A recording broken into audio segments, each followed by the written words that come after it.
forms with an invisible prescience, the order that nature wished to establish in the world follows its own course. All that can be said is that everything that nature does not obtain from our reason, it obtains through our madness too. The nature of madness is also at the same time its useful wisdom. Its raison d'être is to approach reason so closely, and be consubstantial with it so that the two form an indissoluble text, where all that can be discerned are nature's ends.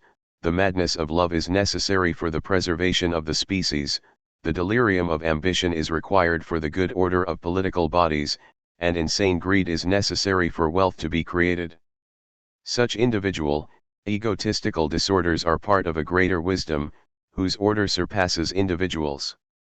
The madness of men being of the same nature, they are all the better suited to each other to strengthen the bonds that make up human society, as can be seen from this desire for immortality, false glory, and many other principles that underlie so much that goes on in the world. Point 3. Madness in Belle and Fontenelle takes a similar role to the one played by sentiment, according to Malebranche, in fallen nature an involuntary vivacity that goes straight to a point that reason will take much longer to attain by indirect and arduous paths. Madness is the side of order that goes unperceived, which ensures that man, despite himself, is the instrument of a wisdom whose end he does not understand.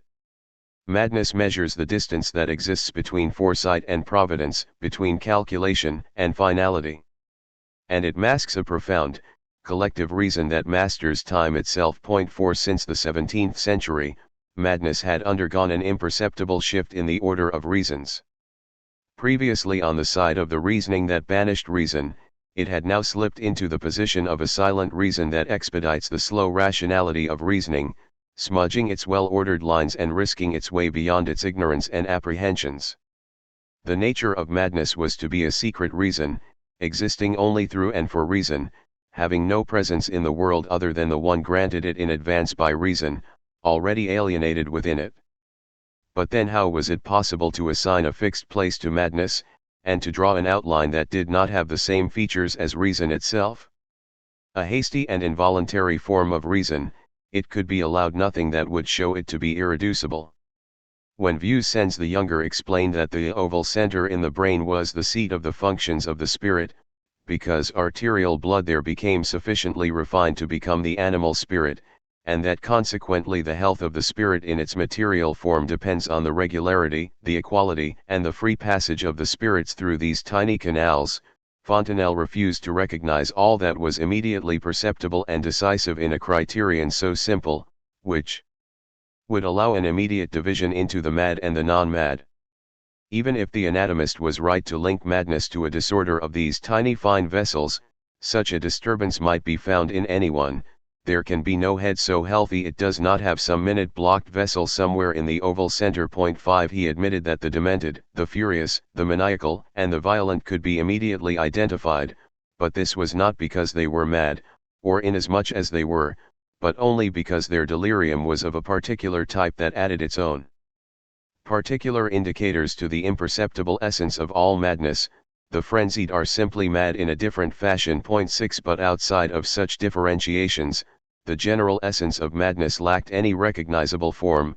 The mad, in general, had no telltale sign, but blended in with the rest of society, and madness was present in everyone, not as one side of a dialogue or conflict with reason, but to serve it obscurely in ways that could not be admitted. Ancilla Rationis, the handmaid of reason. Long afterwards, despite being a physician and a naturalist, Boissier de Sauvages would again recognize that madness was never directly perceptible to the senses. Point 7. Despite the apparent similarities in the use of scepticism, never had the mode of presence of madness in this early 18th century period been more different from what it had been in the Renaissance. Previously, madness had made its presence manifest through innumerable signs, threatening reason with immediate contradiction, and showing the indefinite reversibility of things in its tightly structured dialectics.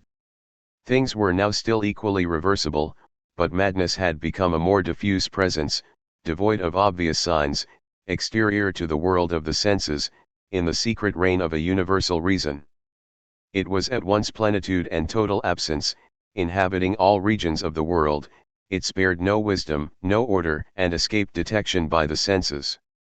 It was present everywhere, but never in that which made it what it is. Yet this retreat operated by madness, this essential gap between its presence and its manifestation, is not to say that it had withdrawn from the world of evidence to an inaccessible domain where its truth remained hidden. Paradoxically, having no unmistakable signs nor positive presence, it presented itself with a sort of calm immediacy, on the surface of the world, with no possible distance for doubt. Only it did not offer itself then as madness but rather as a recognizable type, as the madman. Anyone whose reason is healthy can so easily identify another whose reason is not that even a shepherd can always single out the similarly unhealthy sheep in the midst of his flock. 8. There was a degree of obviousness about the madman, an immediate assessment of his features, which seems correlative to the non-determination of madness itself. The less precise madness was, the easier the mad were to recognize. We may not know where madness begins, but we know with the knowledge that brooks no argument what a madman is. Voltaire was astonished that we have no idea how a soul can reason wrongly, nor how something could be changed in its essence, while without hesitation, nevertheless it is conducted to Colney Hatch in its bodily garment. 9. How does this unquestioning recognition of the madman function? By a marginal perception, a sidelong glance, accompanied by a sort of instantaneous process of reasoning, both indirect and negative all at once. Boissier de Sauvages attempted to explain this perception, which could simultaneously involve such certainty and confusion. People whose reason is healthy can recognize the mad with such ease that even shepherds can recognize sheep suffering from such diseases among their flock.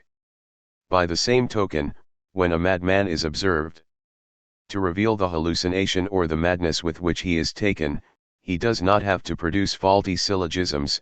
The hallucination or the error in his mind is immediately discernible from the disparity that exists between his actions and the behavior of normal men. 10. The process is an indirect one in that there is no perception of madness other than by reference to an order of reason, and to the consciousness that we have when confronted with a man of reason, which can assure us of the coherence, the logic, and the continuity that underlies his speech. That consciousness lies dormant until madness erupts, appearing all of a sudden, not because it has taken on a positive form but precisely because it is a kind of rupture. It suddenly emerges like a discordance, i.e. it is entirely negative, but it is within that negative character itself that it is assured to be instantaneous. The less madness shows itself in its positive forms, the more the madman, against the continuous weave of reason which is almost forgotten due to its familiarity, abruptly bursts forth as irreconcilable difference. This first point is worth dwelling on. The hasty, presumptuous certainty with which the 18th century recognized the madman, while simultaneously admitting its incapacity to define madness itself, is clearly an important structure. The madman has an immediately precise, obvious, concrete character, while madness has a confused, distant, almost imperceptible outline. This is not so much a paradox as a natural relation of complementarity. The madman is too immediate to the senses for the general discourses of madness to be recognized in him. He only appears as a kind of punctual existence, an individual yet anonymous form of madness, where he can be singled out without any risk of error, but which disappears as soon as it is perceived. Madness, on the other hand, is indefinitely out of reach, a distant essence only really of interest to nosographers. Both this direct evidence of the madman against the backdrop of a concrete reason, and the infinite retreat of madness to outer limits barely accessible to discursive reasoning, are the result of a certain absence of madness itself. Absence of a madness that is not linked to reason by any deep finality, of a madness caught in a real debate with reason and which, in the vast region that stretches from perception to discourse, from recognition to knowledge, would be a concrete generality, a living species that multiplied in all its manifestations. A certain absence of madness is discernible throughout this entire experience of madness. A gap has appeared, which leads perhaps to the essential. For what appears to be absence from the point of view of madness might be the birth of something else, a point where a whole other experience comes into being, in the silent labor of the positive. ***** The madman is not manifest in his being, but if there is no doubt about his existence, it is because he is other. At the time of which we are speaking, that altérité was not perceived as an immediate difference, on the basis of some certainty of the self. Faced with the insane who thought that their heads were made of earthenware, or that they were pumpkins, or made of glass, Descartes knew immediately that he was not of their number, noting, "Such people are insane." The inevitable recognition of their madness appeared spontaneously. In a relationship between the self and others, the subject measured the difference against his own self. I would be thought equally mad if I took anything from them as a model for myself. In the 18th century, this consciousness of altérité hides a totally different structure under the apparent identity, and is formulated not from a basis of certainty but from a general rule. It implies an exterior relation, going from others to that singular other that is the madman, in a confrontation where the subject is neither compromised nor even called upon to provide any form of evidence. We call madness that disease of the organs of the brain that necessarily prevents a man from thinking and acting like others. 11. The madman is the other in relation to the others, the other, in the sense of an exception, amongst others, in the sense of the universal. All forms of interiority are therefore banished.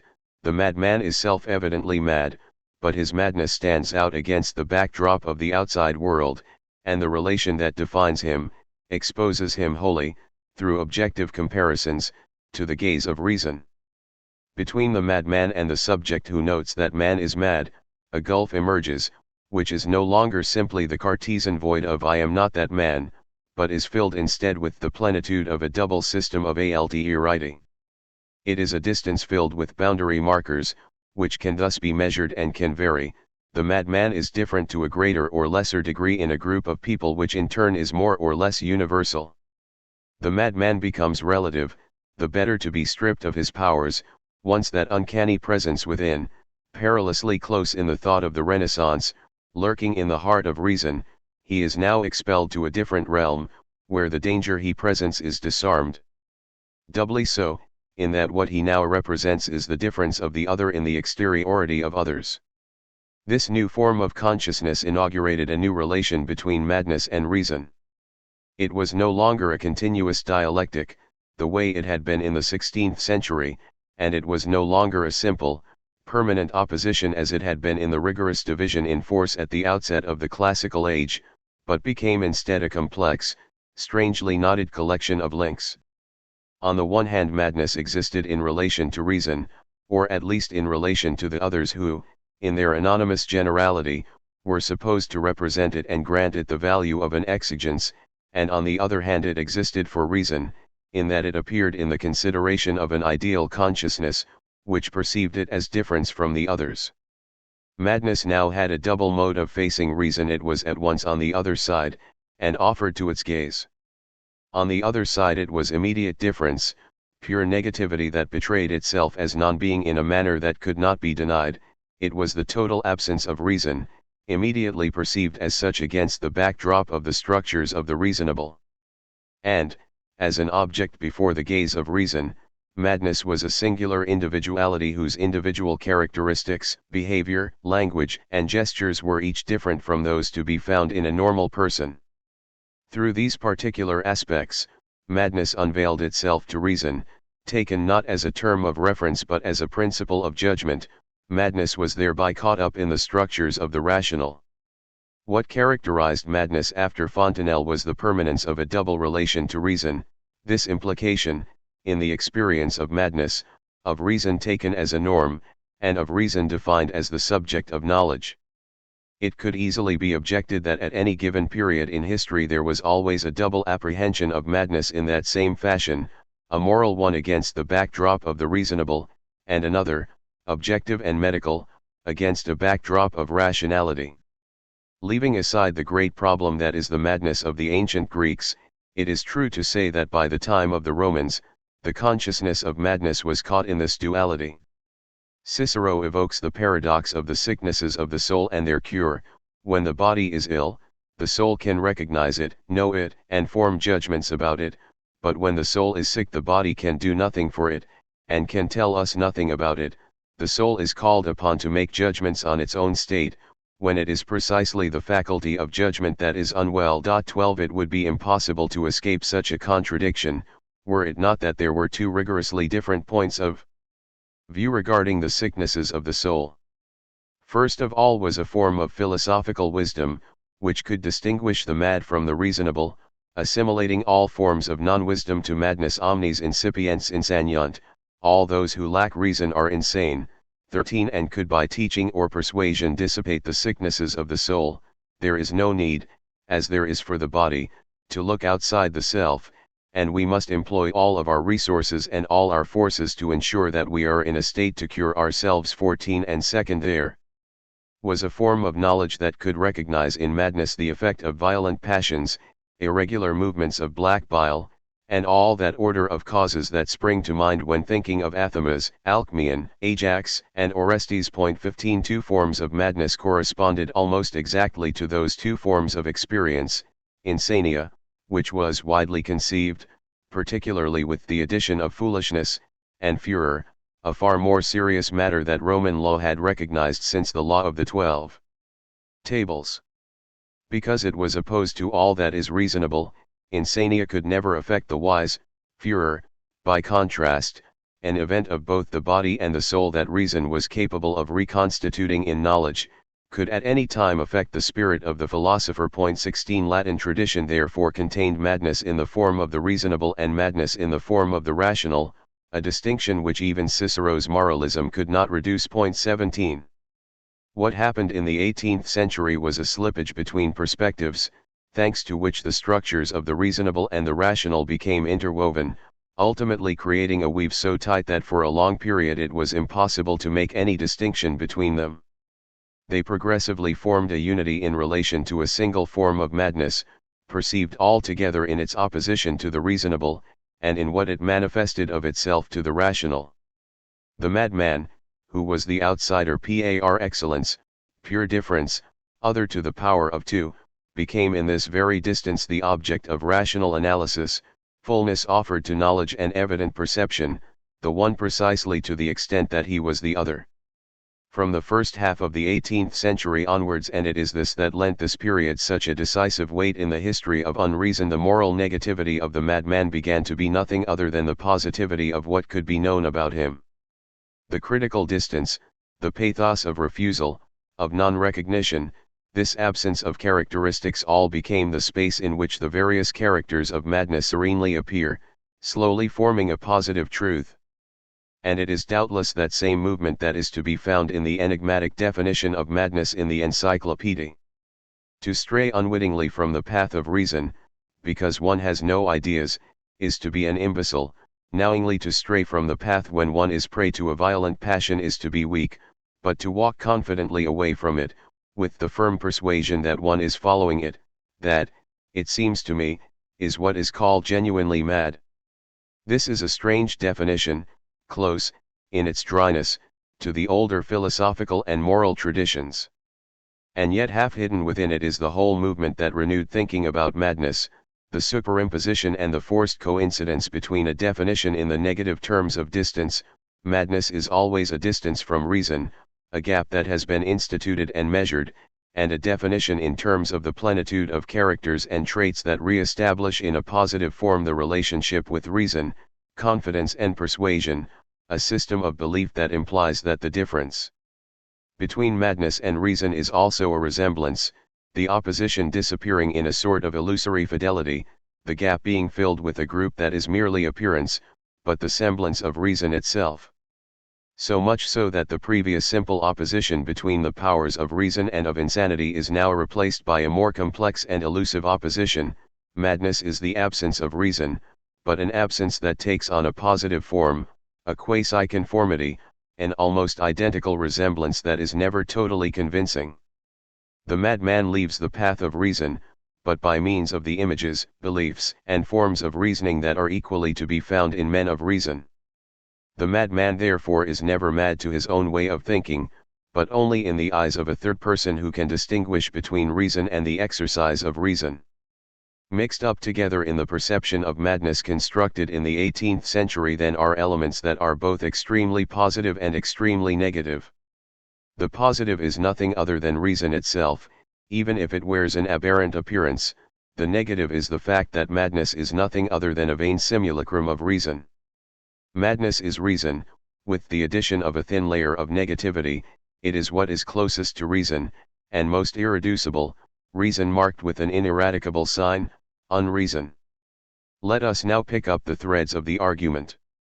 What was the evidence of the madman that we witnessed above, against the paradoxical backdrop of the absence of madness?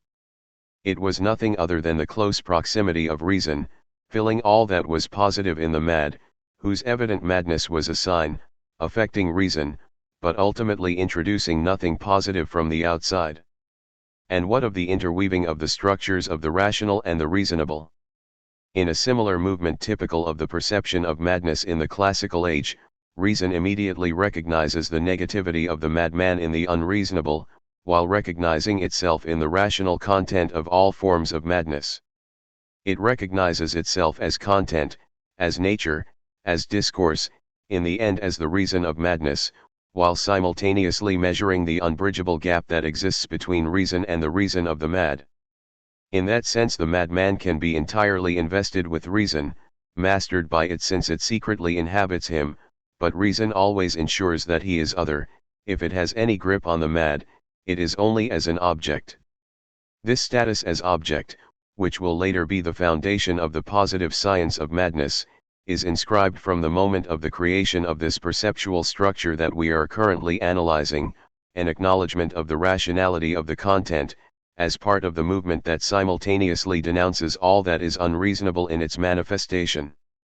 There lies the primary and most apparent paradox of unreason, an immediate opposition to reason, whose only content can be nothing other than reason itself. Asterisk. The incontestable evidence of that man is mad was not grounded in any theoretical mastery concerning the nature of madness. Inversely, when classical thought wished to interrogate madness in its very nature, it did not start out by considering madmen, but rather by thinking in terms of illness in general. The answer to a question such as what is madness, ultimately, was to be deduced from an analysis of the disease, without the madman ever having to speak about himself, in the concrete detail of his existence. The 18th century perceived the madman, but deduced madness. And what was perceived in the madman was not so much madness as the inextricable coexistence of reason and unreason. The idea that the age formed of madness was built up not from the multiple experiences of the mad, but from the logical and natural domain of illness, a field of rationality. Given that classical thought tended to view evil in terms of negation, as finitude, limitation, and lack, the general notion of illness was caught in a double temptation, to be considered simply as negation. This was the tendency to suppress notions like the idea of morbific matter, but also to detach itself from a metaphysics of disease, which became quite sterile if what was desired was an understanding of the real, positive, and full nature of illness, the tendency to exclude from medical thought notions of illness due to an absence or to a lack. In the early 17th century, the table of diseases drawn up by Plater still accorded an important place to this negative conception of sickness. There were those who were ill due to not giving birth, not conceiving, not sweating, or lacking vital movement. 18 But Sauvages subsequently noted that a lack could be neither the truth nor the essence of a sickness, nor even its nature properly speaking. It is true that the suppression of certain evacuations often causes sickness, but it does not therefore follow that one should call illness that suppression. 19 He advanced two reasons. First of all, a lack was never a principle of order, but of disorder, and of infinite disorder, for its place was in the open, constantly renewed space of negation, where elements are not as numerous as real things, but as innumerable as logical possibilities. If types like this took on a concrete existence, the number of types would grow to infinity. 20 And then secondly, by their very multiplication, sicknesses, paradoxically, would become indistinguishable, for if the essential nature of illness was in a suppression that has no positive content cannot give sickness its own individuated face. It acts in the same manner upon all the functions to which it is applied in a kind of logical act that is also entirely empty. Sickness therefore would be the poor indifference of negation acting on the richness of nature. Absence and lack are nothing positive, but neither do they imprint any idea of sickness on the mind. 21 To give a particular content to sickness, it was therefore important to examine the real, observable, and positive phenomena in which it was apparent. The definition of a sickness should be the enumeration of symptoms that can be used to identify its type and species, that distinguish it from all other forms. 22 Where it was clear that there was a suppression, it should be recognized that there was not the illness itself, but only its cause, and it was therefore the positive effects of the suppression that should be examined, even if the idea of the sickness is a negative one. As in soporific sicknesses, it is better to define the disease in terms of its positive symptoms. 23. It also fell to the search for positive elements to unshackle sickness from its invisible and secret associations. Those aspects of evil that still lurked within it were exorcised, and its truth could now be displayed on the surface, in the order of positive signs. Willis, writing in De Morbis Convulsivis, still spoke of morbific matter hidden, antinatural, foreign substances that were the vehicle of sickness and the vector of the pathological event. In some cases, notably where epilepsy was concerned, the morbific substance was so obscure, so inaccessible to the senses and even to proof, that it still had the mark of transcendence upon it, and could easily be confused with the work of the devil. In this distemper, no marks at all, of the morbific matter appears, or are so very obscure, that we may have deservedly suspected it, to be an inspiration of an evil spirit. 24 But at the end of the 17th century, morbific substances began to disappear. Sickness, even when it contained elements that were difficult to decipher, and when the greater part of its truth remained hidden, was no longer to be characterized in such terms. There was always now a singular truth within it on the level of the most apparent phenomena, on the basis of which it was henceforth to be defined. If a general or a captain only specified in a description the hidden marks that his soldiers carried on their body, or some other hidden means of identification not visible to the naked eye, however hard one looked for deserters, they would never be found. 25. Knowledge of sickness was therefore to be first of all an inventory of what was immediately manifest in perception, all that was most evident in truth. In this way medicine adopted, as its first approach, the symptomatic method, which takes the characteristics of a disease from the invariable phenomena and the obvious symptoms that accompany it. 26. To the philosophical way, that is the knowledge of principles and causes, which is still highly curious, and vital in helping to make the distinction between the dogmatic and the empirical, what is now to be preferred is the historical way, which is more sure and more necessary. It is simple and easy to acquire, and at bottom is nothing other than a knowledge of the facts. If it is historical, it is not so in the sense that it attempts to establish, going back to the earliest causes, the development, the chronology, and the length of a given illness, but in a more etymological sense it seeks to see, close up and in detail, and recreate an exact portrait of the illness in question. For this there was no better model than those painters who, when drawing a portrait, are careful to include even the signs and the tiniest natural things that they see on the skin of the face of the person that they are depicting. 27. A whole world of pathology is organized in the light of these new norms. But nothing in it seems to announce a perception of the madman such as we analyzed it above. The perception there was purely negative, keeping inexplicit the manifest and discursive truth of madness. How could madness take its place in this world of illness where truths announce themselves in observable phenomena, when its own concrete appearance in the world is always with its sharpest profile, the one most difficult to grasp? The instantaneous, punctual presence of a madman, who is most clearly perceived as mad when he masks the unfolded, discursive truth of madness. But there is more still.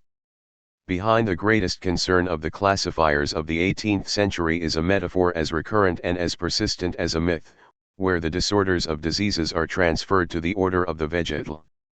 It is necessary, said Sydenham, that all sicknesses should be reduced to certain and definite species, with the same diligence we see it is done by botanic writers in their herbals. 28 Gaubius' recommendation was that the huge number of human diseases should be placed in a systematic order, in the manner of writers on natural history, presenting classes, types, and species, each with its own particular, constant and distinct characteristics. 29 The theme took on its full significance with Boissier de Sauvages.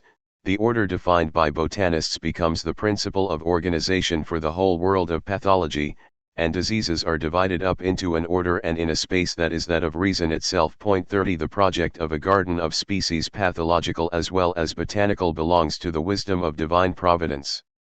Previously, disease was merely permitted by God, who destined it for men as a form of punishment. But suddenly he was organizing its forms, and dividing up its varieties himself. He cultivated it.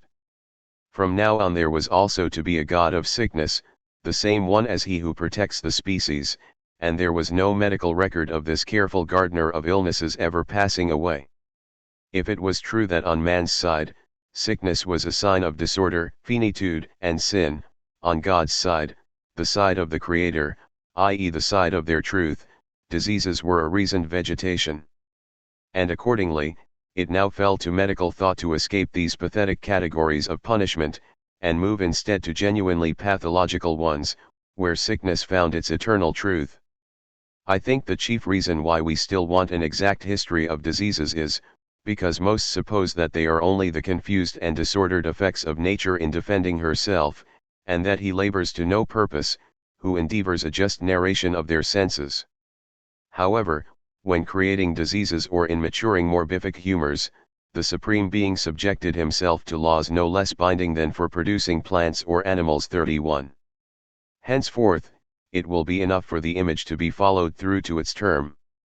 Disease, in the least of its manifestations, will be invested with divine wisdom, and discernible on the surface of phenomena will be the providence of divine reason. Sickness will be a work of reason, and reason at work. It will follow an order, and the order will be secretly present as the organizing principle behind every symptom. The universal will animate the particular. And he shall exactly consider those phenomena that accompany a quartan ague, viz., that it most commonly comes about autumn, that it keeps a certain order, repeating its periodical revolutions, as certainly as a clock strikes unless the order of it be disturbed by some extrinsic thing, that it begins with shivering, and a notable sense of cold, which is succeeded by a sensible heat, which at length ends in large sweats. He that shall exactly weigh all these things, may as reasonably believe, that this disease is a species, as a plant is so. 32. Sickness, like the plant, is the living rationality of nature. Symptoms are to sickness what leaves and supports, fulcra, are to plants. 33. In comparison to the first naturalization to which the 16th century bore witness, this second naturalization was more demanding. What was at stake was no longer a quasi-nature, filled with all that was unreal, imaginary, phantasmatic, and illusory, and tempting nature, but a nature that was the fixed and immobile plenitude of reason. A nature that was the totality of reason present in each of its elements. This was the new space into which madness, like sickness, was to fit. Asterisk. A further paradox, in this history that is hardly lacking in paradoxes, is the manner in which madness was integrated without any apparent difficulty into these new norms of medical theory. The space of classification opens unproblematically to the analysis of madness, and madness immediately finds its place there. None of the classifiers appears to have been daunted by the problems madness might have posed. Might it be that this space without depth, this definition of madness solely through the plenitude of its phenomena, this rupture with the kinship of evil, this refusal of negative ways of thinking simply comes from a different vein, from a different level to all that we know about the classical experience of madness? Are there not two different systems juxtaposed here, but which belong to two different universes? Is the classification of types of madness an artifice of symmetry, or an astonishing leap towards the classifications of the 19th century? If our desire is to analyze the classical experience in all its depth, should we not leave these efforts towards classification at a surface level, and follow instead, in its meandering slowness, all that experience indicates about itself, its negative aspects so commonly linked to the idea of evil, and the whole ethical world of the reasonable? But to neglect the place that madness genuinely did occupy in the domain of pathology would be a postulate and therefore an error of method. The insertion of madness into the nosologies of the 18th century, however contradictory it may appear, should not be left in the shadows. There is surely a meaning to it. This curious opposition between a perceptive consciousness of the mad, which in the 18th century was singularly sharp, probably for being extremely negative, and a discursive knowledge of madness that fitted easily into the positive, well-ordered plane of all possible diseases, has to be accepted for what it was, i.e. for all that it said, and all that it kept hidden. 34. We should therefore start by comparing a few examples of the classification of various forms of madness. Earlier, Paracelsus had drawn up an influential classification. There were the lunatici, whose sickness had the moon at its origin, and whose behavior, in its apparent irregularity, was secretly ordered by its phases and movements.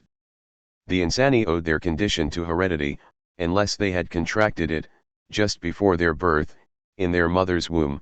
The visani were deprived of reason and sense through the abuse of alcohol or through bad food, and the melancholici were inclined towards madness by some vice in their nature. 35 This classification had an undeniable coherence, where the order of causes was logically articulated in its totality. First came the outside world, then heredity and birth, followed by problems caused by food, and last of all internal defects. But it was precisely classifications of that sort that classical thought refused. For a classification to be valid, it was first of all necessary that each illness be determined above all by the totality of the form of the others. Secondly, it was the disease itself which determined its diverse variants, and not external determinants. Finally, if an illness could not be known exhaustively, then it should at least be identifiable in an unmistakable manner from its own manifestations.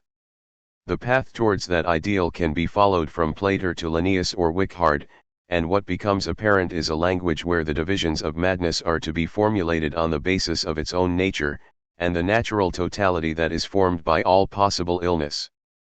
Plater, 1609, Praxias Tractatus. The first book of the lesions of the functions is devoted to lesions of the senses.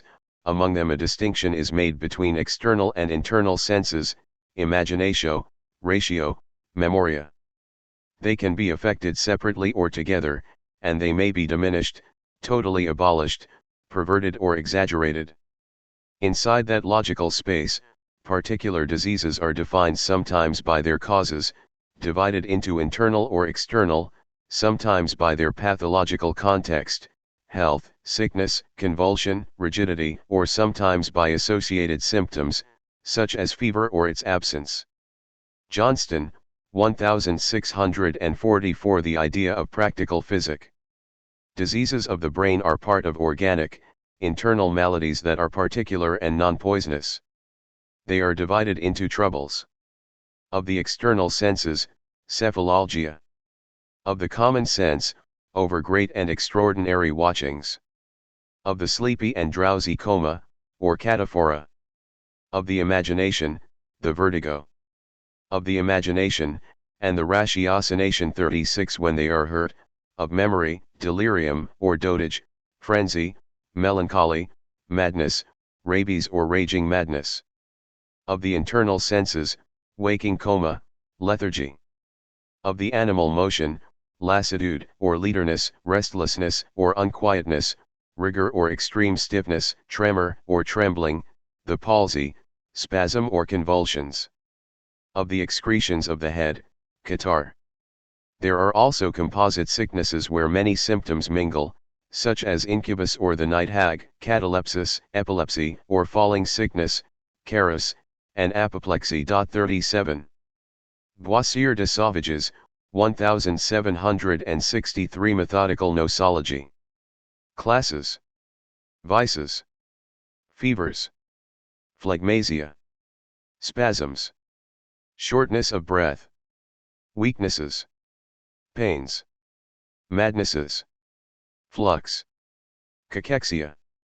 Class 8, madnesses, or sicknesses that trouble reason. Orders. Hallucinations, which affect the imagination.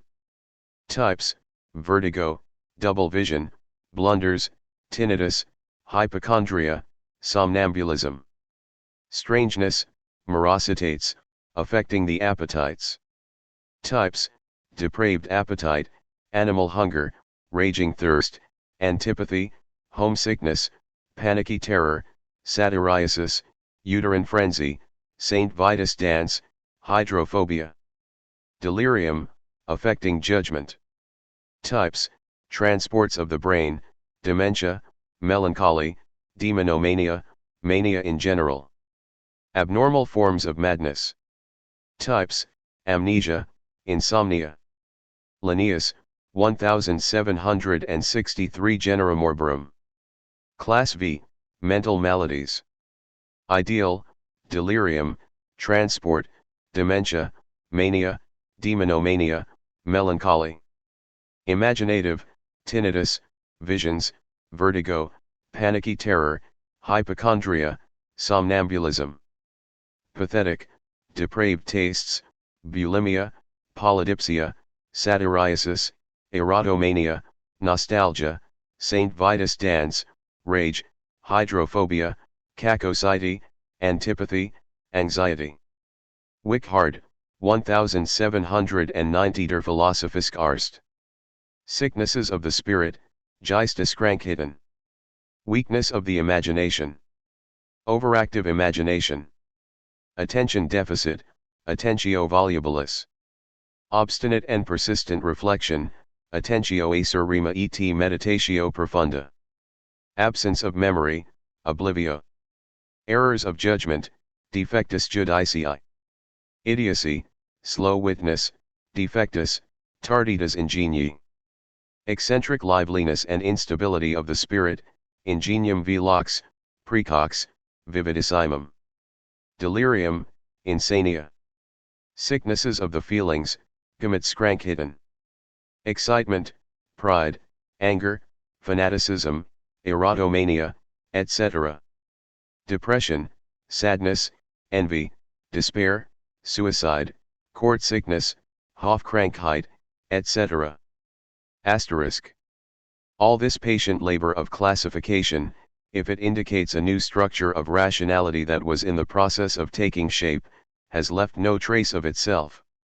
Each of these distributions was abandoned as soon as it was proposed, and those that the 19th century would try to put into place were to be of an entirely different order, an affinity in the symptoms, identical causes, temporal succession, and a progressive evolution from one type towards another, each forming a family that grouped together as much as possible the multiplicity of manifestations. The effort then was to discover the great unities, and to bring together connected forms, and the concern was no longer with covering the totality of the pathological space, and discerning the truth about a sickness from its place in a table. The classifications of the 19th century supposed the existence of great species mania, paranoia, dementia precox, not the existence of a logically structured domain where sicknesses were defined in relation to the totality of the pathological. It is as though these classifications had been an entirely empty activity, unfurling itself to find nothing at all, constantly being corrected in vain, a ceaseless activity that never succeeded in becoming real work. These classifications ultimately functioned as little more than images, whose value lay in the vegetal myth that they contained within them. The clear and explicit concepts they contained remained devoid of any real efficacy. But this lack of efficacy, which is quite strange when one considers the work that went into it, is really the reverse of a problem. Or rather, it is itself a problem. It poses the question of the obstacles met by these classificatory activities when they were applied to the world of madness.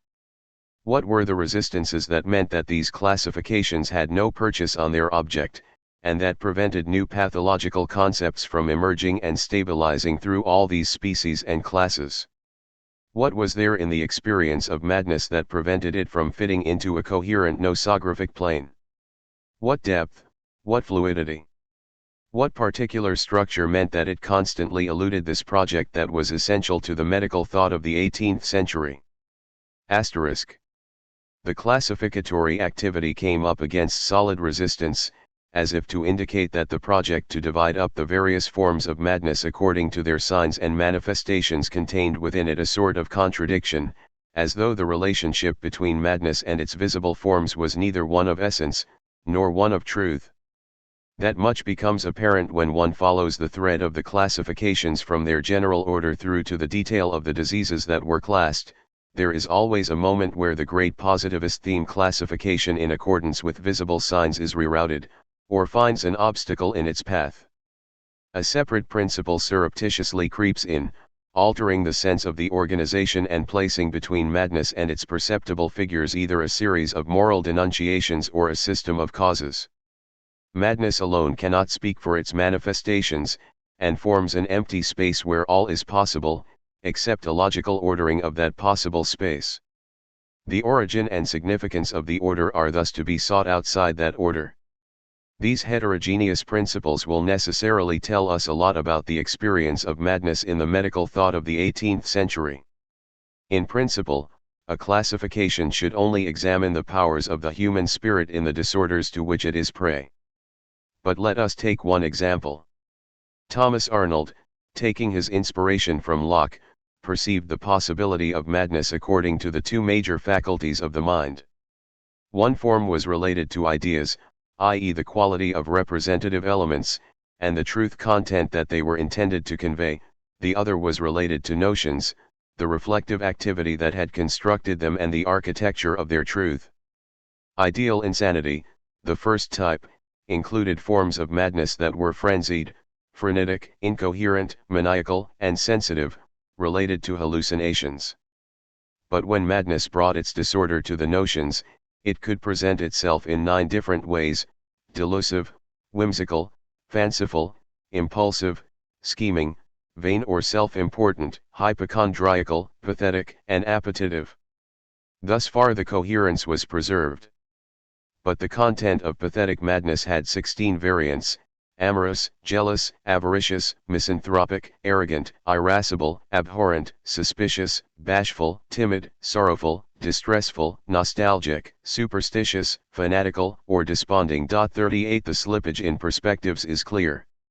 The classification starts out as an investigation into the powers of the mind, and the original experiences through which it has the potential of truth. Little by little, as the reality of the concrete differences that make up the world of insanity are approached, we get further from the unreason that problematises reason in its general form, and we reach the surface where madness takes on the traits of real men. But then it diversifies into so many characters, and nosography takes on the appearance, or very nearly, of a gallery of moral portraits. Just when the experience of madness hopes to join the concrete reality of man, it finds that it has approached morality instead.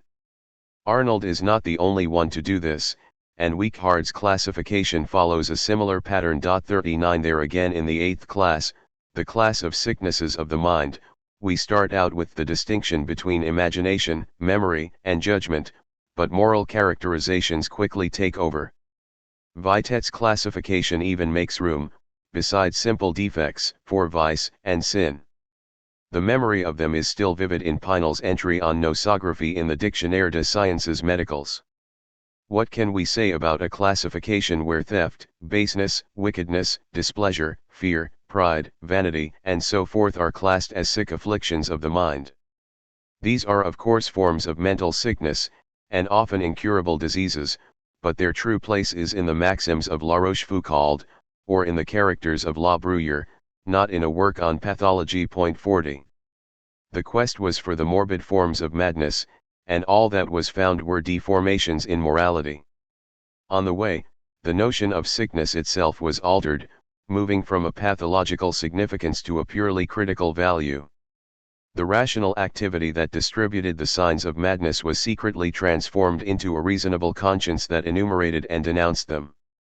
It suffices to compare the classifications of Vitet or Weichart with the lists to be found on confinement registers to confirm that the same function is at work in both places. The motives for confinement can be superimposed exactly on the themes of the classification even though their origins are entirely different, and none of the nosographers of the 18th century ever had any contact with the world of the general hospitals or the houses of confinement.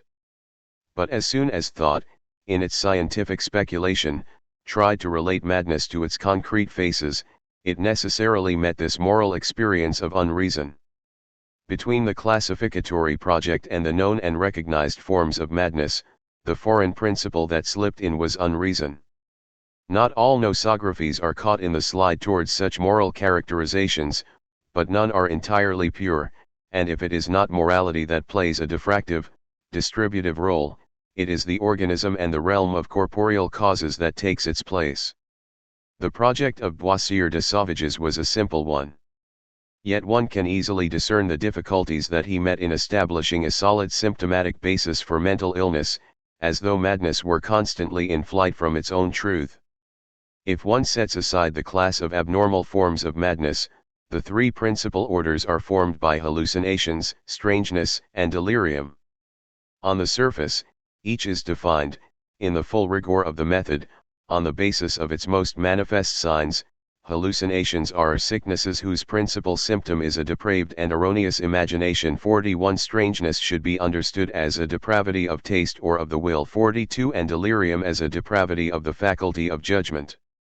But as the analysis progresses, these characteristics slowly lose the sense of symptoms, and increasingly clearly take on the meaning of causes. From the introductory content page itself, hallucinations are already considered as errors of the soul occasioned by the vice of organs situated outside the brain, which allow the imagination to be seduced. 43 But the world of causes is invoked above all when what is required is a distinction between the different signs, i.e. when it is required of them that they should be something other than a sign of recognition, when what is needed is a justification for the logical division into species and classes. At that point delirium is differentiated from hallucinations in that its origin is to be found in the brain alone, and not in the other organs that also form part of the nervous system. If what is required is a distinction between essential deliria and passing deliria that accompany fevers, it is enough to recall that the latter are the result of a passing change in the fluids, whereas the former are an often definitive depravity of the solid elements. 44 At the general and more abstract level of the orders, the classification remains faithful to the symptomatic principle, but as soon as one nears the concrete forms of madness, the physical cause becomes once more the essential element in distinctions. In its real life, madness is wholly inhabited by the secret movements of its causes. It has no truth of its own, and no nature either, as it is torn between the powers of the mind that give it an abstract and general truth and the more obscure work of organic causes that give it a concrete existence. In any case, the organization of sicknesses of the mind is never carried out at the level of madness itself. It can never bear witness to its own truth, and there must be an intervention either by moral judgment or by an analysis of the physical causes. It is either a question of passion and moral faults, with all the associated elements of liberty, or of the rigorously determined mechanics of animal spirits and the nervous system. But that antinomy is only apparent, and it did not exist for the thought of that age. To the classical way of thinking there was a whole region where morality and mechanics, freedom and the body, passion and pathology found both their unity and their measure. It is imagination, which is prey to errors, illusions, and presumptions, but in which are equally summed up all the mechanisms of the body. And in fact all that is unbalanced, heterogeneous, and obscurely impure in the temptations of classification, is the result of an analytics of the imagination intervening secretly in their workings. It is there that the synthesis is carried out between madness in general, which was the object of analysis, and the figure of the madman, already familiar to perception, whose diverse nature is subsumed as much as possible under a few major categories. This is the place of the experience of unreason, just as we saw it above intervene in the practices of confinement and experience where man is equally, and in a somewhat paradoxical fashion, singled out and absolved of his guilt, but condemned for his animal nature. This experience was transcribed, when reflected, in terms of a theory of the imagination to be found at the heart of all classical thought concerning madness. Doctors and philosophers of the classical age were united in describing the imagination, troubled and straying from its rightful path, halfway between error and sin on the one hand, and corporeal disturbances on the other, as delirium. Beyond the descriptions and the classifications, a general theory of passion, imagination, and delirium can thus be discerned, the site of the real links between madness in general and the mad in particular, and the place where madness and unreason are now related. This was the place where an obscure power of synthesis united unreason, madness and the mad in a single experience. In that sense it is possible to talk of a transcendence of delirium subsuming, commanding from above the classical experience of madness, which means that attempts to analyze madness simply in terms of symptoms inevitably come to naught. Asterisk. Another factor to be acknowledged was the resistance of some of the major themes that had taken shape long before the period of classification, which survived in almost immobile, identical forms until the beginning of the 19th century. While on the surface the names of the illnesses changed, as well as their place, the divisions between them and the manner in which they were connected, a little more deeply, a small number of hulking shapes lurked in the conceptual shadows, few in number but wide in application, and their obstinate presence meant that classificatory activities were in vain. These notions are more distant from the conceptual activity and the theory of medicine but close to the real work that thought was invested in. They are to be found in Willis' work, and it was on their basis that he was able to elaborate the great principle of maniacal and melancholic cycles, and they reappeared at the other end of the century when the time came to reform the hospitals and give a medical significance to the practice of confinement. They were at one with the work of medicine, imposing their immovable characterizations more through an imaginary cohesion than by a strictly conceptual definition. They remained in place thanks to obscure affinities that lent each one its own indelible imprint.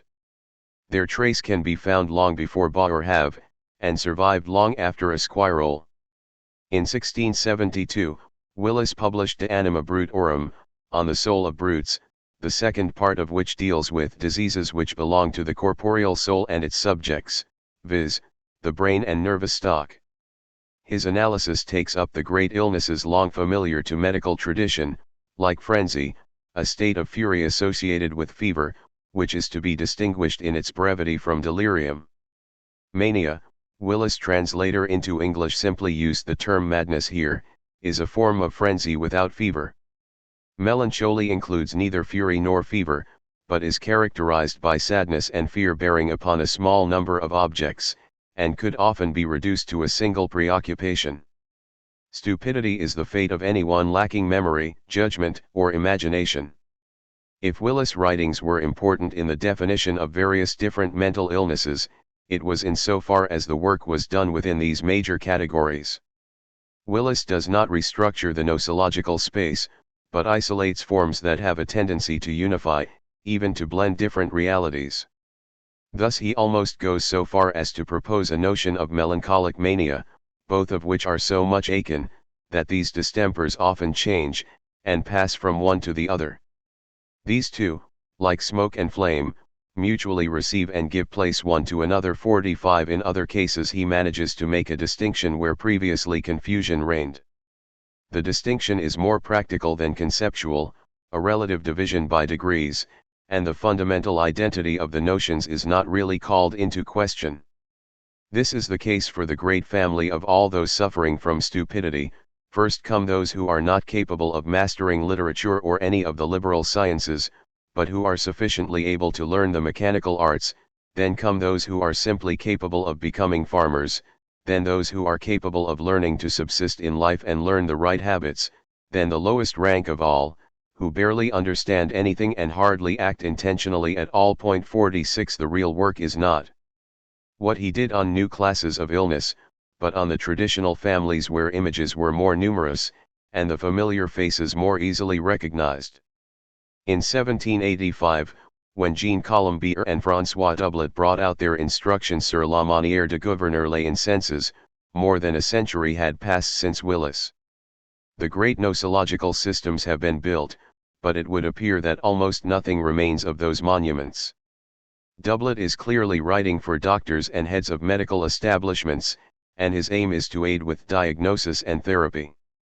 The only classification that he knows is the one that was already common currency at the time of Willis: frenzy, invariably accompanied by inflammation and fever; mania, where fury is not a sign of the brain being affected; melancholia, that differs from mania in two ways: firstly, in that melancholic delirium invariably has a single object, known as the point of melancholy, and secondly, in that delirium is always specific. To that can be added dementia, taking the place of Willis' category of stupidity, and grouping together any atrophy of the faculties. In the early part of the 19th century, when the Minister of the Interior asked Giroux for a report on the hospital at Charenton, what he received distinguished between cases of melancholy, mania and dementia. The only important modification was that hypochondria was isolated, and was only represented by 8 out of 476 internees, and that a distinction was beginning to be made between idiocy and dementia. John Haslam's observations on madness and melancholy takes no account of the incurable, and hence excludes idiots and the demented, and only recognizes two images of madness, mania and melancholia. As is apparent from such classifications, the nosological framework was remarkably stable, despite the numerous attempts that were made in the 18th century to modify it. When the great psychiatric syntheses and the systems of madness began to fall into place, the great taxonomy of unreason could be revisited. Among the forms of madness, Philippe Pinel counts melancholia, mania, dementia, and idiocy, to which he also adds hypochondria, somnambulism, and hydrophobia. 47 Jean-Étienne Esquirol adds nothing other than the new family of monomania to the traditional pattern of mania, melancholia, dementia and imbecility. 48 The recognizable faces of madness remain unchanged throughout this period of nosological construction, and the division into species along the lines of the vegetal world was not sufficiently convincing to undo the primitive solidity of these forms. From one end of the classical age to the other, the frontiers of the world of the mad remain unchanged. It would be given to another century to discover general paralysis, to divide up the neuroses and psychoses, and to build the edifice of paranoia and dementia praecox, and to another still to pin down schizophrenia. This patient work of observation was not a characteristic of the 17th or 18th centuries. They identified fragile families in the garden of species, but those notions did little to change the solidity of the quasi-perceptive experience taking place in any case. Medical thought rested calmly on unchanging forms, which pursued their silent existence. The hierarchical, well-ordered nature of the classifiers was in truth only subsidiary to these primitive, essential forms. Let us go over these terms once again, as their particular acceptation in the classical age risks being hidden by the permanence of the words themselves, which are still in common usage today.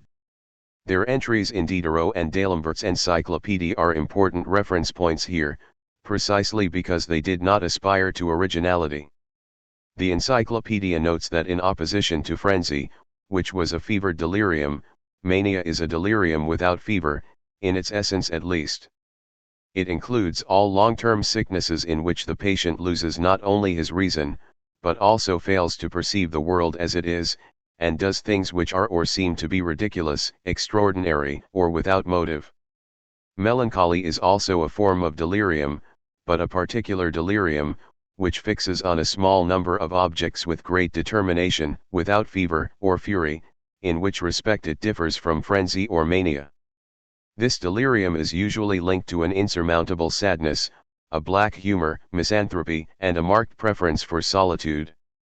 Dementia is opposed to both melancholy and mania. The latter are but the depraved exercise of memory and understanding, while the former is a rigorous paralysis of the mind or an abolition of the faculty of reason. The fibers of the brain are no longer impressionable, and the animal spirits are no longer capable of causing them to react.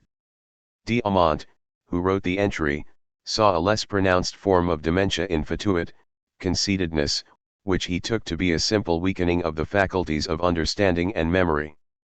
With the exception of a few modifications in detail, what takes shape here and persists are certain essential connections in classical medicine, much more solid than nosographic links, perhaps because they have their roots in experience rather than theory, and because frenzy and the heat of fevers, mania and furious agitation, melancholy and the quasi-insular isolation of delirium, dementia and the disorders of the spirit had long had their place in the popular imagination and in dreams. The nosological system sparkled briefly against this backdrop of the qualitative depth of medical perception. But they have no true place in the real history of madness. Asterisk. A third obstacle remains. This is constituted by resistance and developments contained within medical practice. For a long time, and throughout the realm of medicine, therapeutics had been a relatively autonomous domain. In any case, never, since antiquity at least, had its practices been entirely in line with the concepts of medical science. More than any other sickness, and right up until the end of the 18th century, madness maintained around it a whole body of practices that were archaic in their origins, magical in their significance, and extra-medical in their system of application. The terrifying powers hidden within madness stoked the secret life of these practices. But at the close of the 17th century, a single event reinforced the autonomy of these practices, and gave them a new turn and a new possibility for development. This event is the definition of upsets initially known as vapors, which take on such an important extension in the 18th century under the name of nervous illnesses. Very early on, thanks to the force of expansion of their concepts, they revolutionize the nosographic space, and soon take it over almost completely. William Cullen, in The Practice of Physic, writes, "I propose to comprehend, under the title of neuroses, all those preternatural affections of sense or motion which are without pyrexia, as part of the primary diseases, and all those which do not depend on a topical affection of the organs, but upon a more general affection of the nervous system, and of those powers of the system upon which sense and motion more especially depend." 49. This new world of vapors and diseases of the nerves had its own dynamics. The forces at work, the classes, species, and genus to be discerned there no longer coincided with the forms familiar to nosographers of the past. It would appear that what opens up is a whole new pathological space as yet unknown, which escapes the usual rules of analysis and medical description. Philosophers invite doctors to venture deep into this labyrinth, and they ease the way by getting rid of the metaphysical claptrap of the schools, explaining in an analytical manner the principal faculties of the soul, and showing their intimate connections to the movements of the body, going back to the first principles of their organization. 50.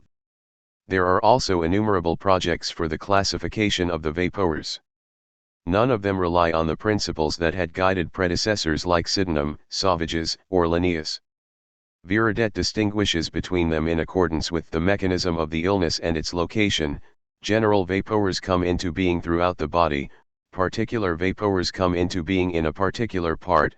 The former are the result of a suppressing of the free flow of animal spirits, while the latter are produced by a ferment in or near the nerves or by a contraction of the nervous cavity, through which the animal spirits circulate. 51. Bochesny proposes a purely etiological classification, according to temperament, predisposition, and alterations to the nervous system, first of all sicknesses due to organic matter and lesions which are to be found in bilious and phlegmatic temperaments, and then hysterical nervous diseases, to be identified by a melancholic bilious temperament and lesions to the womb, and finally sicknesses characterized by a softening of solid matter and a degeneration of the humors, where the causes are a phlegmatic, sanguine temperament, unhappy passions and so forth. 52. Right at the end of the century, in the great discussion that followed the works of Tizot and Pomme, Presavin gave diseases of the nerves their greatest extension. They now included all the upsets that the major functions of the organisms are prey to, and a distinction is to be made between them in accordance with the particular function that was disturbed. When the nerves related to feelings are attacked, a diminishment in their activity leads to drowsiness, stupor, and coma, while an increase in their activity means itching, tickling or pain. The motor functions might suffer in the same manner, and their diminishment means paralysis or catalepsy, while an increase brings erethism and spasms. Convulsions meanwhile are due to irregular activity, either too weak or too strong, a pattern that is to be found for example in epilepsy. 53. By their nature, admittedly, these concepts are foreign to traditional classifications. But what makes their originality is that unlike the notions to be found in nosography, they are immediately linked to a practice, or rather from the moment of their formulation they are infused with therapeutic themes, for they are constituted and organized by images that are from the outset common to patients and to practitioners, the vapors that rose up from the hypochondrium, the stretched nerve tissue, worn and frayed, or impregnated with damp, the burning ardor that dries out organs. They are indeed explanatory schema, but they are also ambiguous themes where the patient's imagination gives form, space, substance, and language to his or her own suffering, and where the physician's imagination immediately projects an outline of the interventions necessary for the restoration of health. In this new world of pathology, ridiculed and scorned since the 19th century, something important is happening, and for the first time, no doubt, in the history of medicine. A theoretical explanation happens to coincide with a double projection, the patient's idea of their sickness and the suppression of the disease by the physician. Sicknesses of the nerves make possible a complicity in the cure. A whole world of symbols and images is coming into being, where for the first time doctors enter into a dialogue with their patients. From this point on, throughout the 18th century, what develops is a form of medicine that has the doctor-patient relationship as its constitutive element. It is this pairing, with the imaginary figures on which it relies, that lies behind a complete reorganization of the world of madness along new lines. Cures by heat or cold, by relaxation or by invigoration, this whole work of imaginary realizations shared by doctors and patients allow pathological forms to emerge, which the existing classifications are increasingly incapable of assimilating. But it is inside these forms, even if they too have now passed into oblivion, that the real work of the advancement of learning is done. Asterisk. Let us turn our attention once more to our point of departure. On the one side is a consciousness that believes the mad can be recognized immediately, without even the mediation that a discursive knowledge of madness would be, and on the other is a form of knowledge that claims the ability to unfold, along the plane of its virtualities, all forms of madness, complete with all the telltale signs that manifest its truth. Between the two is nothing, a void, an absence, almost tangible in its obviousness, of what madness as a general and concrete form would be, as a real element in which the mad would recognize themselves, the deeper ground where the signs of insanity should grow in all their surprising particularity. Mental illness, in the classical age, does not exist, if what is understood by that is the natural homeland of the insane, the mediation between the madman who is perceived and the dementia that is analyzed, the link, in short, between the madman and his madness. The madman and his madness are strangers to each other, each has their own truth, a truth kept hidden away and so to speak confiscated within themselves. Unreason is first and foremost that deep division, typical of an age of the understanding, which alienates the one from the other, making strangers of the madman and his madness. Unreason, therefore, can be first apprehended in this void. Confinement perhaps was the institutionalist version. As an undifferentiated space of exclusion, did confinement not reign between the mad and their madness, between immediate recognition and a truth that was permanently deferred, covering the same ground in social structures as unreason in the structures of knowledge? But unreason is more than the void in which it is beginning to become discernible here. The perception of the madman had no content other than reason itself, and as to the analysis of madness among the species of illness, it had as a principle nothing other than the order of reasons of a natural wisdom, so much so that in place of a positive plenitude of madness, nothing other than reason was ever found, madness becoming the paradoxical absence of madness and the universal presence of reason. The madness of madness is to be secretly reason. And that non-madness, as the content of madness, is the second essential point that must be made about unreason. Unreason is that the truth of madness is reason. Or rather, a quasi-reason. And there lies the third fundamental characteristic, which we shall investigate in full in the pages that follow. If reason is the content of the perceptions of the madman, that is not to say that it is not affected by a certain negativity. An agency is working here that gives unreason its distinctive style. However much a madman is mad with regards to reason, in it and through it, however much he is reason, to become an object of reason, that distance still forms a problem, and the work of negativity can never be simply the void of a negation. We have also seen the obstacles that appeared in the path of the efforts to naturalize madness and treat it in the natural historical style applied to plants and diseases. Despite repeated efforts, madness never fitted completely into the rational order of species. The problem was that other deep forces were at work there. Forces that are foreign to the theoretical plane of concepts, and which ultimately provide sufficient resistance to overturn it completely. What then are the forces at work here? What is the power of negation that is discernible here? In this classical world, where reason seems to be the content and truth of all things, including madness, what are these secret instances that resist? Here and there, in the cognition of madness and the recognition of the madman, is it not the same virtue that is insidiously deployed, playing tricks upon reason? And if it is the same virtue, can we define its essence, and therefore the active force of unreason, the secret kernel of the classical experience of madness? But we must proceed with care here, examining one detail at a time. Progress with the respect of a historian, from what we know already, from the obstacles that lay in the path of the naturalization of madness, and in its projection onto a rational plane. Piece by piece, we must analyze them, after the sketchy enumerations that have been made so far. We must look first at the transcendence of passion, imagination, and delirium, as constituent forms of madness, then at the traditional figures that articulated and elaborated the domain of madness throughout the classical age, and finally at the confrontation between doctor and patient in the imaginary world of therapeutics.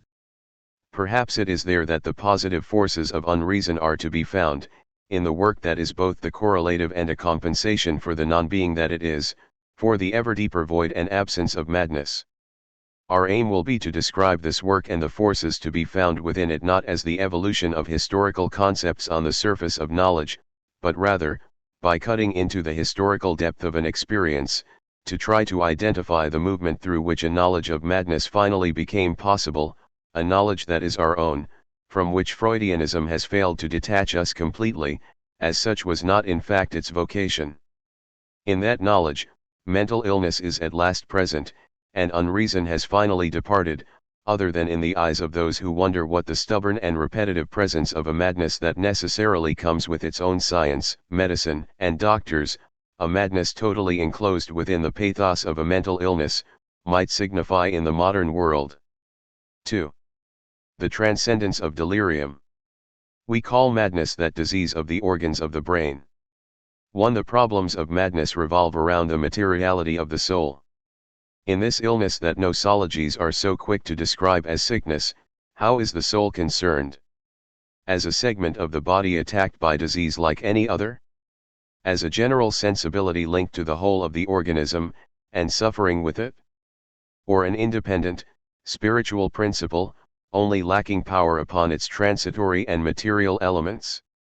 These are philosophers' questions and a delight to the 18th century, questions that are indefinitely reversible, and where each answer multiplies the ambiguity.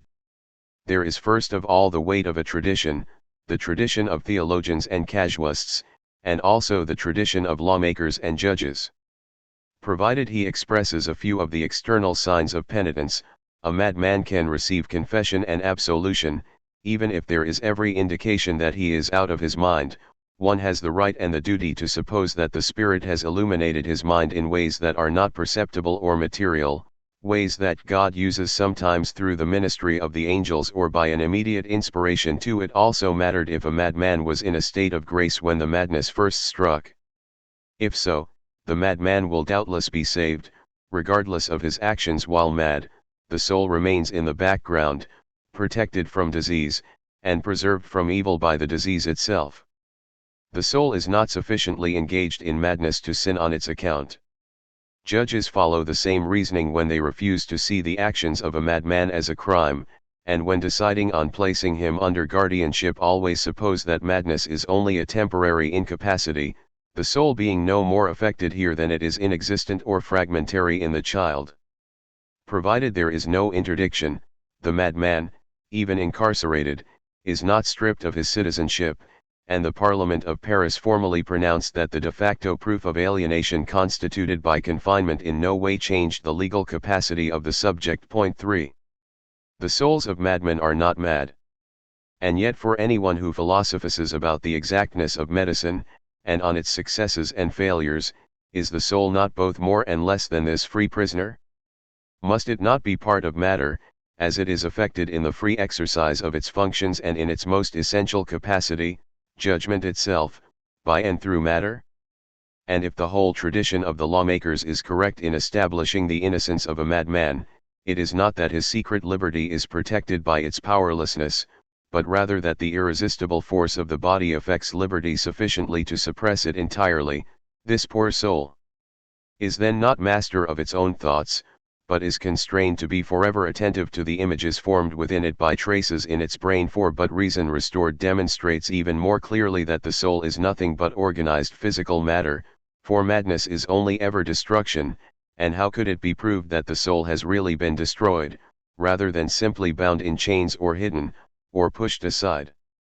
Nursing the soul back to strength, making it whole again, giving it strength and freedom again by the simple means of a dosage of the correct matter, this is proof enough that the soul has virtue and perfection in matter, as it is the addition of matter that causes it to pass from accidental imperfection to its perfect nature. Can an immortal being admit the transposition of parts, and suffer that something be added to the simplicity of its whole, from which nothing can possibly be taken away? 5.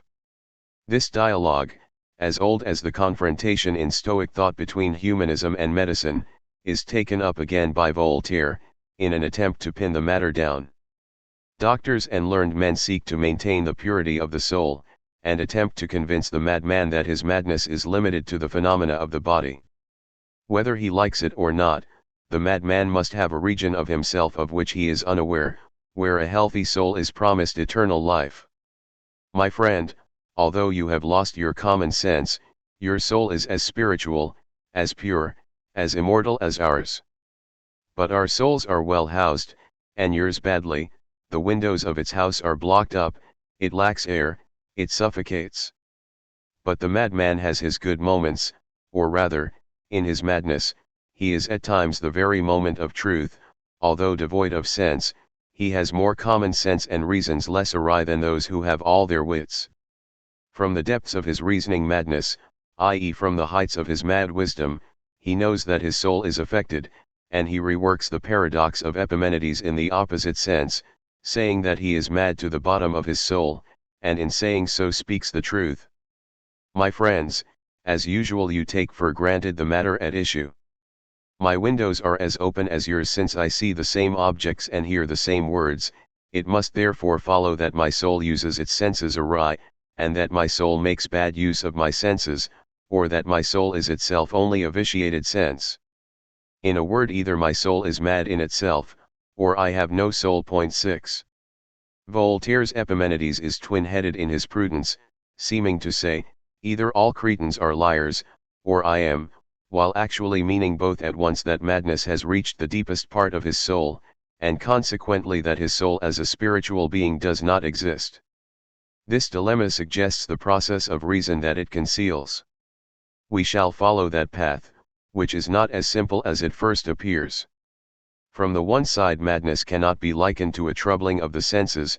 The windows are intact, and if one has difficulty seeing inside the house, that is not because they have been boarded up. Voltaire here leaps over a whole field of medical argument. Under the influence of Locke, many doctors sought the origins of madness in a problem of the senses. If one saw devils and heard voices, this could not be the fault of the soul did nothing more than receive what the senses imposed upon it. Point 7. To that, Sauvages, amongst others, replied that a cross-eyed person who sees double is not mad, but anyone who sees double and believes that he is looking at twin objects really is insane. Point 8. This was a problem of the soul, and not of the eye. It was not because of the poor state of the window, but a result of the sickness of the inhabitant. Such is Voltaire's opinion. The prudent course was to resist any primitive form of sensualism, and to avoid a situation where an overly direct and simplistic application of Locke ends up protecting the very soul sensualism aimed at restricting in its powers. But if a problem of the senses is not the cause of madness, it is still its model. An affected eye prevents acute vision, and an affected brain, the organ of the spirit, will necessarily confuse the soul itself in the same manner. This reflection may arouse the suspicion that the faculty of thinking, given by God to man, is subject to derangement like the other senses. A lunatic is a sick man whose brain is in bad health, just as the man who has gout is a sick man with pains in his feet and hands. He thought with his brain as he walked with his feet, without knowing anything about his incomprehensible ability to walk, nor of his no less incomprehensible ability to think. 9. Between the brain and the soul, the relationship is the same as between the eye and sight, and from the soul to the brain the same as the project of walking to the legs that bend. In the body, the soul does nothing more than form relationships analogous to those that the body itself has already established. It is the sense of the senses, the action of the action.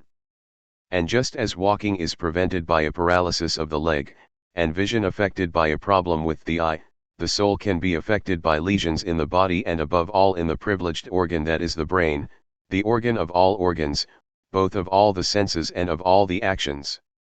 The soul is as engaged with the body as sight is with the eye, or action with the muscles. Let us now simply suppress the eye.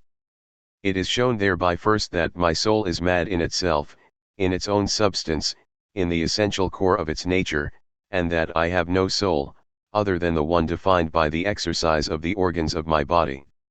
In short, Voltaire concludes from the fact that madness is not a problem of the senses that soul, by its very nature, is no different from any other of the senses, and that the brain is its organ. He has subtly slipped from a clearly defined medical problem of the age, the genesis of madness as a result of a hallucination of the senses, or of a delirium of the spirit, which we might characterize in our language as a peripheral or a central theory, to a philosophical problem which cannot in principle nor in fact be superimposed upon it, the question of whether or not madness proves the material nature of the soul. For the first question, Voltaire feigns a rejection of any sensualist response, but the better to impose it as a solution to the second problem, this last-minute reprieve for sensualism showing that he had given up on the first question, the medical question of the role of the sense organs in the origin of madness. In itself, stripped of the polemical intentions that it conceals, this superimposition is significant. For it does not belong to the medical problems of the 18th century, but joins the sense-brain, periphery center issue, which is fully in line with medical considerations then, to a critical analysis that relies on a dissociation between the soul and the body. The day would come when doctors considering the problem of origins, of causal determination, and of the seat of madness would answer in terms of materialism, or not.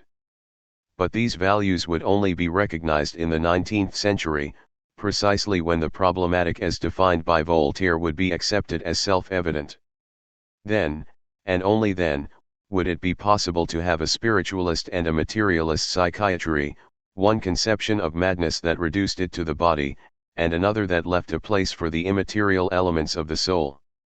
But Voltaire's text, precisely where it is contradictory and illogical, in the ruse that he quite deliberately employs, is not representative of the experience of madness in the 18th century, and of all that was vital, dense, and solid therein.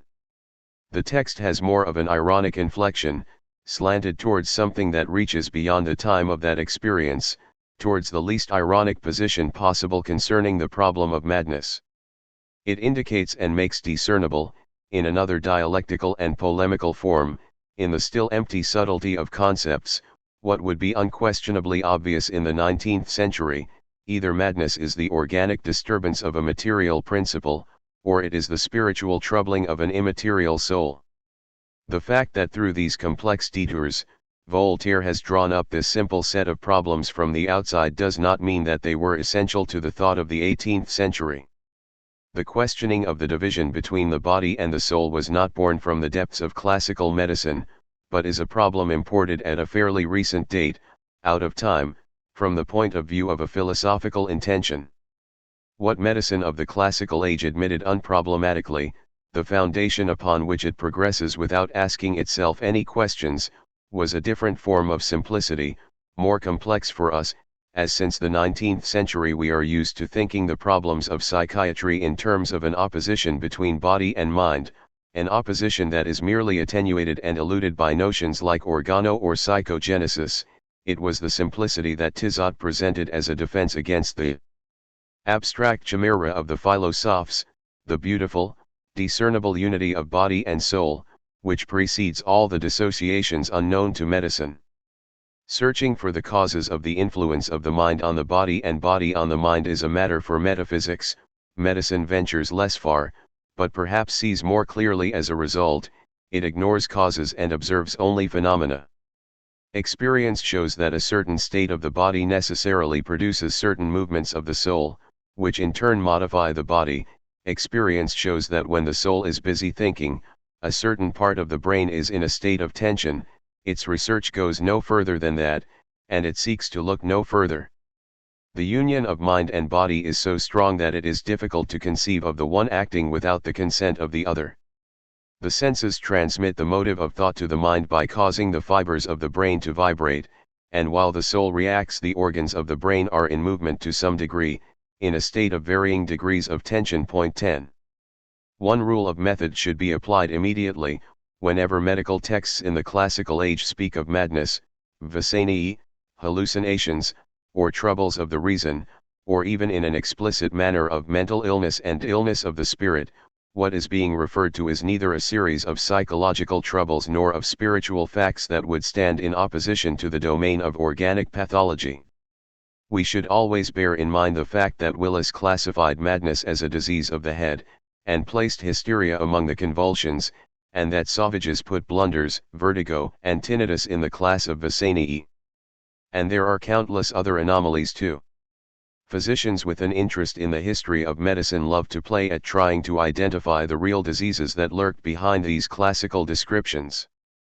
When Willis spoke of hysteria, did he not also include epileptic phenomena? When Boerhaave spoke of mania, was he not describing paranoia? And is Dimmerbroek's melancholy not strongly reminiscent of an obsessional neurosis? Fine sport to be sure 11, but this is not history.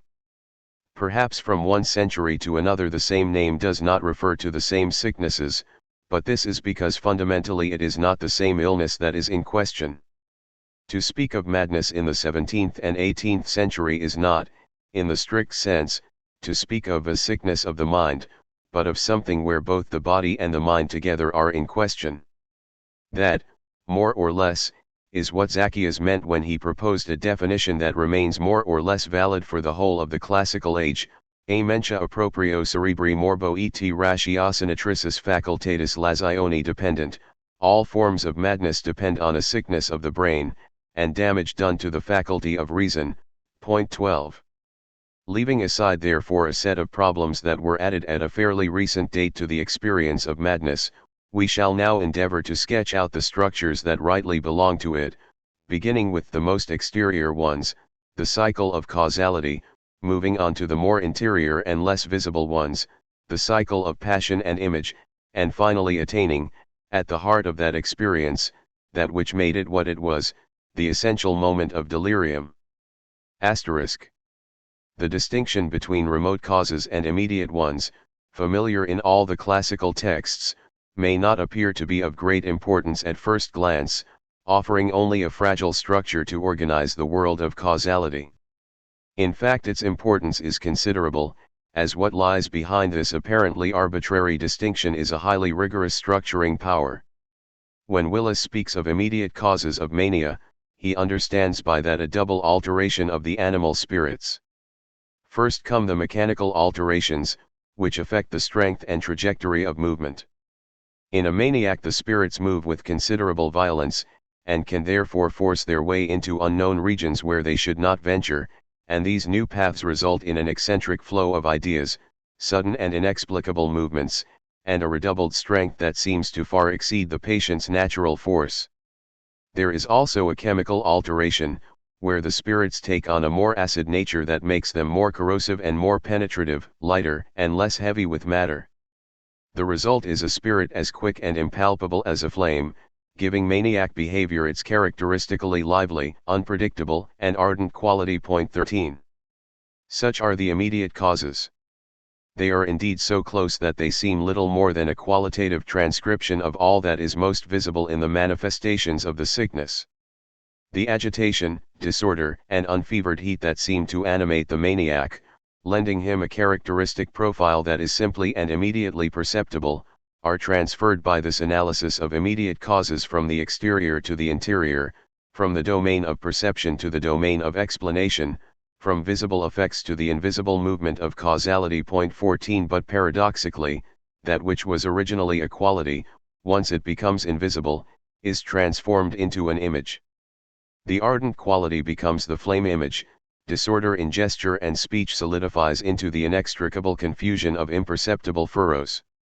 And values that were at the limits of moral judgment, where one could see and touch, became things beyond the limits of touch and sight. Without even a change in vocabulary, ethics becomes a form of dynamics. As Sydenham notes, the strength and constancy of mind, as long as it is confined in the body, much depends on the firmness of the spirits that are subservient to it, which indeed are made of the finest matter, and are placed in the confines of material beings, and as the frame of the mind, if it be lawful to call it so, is much more curious and delicate than the structure of the body, for it consists in the harmony of the most excellent and almost divine faculties, so if the constitution is any way vitiated, by so much the greater is the ruin, by how much it was more excellent and more exquisitely composed when it was whole. This truly is the condition of those most miserable and dejected people we have described. Point 15. Between these immediate causes and their effects a sort of immediate qualitative communication is established, without interruption or intermediary, and what is formed is a system of simultaneous presence, which is a perceived quality on the side of the effect, and an invisible image for the cause. The circulation is perfect from the one to the other, as the image is induced from all that is familiar to perception, and the symptomatic singularity of the patient is deduced from the physical properties attributed to the causal image. In fact, the system of immediate causes is little more than the other side of the empirical recognition of symptoms, a kind of causal valorization of the qualities involved. Little by little, in the course of the 18th century, this tight circle, this game of transpositions that turned around itself, reflecting itself in an imaginary element, begins to open up, and stretches out into a more linear structure, where the essential element is no longer a communication of quality, but purely and simply the fact of antecedence. The effect of this is that it is no longer in the imaginary elements but inside an organized perception that causes are to be identified. Already, in the pathology of nerve fibers, most important of all was the need to see the immediate cause, and to ensure that it had a recognizable existence inside perception. Not that quality and image were banished from this new structure of immediate causality, but it did require them to be present in a visible organic phenomenon, which could be presented, without a risk of error or circular return, as the antecedent fact. Sydenham's French translator took him to task for not making the link between the vigor of the soul and the strength of the animal spirits more apparent. To which we could add that the idea we have of our spirits is neither clear nor satisfactory. The strength and steadfast nature of the soul, to use the terms our author uses, seem principally to depend on the structure of solids, which have the elasticity and suppleness necessary to allow the soul to perform its duties with ease and vigor. Point 16. With the physiology of fibers, a whole material network is in place that can serve as a perceptual support for the designation of immediate causes. In fact, if the support itself is visible in its material reality, the alteration that serves as an immediate cause of madness is not strictly speaking perceptible. The most that it might be is an impalpable, almost moral quality, inserted in the tissue of perception. Paradoxically, it is a purely physical modification, usually a mechanical alteration of the fiber itself, but which affects it below the threshold of any possible perception, in the infinitely minute determination of its functioning. Physiologists who see the fiber in question know that it is not possible to observe or measure any tension or relaxation at that level. Even when stimulating the nerves of a frog, Morgagni could detect no contraction, and this was merely a confirmation of the opinions of Boerhaave, Van Swieten, Hoffmann and 1 Hieronymus Bosch, c. 1450–1516, The Stone Cutter, The Cure of Folly, 1475–1480. Museo del Prado, Madrid, Spain. 2 Hieronymus Bosch, c. 1450–1516, The Ship of Fools, 1484–90 or 1510–16, Musée du Louvre, Paris. 3 Albrecht Dürer, 1471–1528, Melancholia, engraving, 1514. Haller, The Adversaries of the Nerve Cord Theory and of the Pathologies of Tension and Rest. But physicians and practitioners saw too, and what they saw was quite different. They saw a maniac, with his muscles in a state of contraction, a rictus grin, jerky, violent gestures, reacting with great energy to the smallest stimulus. They saw the nervous system in a state of maximal tension. Between these two forms of perception, that of the modified thing, and that of the altered quality, a conflict reigns, obscurely, in the medical thought of the 18th century. 17 Slowly, the first group carry the day, but not without absorbing the values of the second group. These famous states of tension, dryness, and withering that the physiologists did not see were seen by practitioners like Pohm with their own eyes, and heard by their ears. They thought they were triumphing over the physiologists, whereas ultimately all they were doing was allowing the triumph of the structure of causality that they were seeking to impose. Hunched over the body of a female patient, Pohm heard the vibrations in the irritated nervous system, and after dipping it in water for 12 hours a day for 10 months, he saw the desiccated elements peel away and fall into the bath, membranous strips like strips of wet parchment. 18. Perceptive and linear structures were now beginning to carry the day. Qualitative communication was no longer sought, and gone were the descriptions of the circle that moved back from the effect and its essential values to a cause that was little more than a transposition of its meaning. The search was now on for the simplest possible perceptible event, which might determine sickness in the most direct manner. The immediate cause of madness had to be a visible alteration in the organ closest to the soul, i.e. the nervous system, and in so far as it was possible the brain itself. The proximity of the cause was no longer required in a unity of meaning, or a qualitative analogy, but in the most rigorously possible anatomical proximity. The cause would be found when it was possible to assign, situate, and perceive the anatomical or physiological disturbance, regardless of its nature, form, or the manner in which it affected the nervous system, which was closest to the junction of the soul and the body. In the 17th century, the immediate cause implied a simultaneity and a structural resemblance. By the 18th century, it began to imply an unmediated antecedence and an immediate proximity. It is in this spirit that developments in anatomical research on the causes of madness are to be understood. Bonnet's Sepulchridum, published for the first time in 1679, still only gave qualitative descriptions, where the pressure of imagination and the influence of theoretical themes weighed heavily on perception, determining its meaning in advance. During post-mortems, Bonnet had seen the brain of a maniac as dry and brittle, while NHAT of a melancholic was damp and congested with humors. In dementia, the cerebral substance was very rigid or excessively relaxed, but in both cases devoid of elasticity. 19 Nearly 50 years later, the analyses of Meckel still belong to the same world where quality was all, for maniacs, dryness, for melancholics, heaviness, and damp. But those qualities were now to be perceived, by a perception purified of all sensible apperception through the use of rigorous measurement. The condition of the brain no longer represents the other version, the perceptible translation of madness, but has become instead, as pathological event, the essential alteration that leads to madness. The principle behind Meckel's experiments is quite simple. From the brain and cerebellum he cut cubes of tissue of 9, 6, and 3 lines, according to the Paris standard, in all directions.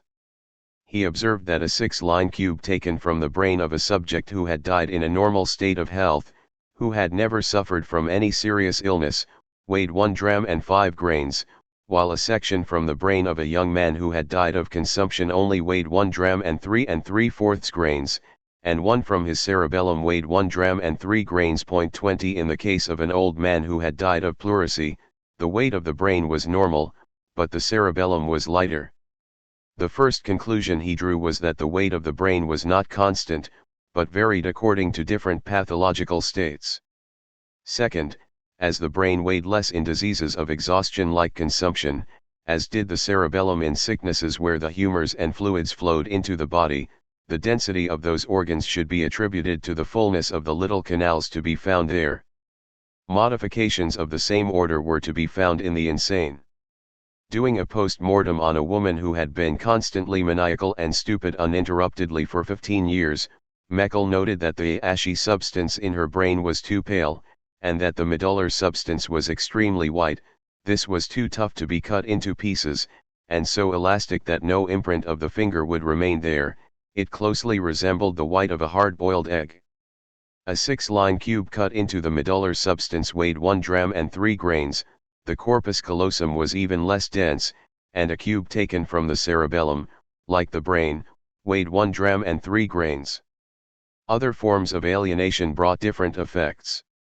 One young woman who had been intermittently mad died in a frenzy, and her brain seemed dense to the touch.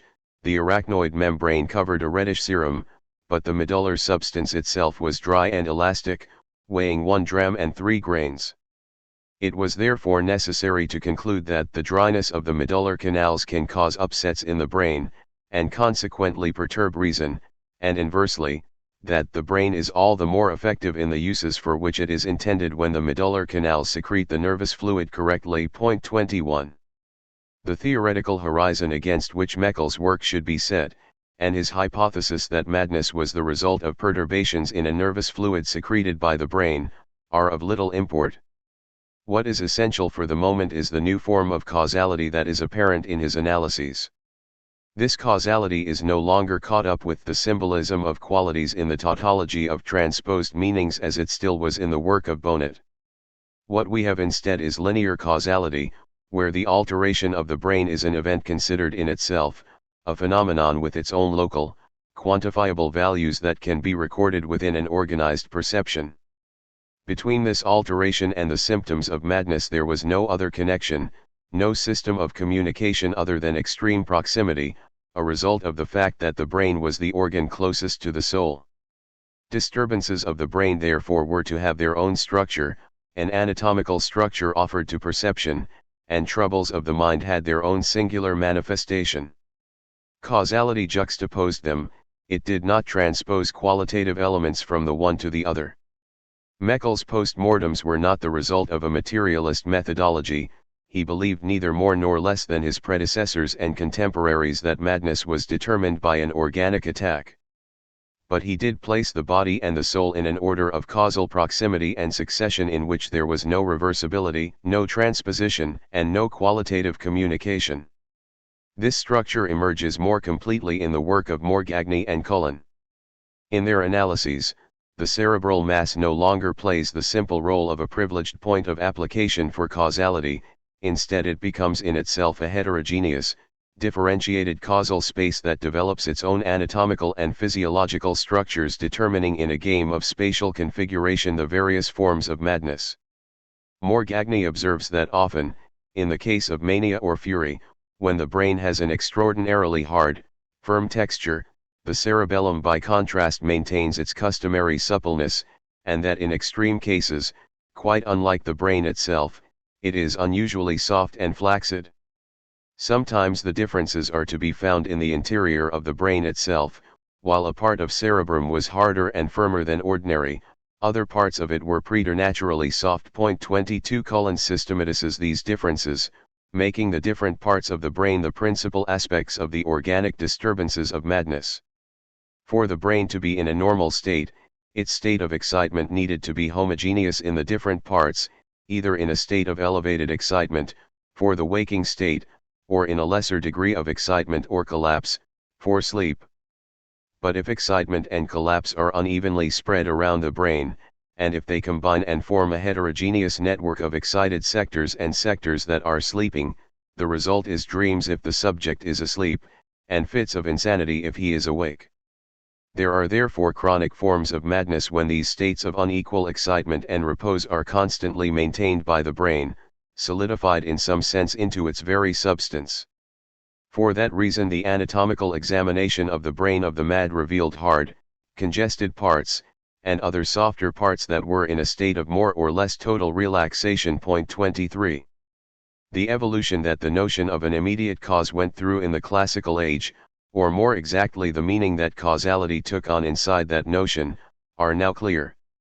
This restructuring paved the way for the materialism and organicism of the age that followed, and in any case the effort to understand the mechanisms of the brain in terms of cerebral localizations. But in that period, it implies no such project. There was simultaneously much more and much less involved here. Much less than the sudden eruption of a materialism, but much more in that what was undone was the type of causality that had organized the relationship of the soul to the body since the 17th century. It was removed from the closed cycle of qualities, and placed in the open perspective of a simpler yet more enigmatic chain of events that put the cerebral space and the system of psychological signs in an order of invariable succession. On the one hand, all signifying communication was interrupted, but on the other, the whole of the body was no longer called upon to form the structure of the immediate cause, only the brain, which, as it was the organ that approached the soul most closely, and even only certain privileged sectors within it, grouped together the aspects that were known as immediate causes, a term soon to be forgotten. 0*. The fate of the remote cause went through an exactly opposite evolution during this same period. At the outset it was defined only in terms of antecedents, a slightly arbitrary relationship of juxtaposition that did little more than group together coincidences, factual intersections, and immediate pathological transformations. Muller gives a good example when he lists the causes of convulsions, nephritic colic, the acid humors of melancholy, birth during a lunar eclipse, neighboring metal mines, the anger of newborn children, autumn fruits, constipation, medlar stones in the rectum, and in a more immediate fashion, the passions, and those of love in particular. 24 Remote causes gradually gain ground, spreading to new regions and taking on an incalculable multiplicity. Soon the whole organic domain was involved, and it seemed that there was no disturbance, no inhibited or excessive secretion, no deviant mode of functioning that could not be registered as a remote cause of madness. Whitt noted in particular the importance of wind, phlegm, and mucus, intestinal worms, aliments improper in their quality or quantity, cirrhosis or other obstructions of the viscera of the lower belly, violent afflictions of the mind. 25 Any event in the soul, provided it was of sufficient violence or intensity, could now become a remote cause for madness. Passions of the soul, a mind filled with contention, enforced study, deep thought, anger, sadness, fear, intense and prolonged sorrow, love. Scorned.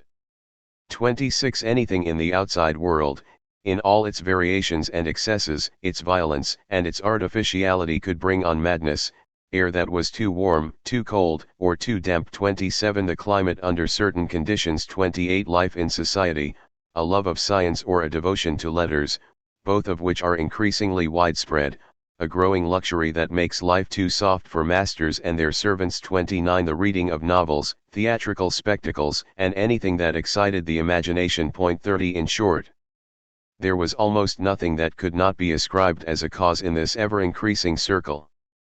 The world of the soul, the body, nature, and society constituted an immense reservoir of causes, presenting writers of the 18th century with an endless array of possibilities, where little observation or organization were needed, and it sufficed to follow one's own theoretical preferences or some moral choices. Dufour, in his Trait de l'entendement, drew up a summary list of the recognized causes of his day. The obvious causes of melancholy are all those elements that immobilize, wear out or trouble these spirits, great, sudden frights, violent movements of the soul resulting from transports of joy or intense affection, lengthy, deep meditation on a particular object, intense love, lack of sleep, and all excessive exercise of the worried mind, particularly at night, solitude, fear, hysterical affection, anything that impedes growth, healing, the circulation, the various secretions and excretions of blood, particularly in the spleen, the pancreas, the omentum, the stomach, the mesentery, the intestines, the breasts, the liver, the uterus, the hemorrhoidal vessels, consequently the hypochondriac illness, acute diseases imperfectly cured, principally frenzy and causeuses, all medications or excretions, when overabundant or interrupted, and consequently sweat, milk, menstrual fluid, lochia, tylism, and scabies. Dispermatism commonly produces what is known as erotic delirium or erotomania, cold, earthy foodstuffs, anything that is difficult to digest, hard, dry or astringent, similar drinks and raw fruit, floury substances that have not fermented, any long-lasting intense heat that burns the blood, dark, stagnant bog air, being dark-skinned, hairy, dry, tall, male, being in the prime of life, or having a cast of mind that is lively, penetrating, deep, or studious. 31. At the end of the 18th century, this almost indefinite extension of the remote causes of madness became accepted as fact, and at the moment of the great reform of confinement, was one of the rare bodies of knowledge that was transmitted without theoretical alteration. The new practice within asylums directly matched the polyvalence and heterogeneity of causal reasoning about the genesis of madness. Analyzing the mad in Bethlehem Hospital between 1772 and 1787, Black indicated the following etiologies: a hereditary disposition, drunkenness, excessive study, fevers, the consequences of childbirth, obstructions of the viscera, bruises and fractures, venereal disease, smallpox, ulcers that dry too quickly, upsets, worries and misfortunes, love, jealousy, excessive devotion, or belonging to a Methodist sect, pride. 32. A few years later Giroux reported to the Minister of the Interior about the situation at Charenton in 1804, where he had received reliable information that had allowed him to determine the cause of illness in 476 cases. 150 are ill as a result of powerful afflictions of the soul, such as jealousy, disappointment in love, excessive joy, ambition, fear, terror, or intense sadness. 52 have inherited their condition. 428 it is a result of masturbation. 3. A syphilitic virus. 12. The abuse of the pleasures of Venus. 31. The abuse of alcoholic beverages. 12. The abuse of their intellectual faculties. 4.2 It is the result of worms in the intestine. 1. The consequences of scabies. 4.5 It is the result of herpes. 29 Of milky metastasis, and 2. Sunstroke. 33. The list of remote causes of madness never ceases to grow. The 18th century enumerates them without any order, privileging no single one above the others, in a disorganized multiplicity. And yet that world of causality may not be quite as anarchic as it appears. The multiplicity might seem to stretch on indefinitely, but not in a heterogeneous or chaotic space. One example should allow us to grasp the organizing principle that groups together the variety of causes and guarantees their secret coherence. In the 16th century, lunacy was a constant theme that was never questioned. It was still frequent in the 17th century, but started to disappear, and by 1707, the year in which Louis-François asked the question Est ni aliquod luni in corpora humana imperium? Does the moon have any influence over the human body? After lengthy discussions, the university decided that their reply was in the negative. 34 In the course of the 18th century the moon was rarely cited among the causes of madness, even as a possible factor or an aggravation. But right at the end of the century the idea reappears, perhaps under the influence of English medicine, which had never entirely forgotten the Moon 35 and Dequin 36 followed by Lurette 37 and Gouis Lane 38 all admitted the influence of the Moon on the phases of maniacal excitement, or at the least on the agitation of their patients. But what is important here is not so much the return of the theme as the possibility and conditions necessary for its reappearance. It reappears entirely transformed, filled with a new significance that it did not formerly possess. In its traditional form, it designated an immediate influence, a direct coincidence in time and intersection in space, whose mode of action was entirely situated in the power of the stars. But in Dequin, by contrast, the influence of the Moon acts through a whole series of mediations, in a kind of hierarchy, surrounding man. The Moon acts on the atmosphere with such intensity that it can set in motion a mass as heavy as the ocean. The nervous system, of all the parts that make up the human organism, is the part most sensitive to atmospheric variations, as the slightest variation in temperature, humidity, or dryness can have serious effects upon it. The Moon, therefore, given the important power that its trajectory exerts on the atmosphere, is likely to act most on people whose nervous fibers are particularly delicate. Madness is an exclusively nervous condition, and the brain of a madman must therefore be infinitely more susceptible to the influence of the atmosphere, which itself undergoes considerable changes of intensity as a result of the different positions of the Moon relative to the Earth. 39. At the end of the 18th century, as it had been more than a century previously, lunacy was considered to be beyond reasonable doubt. But in a totally new way. It is no longer simply the expression of a cosmic power, but rather a sign of the peculiar sensitivity of the human organism. If the phases of the Moon can have an influence on madness, that is because man is entirely surrounded by a group of elements to which he is sensitive to some degree, without being conscious of it. The sensitivity of the body and the milieu to which it is sensitive have now come between madness and remote causes, forming a quasi-unity, a system of belonging that organizes the ensemble of the remote causes of madness in a new homogeneity. The system of causes therefore underwent a double evolution in the course of the 18th century. Immediate causes constantly grew closer together, instituting a linear relation between the soul and the body, which takes the place of the former cycle of the transposition of qualities. Meanwhile, remote causes seemed constantly to expand and separate, in appearance at least, but beneath the apparent chaos a new unity was forming, a new form of liaison between the body and the outside world. During the same period, the body became both an ensemble of different localizations for systems of linear causality and the secret unity of a particular sensibility that picked up on the most diverse, distant, and heterogeneous influences from the world that surrounded it. The medical view of madness reflects this new division. On the one hand, there is the phenomenon of the soul affected by some accident or upset that befalls the body, and on the other there is the phenomenon of the body and soul linked in the same sensibility, the whole human being, affected by any variation in the influences of his milieu. A localized attack in the brain, and a general disturbance of sensibility. There is now the possibility, and the obligation, to look at once for the cause of madness in the anatomy of the brain and in the dampness of the air, the change of season, or the exaltation in reading novels. The precision of the immediate cause is no contradiction to the diffuse generality of the remote cause. Both the one and the other are no more than the different extremes of a single movement, the phenomenon of passion.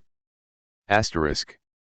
Passion is to be found among the remote causes, on the same plane as the others. But deep down it has quite a different role, and if, in the experience of madness, it belongs to the cycle of causality, it is also at the origin of a second cycle, which is perhaps of a more essential nature. Sauvages sketched out the fundamental role played by passion, transforming it into a more obstinate, invariant cause of madness, the form that somehow seemed most deserved.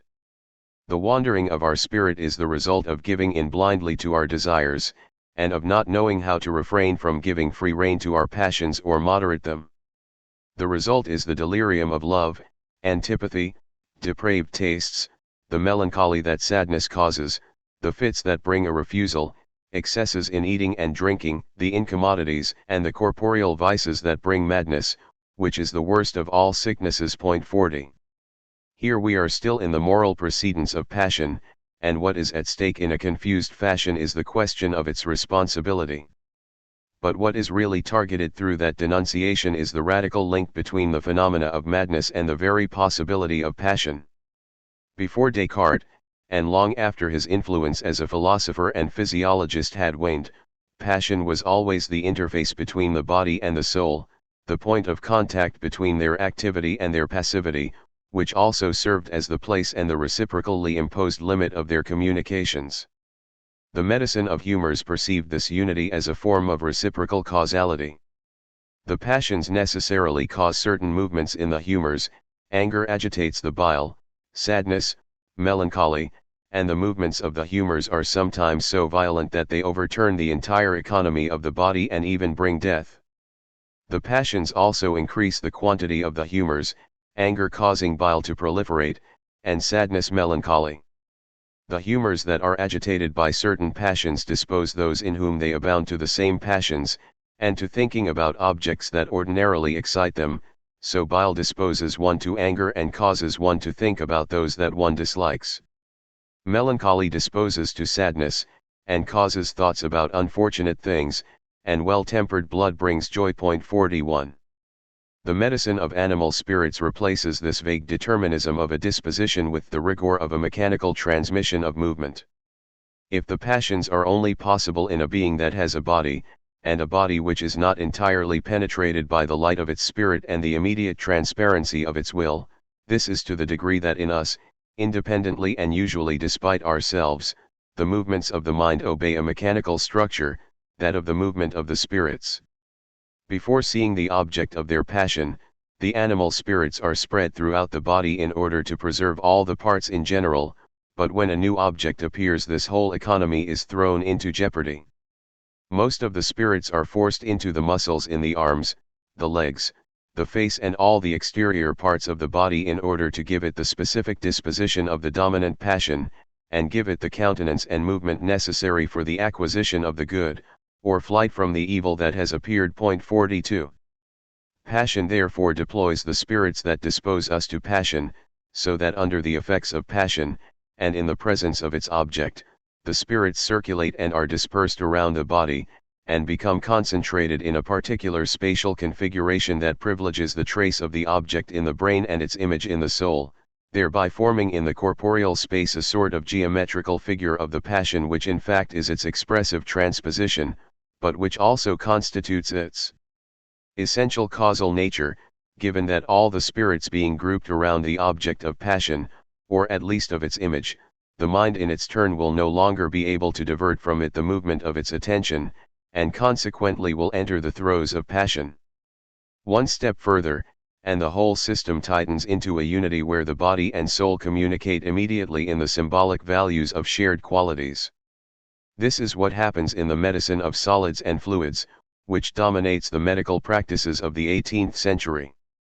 Tension and relaxation, hardness and softness, rigidity and rest and swelling and desiccation are all qualitative states of the mind as well as of the body, and ultimately refer to an indistinct and mixed situation regarding the passions, imposing its common forms on the flow of ideas and feelings, the state of the nerve fibers and the circulation of the fluids.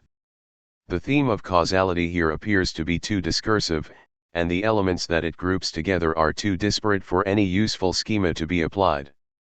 Are active passions like anger, joy, and envy the causes or consequences of the excessive force, the overwhelming tension, the undesirable elasticity of the nervous fibers, or the overactive movements of the nervous fluid? And inversely, is it not the case that the languorous passions like fear, downheartedness, boredom, loss of appetite, the chill that accompanies homesickness, bizarre appetites, stupidity, and memory loss, can also be followed or preceded by the softness of the brain matter and the nervous fibers that distribute it amongst the organs, or a diminution or inertia in the fluids? 43. There is no sense in attempting to situate passion in a causal succession, or halfway between the corporeal and the spiritual. It indicates, at a deeper level, that body and soul are in a perpetual metaphorical relationship, where qualities do not need to be communicated because they are already shared, and where the facts of expression have no need to acquire a causal value, for the simple reason that body and soul are always the immediate expression of each other. Passion is no longer situated exactly at the geometrical center of the ensemble of the body and soul, but slightly precedes them, in a place where they are not yet in opposition, the region where their unity and their distinctiveness are both grounded. But on that level, passion is no longer simply a cause of madness, nor even one of the privileged ones. Passion is more like the general condition of its possibility. If it is true to say that there exists in the relations between the soul and the body a domain where cause and effect, determinism and expression are still so tightly interwoven that in practice they form a single movement which will only be undone later on, if it is also true that preceding the violence of the body and the quickness of the soul, and before the softness of the fibers and the relaxation of the spirit, there are some sort of qualitative a priori that are not yet divided and which latterly impose the same values on both the organic and the spiritual, then it can be understood that there might be sicknesses like madness which from the outset affect both the body and the soul, diseases where the disturbance of the brain is of the same quality, origin, and ultimately nature as the disturbance of the soul. The possibility of madness is offered in the very fact of passion. It is true that since long before the classical age, and for a series of centuries that has probably not yet come to an end, passion and madness have been kept in close proximity. But the classical age did have a genuinely original approach here. Moralists in the Greek and Latin tradition had thought it quite fair that madness should be the punishment for passion, and to confirm it they declared that passion was a provisional or attenuated form of madness. But the classical age created a relation between passion and madness that was neither wishful thinking, nor pedagogical threat nor moral synthesis. There was a break with tradition in that the terms of the argument were reversed, and henceforth the chimera of madness were to be based on the nature of passion, and the determinism of the passions was nothing other than the freedom offered to madness to penetrate the world of reason. If the unquestioned union between body and soul showed in passion the finitude of man, it also simultaneously opened man to an infinite movement that was his undoing. The reason is that madness is not simply one of the possibilities presented by the union of body and soul, and is not purely and simply one of the consequences of passion. Grounded in the unity of the body and the soul, it turns against that union and calls it into question. Madness, made possible by passion, threatens, in its own movement, the condition of possibility of passion. It is one of those forms of unity where the laws are compromised, perverted and twisted, demonstrating that the unity clearly exists, but that it is also fragile and destined to disappear. There comes a moment when, as passion pursues its course, the laws are suspended as though of their own accord, and where the movement suddenly stops, without there being any physical shock or absorption of the force, or where the movement spreads and multiplies throughout, only stopping when excitement is at its highest peak. WHYTT allows that a strong emotion can provoke madness just as a physical jolt can start movement, for the simple reason that emotion is both a shock for the soul, and a shaking of the nervous fibers. Thus doleful or moving stories, horrible or unexpected sights, great grief, anger, terror, and other passions, frequently occasion the most sudden and violent nervous symptoms. 44 But, and this is where madness properly speaking begins, it also happens that the movement can be checked by its own excess, bringing a form of immobility that sometimes goes as far as death. It is as though in the mechanics of madness rest is not the same thing as an absence of movement, but can also be a brutal rupture within the self, a movement which due to the effect of its own violence reaches its own contradiction and the impossibility of carrying on. Some of the more violent passions have, all at once, occasioned a fit of tetanus or catalepsy, so that the person has appeared more like a statue than to anything alive. Nay, excessive fear, grief, joy, and shame have been sometimes followed by sudden death. 45. Inversely, it also happens that movement, passing from the soul to the body and the body to the soul, becomes infinitely propagated in a sort of space of disquiet, certainly closer to where Malebranche placed souls than where Descartes situated bodies. Imperceptible movements, often brought on by a relatively minor external event, slowly accumulate, grow and then explode into violent convulsions.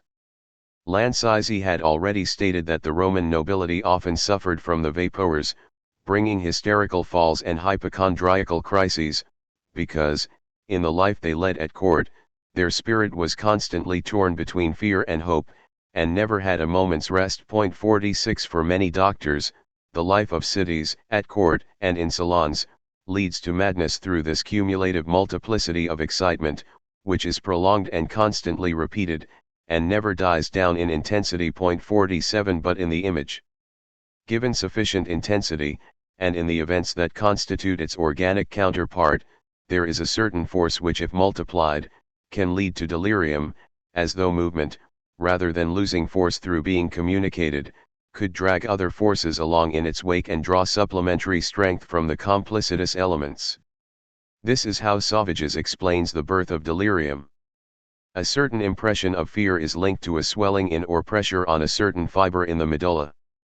That fear is limited to a recognizable object, just as the swelling or pressure is strictly localized. But as the fear persists, the soul begins to take more notice, isolating it and detaching it ever more from all that is foreign to it.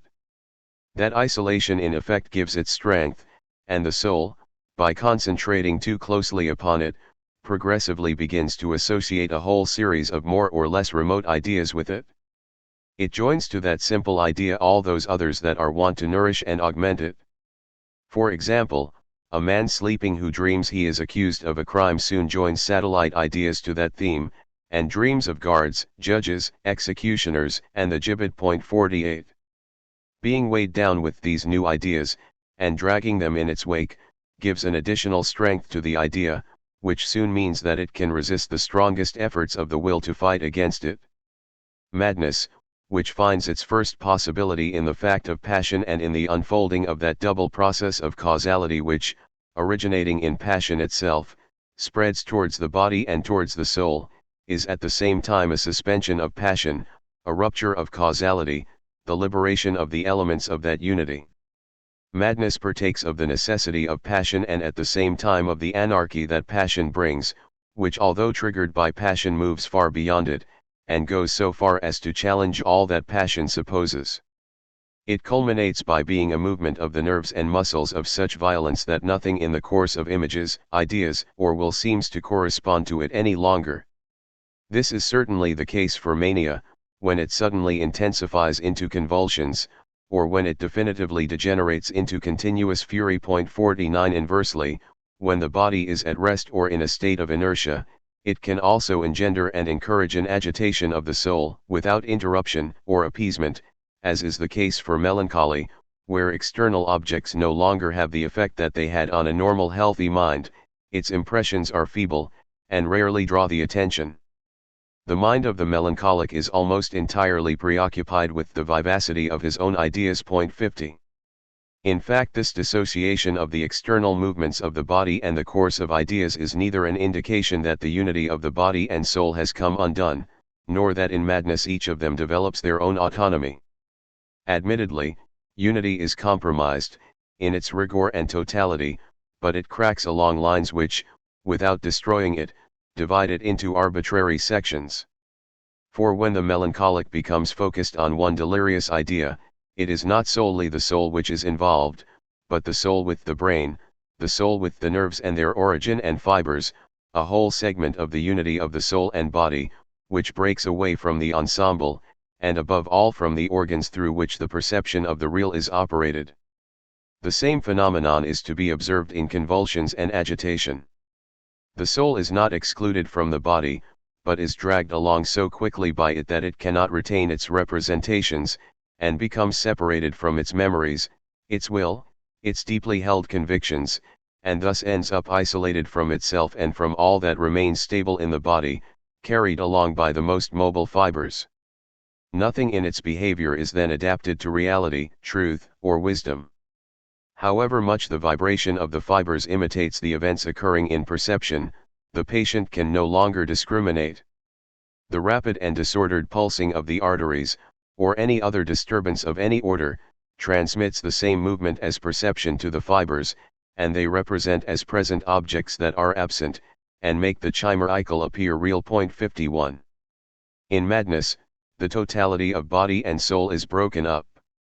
Not according to the elements that constitute it metaphysically, but according to figures that envelop segments of the body and ideas of the soul in a derisory form of unity.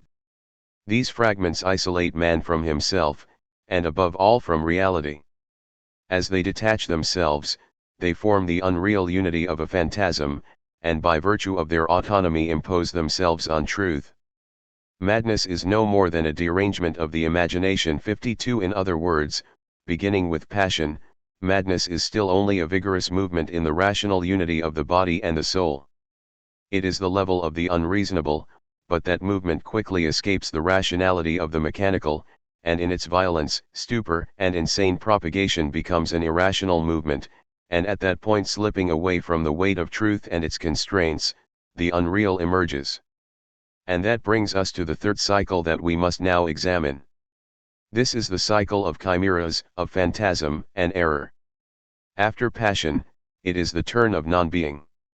Asterisk. We should now turn our attention to what is actually said in these fantastical fragments. An image is not madness. Even if it is true to say that in the arbitrary world of the phantasm, alienation finds its first opening onto its vain liberty, madness itself only begins further on, at the moment when the mind binds itself to this arbitrary power, and becomes a prisoner of this apparent freedom.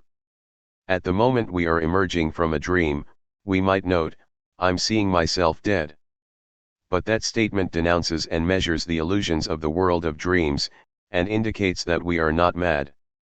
Madness begins when a subject states as an affirmation that he is dead, and gives truth value to the still neutral content of the image "I am dead." Just as the consciousness of truth is not carried away by the simple presence of the image, but is in the act that limits, confronts, unifies or dissociates the image, so madness proper only begins in that act that lends a value of truth to the image. There is an original innocence in imagination.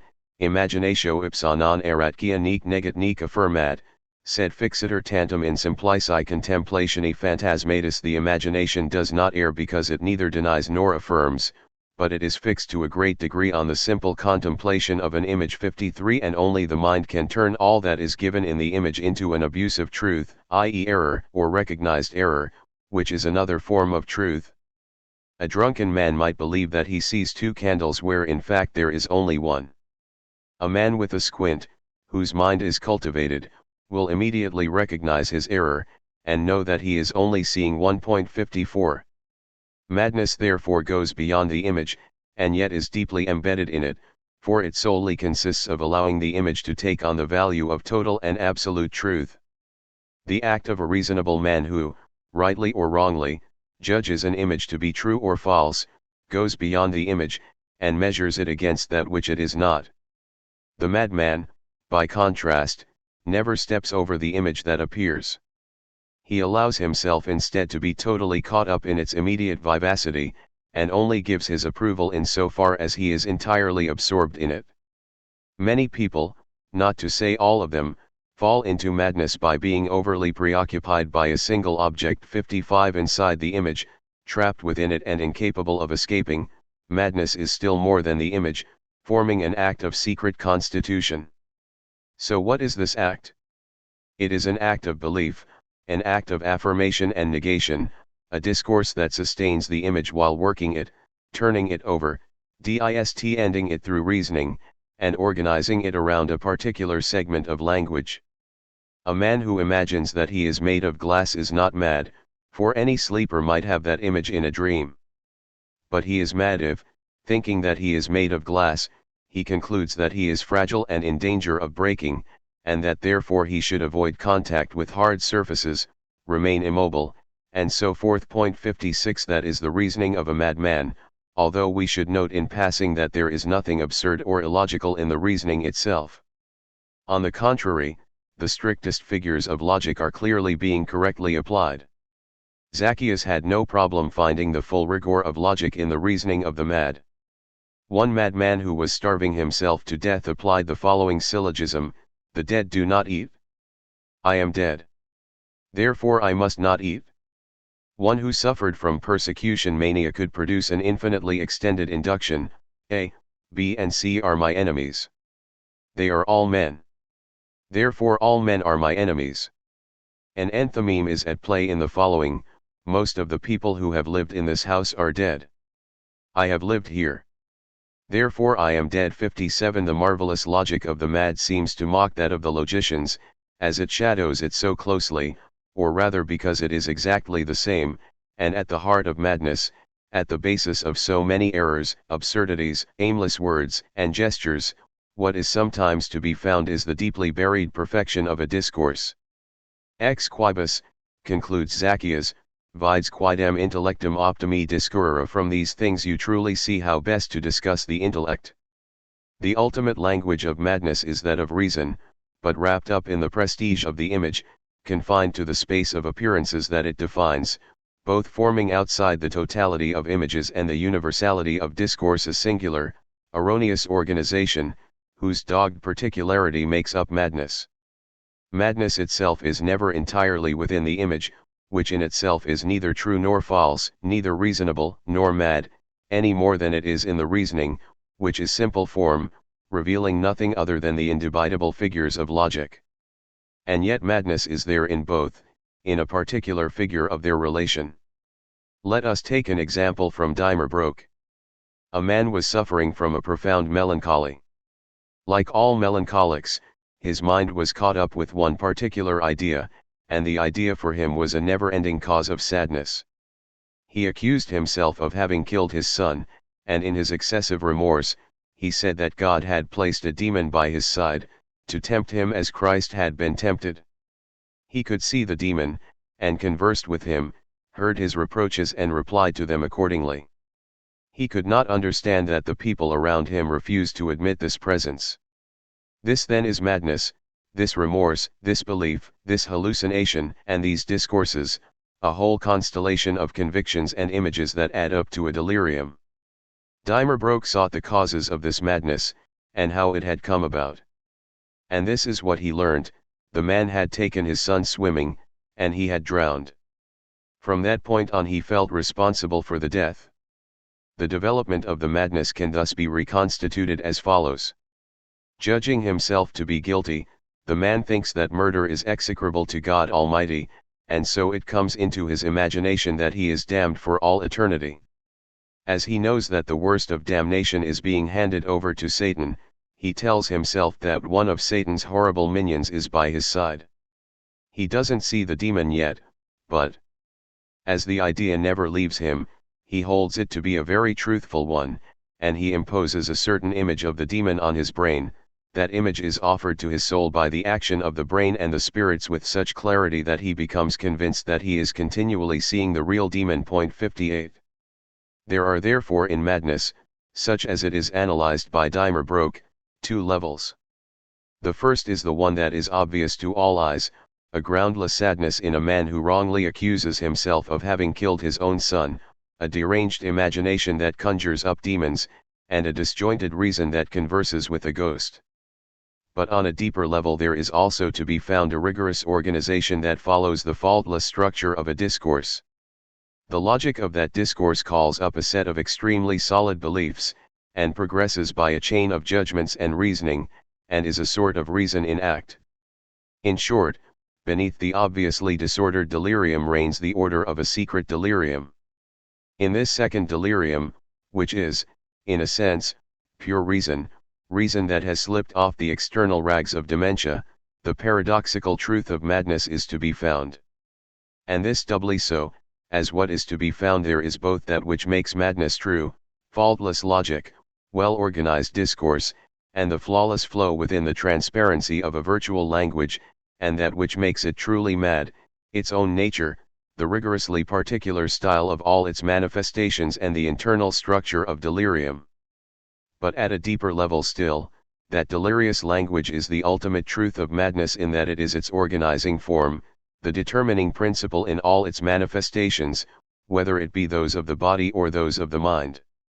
For if Dimer Broke's melancholic converses with his demon, it is because his image has been profoundly engraved in the everductal matter of the brain by the movement of the spirits. but in its turn, that organic figure is just the converse of the worry that had long obsessed the patient. It is like a sedimentation in the body of an infinitely repeated discourse about the punishments that God has reserved for sinners guilty of murder. The body and the traces that it hides, the soul and the images that it perceives here are nothing more than the relays within the syntax of delirious language. Lest we be reproached for basing this whole analysis on a single observation from a single author, an observation privileged because it deals with a melancholic delirium, confirmation can be found elsewhere of the fundamental role of delirious discourse in the classical conception of madness, in a different author, at another moment, and with regard to a radically different illness. This second case is an example of nymphomania observed by Bienville. The imagination of a young girl, Julie, had been inflamed by precocious reading, and stoked by the conversation of a serving girl initiated into the secrets of Venus, whom the mother had considered to be a paragon of virtue, but who had been a dear and voluptuous handmaid to the pleasures of the daughter. Yet against what for her were new desires, Julie struggled with all the impressions she had received from her education, and against the seductive language of novels, she opposed the lessons learned from religion and virtue, and however vivid her imagination became, she did not fall into illness, as long as she had the strength to follow her own reasoning, where it was neither licit nor honest to obey so guilty a passion. 59 But the guilty discourses and the dangerous reading multiplied, and at every turn they made the agitation of the fibers more vibrant, thereby weakening them, and then the fundamental language that had enabled her to resist slowly began to fade. Nature alone had spoken until then, but soon illusion, chimera, and extravagance played their role, and she finally came to acquire the unfortunate strength that led her to approve a new, dreadful maxim in herself, that there is nothing so beautiful or sweet as to give in to one's amorous desires. That fundamental discourse opened the doors of madness. Once the imagination was set free, appetites could only grow, and the fibers were stretched to an ultimate degree of irritation. Delirium, in the lapidary form of a moral principle, leads straight to convulsions that can be life-threatening. At the end of this last cycle, which began with the liberty of the phantasm and closes with the rigor of delirious language, four conclusions become apparent.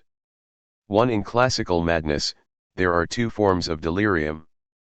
One is a unique form, symptomatic, particular to certain sicknesses of the mind and especially to melancholy, so that one can say that there are sicknesses with or without delirium.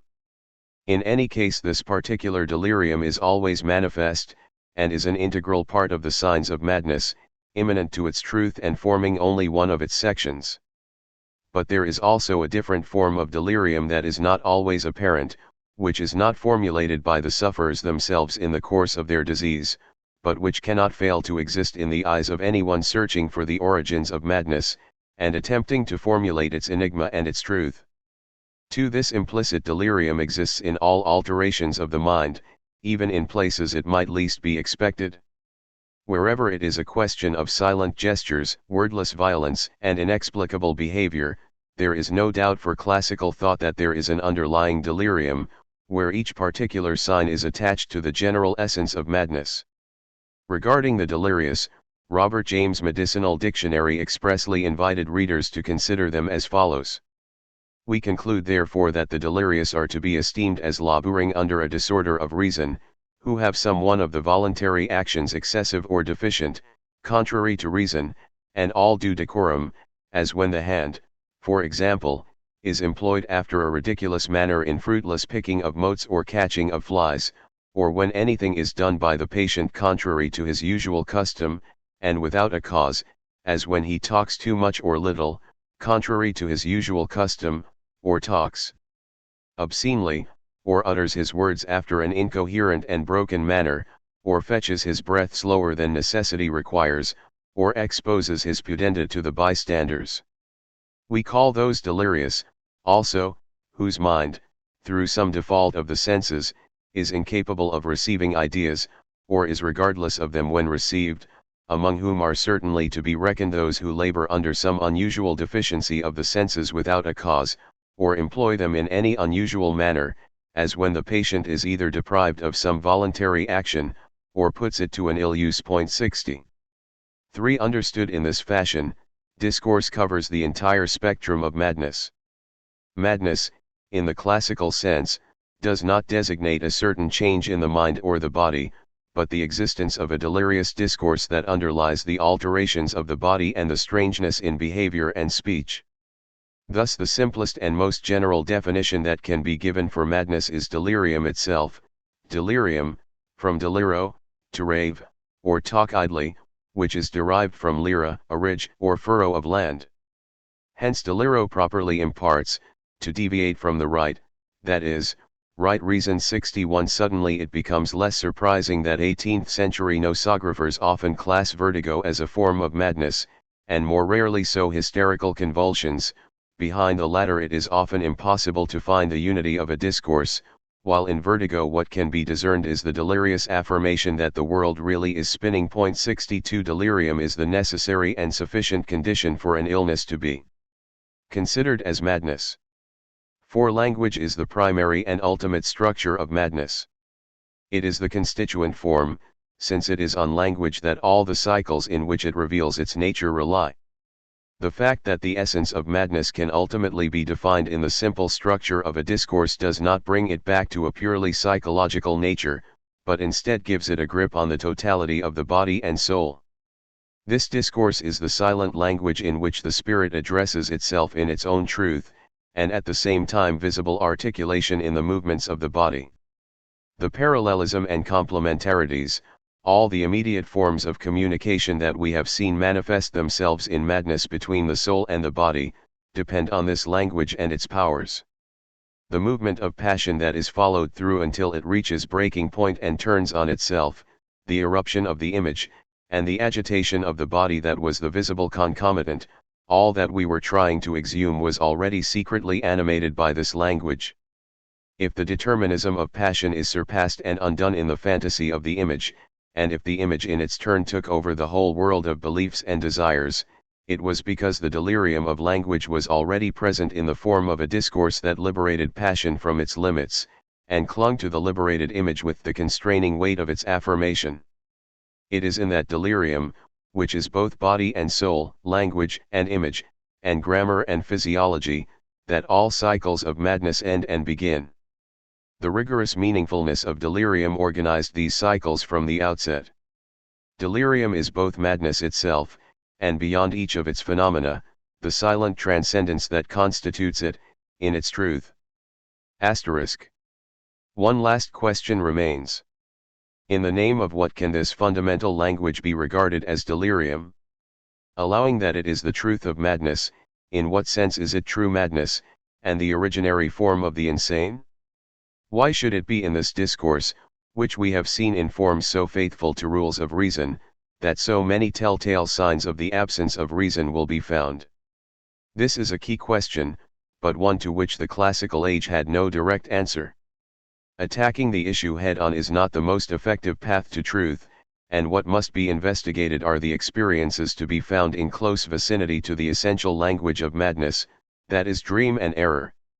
The dreamlike character of madness is one of the constant themes of the classical age. It is doubtless a theme that is inherited from a very archaic tradition, to which Du Lorenz, at the end of the 16th century, still bears witness. To his way of thinking, melancholy and dreams have the same origin, and have equal value in relation to truth. There are natural dreams that represent, in the waking state, things that have passed through the senses or through the understanding, but which are altered by the subject's temperament, and in similar fashion there is a form of melancholy whose sole origin is in the physical constitution of the patient, and which affects to his mind the importance, the value and, so to speak, the color of real events. But a different form of melancholy allows the future to be predicted, enables people to speak in tongues, and to see beings that are normally invisible. That melancholy has its origins in supernatural intervention, the same force that brings dreams that foretell the future to the mind of the dreamer, announcing events and causing him to see strange things. 63. But in fact the 17th century only maintained the tradition of the resemblance between sleep and madness the better to break it, revealing new, more essential links. Links where dreams and madness are no longer understood simply in terms of their remote origins or their imminent value as signs, but are compared instead in their phenomena, their development, and their very nature. Dreams and madness then reveal themselves to be made of the same substance. Their mechanism is identical, and Zacchaeus identifies in the progress of sleep the movements that bring dreams into being, but which might equally in a waking state bring on madness. In the first moments of sleep, the vapors that rise up from the body to the head are multiple, turbulent, and dense. They are so dark that they provoke no images in the mind, but their turbulence brings disorder to the nerves and muscles. The same is true for maniacs and the frenzied. Their fantasies are few, they have a limited number of erroneous beliefs and scarcely any hallucinations, but they have trouble mastering their intense agitation. Going over the evolution of sleep again, we see that after the initial period of turbulence, the vapors rising up to the brain begin to clear, and their movement becomes more organized, and at this point fantastical dreams begin, containing miracles and countless impossible things. Dementia corresponds to this stage, where sufferers are convinced of many things qui in veritate non sunt that in truth do not exist. Finally the agitation of the vapors is calmed entirely, and the sleeper begins to see things more clearly. Through the transparent, now limpid vapors, memories of the previous day appear, representing the world as it really was, with perhaps a small number of metamorphoses, as is the case in melancholics who see things the way they really are, in paucis qui non solum aberrants, in particular those who are not distraught. 64 There is a constant analogy to be found between the progressive developments of sleep, and what each stage brings to the quality of the imagination, and different forms of madness, because the mechanisms are shared. Both involve the same movement of vapors and the animal spirits, the same liberation of images, the same correspondence between the physical qualities of phenomena and the psychological or moral value of sentiments. Non aliter evenire insanentibus quam dormientibus. Here there is no difference between the mad and the sleeping. 65. What is important in Zacchaeus' analysis is that madness is not compared to dreams in their positive phenomena, but rather to the totality formed by sleep and dreams, i.e. to an ensemble that includes images, fantasies, memories, and predictions, as well as the great void of sleep, the night of the senses, and the whole negativity that separates man from his waking state and the concomitant truth of the senses. While tradition was content to compare the delirium of the mad and the vividness of dream images, the classical age assimilates delirium to the indissoluble nexus of the image and the night of the spirit against which it gains its freedom. That whole, transported in its entirety to the waking state, is what constituted madness. That is the manner in which the definitions of madness that obstinately return in the classical age should be understood. The dream, as a complex figure of the image and of sleep, is almost invariably present. Either in a negative manner, as when the notion of waking is all that distinguishes a madman from a man asleep. 66 Or in a positive manner, as when delirium is defined as a modality of dream, with waking being the specific difference. Delirium is the dream of waking persons. 67 The ancient idea that dreams are a transitory form of madness is reversed. It is no longer dreams that borrow their worrying power from madness, thereby showing how much reason is fragile or limited, but madness that takes its fundamental nature from dream, demonstrating by that similarity that it is a liberation of the image in the night of the real. Dreams deceive, bring confusion, and are illusory. But they are not erroneous. For that reason madness is more than a waking dream, and flows over into error. While it is true that in dreams the imagination creates impossibilia et miracula, wonders and impossible things, and that it assembles lifelike figures irrationally modo in an irrational manner, Zacchaeus remarks that nullus in his error est ac nulla consequenta insania. There is no error in such things, and therefore no insanity. 68 Madness begins when images, which are so close to dreams, are compounded by the affirmation or the negation that are essential to mistakes. It is in that sense that the Encyclopedia proposed its famous definition of madness, abandoning reason to walk confidently away from it, with the firm persuasion that one is following it, that, it seems to me, is what is called genuinely mad. 69 With dreams, Error is the other element always present in the classical definition of insanity. In the 17th and 18th centuries, the madman is not so much the victim of an illusion, of a hallucination of the senses or a movement of his mind. He is not misled, he is making a mistake. While the mind of the madman is led on by the arbitrary, oniric nature of images, on the other hand, and at the same time he locks himself into a cycle of erroneous consciousness. As Sauvages noted, we call mad those who are currently deprived of reason or who persist in some notable error, and it is that constant error of the soul that is manifested in its imagination, in its judgments and desires that constitutes the character of this class. 70. Madness begins where man's relationship to the truth becomes cloudy and unclear. And it takes its general meaning and particular form from the nature of that relationship and of its destruction. Dementia, according to Zacchaeus, who uses the term in the most general sense to mean madness, in hoc constiti quod intellectus non distinguit verum a falso, is where the intellect cannot distinguish truth from falsehood. 71. But this rupture, if it can only be understood as a negation, has positive structures that lend it singular forms. To different forms of access to the truth correspond different types of madness. For that reason Crichton, for example, draws distinctions inside the order of Visanii 72 first of all between the category of deliria, which alter the relation to truth that takes form in perception, a general derangement of the mental faculties, in which diseased perceptions are mistaken for realities, and the category of hallucinations, which alter representation, an error of mind in which ideal objects are mistaken for realities, or in which the real objects are falsely represented. Finally, there is also the category of dementia which, without destroying the faculties that provide access to the truth, still sap their strength or weaken their powers. 73. But madness can also be analyzed starting from truth itself, and the different forms that it takes. In that way the encyclopedia makes a distinction between physical truth and moral truth. Physical truth is the correct relation between sensations and physical objects, and one form of madness was defined by an inability to accede to this form of truth. This was a kind of madness of the physical world, including illusions, hallucinations, and troubles linked to perception. It is madness to think that one hears the angels singing in concert, the way certain enthusiasts do.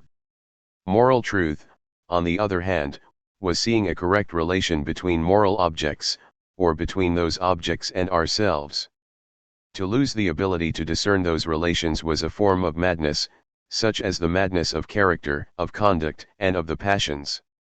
The deformations of our mind are therefore genuinely forms of madness, as are the illusions of self-love, and all our passions when they lead to blindness, for blindness is the distinctive characteristic of madness. 74.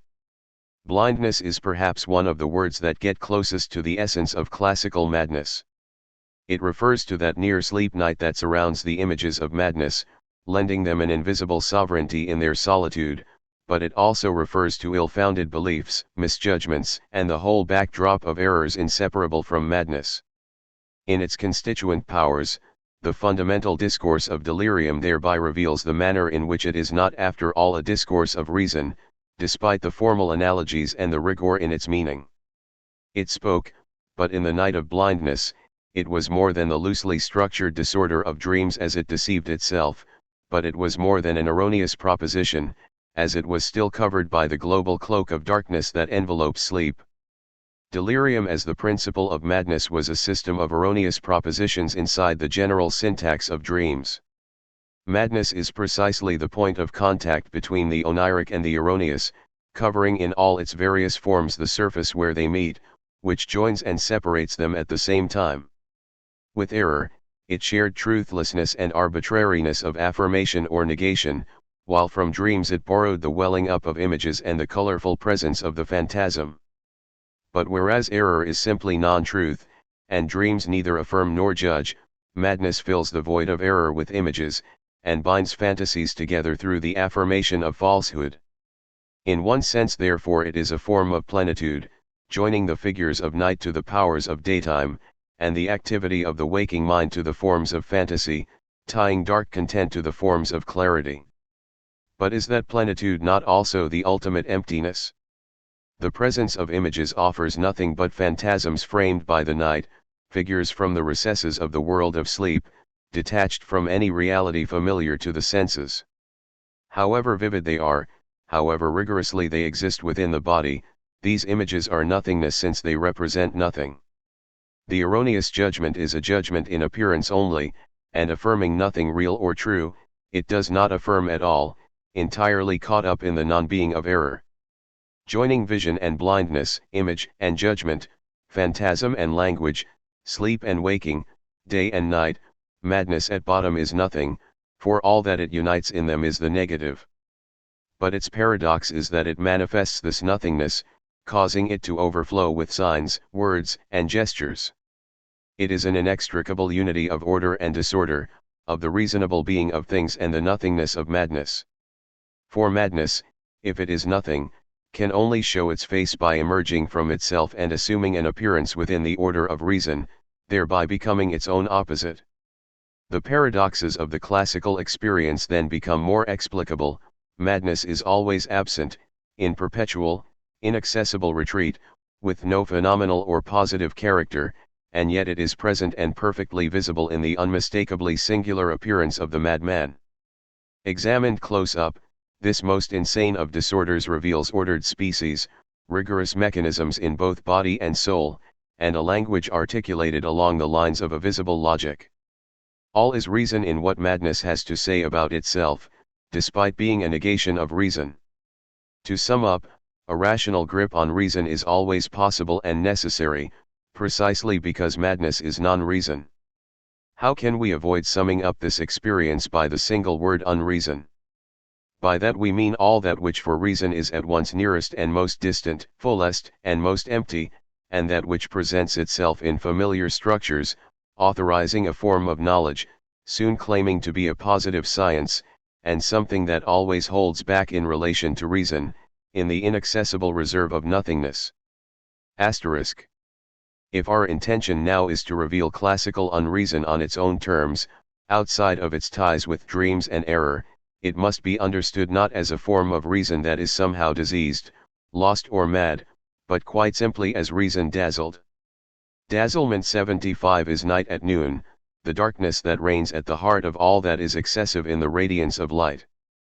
Dazzled reason opens its eyes to the sun and sees nothing, i.e. it does not see 76, for in dazzlement the general retreat of objects into the darkness has as its immediate correlative the suppression of vision itself. At the very instant when objects disappear into light's secret night, sight sees itself at the moment of its disappearance.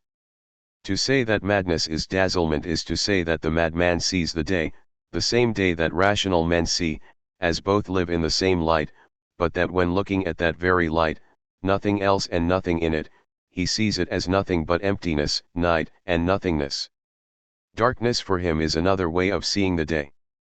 Which means that in looking at the night and the nothingness of the night, he does not see at all. And that in the belief that he sees, he allows the fantasies of his imagination and the people of his nights to come to him as realities. For that reason, delirium and dazzlement exist in a relation that is the essence of madness, just as truth and clarity, in their fundamental relation, are constitutive of classical reason. In that sense, the Cartesian progression of doubt is clearly the great exorcism of madness. Descartes closes his eyes and ears the better to see the true light of the essential day, thereby ensuring that he will not suffer the dazzlement of the mad, who open their eyes and only see night, and not seeing at all, believe that they see things when they imagine them. In the uniform clarity of his closed senses, Descartes has broken with all possible fascination, and if he sees, he knows he really sees what he is seeing. Whereas in the madman's gaze, drunk on the light that is night, images rise up and multiply, beyond any possible self-criticism, since the madman sees them, but irremediably separated from being, since the madman sees nothing. Unreason is to reason as dazzlement is to daylight. This is not a metaphor, as we find ourselves here at the heart of the great cosmology that animates all of classical culture. The cosmos of the Renaissance, so rich in communication and internal symbolism, was entirely dominated by the relational presence of stars, but this had now disappeared, and nature had not yet been promoted to its status as universality, nor received the lyrical celebration of men, leading them along the rhythm of its seasons. What the classical age retained of the world, its premonition of what was to be nature, was an extremely abstract law that nevertheless engendered the most vivid and concrete of oppositions, that between day and night. The fatal time of the planets had gone, and the lyric cycle of the seasons had not yet begun. The age was that of the universal, but absolutely divided time, divided between darkness and light. This form is totally mastered by thought within a mathematical science. Cartesian physics is like a mathesis of light, but it simultaneously traces the great tragic caesura within human existence, which dominates the theatrical time of Racine and the painterly space of Georges de Latour in the same imperious fashion. The circle of day and night is the law of the classical world, the most restricted but most demanding of the necessities of the world, the most inevitable but the simplest of the legislations of nature. This was a law that excluded all dialectics and all reconciliation, consequently laying the foundations for the smooth unity of knowledge as well as the uncompromising division of tragic existence. It reigns on a world without darkness, which knows neither effusiveness nor the gentle charms of lyricism. All is waking or dreams, truth or error, the light of being or the nothingness of shadow. It prescribes an inevitable order, a serene division as the necessary condition for truth, on which it definitively places its seal. And yet at both ends of that order, two symmetrical and inverse figures demonstrate that there are limits which could be surpassed, while simultaneously signaling the importance of never going beyond them. Tragedy is one. The rule of the unity of the theatrical day has a positive effect, requiring that the time of tragedy be balanced around the singular but universal alternation between day and night. The whole of tragedy was to take place in that unity of time, for at bottom tragedy was the confrontation between the two irreconcilable kingdoms bound together by time itself. In the theatre of Racine, the day is constantly overshadowed by night, which it brings, so to speak, to light, the night of Troy and the massacres in Andromache, the night of the desires of Nero in Britannicus, the Roman night of Titus in Berenice, and the night of Athélie. These great swathes of night are the shadowy quarters that haunt the day without ever being reduced by it, and only disappear in the new night of death. These fantastical nights in their turn are haunted by a light that is the infernal reflection of day, the fires of Troy, the torches of the Praetorian Guard, and the pale light of dreams. In classical tragedy, day and night mirror one another, reflecting each other indefinitely and giving this simple couple a sudden depth that envelopes in a single movement the whole of the life of man and his death. In the same fashion, in de Latour's Madeleine at the mirror, shadow and light face each other, dividing and unifying a face and its reflection, a skull and its image, waking and silence, and in the image of Saint Alexis, the page boy with the torch uncovers in the shadow of the vault the body of the man who was his master, a luminous, serious young man discovering the misery of men, a child bringing light to death. Facing the hieratic language of tragedy is the confused murmur of madness. There again the great law of division has been broken, and shadow and light blend in the fury of madness just as they do in the disorder of tragedy. But in a different mode. The tragic character found in the night the dark truths of daytime, the night of Troy being the truth of Andromache just as the night of Athélie presaged the truth of the day that was already on the way. Night, paradoxically, unveiled, and was the most profound light of being. The madman, by way of contrast, in daylight, finds only the inconsistency of the figures of the night, and through him light is darkened by all the illusions of dreams. His day is nothing but the most superficial night of appearances. This is why tragic characters more than any other are engaged in being and are carriers of its truth, since, like Phaedra, they throw the secrets of the night into the face of the unpitying sun, while the mad are entirely excluded from being. How could it be any other way, when they lend the illusory reflection of daylight to the non-being of night?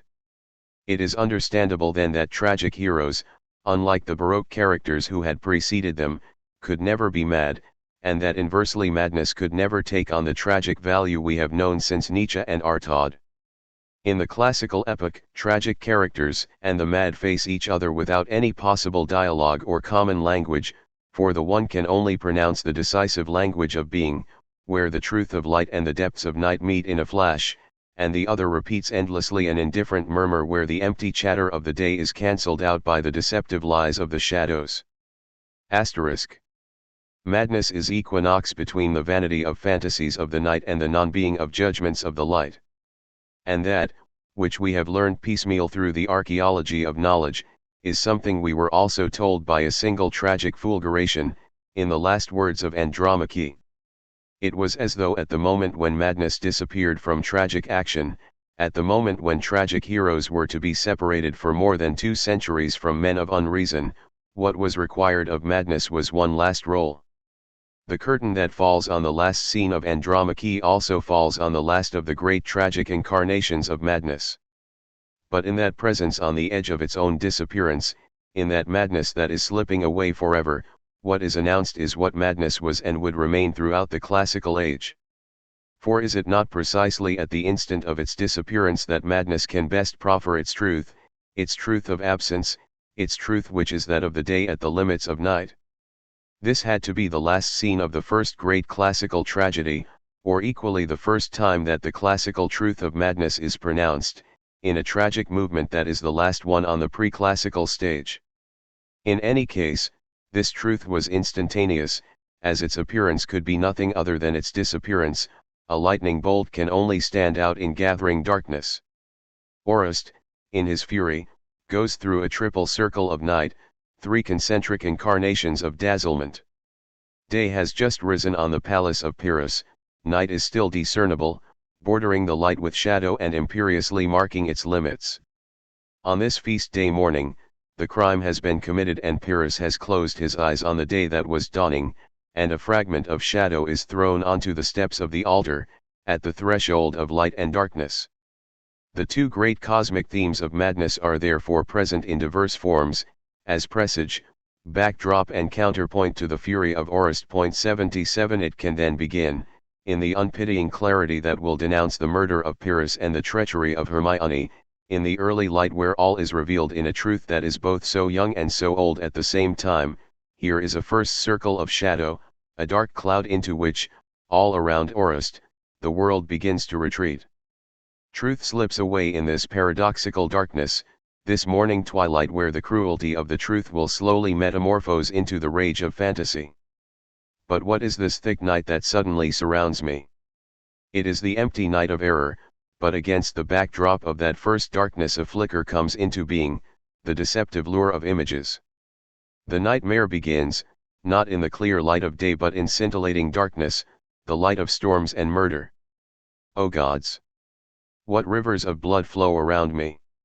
And now begins the dynasty of dreams.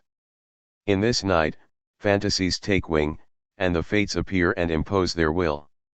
That which makes them precarious also brings them sovereignty, and they triumph easily in the solitude in which they succeed each other. Nothing challenges them, and images and language intersect in apostrophes that are invocations, presences that are at once affirmed and rejected, desired and feared. But all these images converge towards a second darkness, which is the night of punishment and eternal vengeance, of death within death itself. The Erinyes are recalled to their shadows, their place of birth and truth, i.e. the nothingness that is their own. Have you come to carry me off into the eternal night? This is the moment when it becomes clear that the images of madness are nothing but dream and error, and that if the unfortunate sufferer who is blinded by them invokes them, it is the better to disappear with them into the annihilation for which they are destined. Once again, therefore, we cross a circle of night. But that is not enough to bring us back to the clear reality of the world. We accede, beyond what is manifested of madness, to delirium, the essential constitutive structure that had secretly supported madness from the outset. That delirium has a name, Hermione. She appears here no longer as a hallucinated vision, but as the ultimate truth of madness. It is significant that she intervenes at this moment of the frenzy, not among the Furies, nor preceding them as a guide, but behind them, and separated from them by the night into which they have dragged Orest, and into which they have now vanished. The point is that Hermione intervenes as a constitutive figure of delirium, as the truth that reigns secretly since the beginning, to which the Furies were ultimately little more than handmaidens. We find ourselves here at the opposite pole to Greek tragedy, where the Furies themselves were the final destiny and truth that had lain in wait for the hero since the beginning of time, using his passion as their instrument. Here the Eumenides are merely figures in the service of delirium, which is the first and last truth, already discernible in passion, and now standing naked before us. This truth reigns supreme, pushing all images aside. But no, retreat. Let Hermione carry out her will. Hermione, who has been present from the beginning, has always torn at Orest, lacerating his reason, parcel by parcel, she for whom he who has become a parricide, an assassin, an outlaw, finally reveals herself as the culminating truth of his madness. And delirium, in its rigor, has no option but to announce, as an imminent decision, a truth long considered commonplace and derisory. I bring her my heart that it might be devoured. Orest made this savage offering days, even years previously, but only now does he present it as the term of his madness. For madness can go no further than this. Once its truth has been uttered in this essential delirium, it can do nothing but sink back into that third night from which there is no return, the night where one is ceaselessly devoured. Unreason can only appear for an instant, at the moment when language sinks back into silence, when delirium itself falls still and the heart is at last devoured. In the tragedies of the early 17th century, madness too provided the denouement, but it did so in liberating the truth. It still opened onto language, to a renewed form of speech, that of explanation and of the real regained. The most it could ever be was the penultimate moment of tragedy.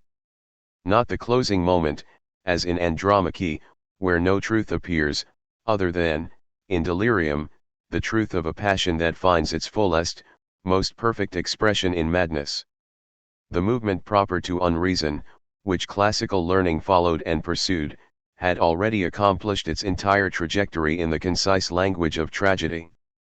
After which silence could reign, as madness disappeared into the ever-withdrawn presence of unreason. Asterisk. What we know now about unreason enables a better understanding of the nature of confinement. The gesture that banished madness into the dull, uniform world of exclusion is neither the sign of a pause in the evolution of medicine nor an indicator of a halt in the progress of humanitarian ideas. Its exact meaning comes from the simple fact that in the classical world madness was no longer the sign of another world, and became instead a paradoxical manifestation of non-being. In the final analysis, confinement was not overly concerned with suppressing madness or removing from the social order a figure which could not find its place there, and its essence could not really be described as the exorcism of any danger. It only manifested what madness is, in its essence, the unveiling of non-being. Making manifest that manifestation, it also suppressed it, as it restored it to the truth of its emptiness.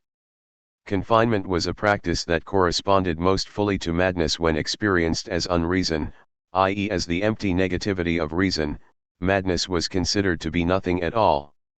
That is, on the one hand madness was immediately perceived as difference, which explains why the mad were confined not on the recommendation of a doctor of medicine, but in response to a spontaneous and collective judgment carried out by men of good sense. 78 On the other, confinement could have no purpose other than correction, i.e. the suppression of that difference, or the accomplishment of the nothingness that was madness in death, which provides one explanation for the desires for death that are so often to be found on confinement registers, written in the guardian's hand, and which are not so much signs of barbarism, savagery, inhumanity, or perversion as the precise expression of the meaning of confinement, an operation whose aim was to return nothingness to nothingness. 79 On the surface of phenomena, in a hasty moral synthesis, confinement sketches the outline of the secret and distinctive structure of madness.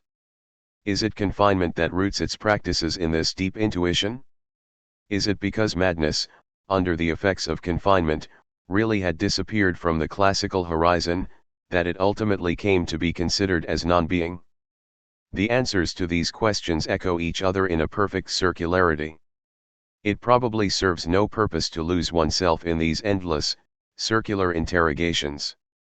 It is more useful to see how classical culture formulates the general structure of its experience of madness. That experience is discernible, with the same meaning and the same internal logic, in the order of speculative thought as well as in the order of the institution, in discourse as well as in decrees, in words as well as in watchwords, in all the places where a significant element can take on for us the value of language. 3. Figures of madness. Madness, therefore, was negativity. But a form of negativity that offered itself in a plenitude of phenomena, part of the well-ordered riches in the garden of species. The discursive knowledge of madness unfolds in the limited space defined by this contradiction. Behind the calm order of medical analyses a difficult relationship is at work, where historical becoming comes into being. This is the relation between unreason, as the ultimate meaning of madness, and rationality as the form of its truth.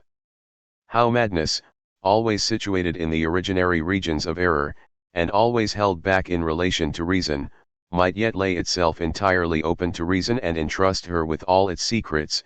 This is the problem that the knowledge of madness at once manifests and hides. This chapter will not be concerned with the history of different notions of psychiatry in their relationship to contemporary observations, knowledge, or theories about madness. We shall not look at psychiatry in the medicine of the spirits or the physiology of solids. But taking up in turn the great figures of madness that remained constant throughout the classical age, we shall try to see how they took their place inside the experience of unreason, how each of them took on a particular cohesiveness, and how they came to manifest the negativity of madness in a positive manner. Once that positivity had been acquired, it was not of the same nature, level, or strength for the different forms of madness. For the concept of dementia it was thin, frail, and transparent, still quite close to the negativity of unreason, while in mania and melancholy it acquired a greater density through a whole system of images. The most consistent form of positivity, and the most remote from unreason, and the most dangerous for it, was the form to be found at the limits of moral and medical thoughts. It elaborated a sort of corporal space that was as much ethical as it was organic, and thus gave content to the notions of hysteria and hypochondria, and all that which before long would come to be known as nervous illnesses. That positivity was so distant from all that constituted the center of unreason, and so badly integrated into its structures, that it ended up by calling them into question, and caused them to begin to crumble at the end of the classical age. Dementia. Dementia was recognized by most physicians in the 17th and 18th centuries under diverse names covering a more or less identical domain: dementia, amentia, fatuitas, stupiditas, or morosis. Recognized, and isolated with relative ease among the other more morbid varieties, but rarely defined in its concrete or positive content. For 2 centuries it maintained this negative identity, which constantly prevented it from taking on a characteristic figure. In one sense, of all the sicknesses of the soul, dementia was the one that remained closest to the essence of madness.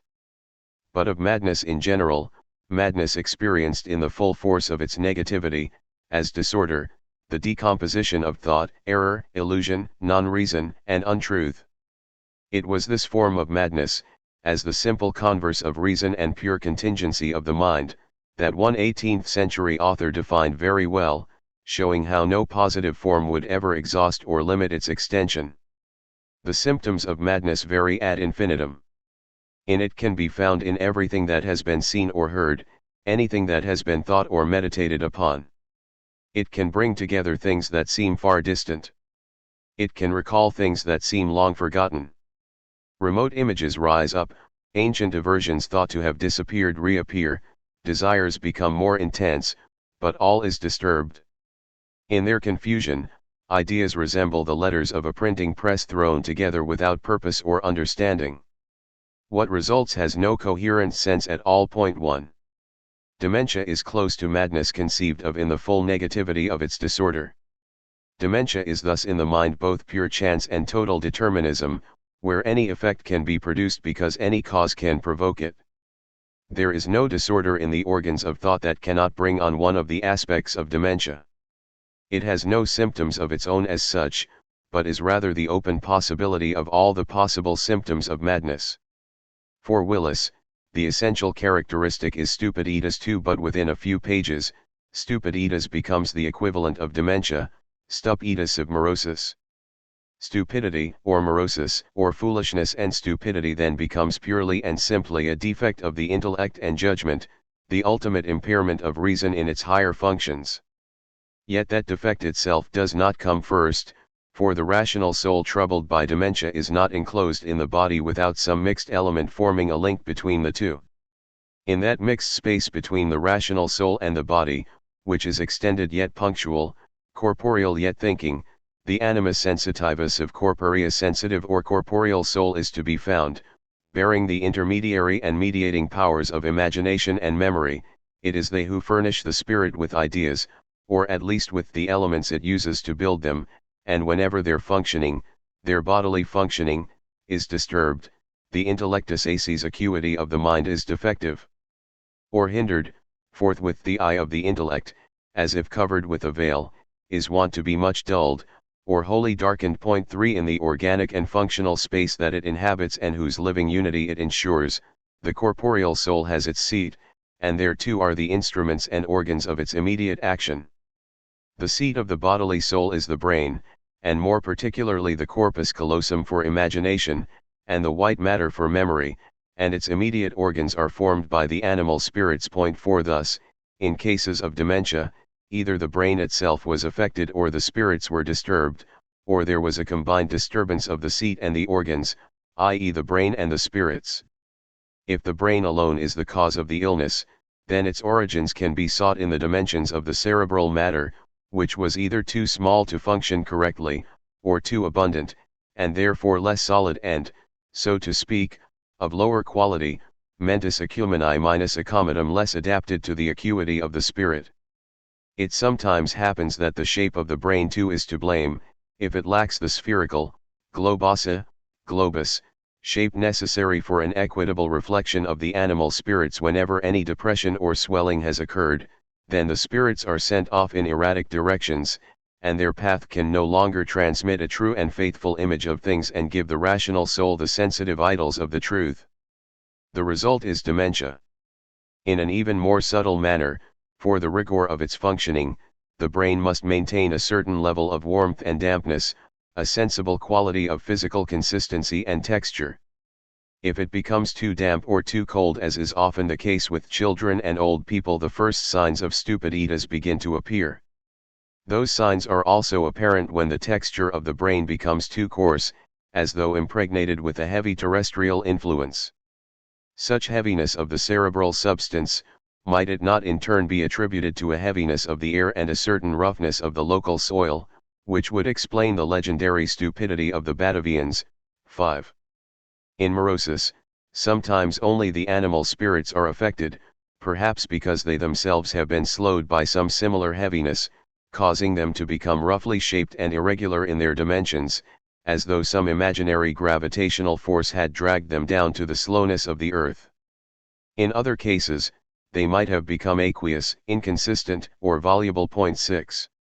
Disturbances of the animal spirits or of the brain might be isolated in the early stages, but this situation never persists for long. Disturbances invariably combine, and either the quality of the spirits declines as a consequence of the vices of the cerebral matter, or the cerebral matter itself is modified on account of the imperfection of the spirits.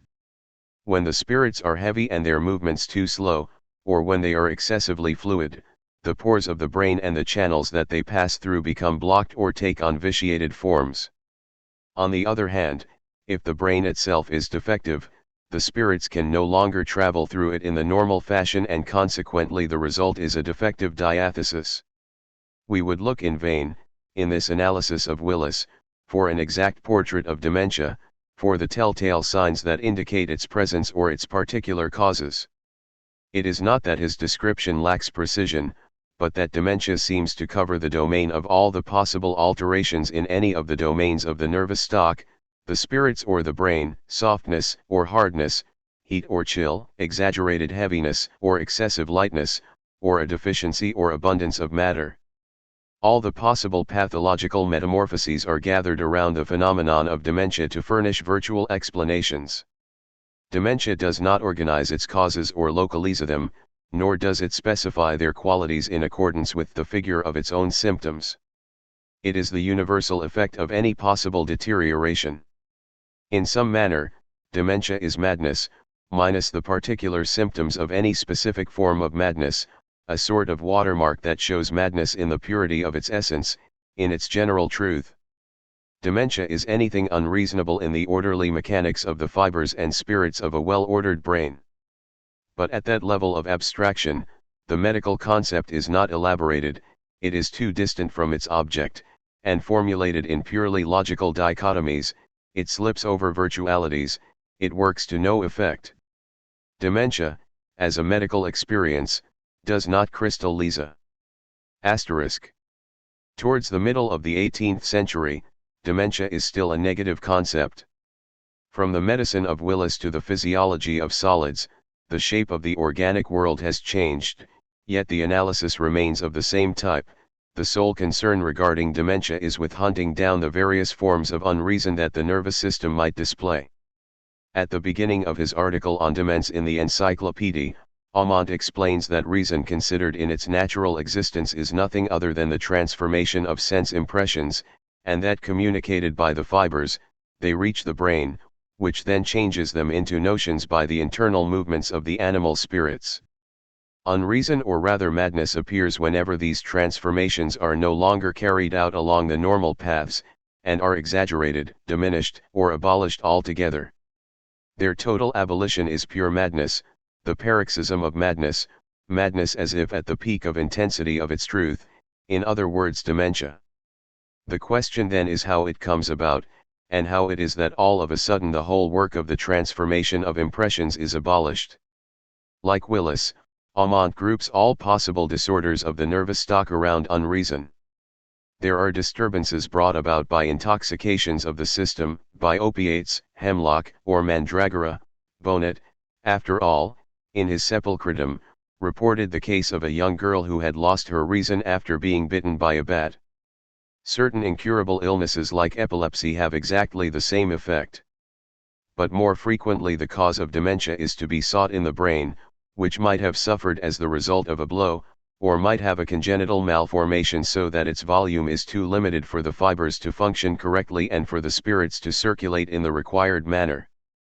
The spirits themselves might be at the origin of the dementia if they are fatigued, languishing, or lacking strength, or if they have become thickened or serous and viscous.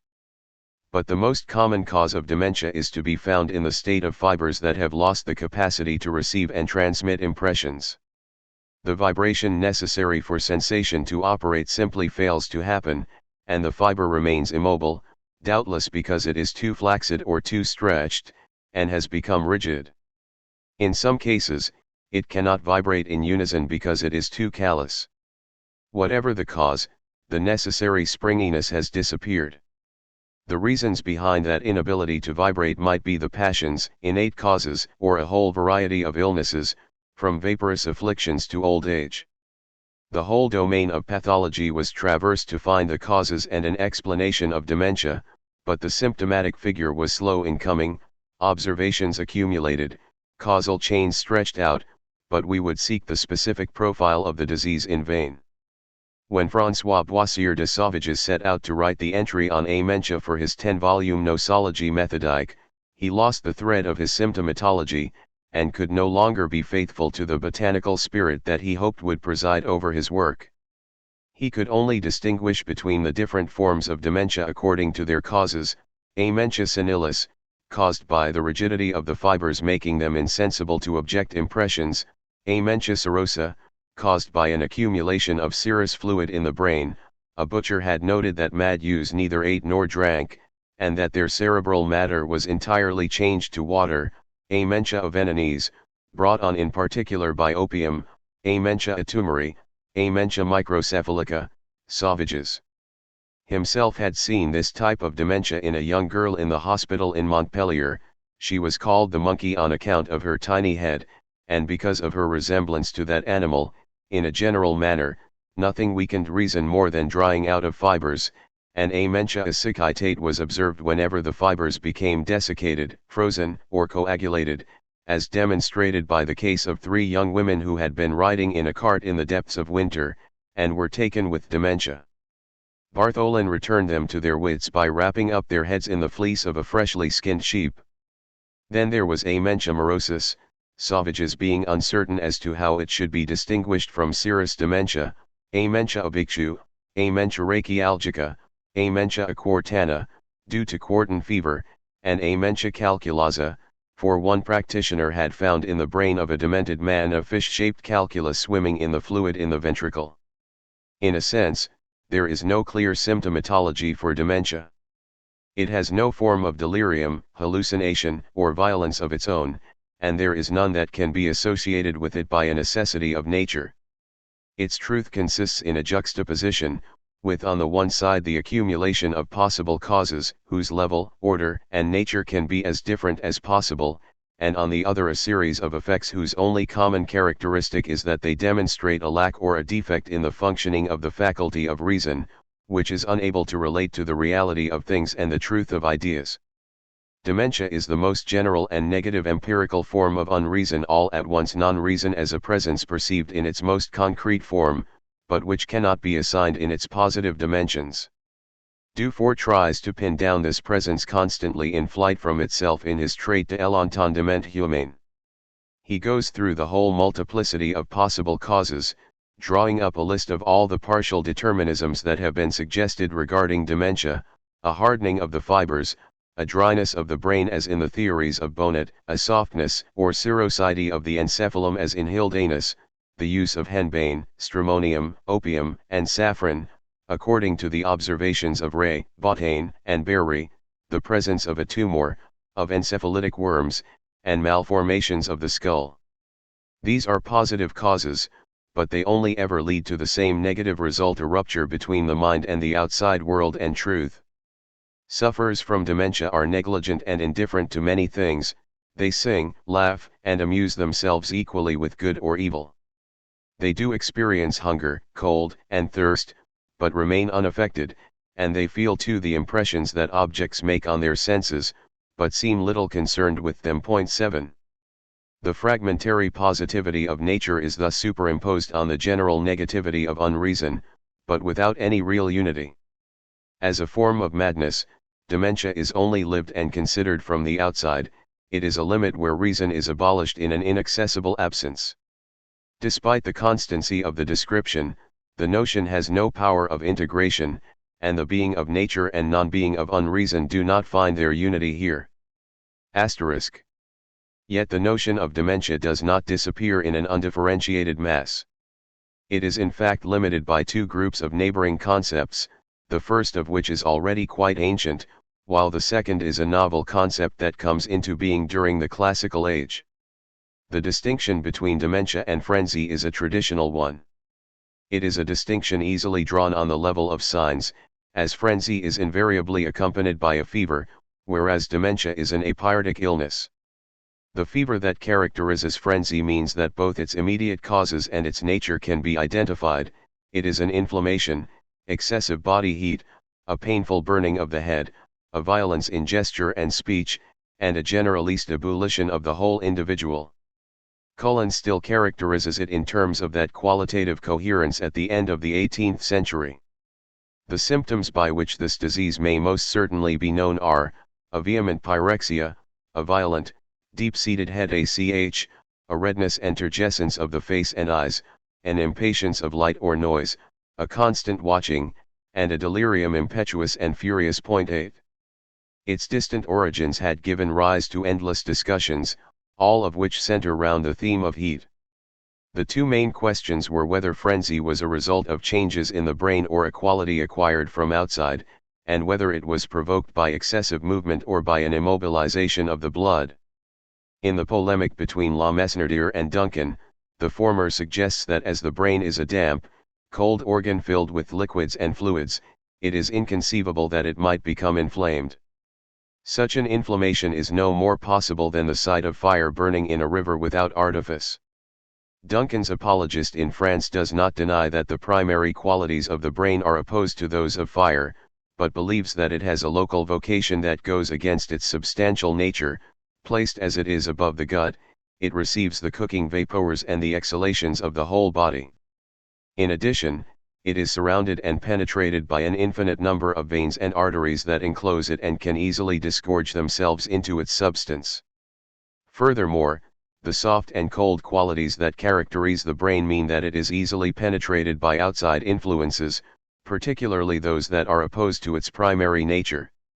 While warm substances resist the cold, cold substances can warm up, and the brain, because it is soft and damp, is consequently capable only of limited resistance against the excess of other qualities. 9 The opposition of qualities then becomes the very reason for their substitution.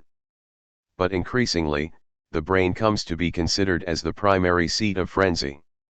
One exception worthy of note is a thesis put forward by Fem, where frenzy is due to difficulties brought on by overburdened viscera, which communicate their disorder to the brain through the nerves. 10 But for the great majority of writers in the 18th century, frenzy has its cause and seat inside the brain, which becomes one of the centers of organic heat. James' dictionary places its origins inside the membranes of the brain. 11 And Cullen goes so far as to think that the cervical matter itself could become inflamed. To his mind, frenzy is an inflammation of the parts contained in the cavity of the cranium, and may affect either the membranes of the brain, or the substance of the brain tissues. 12. That excessive heat is easily explained within a pathology of movement. But there was one type of heat that was physical, and another that was chemical. The physical type is due to an excess of movements, which are too numerous, too frequent, or too rapid, bringing on a warming of various parts that are in constant friction. The remote causes of frenzy are all those which directly stimulate the membranes or the substance of the brain, and particularly all those which increase the impetus of the blood in the vessels of the brain. Among these, the exposure of the naked head to the direct rays of a very warm sun, is a frequent cause. The passions of the mind, and certain poisons, are among the remote causes. 13. By contrast, warmth of the chemical variety is brought on by immobility, as the body becomes engorged with substances that accumulate and begin to ferment and rot, giving off great heat as they fester. A phrenitis is a madness accompanied with a fever, and arising from an inflammatory stagnation of the blood in the vessels of the brain. 14. While the notion of dementia remains abstract and negative, frenzy is clearly centered around precise qualitative themes that integrate its origins, causes, location, signs, and effects in an imaginary cohesiveness, in the almost tangible logic of body heat. It is ordered by a dynamic of inflammation, and the fire of unreason courses through it, as a fire in the fibers or an excitement in the vessels, a flame or an ebullition. The variation matters little. Discussions center round an overarching theme that has the power to integrate all these themes: unreason, a violent flame of the body and the soul. Asterisk. The second group of concepts related to dementia concern stupidity, imbecility, idiocy, and foolishness. In practice, dementia and imbecility are treated as synonymous. 15 For Willis, the term morosis includes both acquired dementia and the stupidity that could be noted in children from the first months of their life, affecting memory, imagination, and judgment in all cases. 16 Yet the distinction between ages slowly became established, and was a certainty in the 18th century. Dementia is a sort of inability to form judgments and to reason in a healthy manner. It has been given different names, according to the age during which it becomes apparent. In childhood it is known as silliness or foolishness, but when it affects a person who is of an age to reason it is known as imbecility. When it comes on at an advanced age, it is known as senility, dotage, or a return to childhood. 17. Those distinctions have little value, other than in chronological terms, as neither the symptoms nor the nature of the disease vary according to the age at which they first become apparent. All that could be concluded was that people in a demented state occasionally demonstrate some of the virtues of the learning they once possessed, which the stupid cannot do. 18. Slowly, the difference between dementia and stupidity became more pronounced, not simply in terms of chronological distinctiveness but also as an opposition in the world of actions. Stupidity acted upon the very domain of sensation. An imbecile was insensible to light and noise, while a demented person was merely indifferent. The first type receives nothing from the outside world, the second ignores what is given to him. One is refused the reality of the outside world, for the second, its truth is of no importance. That was more or less the distinction that was taken up by Sauvages in his nosology. To his way of thinking, dementia differs from stupidity in that the demented are perfectly receptive to impressions of objects, while the stupid are not, but the former pay no attention to these impressions, and look upon them with sovereign indifference, taking no heed of any consequences that might derive from them, and have no concern for them. 19. What difference, then, was to be established between stupidity and a congenital infirmity of the senses? If dementia was taken as a trouble of the judgment, and stupidity as a deficiency of the senses, was there not a risk that a blind man or a deaf-mute might be mistaken for an imbecile? 20. An article in the Gazette de Médecine in 1762 took up the problem from the point of view of the observation of animals. Speaking of a young dog, the author noted that everyone insists that the dog is blind, deaf, dumb, and has no sense of smell, either since birth or as the result of an accident shortly after, so that he is in a vegetative state, and might well be regarded as being halfway between an animal and a plant. There could be no question of madness regarding an animal that was not destined to possess reason in the full sense of the word. Was the problem therefore limited to the sensory organs? The response to that question was far from clear. The dog has quite beautiful eyes that seem to react to light, yet constantly bumps into furniture and injures himself in that manner. He can hear noises, and high-pitched noises like the sound of a whistle disturb and frighten him, yet he could never be taught to answer to his name. It was therefore neither sight nor hearing that were affected, but rather the organ or faculty that organizes the sensations into perceptions, turning a color into an object, or a sound into a name. This general defectiveness of the senses does not appear to originate in any of the external organs, but rather in the internal organ that modern physicians call sensorium commune, and the ancients sensitive soul, which receives and combines the images transmitted by the senses, so that this animal has never been able to give shape to a perception, and sees without seeing, and hears without understanding. 21. What is closest to sensation in the soul or in the activities of the spirit is paralyzed under the effects of imbecility, whereas in dementia what is affected is the functioning of reason, inasmuch as it is free and detached from sensation. And at the end of the 18th century, imbecility and dementia would be distinguished not so much on the basis of the precocity of their opposition, nor with regard to the faculty they affected, but by qualities that were theirs alone, and secretly directed their manifestations. For Pinel, the difference between imbecility and dementia is essentially the difference between immobility and movement.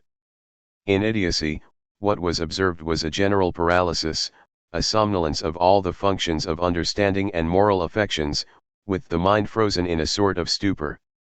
In dementia, by contrast, the essential functions of the mind do think, but they think in a void, and consequently are extremely mercurial.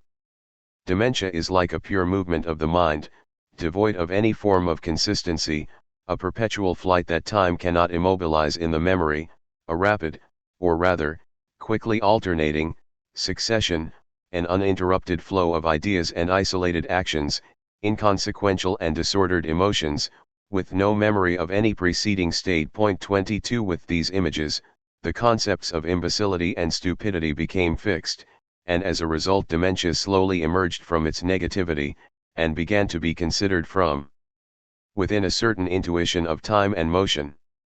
But putting aside these adjacent categories of frenzy and imbecility, which are organized around qualitative themes, it can be said that the concept of dementia remains on the surface of experience, close to the general idea of unreason, and far distant from the real center where the concrete figures of madness are born. Of all the medical concepts of alienation, dementia is the simplest, and the least affected by myth, moral valorization, and dreams of the imagination. Yet despite all that, it is the most secretly incoherent, in that it eludes the clutches of these forms of classification. In it, nature and unreason remain on the surface of their abstract generality, and do not manage to take shape in the depths of the imagination, unlike the notions of mania and melancholy. To mania and melancholy. In the 16th century, the notion of melancholy was caught between a certain definition in terms of symptoms and an explanatory principle hidden in the term used to designate it. Where the symptoms were concerned, there were all the delirious ideas that an individual could form about himself. Some of them believe that they are beasts, of which they take on the voice and the gesture. Others think that they are vessels made of glass, and for that reason flee passers-by, fearing they might be broken into pieces. Others fear death, but still often end up killing themselves. Others believe themselves to be guilty of crimes, so much so that they tremble with fear whenever they see someone approach, thinking that they will be arrested and taken away to prison, where justice will put them to death. 23. These delirious ideas are isolated, and do not compromise reason in its entirety. Sydenham noted that melancholics were people who are very prudent and judicious, and who must excel, for deep thought and wisdom of speech. So that Aristotle was in the right, when he said, that melancholy people are most ingenious. 24. This clear, coherent ensemble of symptoms was designated by a single word, melancholy, which implied a whole system of causality. I would ask you to look most carefully at the thoughts of melancholics, their words, visions and actions, and you will come to see how all their senses are depraved by a melancholic humor spread throughout the brain. 25. In the notion of melancholy at this time, a partial delirium and the action of black bile are juxtaposed, with no links other than a disordered confrontation between a group of signs and a significant denomination. But in the 18th century a unity would be found, or rather an exchange would be accomplished, when that cold, black humor became the dominant color of the delirium, its full value by contrast with mania, dementia, and frenzy, its principle of cohesion. While Bauer have still defined melancholia as long, stubborn delirium without fever, during which the patient is obsessed by a single thought. 26. Within a few years Dufour had moved the weight of definition to the fear and sadness, which were now taken to explain the partial character of the delirium. This explains why melancholics prefer solitude and avoid company, which in turn increases their attachment to the object of their delirium or their dominant passion, whatever that might be, while they appear to remain indifferent to all other things. 27. This fixing of the concept was not the result of a new rigor in observation, nor any discovery in the domain of causation, but of a qualitative transmission going from a cause implied in the name to a significant perception among the effects. For a long time up until the early 17th century the debate on melancholy was caught up in the tradition of the four humors and their essential qualities, stable qualities inherent in a particular substance, which alone could be taken as its cause. For Fernel, the melancholic humor, associated with autumn and the earth, was a thick secretion, cold and dry in its temperament. 28. But in the first half of the 17th century, a whole debate emerged regarding the origins of melancholy, and whether a melancholic temperament was essential in order to be affected by the condition. 29. Was a melancholic humor always dry and cold, or could it ever be warm and damp? Was it the substance that acted, or the qualities that were transmitted? The conclusions of this long-running debate can be summed up as follows. 1. The causality of substances is increasingly replaced by a movement of qualities, which, without the help of any support, are transferred immediately from the body to the soul, from the humor to the ideas, and from the organs to behavior. So for Duncan's apologist, the best proof that melancholy was brought on by melancholic liquor was that the essential qualities of the disease were to be found there. The melancholic liquor has far more of the conditions necessary to produce melancholy than any burnt anger, as by its coldness it diminishes the quantity of the spirits, and by its dryness it enables them to sustain the form of a strong and stubborn imagination for much longer, and by its blackness, it deprives them of their clarity and natural subtlety. 30. 2. There is, in addition to this mechanics of qualities, a particular dynamic that analyses in each of them the force contained inside. So cold and dryness can enter into conflict with the temperament, and from that opposition signs of melancholy will appear, all the more powerful on account of the internal turmoil, creating a force that dominates, and drags along in its wake the forces that resist. This explains why women, who are little given to melancholy, suffer to a greater degree when affected.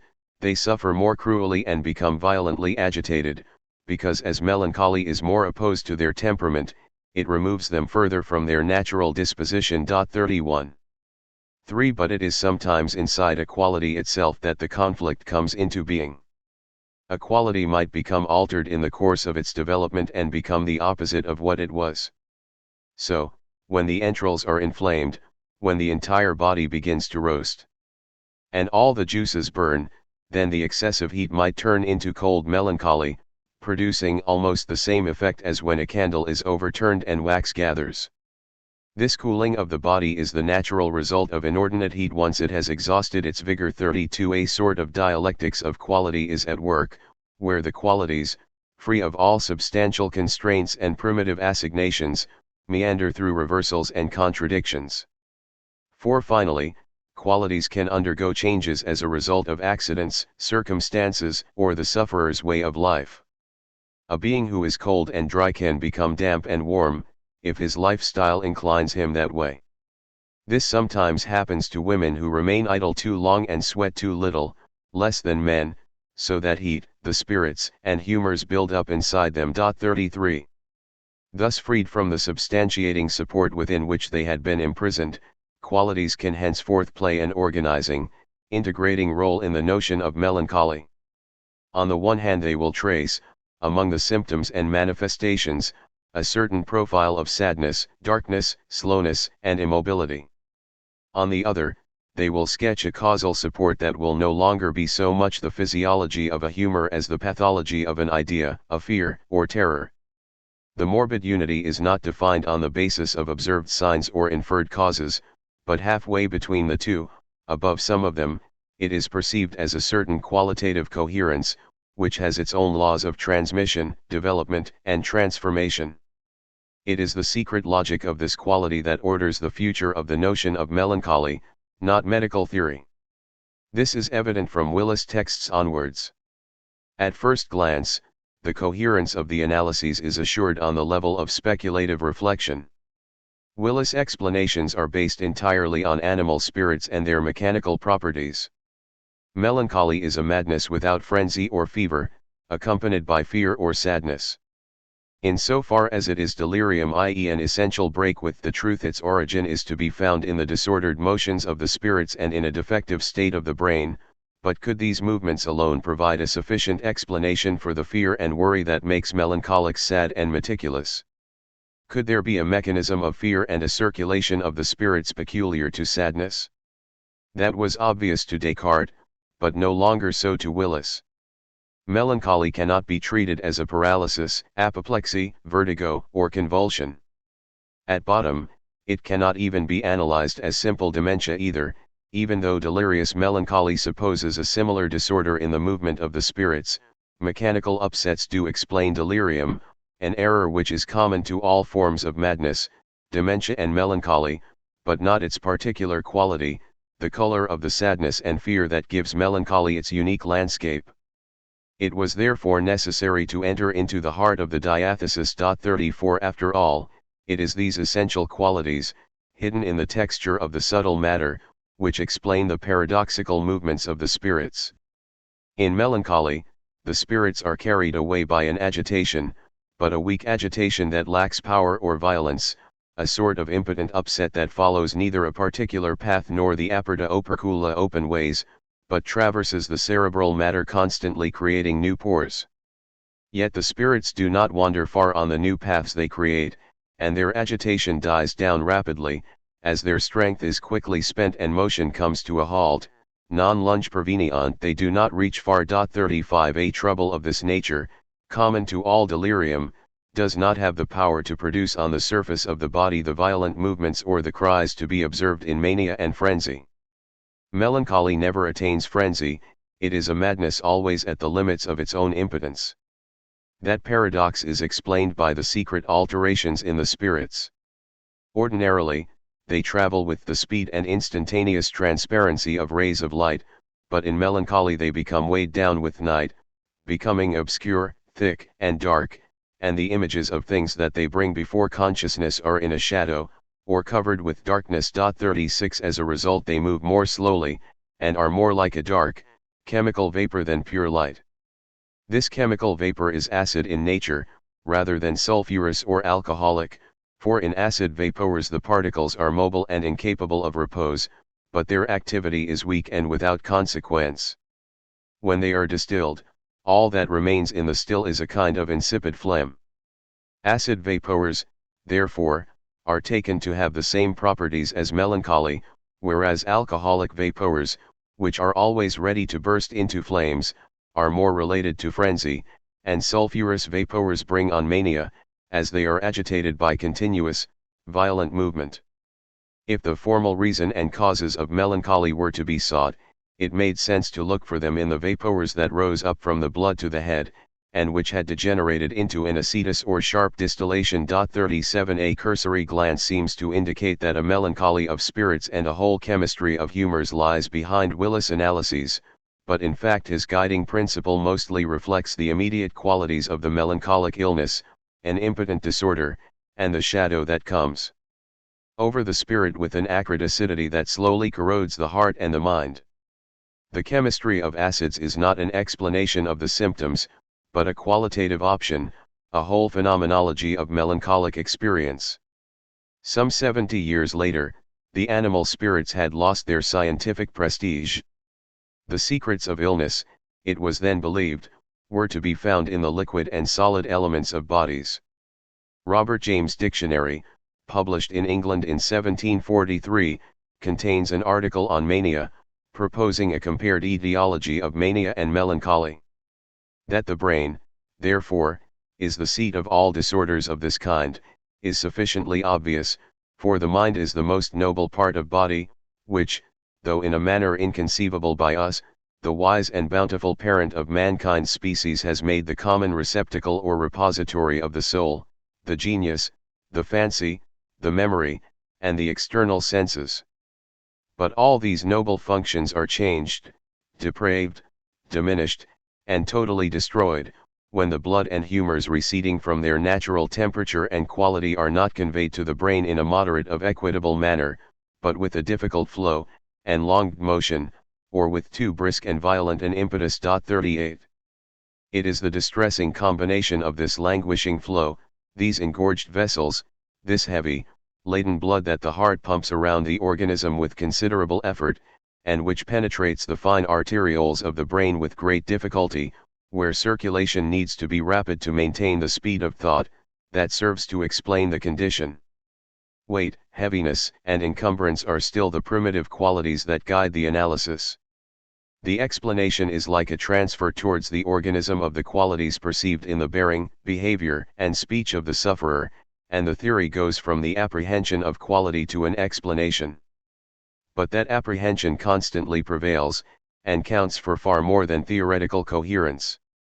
In the work of Charles Laurie, the two dominant forms of medical explanation, solids and fluids, are juxtaposed, and finally intersecting, they allow two different forms of melancholy to be identified. Nervous melancholy has its origins in solids.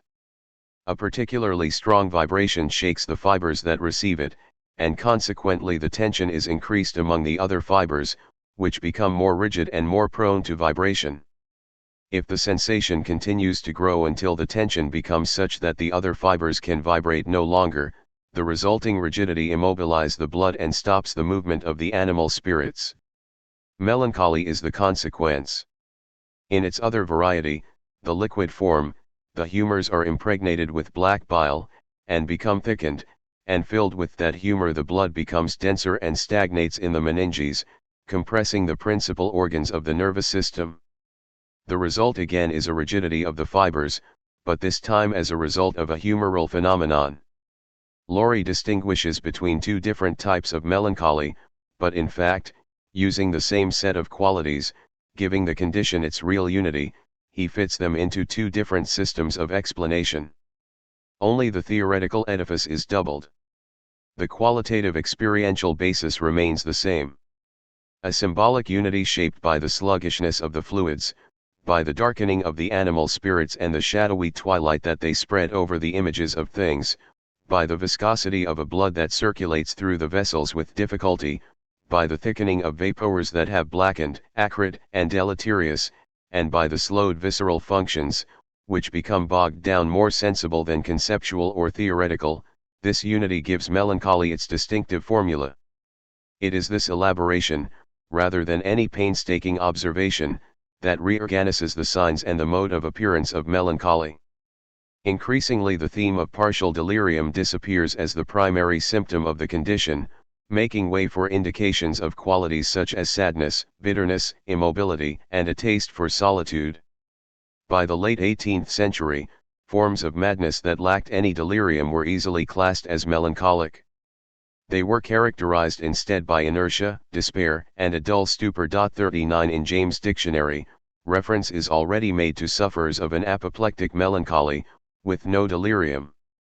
When they lie, they care not for erecting themselves; when they stand, they will not walk, except forked to it by their friends or the bystanders. They do not shun men, but though they seem attentive to what is said to them, yet they make no answer to it. 40. Although in such cases the major symptoms backing up the diagnosis were immobility and silence, there were also subjects who displayed only bitterness, languor, and a taste for solitude. Their agitation was deceptive, and the temptation to label them as maniacs was to be resisted. They too were melancholics, for they shun company, love solitary places, and know not whither they wander. The color of the body is yellowish, the tongue dry, like that of a person scorched from thirst, the eyes dry, hollow, and never discharging any tears, the whole body dry and parched, and the countenance overcast with gloom, horror, and sadness. 41. Asterisk. Analyses of mania and their evolution in the course of the classical age follow the same principle of coherence. Willis systematically opposes mania and melancholy. The mind of the melancholic is entirely taken up with reflection, to the extent that his imagination remains idle and at rest. In maniacs, by contrast, fancy and imagination are taken by a constant flux of impetuous thoughts. While the mind of the melancholic focuses on a single object, giving it, but it alone, unreasonable proportions, mania deforms notions and concepts. Either they lose their congruence, or their representative value becomes deformed, and the whole process of thought in its essential relationship to truth becomes warped. Melancholy is always accompanied by sadness and fear. Maniacs, by contrast, invariably live with audacity and furor. For both mania and melancholy, the cause of the ill is to be found in the movement of the animal spirits, although the movement of mania is quite particular. It is continuous, violent, and always capable of piercing new pores in the cerebral matter, forming something like the material support for incoherent thoughts, explosive gestures, and the uninterrupted flow of words that betray mania. This pernicious mobility is that of the infernal water made of sulphurous liquor, aquae Stygii, ex nitro, vitriola, antimonio, arsenico et similibus extillati Stygian waters, distilled from saltpetre, vitriol, antimony, arsenic, and the like. Its particles are in perpetual motion, and can open new pathways, pores and canals in any matter, and are sufficiently powerful to spread far, just as maniacal spirits can cause any part of the body to become agitated and convulsed. In the secret of its movements, infernal water contains all the images in which mania takes on a concrete form.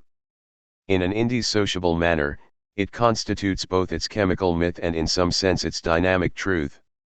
Over the course of the 18th century, the image of animal spirits in the nervous canals, with all their mechanical and metaphysical implications, was frequently replaced by the more strictly physical but even more symbolic image of attention, to which all nerves, vessels, and the whole system of organic fibers were subject. Mania becomes the paroxysm of tension in the fibers, and the maniac is like a musical instrument whose strings, excessively stretched, vibrate under the slightest and most remote of stimulations. Maniacal delirium is a continuous vibration of the sensibility. Through this image, differences from melancholia are more precisely perceived and are organized into a rigorous antithesis. A melancholic can no longer vibrate in harmony with the outside world because his fibers are too relaxed, or are immobilized through excessive tension. The mechanics of tension are equally useful for explaining the immobility of the melancholic and the agitation of the maniac. In a melancholic, only a small number of fibers vibrate, those corresponding exactly to the point of his delirium. Maniacs, by contrast, vibrate at the slightest stimulation, and their delirium is universal. Their excitement does not die away in the stolid immobility of the melancholic, but is multiplied instead by the organism, as if the tension in the fibers of a maniac provided a supplementary form of energy. That in turn is what makes them insensible, not with the somnolent insensibility of melancholics, but with an insensibility tense with internal vibrations. That, it is supposed, is the reason for which they fear neither hot nor cold, tear at their clothes, and lie down naked in the depths of winter without feeling the cold. For that reason they replace the real world, which constantly calls out to them, with the unreal, chimerical world of their delirium. The essential symptoms of mania result from the fact that objects do not present themselves to sufferers in the way they really are. 42 The delirium of the maniac is not determined by any particular vice of the judgment, but is rather a flaw in the transmission of sense impressions to the brain, a problem of information. In the psychology of madness, the old idea of truth as the conformity of thoughts to things is transposed to this metaphor of resonance and vibration, a kind of musical fidelity of the fiber to the sensations that make it vibrate. This theme of maniacal tension develops, outside this medicine of solids, in intuitions that are more qualitative still. The rigidity of the maniac's fibers is always part of a dry landscape, and mania is often accompanied by an exhaustion of the humors and a general aridity throughout the organism. The essence of mania is sandy and desert-like.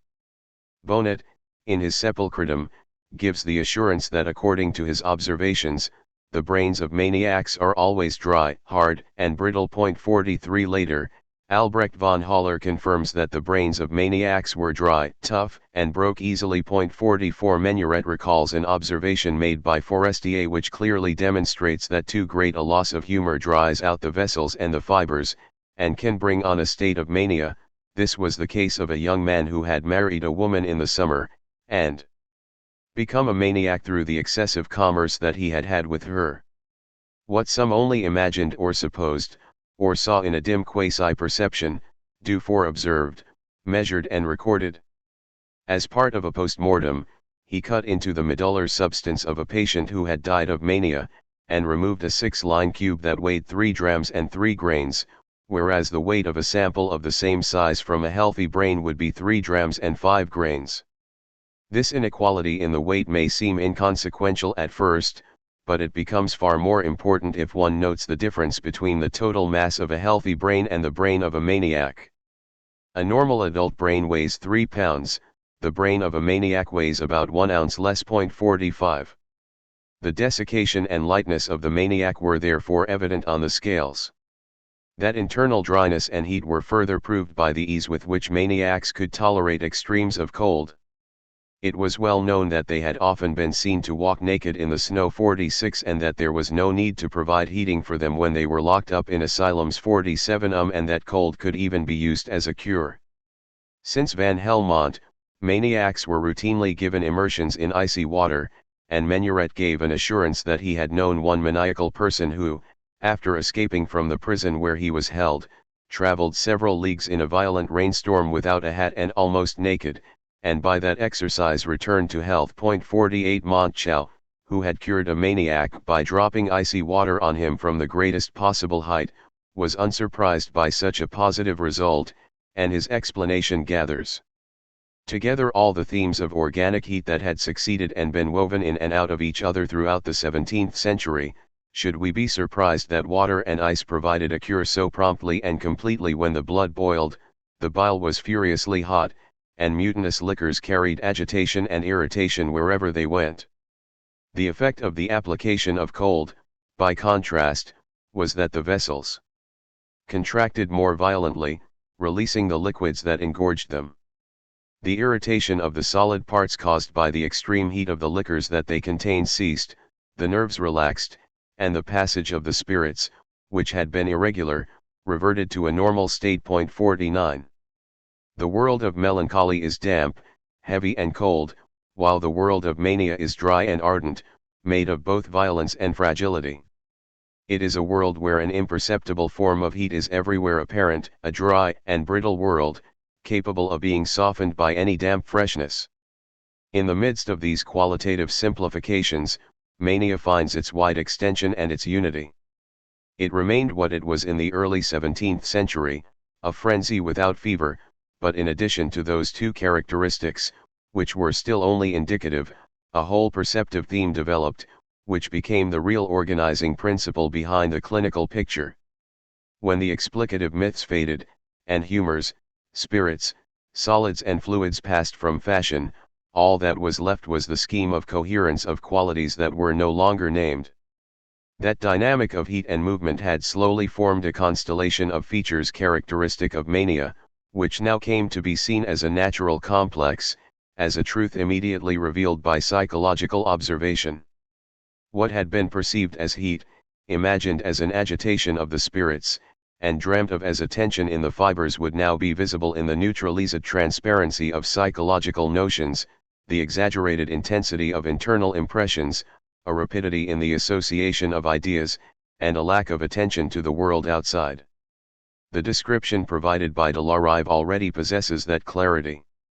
External objects do not produce the same impression on the mind of a patient as they do on that of a healthy man, the impressions are weak, and he rarely heeds them, his mind instead is almost totally absorbed by the vivacity of the ideas produced by the altered state in his brain. These ideas have a degree of vivacity such that the patient believes that they represent real objects, and judges accordingly. 50. But it should not be forgotten that this psychological structure of mania, such as it comes to the surface at the end of the 18th century and takes a stable form, is merely the visible outline of a more profound organization which was to founder, and had come into being along the half-perceptive, half-imaginary laws of a world of qualities. It is true that this whole universe of heat and cold, of dampness and aridity, was a reminder for medical thought, just before it turned to positivism, of the backdrop against which it had come into being. But this weight of images is more than a memory, it is also at work. To form the positive experience of mania and melancholia, what had been necessary, against a horizon of images, was a gravitational network where qualities were attracted to each other by a system of effective and sensible affinities. If mania and melancholia took on the face that we still recognize today, it is not because we have learned to open our eyes to their real nature during the course of the centuries, and it is not because we have purified our perceptive processes until they became transparent. It is because in the experience of madness, these concepts were integrated around specific qualitative themes that have lent them their own unity and given them a significant coherence, finally rendering them perceptible. We have moved from simple notional signs, frenzy without fever, a delirious or obsessional idea, to a qualitative field, which is apparently less organized, easier and less precisely defined, but which alone constitutes the perceptible, recognizable unities genuinely present in the overall experience of madness. The space of observation of these illnesses has been cut from landscapes that have invisibly passed on their style and structure. On the one hand we see a sodden, almost diluvian world where man is deaf, blind, and insensible to all that is not his unique object of terror, a world simplified in the extreme, where a single detail becomes disproportionately large, and on the other we see a burning, deserted, panicked world where all is flight, disorder, and instantaneously vanishing lines. It is the rigor of these themes in their cosmic form, not the approximations of some observational prudence, that organized the experience, already so similar to our own, of mania and melancholy. Asterisk. It is Willis, with his fine medical sense and his spirit of observation, whom we honor as the discoverer of the manic-depressive cycle, or rather of the alternation between mania and melancholy. And indeed Willis' advance was most interesting. But first, for one reason, the passage from one state to the other is not perceived as an observational fact, in need of a subsequent explanation, but rather as the consequence of a profound affinity that lies in their secret nature. Willis never cites a single instance of any alternation that he has actually observed. What he deciphered was an interior affinity that prompted some strange metamorphoses. After melancholy, it remains for us to treat of madness, which is so far allied to the other, that these affects often change turns, and each passes into the other. 51. It sometimes happened that a melancholic diathesis, if it worsened, could turn into frenzy. Frenzy, on the other hand, when it eased off and lost its power, sometimes became a bilious diathesis. For a strict empiricism, there would be either two adjoining conditions, or two successive symptoms for a single sickness. Willis in fact never presented the problem in terms of symptoms, nor in terms of sickness. What interested him was finding the link between the two states in the dynamic of the animal spirits. In the melancholic, it will be remembered, the spirits were somber and dark, and projected their darkness over the image of things, forming a kind of twilight that crept over the light of the soul. In mania, by contrast, the spirits were in perpetual, sparkling agitation, carried along by an irregular movement that constantly came and went, a movement that gnawed away and consumed them, and even in the absence of fever radiated its own heat. Between mania and melancholia the affinity was obvious. It was not the affinity of symptoms linked through experience, but a stronger unity, much more visible in the landscapes of the imagination, which fused in the same fire images of smoke and flames. If in melancholy, the brain and the animal spirits are said to be darkened with fume, and thick obscurity, in madness, they seem to be all as it were of an open or burning flame. 52. The quick movement of the flames clears the smoke, but when the smoke returns it douses the flames and puts out their light. For Willis, the unity of melancholia and mania was not a sickness, but a secret fire in which flames and smoke were in conflict, the element bearing both this light and this shadow. Very few 18th-century physicians are unaware of the proximity of mania and melancholy. Yet several refuse to recognize two manifestations of a single identical illness. 53. Many note a succession, without perceiving a symptomatic unity.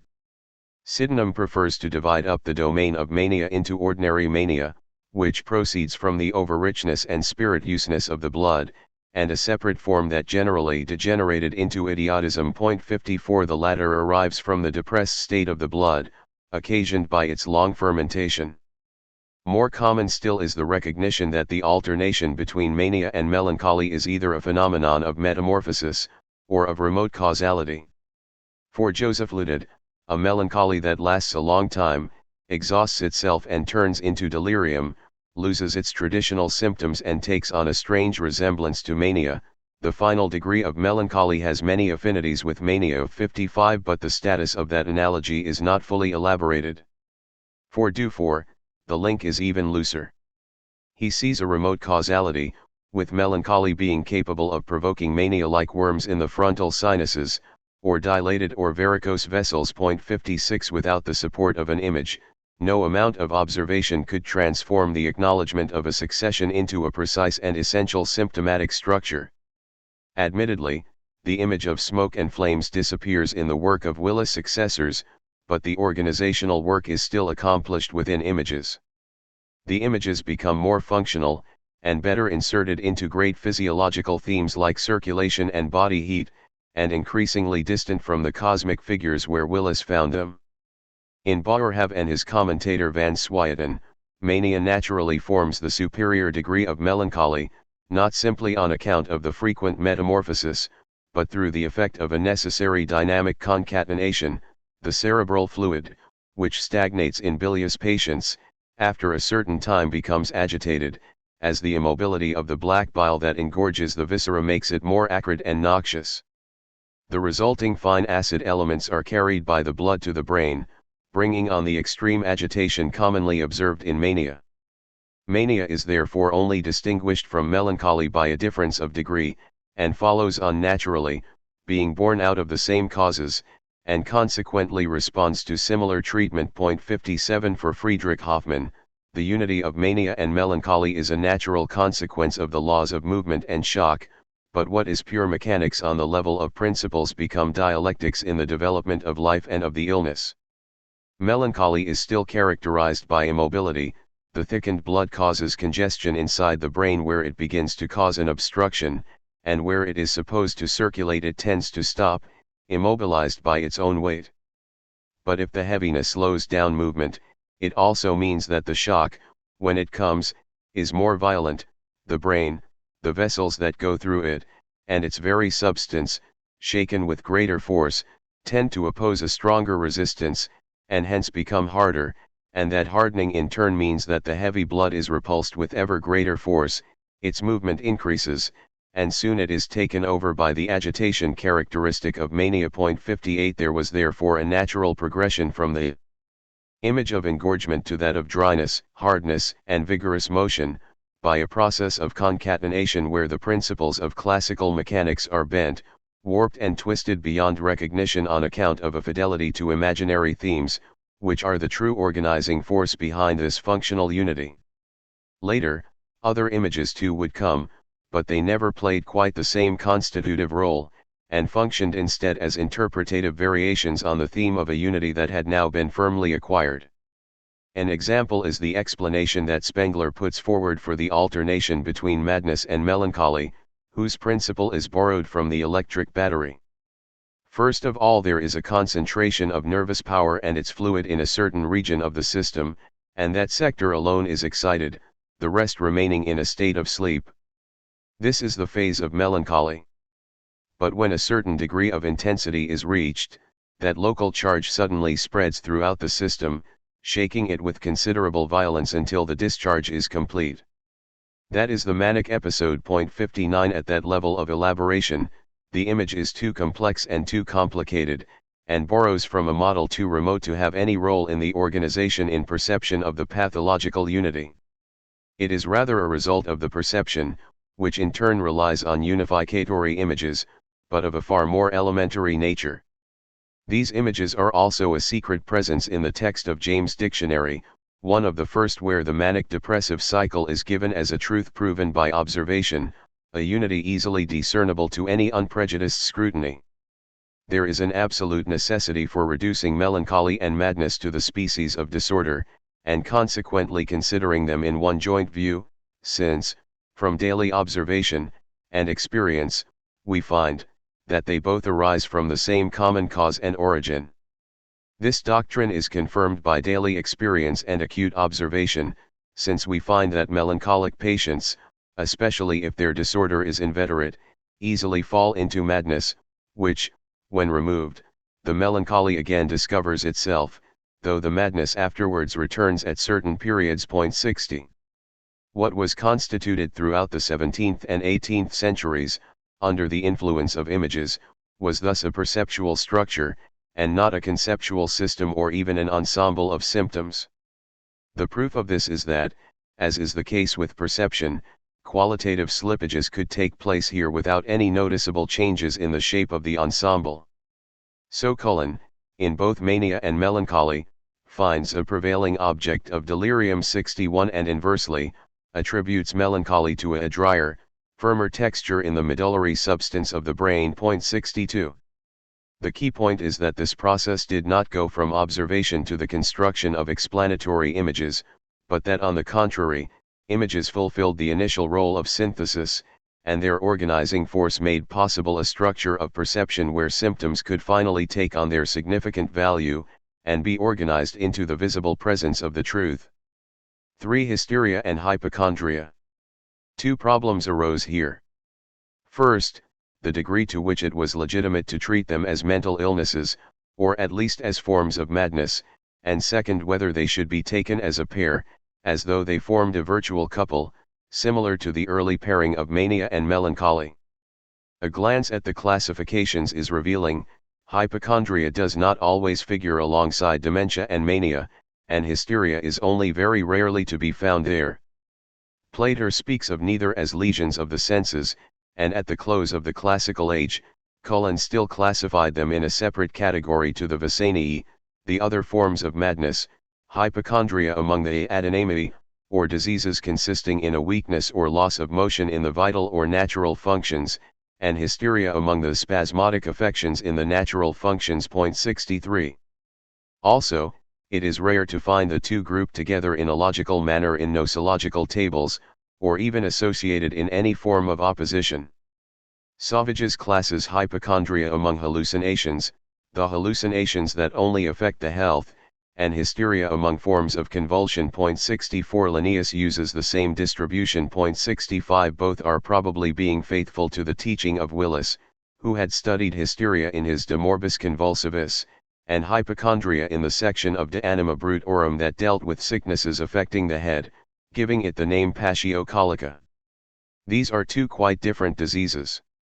In the one case, the overheated spirits are subjected to reciprocal pressure that may be mistaken for a minor explosion, causing the irregular and preternatural movements, whose senseless form is what is known as hysterical convulsions.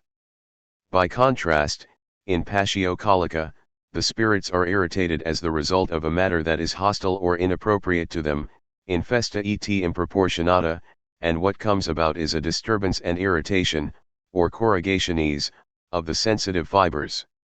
Willis warned against being surprised by analogies between symptoms. It did on occasion happen that convulsions could produce pains, and the violent movements of hysteria could provoke the suffering of hypochondria. But the resemblance was deceptive. Non idem sed non nihil diversa materies est. The substance is not the same, but differing in non-negligible aspects. 66. But below the level of the unchanging distinctions of the nosographers, a slow process was coming to fruition, where hysteria and hypochondria were increasingly associated as two forms of a disease that was one and the same. In 1725 Richard Blackmore published a treatise of spleen and vapors, or hypochondriacal and hysterical affections, where both diseases were defined as the two varieties of a single affection, either a morbific constitution of the spirits or a disposition to leave their reservoirs and consume themselves. 67 Elv 6 for WHYTT. In the mid-18th century, the assimilation has become complete, and the symptomatic system is henceforth identical.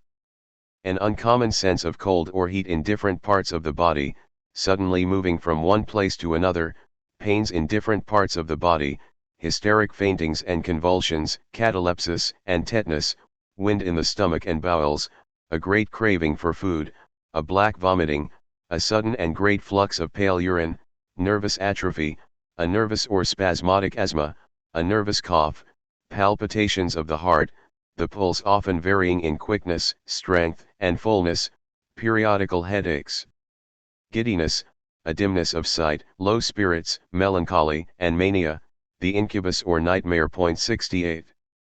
In addition, throughout the classical age, hysteria and hypochondria slowly join the domain of sicknesses of the mind. Richard Mead could still write of hypochondria, morbius totius corporis est, it is an illness of the whole body. Willis' text on hysteria should be restored to its full value. The hysterical passion is of so ill fame, among the diseases belonging to women, that like one half damned, it bears the faults of many other distempers.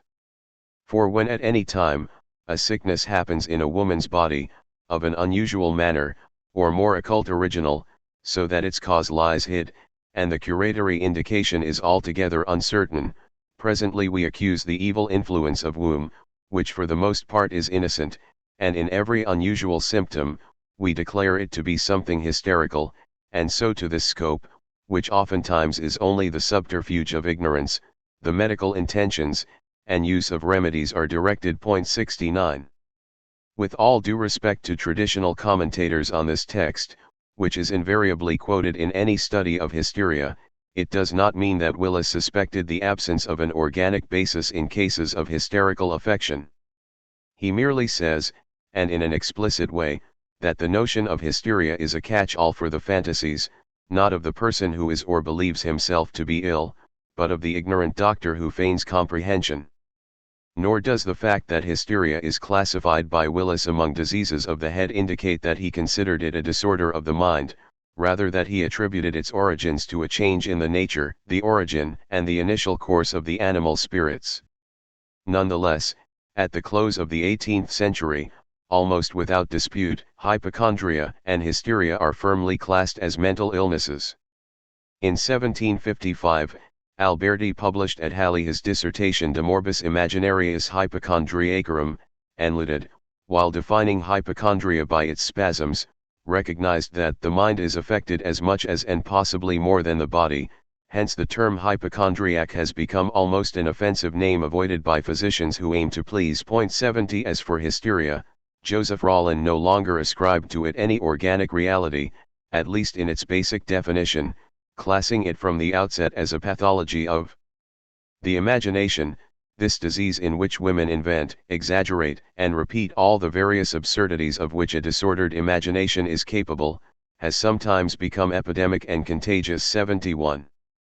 There were thus two essential lines of development during the classical period for hysteria and hypochondria. One united them to form a common concept, which was that of a disease of the nerves, the other shifted their meaning and their traditional pathological basis, sufficiently indicated by their names, and tended to integrate them gradually into the domain of diseases of the mind, alongside mania and melancholia. But this integration was not achieved, as in the case of mania and melancholy, on the level of primitive qualities, perceived and dreamed of in their imaginative values. We are in the presence here of a new type of integration. Asterisk. Physicians of the classical period did try to discover the qualities peculiar to hysteria and hypochondria.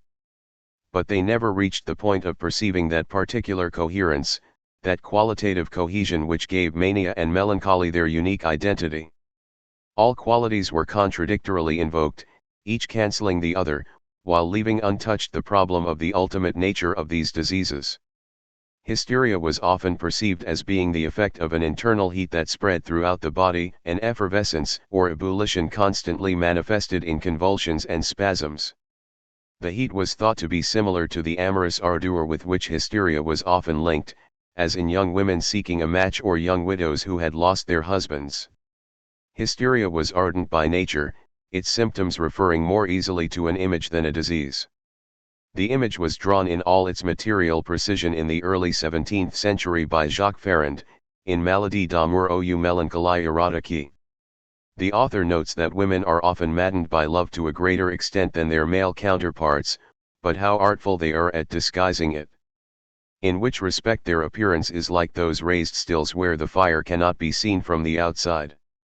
But look underneath, or place your hand on a lady's heart, and you shall find a great brazier burning brightly. 72. This image was admirable for its symbolic weight, its effective charge, and the whole range of imaginary references. Long after Ferrand, the qualitative theme of damp heat that characterized the secret distillations of hysteria continued, but slowly the image was replaced by a more abstract motif. Already in the work of Nicolas Chesneau, the flame of the feminine still had lost its color. In my view, hysterical passion is not a simple affliction, but what is commonly understood by the term is a grouping of several ills brought about by a malignant vapor which rises up in various ways of a corrupt nature, undergoing an extraordinary effervescence. 73. For others, by contrast, the heat that rose up from the hypochondrium was quite dry, and hypochondriacal melancholy was a hot and dry sickness caused by humors of the same quality. 74. But some perceived no heat in hysteria or in hypochondria, and considered the conditions to be characterized by languor, inertia, and the cold dampness associated with stagnant humors. It is my belief that hypochondriacal and hysterical affections that continue for any length of time require the nerves and the fibers of the brain to be slack and enfeebled, without action or elasticity, because the nervous fluid is impoverished and without virtue. 75.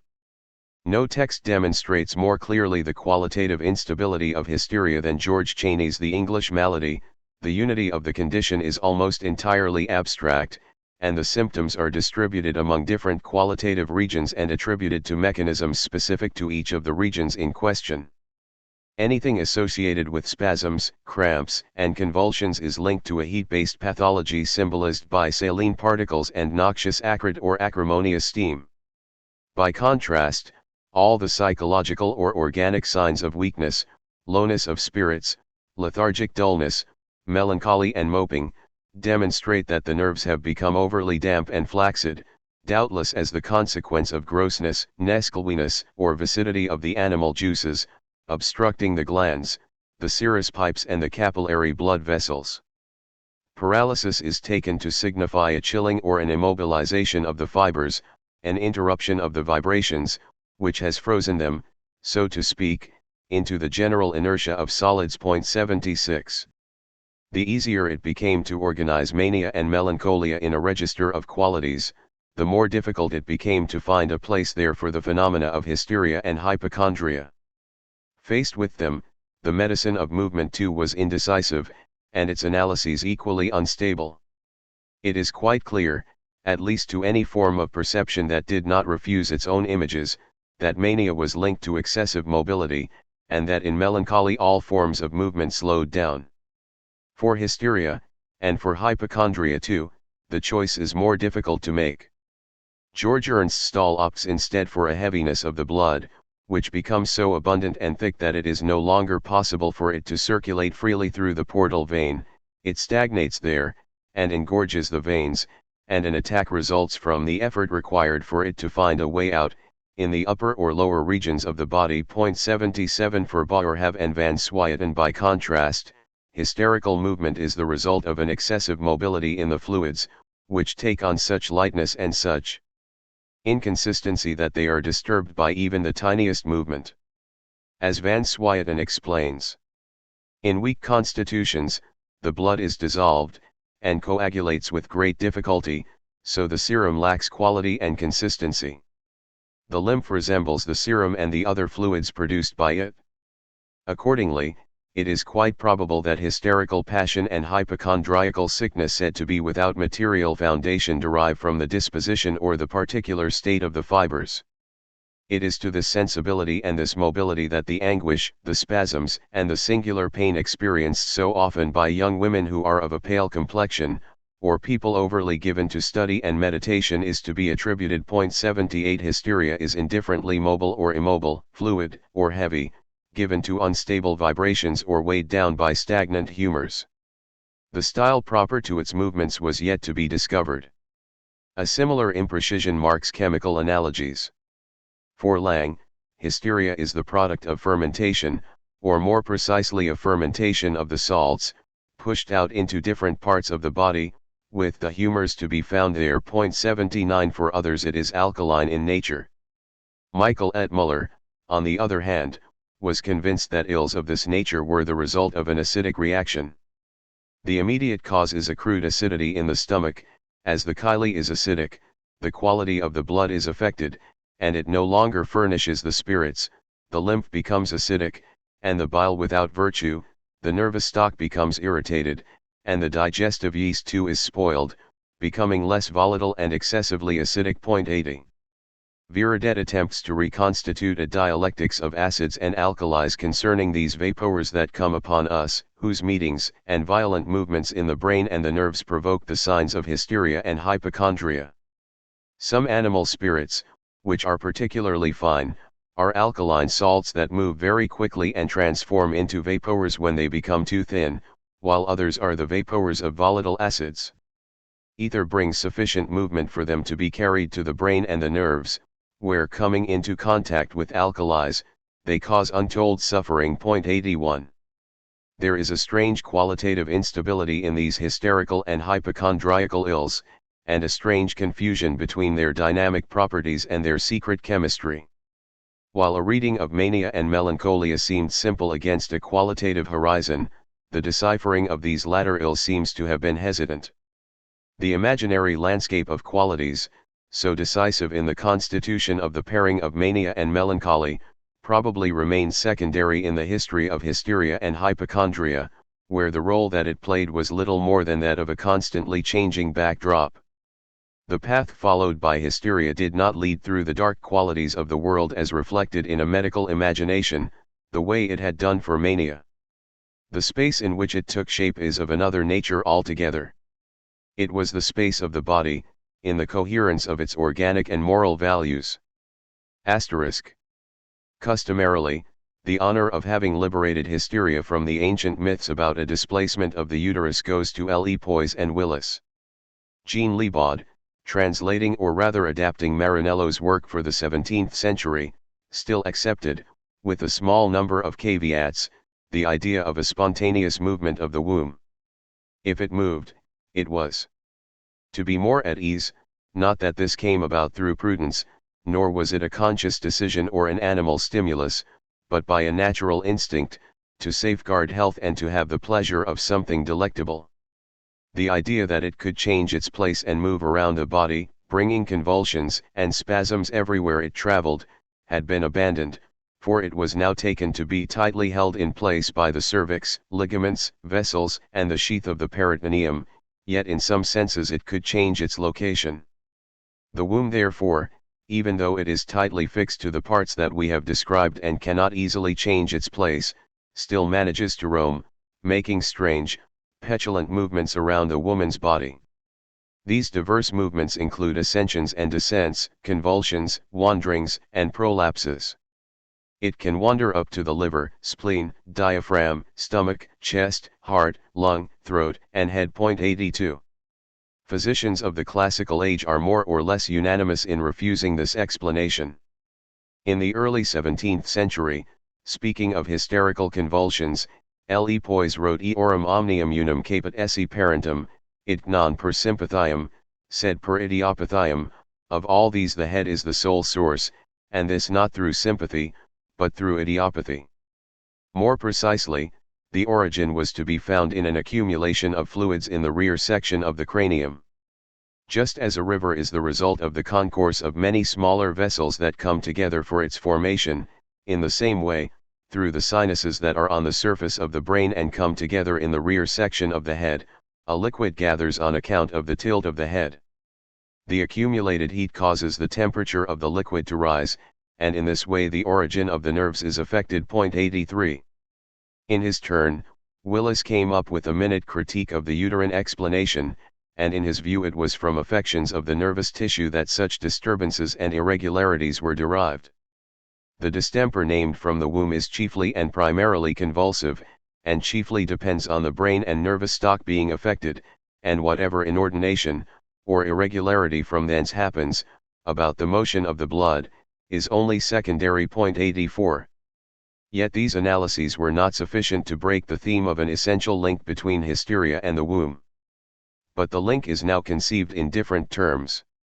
It is no longer considered to be the trajectory of a real displacement through the body, but rather a sort of mute propagation through the paths of the organism and its functional proximities. It cannot be said that the seat of the malady has become the brain, nor that thanks to Willis a psychological explanation of hysteria was now possible. But the brain does take on the role of a relay that distributes a malady whose origins are visceral, and the womb brings it on just as the other viscera do. 85. Up until the end of the 18th century, and pineal, the uterus, and the womb are still present in the pathology of hysteria, but thanks to a privileged diffusion by the humors and nerves, not because of any particular prestige of their nature. 86. Stahl justifies the parallelism between hysteria and hypochondria by a curious comparison between hemorrhoids and menstrual flux. He explains in his analysis of spasmodic movements that the hysterical sickness is a fairly violent pain accompanied by tension and compression, felt above all under the hypochondrium. It is termed hypochondriacal sickness when it attacks man in whom nature makes an effort to get rid of an excess of blood through vomiting or hemorrhoids, and it is known as hysterical sickness when it attacks women whose periods are not what they should be. However, there is no essential difference between these two conditions. 87. Hoffman's opinion is quite similar, despite many theoretical differences. The cause of the hysteria is in the womb, which is loose or weakened, but as is also the case for hypochondria, the seat of the disease is to be looked for in the stomach and the intestines, where the blood and the vital humors have begun to stagnate in the nervous membranes and sheaths of the intestine. What follows are stomach problems that gradually spread throughout the body. At the true center of the organism, the stomach serves as a relay, and transmits the ills that originate in the interior and subterranean cavities of the body. There is no doubt that the spasmodic affections experienced by hypochondriacs and hysterics have their seat in the nervous tissues, and above all in the membranes of the stomach and the intestines, from where they are communicated by the intercostal nerves to the head, the chest, the kidneys, the liver, and all the principal organs of the body. 88. The role that Hoffman has the intestines, stomach, and intercostal nerves play is significant for the manner in which the problem is posed during the classical age. It is not so much a question of getting away from the age-old uterine association as it is of discovering the principle and the paths taken by a diverse, polymorphous malady that seems to spread throughout the body. A reason is needed for this condition, which might equally affect the head or the legs, or manifest itself as a paralysis or disordered movements, catalepsy, or insomnia, in short a sickness that could affect the whole corporeal space with such rapidity and cunning that it was virtually present throughout the entirety of the body. There is no need to stress the changes in the medical horizon that had come about between Maranello and Hoffman. Nothing remains of the infamous mobility once attributed to the uterus, which had been such a constant feature of the Hippocratic tradition. Nothing, that is, other than a certain theme that appears now more openly as it is not held within any single medical theory, but persists, identical through a succession of speculative concepts and explicative schemata. This is the theme of a dynamic upheaval of the corporeal space, and the rising up of powers from below that have been held in check for too long and become congested, and which begin to seethe and boil, until they finally spread their disorder, with or without the brain as an intermediary, throughout the whole body. The theme remains more or less unchanged until the early 18th century, despite the complete reorganization of physiological concepts. And strangely, it is during the course of the 18th century, without there being any theoretical or experimental upheavals in pathology, that the theme suddenly changes direction and meaning. A dynamics of the corporeal space gives way to a moral theory of sensitivity. It is only at this point that the notions of hysteria and hypochondria radically alter their nature, and definitively enter the world of madness. We must now try and reconstitute the evolution of the theme, in each of its three stages. A dynamics of organic and moral penetration. A physiology of corporeal continuity. An ethics of nervous sensitivity. Asterisk. If the corporeal space is seen as a solid and continuous whole, then the disordered movement brought by hysteria and hypochondria can only come from an element whose extreme fineness and incessant mobility means that it can penetrate a region occupied by the solids themselves. As Nathaniel Highmore put it, the animal spirits, because of their igneous tenuity, can penetrate even the densest, the most compact bodies. And because of their activity, can penetrate the entire microcosm in a single instant. 89 The spirits, if their mobility is excessive, if their penetration is carried out without order and in a tempestuous manner, in all the parts of the body where they have no business being present, bring on innumerable different signs of trouble. Hysteria, for both Highmore and his adversary, Willis, and also for Sydenham, is the sickness of a body that has become prey to innumerable penetrations by the spirits, where the good order of the internal organs is replaced by a disorganous space where masses submit passively to the disordered movements of the spirits. Those diseases that we call hysterical in women and hypochondriacal in men, proceed from a confusion of the spirits, upon which account, too many of them in a crowd, contrary to proportion, are hurried violently upon this or that part, causing convulsions and pain, when they rush upon parts endued with exquisite sense, perverting the functions of the organs, both of that they thrust themselves into, and also of that whence they departed, both being much injured by this unequal distribution, which is altogether contrary to the economy of nature. 90. The hysterical body is therefore open to a spirituum ataxia, an ataxia of the spirits, which, outside any organic law or functional necessity, might seize hold of all the available regions of the body, one after another. The effects vary according to the region affected, and the sickness, which has no particular differentiation at the pure origin of its movement, can take on diverse appearances according to the spaces that it traverses and the places where it comes to the surface. The spirits are crowded in the lower belly, and violently rushing together towards the jaws, produce convulsions in every region through which they pass, blowing up the belly like a great ball. Above, Sydenham notes how rushing on the region under the scrobiculum cordis, it produces violent pain, very like the iliac passion. Should it rise any higher, it causes so great a beating of the heart, that women who are troubled with it verily believe that those that are near may hear thumping on the ribs. Finally, it seizes the outward part of the head between the pericranium and the skull, causing violent pain continually fixed in one point, which may be covered with the top of your thumb, and violent vomiting accompanies this pain. 91. Each part of the body determines of its own accord and through its nature the type of symptom that will be produced.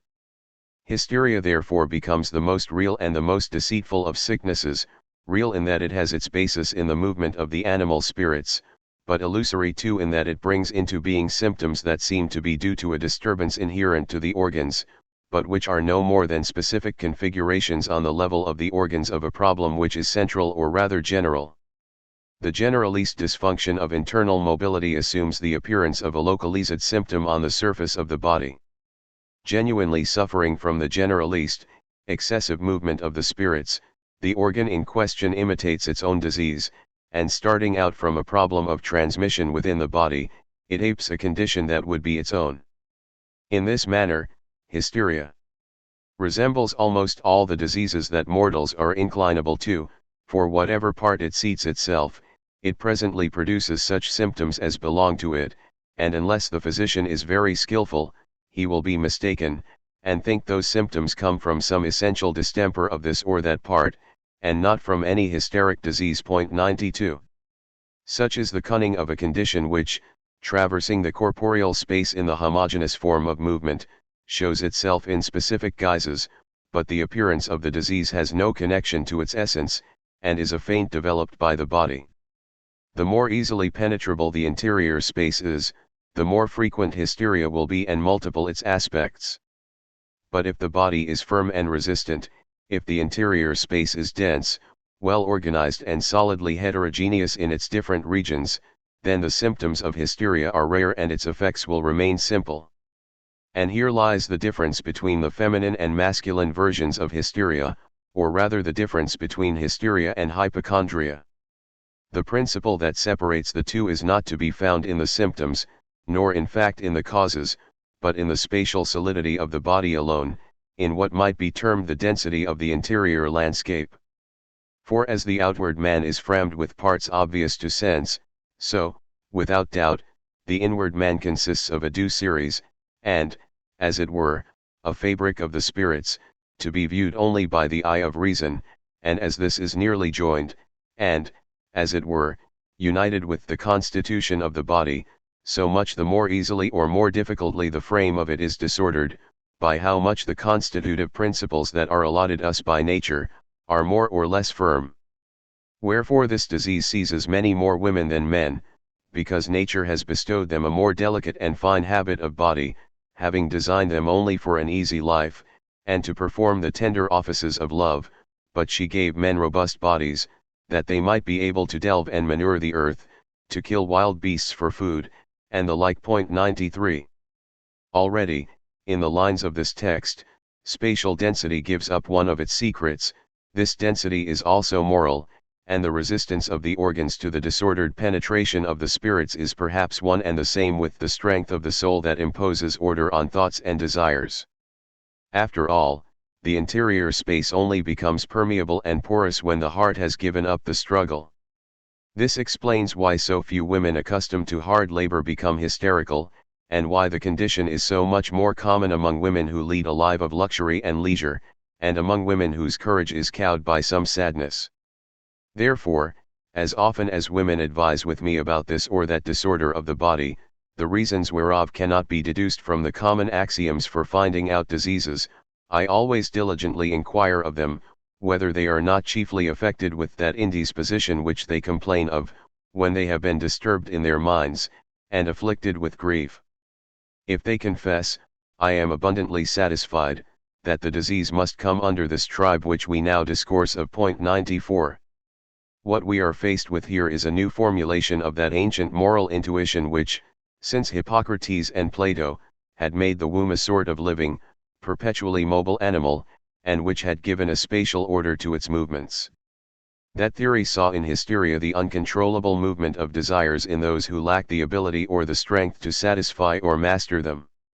This image of the feminine organ moving up to the chest or even to the head gave a mythical expression to an upheaval in the great tripartite Platonic scheme and its hierarchy, which was intended to ensure its immobility.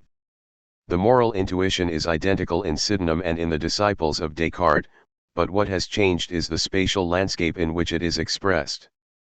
Plato's vertical, hieratic order has been replaced with a volume which is constantly traversed by an incessant motion, bringing disorder notable not so much for its motion from bottom to top as for the uncontrollable welter it brings to what was once a well-ordered space. The inner body or inward man that Sydenham sought to penetrate with the eye of reason was not the objective body, offered to the disinterested gaze of a dispassionate observer, but a place where a certain manner of imagining the body and deciphering its inner movements met a certain manner of investing it with moral values. The transformation is accomplished here, and the work takes place at the level of this ethical perception. It is to fit that perception that the ever-pliable images of medical thought bend into shape, and it is here that great moral themes are formulated, and slowly come to change their initial appearance. Asterisk. The penetrable body must however also be a continuous body. The dispersion of the disease through the organs is a reflection of a movement of propagation that allows it to pass from one to another and to affect them all in turn. If the body of the hypochondriac or hysterical patient is a porous body, separated from itself and distended by the invading force of disease, that invasion can only come about as a result of a certain spatial continuity.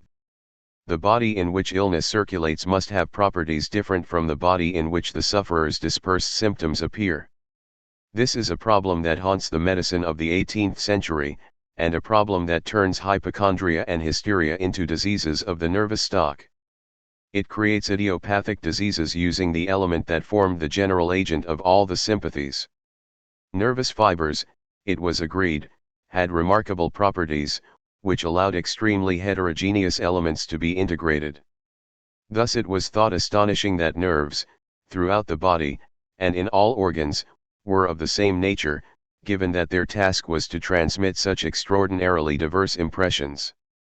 The nerve whose endings in the eyeball enable it to perceive matter as delicate as rays of light, and the nerve in the ear which is sensitive to the smallest vibration of a sonorous body are no different in nature to those which serve far rougher purposes, like taste, touch, and smell. 95. That identity of nature, combined with different functions, ensured the possibility of communication between the most distant organs, and the most physiologically dissimilar. This homogeneity in the nerves of the animal, together with the multiple communications that they serve together, creates a harmony between the organs, so that when one is affected, several other organs may participate in that affection. 96. More admirable still was the fact that a nervous fiber could simultaneously carry the incitement of a voluntary movement and an impression made on an organ of sense. Tizot conceives of this double functioning in a single fiber as the combination of an undulatory movement for the impetus towards movement, the movement of a fluid in a soft reservoir, like a bladder for example, which may be squeezed so that liquid passes into a tube, and a corpuscular movement for sensation, like the movement of a series of ivory balls. Thus sensation and movement can be produced at the same time in the same nerve. 97. Any tension or relaxation of the fiber alters the movements and the sensations, as is apparent in all illnesses of the nerves. 98. And yet, despite the unifying virtues of the nervous system, it was far from certain that the cohesiveness of the very diverse disturbances that characterized hysteria and hypochondria could be explained by the real network that the fibers formed.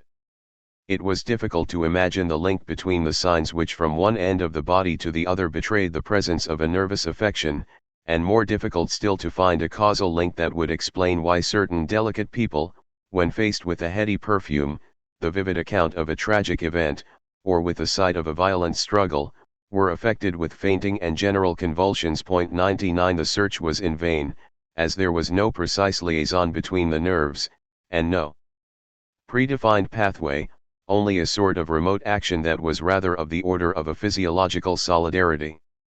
It was believed that different parts of the body possessed a specific faculty that was either general and extended through the system, or confined in great measure to certain parts. 100 This property, very different from the faculty of sensation and the faculty of motion, allowed organs to enter into communication with each other, suffering together and reacting to a remote stimulus. This was sympathy. In fact, WHYTT manages neither to isolate sympathy in the whole of the nervous system nor to define it strictly in relation to sensibility and movement. Sympathy only exists in organs to the extent that it is received there by the intermediary of the nerves, and the greater their mobility, the more pronounced it becomes. And at the same time it is one of the forms of sensibility. All sympathy or consent supposes feeling, and therefore must be owing to the nerves, which are the sole instruments of sensation. 101 But the nervous system is no longer invoked here to explain the exact transmission of a movement or a sensation, but to justify, in its ensemble and its mass, the sensitivity of the body to its own phenomena, and the echo that it gives itself through the volume of its own organic space.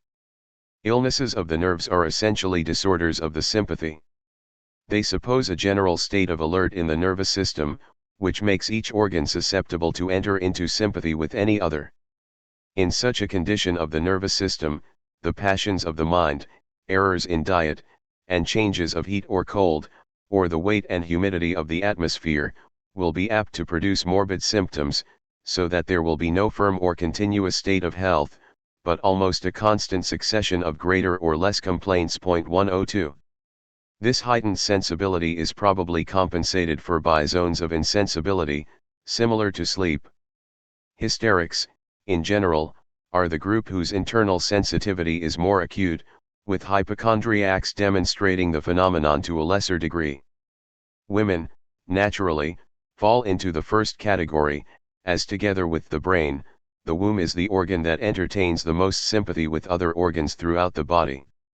To prove the point, it is enough to note the vomiting that generally accompanies an inflammation of that organ, the nausea and depressed appetite after conception, the violent contractions of the diaphragm and abdominal muscles in delivery, the headache and the heat and pain in the bowels about the time of menstruation. 103.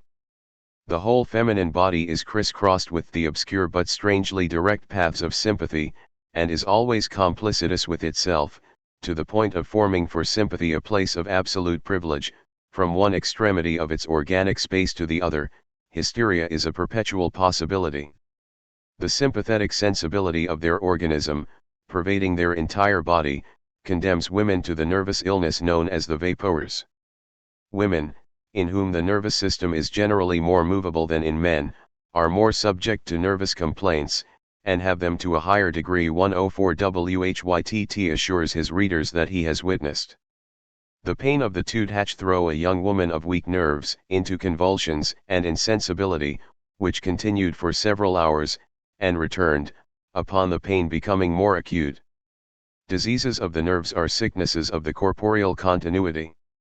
A body that is too close to itself, too intimate in each of its parts, is considered an organic space that is somehow strangely reduced. This becomes the new theme common to hysteria and hypochondria. This rapprochement of the body with itself is an image that becomes precise in some writers, too precise, as is clearly the case with Pomme and the shriveling of the nervous system that he describes. Such images mask the problem, but do not suppress it, and do not prevent work on the subject from continuing. Asterisk. Is sympathy, in the final analysis, a property hidden in each organ, the feeling that George Chaney referred to, or is it a real propagation that travels through an intermediary element?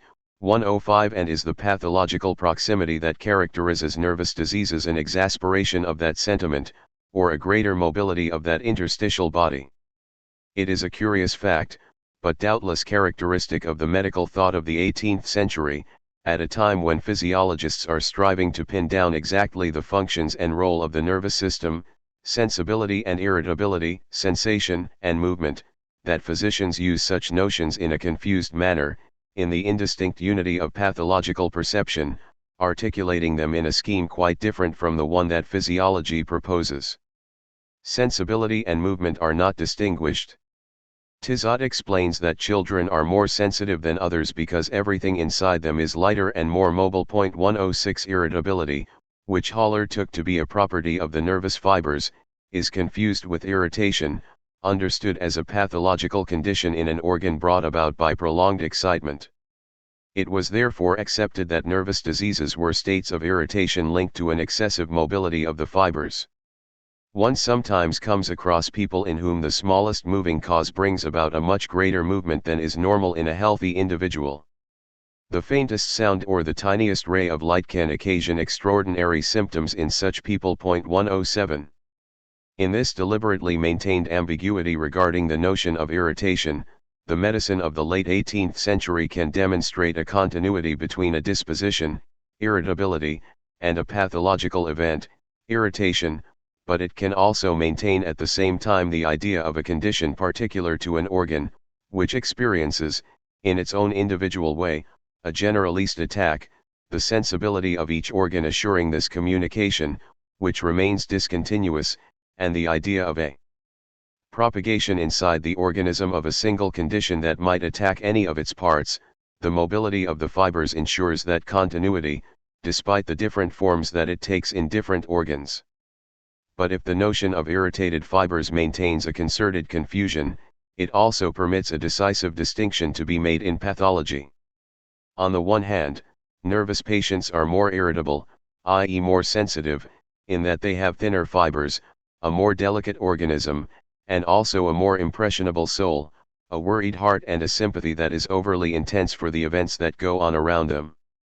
This sort of universal resonance, which is at once sensation and mobility, constitutes the first determining factor in the disease. Women who have weak fibers and who are easily carried away, in their idleness, by rapid leaps of their imagination more often suffer from their nerves than men, who are stronger, drier, and burnt by work. 108 But this excessive irritation has the peculiarity that, in its intensity, it causes the sensations of the soul to diminish and sometimes disappear altogether, as though the sensitivity of the nervous organ itself were greater than the capacity of the soul to experience sensation, and confiscated for its own ends the multiplicity of sensations that its extreme mobility elicits. The nervous system is in such a state of irritation and reaction that it is no longer capable of transmitting to the soul all that it experiences, and all the characters being shuffled, the soul no longer reads these sensations. 109 What takes shape is the idea of a sensibility that is not sensation, and of an inverse relation between this delicacy, which is as much of the soul as it is of the body, and of a certain sleep of sensation, preventing nervous shocks from reaching the soul. The unconsciousness of the hysteric is the converse of her sensibility. Such is the relation that the notion of sympathy cannot define, which grew out of the concept of irritability, however unelaborated and still confused in the thought of pathologists. Consequently, the moral significance of nervous diseases is radically altered.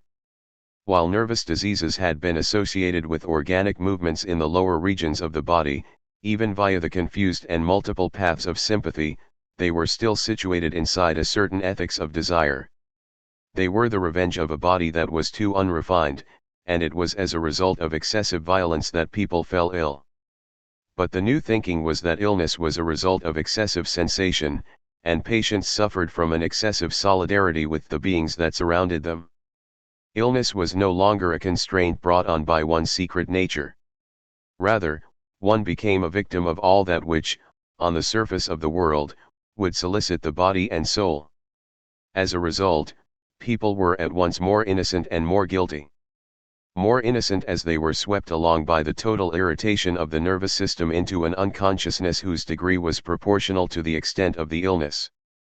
But more guilty by far, as everything to which they were attached in the world, the life that they led, the affections that they had, the passions and fantasies that they had nourished with excessive indulgence, all melted into an irritation of the nerves, where they found their natural effect and their moral punishment.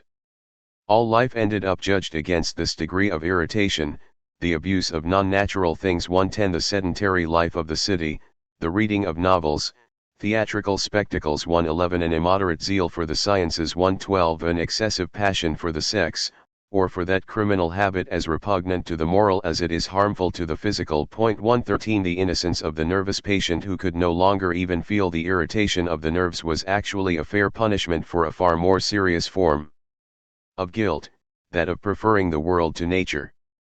A terrible state. Such is the torture of all those effeminate souls whom inaction has precipitated into dangerous voluptuousness and who, in an attempt to elude the work that nature requires, have embraced instead the phantoms of opinion. Thus are the rich punished for a deplorable use of their fortune. 114. Here we find ourselves on the threshold of the 19th century, where the irritability of the fibers was to have its own physiological and pathological destiny. 115 But at this stage in the domain of the diseases of the nerves its legacy is already of great importance. Part of this is the complete assimilation of hysteria and hypochondria to mental illnesses. Through this capital distinction between sensation and sensitivity, they enter the domain of unreason, which as we saw above was characterized by an essential moment of error and dream, i.e. by blindness. For as long as the vapors were convulsions or strange sympathetic communications through the body, even if they resulted in fainting and a loss of consciousness, they were not madness. But when the mind becomes blind to the very excess of its own sensibility, then madness appears. On the other hand, it gave this madness a whole content of guilt, moral sanction, and just punishment that was in no way part of the classical experience. It weighed down unreason with all these new values, and instead of making blindness the condition of possibility of all these manifestations of madness, it described it as the psychological effect of a moral fault. And it thereby compromised all that was essential in the experience of unreason. What had been blindness was to become unconsciousness, what had been error became fault, and all that which pointed in madness to the paradoxical manifestation of non-being became the natural punishment of a moral wrong. In short, the vertical hierarchy that constituted the structure of classical madness, from the cycle of material causes to the transcendence of delirium, was toppled over and spread on the surface of a domain first simply occupied and soon disputed by psychology and morality. The scientific psychiatry of the 19th century had become possible. It was in these diseases of the nerves and hysterias, which would soon provoke its irony, that it found its origin. 4. Doctors and patients. Medical thought and practice in the 17th and 18th centuries do not have the unity or at least the coherence that we presently associate with them. The world of the cure is organized along principles which are in a certain sense peculiar to it, and which medical theory, physiological analysis, and even the observation of symptoms do not always control perfectly. We saw earlier how hospitalization and internment were independent of medicine, but even within medicine itself, theory and therapy only communicate in an imperfect reciprocity. In a sense, the therapeutic universe remains more solid, more stable, more attached to its structures, less labile in its developments, and less open to a radical reinvention. The new physiological horizons discovered by Harvey, Descartes, and Willis were not matched by inventions of a comparable order in the techniques of medication. A prime cause for this was that the myth of the panacea had not yet completely disappeared. However, towards the end of the 17th century, the idea of a remedy with universal effects was beginning to change its meaning. In the quarrel about antimony, what was affirmed or denied was still a certain virtue that properly belonged to a body, capable of acting directly on the disease. In the panacea, it is nature herself that acts, effacing all that belongs to counter-nature. The dispute surrounding antimony was succeeded by discussions about opium, which was used in a great number of afflictions, particularly for the sicknesses of the head. Whytt is lost for words when celebrating its merits and efficaciousness against diseases of the nerves. It lessens the nerve's power of feeling and consequently brings sudden relief in many violent disorders of the nervous and hysteric kind, in fixed spasms, as well as in alternate convulsions of the muscles. It is useful for agitation of any description, and is used with great success against weakness, lassitude, and yawning occasioned by too great a flux of the menses, not to mention flatulent colics, obstructed lungs, phlegm, and spasmodic asthma. In short, given that sympathetic sensibility is the great agent of communication for sicknesses inside the organic space, opium, insofar as it has a primary effect of dulling sensibility, is an anti-sympathetic agent, providing an obstacle to the propagation of the disease along the lines of nervous sensibility. That action becomes less effective over time, as the nerves regain their sensibility despite the opium, unless its dose be increased from time to time. It was clear that opium did not owe its universal value to a virtue that it contained like a secret force. Its effect is circumscribed, it brings insensibility. But as its point of application the nervous system is a universal agent of the sickness, it is through that anatomical and functional mediation that opium takes on its sense as a panacea. The remedy is not general in itself, but rather inserts itself into the most general forms of functioning of the organism. The theme of the panacea in the 18th century is a compromise, an equilibrium more often sought than found, between a privilege of nature of this medicine and an effectiveness that allows it to intervene in the most general functions of the organism.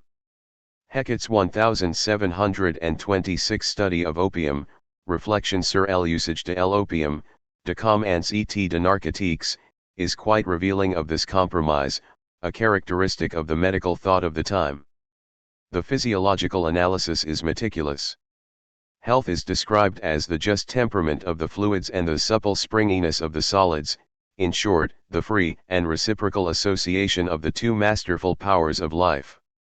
Inversely, the causes of sicknesses result from fluids and solids, from defects or alterations in their weave, their movement and so forth. Point 2 But the fluids in fact have no qualities of their own, and if they are too thick or too liquid, too agitated, stagnant or corrupt, that is merely the result of a movement of solids, which alone are capable of expelling the liquids from their reservoirs, causing them to swill around inside the vessels.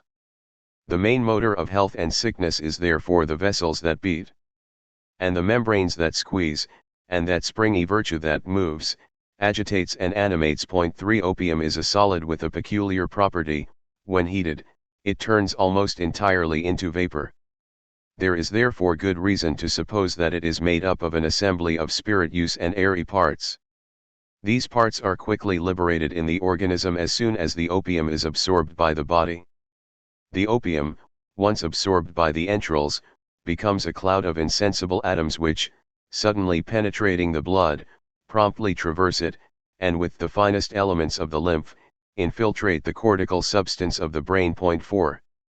Once there, opium has a threefold effect, corresponding to the physical qualities of the vapors that it liberates. These vapors are made up of spirits or fine, light parts, powder-like, non-saline, perfectly polished, like the tiniest elements of a down feather, almost imperceptible, yet elastic, capable of penetrating any substance without violence. Point 5 In that they are smooth, polished elements, they can stick to the regular surface of the membranes, leaving no discernible gap anywhere, just as two perfectly flat surfaces stick to one another. Their action therefore is to reinforce the membranes and the fibers, but their suppleness also means that they resemble tiny spring-like elements, hardening the tone of the membranes and increasing their elasticity. Finally, as they are also airy particles, they can blend freely with the nervous liquid, and animate it by rectifying and correcting it. Point 6.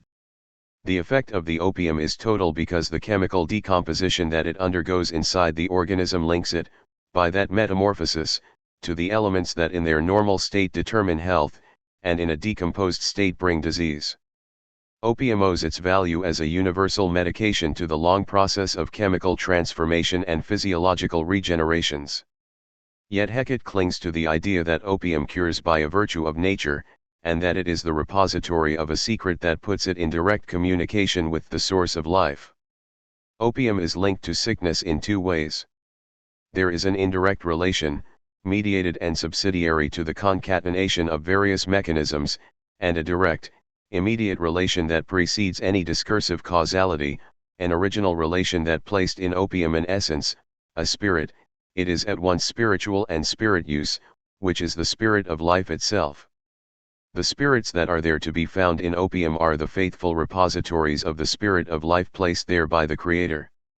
For it was to a tree, the tree of life, that he entrusted, by choice, a vivifying spirit which, preserving health, saved men from death, so long as they remain innocent.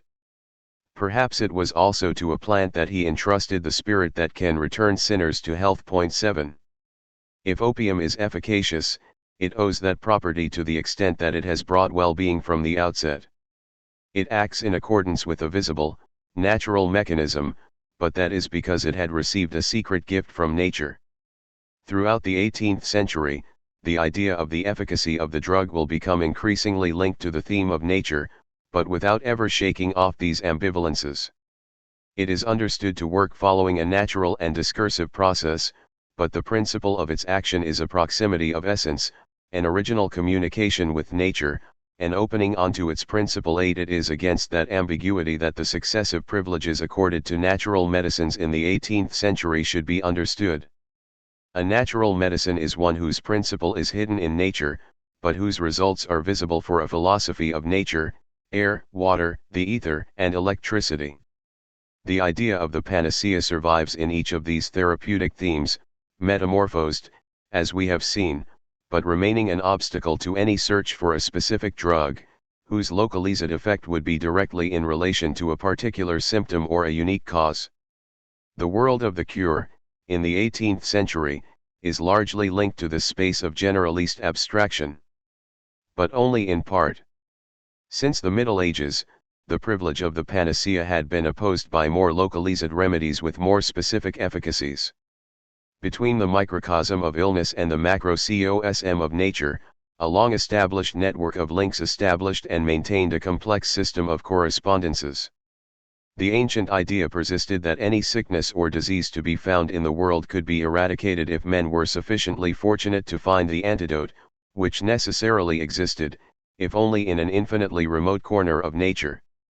Sickness in the pure state did not exist, and somewhere its compensation was waiting to be found. In previous times, the grass was good for madmen, and hostile to the executioner. In a short space of time the use of herbs and salts was to be reinterpreted in a pharmacopoeia of a rationalist style, and placed in a discursive relation with the disorders of the organism that it was intended to remedy. However, in the classical age, the one sector that resists this process is the domain of madness, which for a long time remains in a more direct communication with cosmic elements that the wisdom of the world had spread in the secrets of nature. Strangely, most of these natural antitheses to madness are not of a vegetal order, but are to be found in human or mineral realms instead.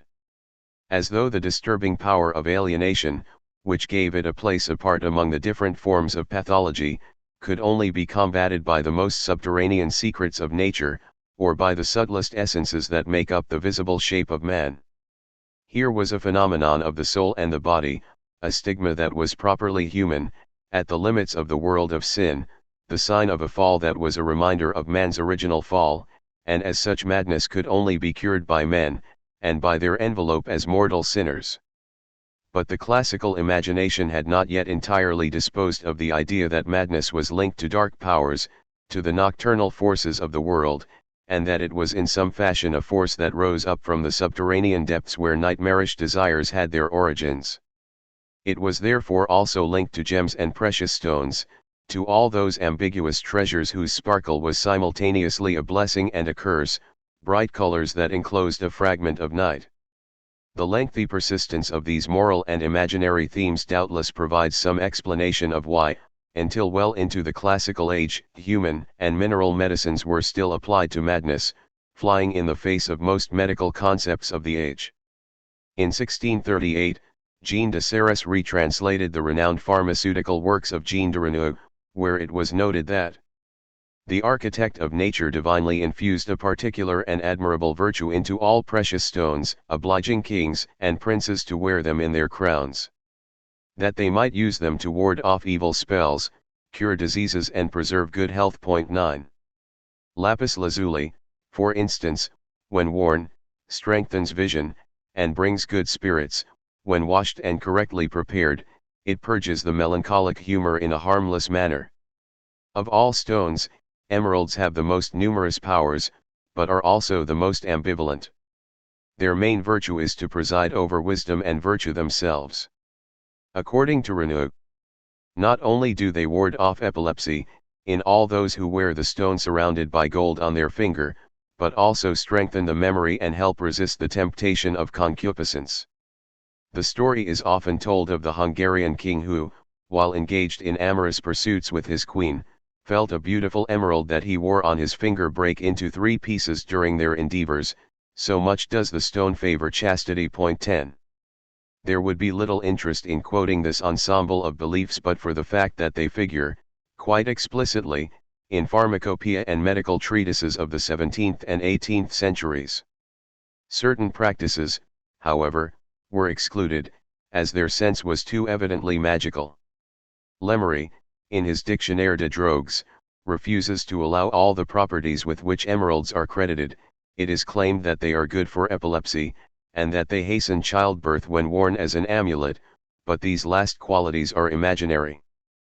But while their usefulness in amulet form is contested, few strip these stones of their powers altogether. They are replaced in the element of nature, where their virtues took on the appearance of an invisible juice whose secrets could be extracted by quintessence. The emerald worn on the finger had no power, but mixed with the salts of the stomach, the humors of the blood or the spirits in the nerves, its effects were guaranteed and its virtue was natural. Emeralds, said Lemery elsewhere, are excellent for sweetening the bitter humors, if delicately ground and swallowed. 11. At the other extremity of nature, the human body too was considered to be one of the privileged remedies for madness, right up until the mid-18th century.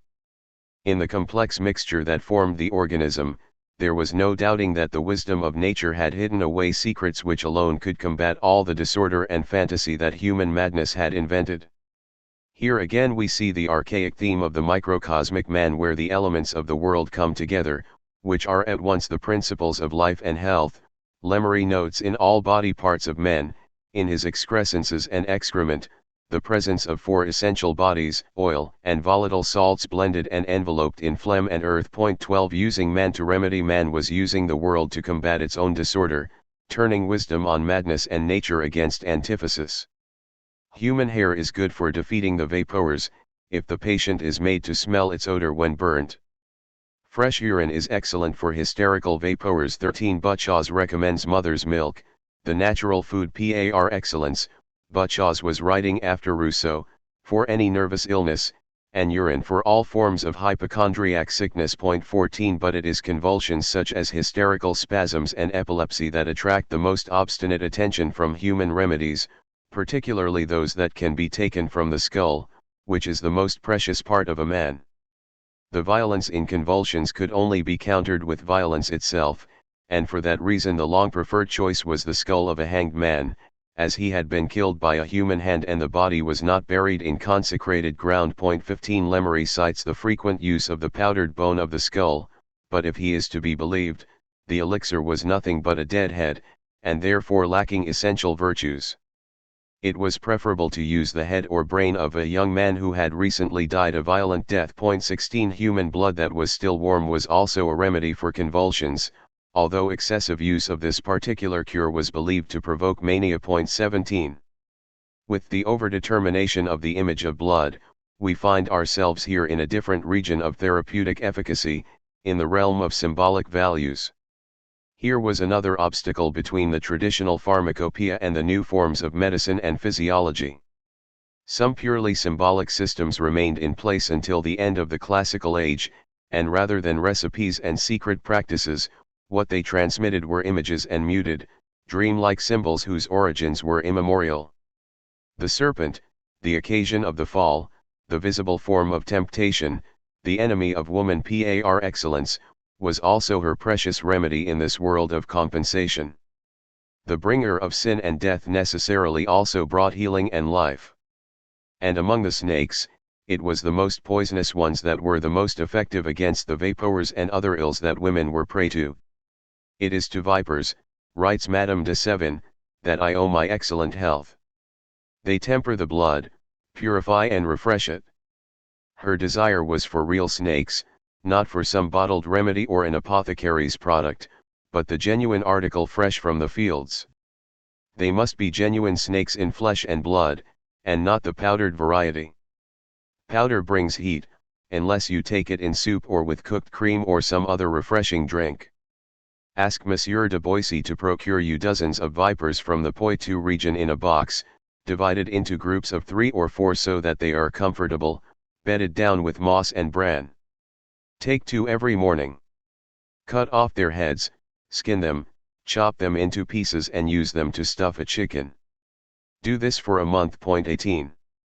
Against nervous illnesses, the unhinged imagination and the furies of love, symbolic values multiplied their efforts. Only ardor could extinguish ardor, and to appease the boundless appetites of madness, what was needed were lively, dense, and violent bodies, which had gone to the flames of a glowing forge 1,000 times. In the appendix of formulae that follows his treatise on nymphomania, Bienville proposes 17 remedies against the fires of love. Most are taken from traditional vegetal remedies, but the 15th brings a strange alchemy to these anti-love philtres. What is needed is quicksilver revivified with cinnabar, ground up with 2 drams of gold 5 times, heated on embers with spirit of vitriol, distilled 5 times and then reddened for 5 hours on glowing coals. The mixture is then reduced to powder, and 3 grains are to be given to the young girl whose imagination is inflamed with chimerical illusions. 19 There could be no doubt that these precious and violent elements, secretly animated with timeless ardors, once their truth and nature had been allowed to flare up so many times, would triumph over the passing heat of a human body, and the secret ebullition of humors and desires, thanks to the archaic magic of similia similibus, like curing like. Their fiery truth would be more than a match for that dull, unavowable heat. Bienville's text is from 1778. We should not be surprised that in Lemery's very serious pharmacopoeia there is still to be found an electuary for chastity that is recommended for nervous illnesses, and whose therapeutic indications are thoroughly imbued with the symbolic values of a religious ritual. Take camphor, licorice, the seed of the vine and henbane, water lily conserve and water lily syrup. Take 2 to 3 drams every morning with a glass of whey, in which a piece of iron heated in the fire has been extinguished. 20. Desire and its fantasies will be cooled in the calm of the heart, just as the strip of glowing metal will lose its ardor in that most innocent and childlike of drinks. Symbolic schemes like this one survive quite obstinately among the healing methods of the classical age. Neither the reinterpretations proposed in the style of natural philosophy nor the attempts to tone down the more ritualist elements of these cures succeeded, and madness, with all its worrying power and blameworthy moral connotation, seemed to attract this symbolic form of medicine, and to shelter it from the best efforts of positive thought. For some time to come, asafoetida would still be used to treat hysterics and to banish the world of evil desires and forbidden appetites that were supposed to rise up to the chest, heart, head, and brain from the mobile body of the uterus itself. Such a movement is considered to be quite real by Ettmuller, for whom odors had an intrinsic power of attraction and repulsion on the mobile organs of the human body, but it is a repression that becomes increasingly ideal, so that by the mid-18th century the process is no longer a question of mechanics and contradictory movements but has become instead a simple effort to balance, limit and ultimately efface certain sensations. It is with that in mind that Whytt prescribes asafoetida. The disagreeable violence of its odor should diminish the irritability of the sensitive elements of the nervous tissue that it does not affect, and the hysterical pain localized above all in the organs of the stomach and chest instantly disappears. These medicines, by the strong and sudden impression they make on the very sensitive nerves of the nose, not only tend to excite the several organs into action, but to lessen or destroy the disagreeable sensation in that part of the body, which brought on the fit. 21. The image of a smell whose strong effluvia revolt the body is gradually replaced by the more abstract idea of a sensibility that moves around various isolated regions of the body, but this is only a shift in the speculative interpretations of a symbolic scheme that remains unchanged, the scheme of a repression of threats from below by higher orders. This symbolic cohesiveness around images, rites, and ancient moral imperatives continued to organize, in part, medication throughout the classical age, forming cores of resistance that were difficult to conquer. They were all the harder to conquer for the fact that most practical medicine was not carried out by physicians themselves. Even at the end of the 18th century there still existed a whole technical corpus centered on curing, over which physicians and men of medicine had no control, because these cures were the work of empirics who were faithful to their recipes, their ciphers and their symbols. The protestations of doctors multiplied right up to the end of the classical age. In 1772, a doctor from Lyon published a significant text on the subject, L'anarchie médicinale. The most important branch of practical medicine is in the hands of people who are strangers to its art, ignorant women, sisters of mercy, charlatans, magi, quacks, matrons, monks, nuns, druggists, herbalists, surgeons, and apothecaries treat more diseases and hand out far more remedies than do doctors themselves. Point 22. This social fragmentation that separated theory and practice in medicine is notable above all where madness was concerned. Confinement meant that the insane largely escaped the clutches of doctors, and a madman at liberty, more readily than any other patient, was most commonly entrusted to an empiric.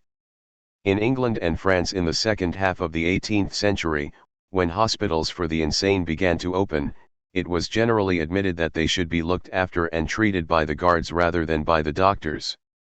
It was only with the doublet circular in France, and the foundation of the retreat in England, that madness was officially annexed to the realm of medical practice. Previously, in countless ways, its links to a world of extra-medical practices had been so strong and so solidly anchored that these practices were quite naturally used by physicians as well. This explains the paradoxical and heterogeneous appearance of the prescriptions of the time. In them, different modes of thinking, different degrees of technical development and levels of scientific elaboration constantly clash, while the contradiction never seems to be experienced as such. Asterisk. And yet it was the classical age that gave full meaning to the notion of the cure. It was doubtless an old idea, but it took on a new importance in that it gradually replaced the idea of the panacea. The purpose of the panacea was to suppress all illness, i.e. all the possible effects of all possible sicknesses, whereas the cure set out to suppress the whole illness, i.e. everything that determined and was determined, in a particular sickness. The different phases of the cure were therefore to be articulated around the elements that constituted the sickness. From this point onwards, sickness began to be perceived as a natural unity, which automatically defined the logic of the prescription and determined it by its own development. The different stages of the cure, the phases through which it passed and the moments that constituted it were to be articulated around the visible nature of the sickness, to match its various contradictions and pursue each of its causes. Furthermore, a cure was to pay attention to its own effects, compensate, correct and alter itself according to the different stages of the improvement, and even contradict itself if the nature of the illness and the temporary effect that it produced demanded it. As well as being a practice, all cures were therefore a spontaneous reflection on the cure itself and on illness, and on the relation between the two. The result was not simply a report, but an experiment too, and medical theory began to come into being as a result of this process of experimentation. Something new, which was soon to become the domain of the clinic, was beginning to appear. This was a domain where the constant and reciprocal relation between theory and practice was supplemented by an immediate confrontation between doctors and patients. Suffering and knowledge were to adjust to each other in the unity of a common experience. And this would require a common language, a communication at the very least imagined between the doctor and the patient. It was with diseases of the nerves that 18th century cures found the most varied models, and consolidated their place as the most important techniques that medicine had to offer. It is as though at last, in a particularly privileged manner, the exchange between medicine and madness, which had been so obstinately refused by the world of confinement, was finally established. In these cures, often too hastily dismissed as fantastical, what was born was the possibility of psychiatric observation, of a confinement closer to hospitalization, and of that dialogue with the mad which, from Pinel to Lurette and from Charcot to Freud, was to borrow such strange vocabularies. Let us attempt to reconstitute some of the therapeutic ideas that organized the cures for madness. 1. Consolidation. Somewhere in madness, even in its most agitated forms, there was a whole component of weakness. If the spirits are subject to irregular movements, this is because they no longer have the force or the strength to follow the gravity of their normal course. If spasms and convulsions are common in nervous diseases, it is because the fiber is too mobile, too irritable, or overly sensitive to vibrations, and above all lacking in robustness. Behind the apparent violence of madness, which sometimes seems to multiply the strength of maniacs to an alarming degree, there is always a secret weakness, an essential lack of resistance, and the fury of the mad is ultimately no more than a passive form of violence. What should be sought is a cure that would give vigor to the spirits or the fibers, but a calm vigor, a strength that no disorder could destabilize, such would be its harmony with the natural law. More than an image of liveliness or vigor, what matters here is hardiness, joined to the idea of a new elasticity, young but already tamed. What is sought is a strength that would prevail over nature, to reinforce nature herself. Physicians dream of remedies that take the side, so to speak, of the spirits, helping them conquer the cause that put them in a ferment. Taking the side of the spirits means fighting the vain agitation to which they are subject despite themselves, and helping them resist the chemical processes that cause them to heat up, bringing unrest, and providing them with the solidity they need to resist the vapors that aim to suffocate them and make them inert, or carry them off in their turbulence. Against the vapors, spirits are to be reinforced by the most revolting odors, as disagreeable sensations strengthen spirits and in effect force them into revolt, so they rush into action to repel the assault. To that end doctors employ asafoetida, oil of amber, leather, and burnt feathers, and anything that might bring intensely disagreeable sensations to the soul. Against the ferment, theriac is given, as are anti-epileptic spirits of Charis and the legendary Queen of Hungary water, acidity disappears, and the spirits return to their normal density. 23 Finally, to restore them to the appropriate mobility, Lang recommends that the spirits be subjected to sensations and movements that are at once agreeable, measured and regular. When the animal spirits are dispersed and disorganized, what is required are remedies that calm their movements and return them to their natural course, such as objects that bring the soul a sweet and moderate pleasure, agreeable odors, a walk through delicious places, the sight of people who in the past have brought pleasure, and music. 24. This firm sweetness, an agreeable heaviness and calm liveliness are to protect the body and consolidate inside the organism the fragile elements that provide the means of communication between body and soul. But there was no better roborant than the use of the one element known both for its strength and its docility, its resistance and its capacity to be turned to any use that man required. Iron was key to the success of many cures. Its privileged nature was compounded of qualities that were quickly contradictory when isolated. Nothing resisted longer than iron, and no substance was more obedient. It was to be found in nature, but it was also of use in countless human techniques. What better way could there be of assisting nature and lending it additional strength than using iron? Iron was the element closest to nature, yet most submissive to man. The example most often quoted is the ancient case of Dioscorides, who had given to the inertia of water virtues of strength alien to it, by plunging a red-hot poker into it. The ardor of the fire, the calm mobility of the water, and the rigor of a metal treated until it became malleable, all these elements, united, conferred on water a power of reinforcement, revivification, and consolidation that could be transmitted to the organism. But iron was effective even in the raw state.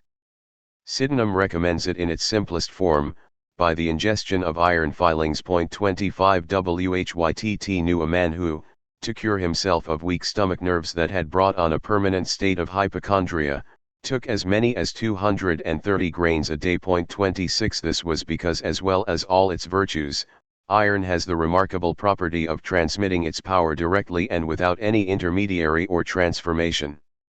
What it communicates is not its substance but its strength. Paradoxically, given its resistance, it is quickly dissipated in the organism, leaving only its qualities, without rust or waste. What directed discursive thought here was the imagery of strength bringing iron, which outweighed even observation. If experiments were carried out, it was not so that they might reveal any positive causal connection, but to isolate this immediate communication of qualities.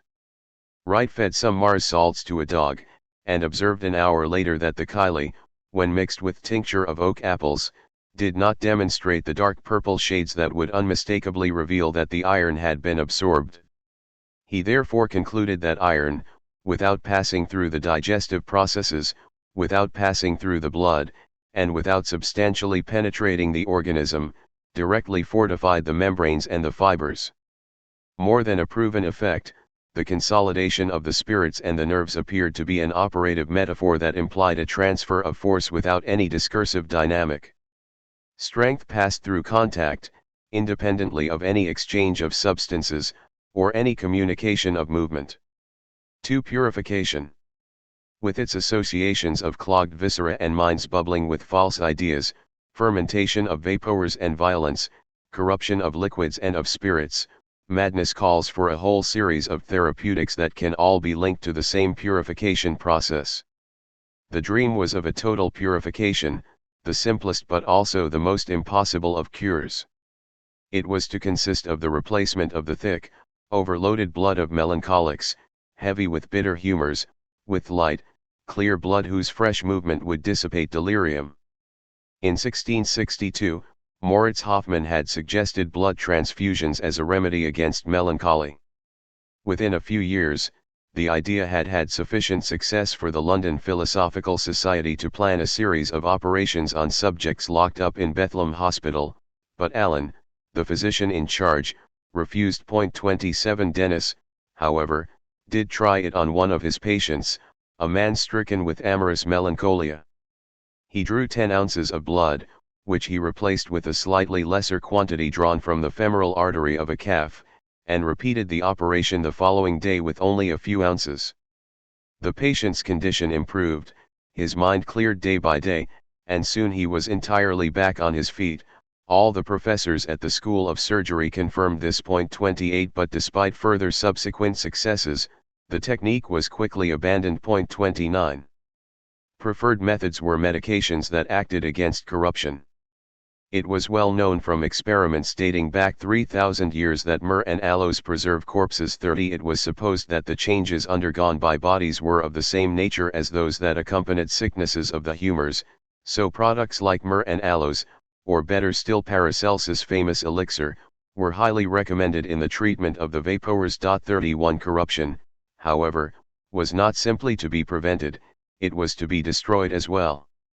For that reason, there were therapeutics that attacked the changes themselves, and sought either to change the course of the corrupted matter or to dissolve the corrupting substances, techniques of diversion, and techniques of cleansing.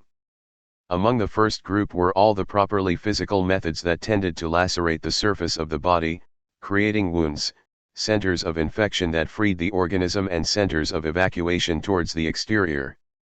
Fallows thus explains the curative mechanism of his Oleum Cephalicum. In madness, he says, the brain is disturbed by black vapors which clog the finer vessels through which the animal spirits ought freely to pass.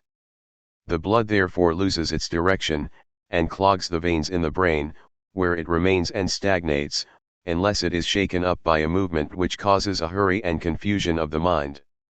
Oleum Cephalicum has the advantage of raising small pustules on the head, and once they are anointed with oil to prevent them from drying out, they can remain open for the black vapors fixed upon the brain. 32 A similar effect could be achieved by burning and cauterizing the body. It was even supposed that skin conditions like scabies, eczema, and smallpox could bring an end to an attack of madness, as the corruption left the viscera and the brain and spread to the surface of the body, and thence to the outside world. By the end of the century, it became customary to inoculate with scabies in the most serious cases of mania. Doublet, in his 1785 instruction to hospital directors, recommends that if bleeding, purging, baths and showers fail to cure cases of mania, then recourse should be made to cauters, setons, superficial abscesses, and inoculation with scabies. 33. But the principal task was the dissolution of the different fermentations in the body that brought on madness in the first place. 34 Bitters were first on the list. Bitterness had the harshness of sea water, and purified and corroded. Its corrosiveness acted on the useless, unhealthy, and impure residues that sickness left in the body or in the soul. Coffee, bitter and sharp, was useful for fat people whose thickened humors circulate with difficulty. 35 It brought dryness without burning, for bodies of this type dissipated superfluous humors without dangerous heat. Coffee was fire without flames, a powerful purifying substance that left no residue. It reduced impurity. Those who use the substance know by long experience that it restores the stomach, that it consumes superfluous dampness, that it dissipates wind, dissolves the mucus in the bowels, where it forms a mild abstersion, CO, and of particular merit, prevents fumes from rising up to the head, and consequently dulls and sweetens the pains that we customarily feel there. Lastly, it brings strength, vigor, and acuity to animal spirits, while leaving no great impression of heat, not even in the most burnt people who customarily use it. 36.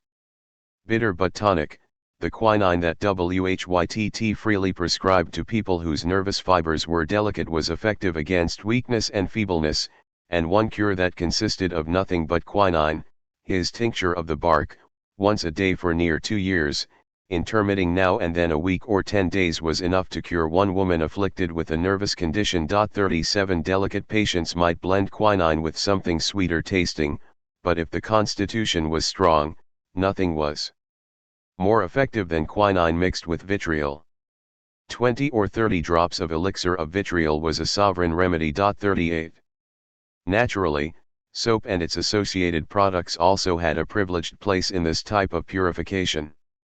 Soap dissolves almost anything concrete. 39 Tizot was of the opinion that taken directly, soap cured many ills, but that often it was enough, first thing in the morning, to eat either alone or with bread, soapy fruits, i.e. cherries, strawberries, red currants, figs, oranges, raisins, ripe pears, and other fruits of that sort. 40 But there were cases where the obstruction was sufficiently immovable for soap to be of no benefit. Soluble tartar was the next step.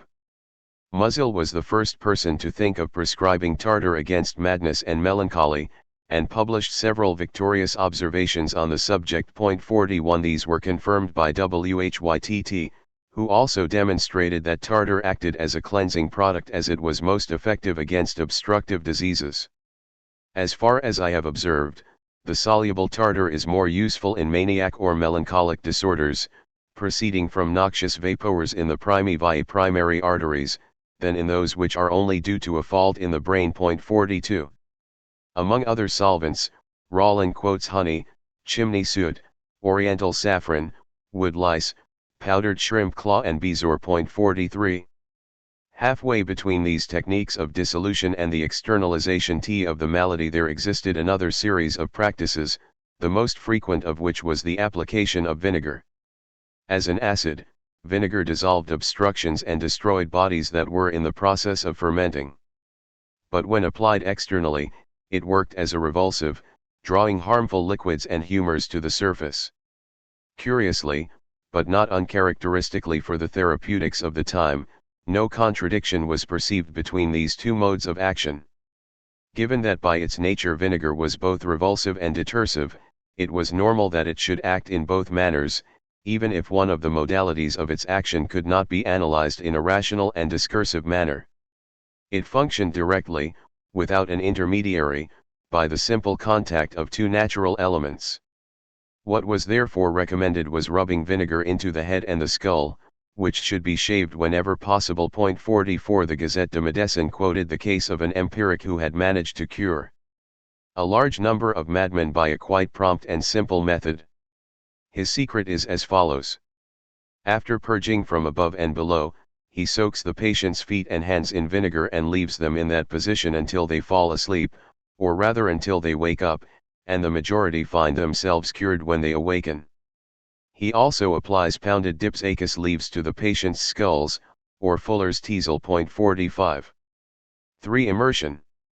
Two themes meet here: the idea of ablution, with all the associations that link it to rituals of purity and rebirth, and the more physiological idea of impregnation that modifies the essential qualities of liquids and solids. Despite their different origins and the gap between their different levels of conceptual elaboration, they formed a sufficiently coherent unit up until the close of the 18th century for the opposition not to take on any great importance. The idea of nature and all its ambiguities served as a cohesive element. Water, a simple, primitive liquid, belonged to all that was most pure in nature, and the doubtful modifications that man brought to the essential bounty of nature did nothing to alter the beneficial effects of water.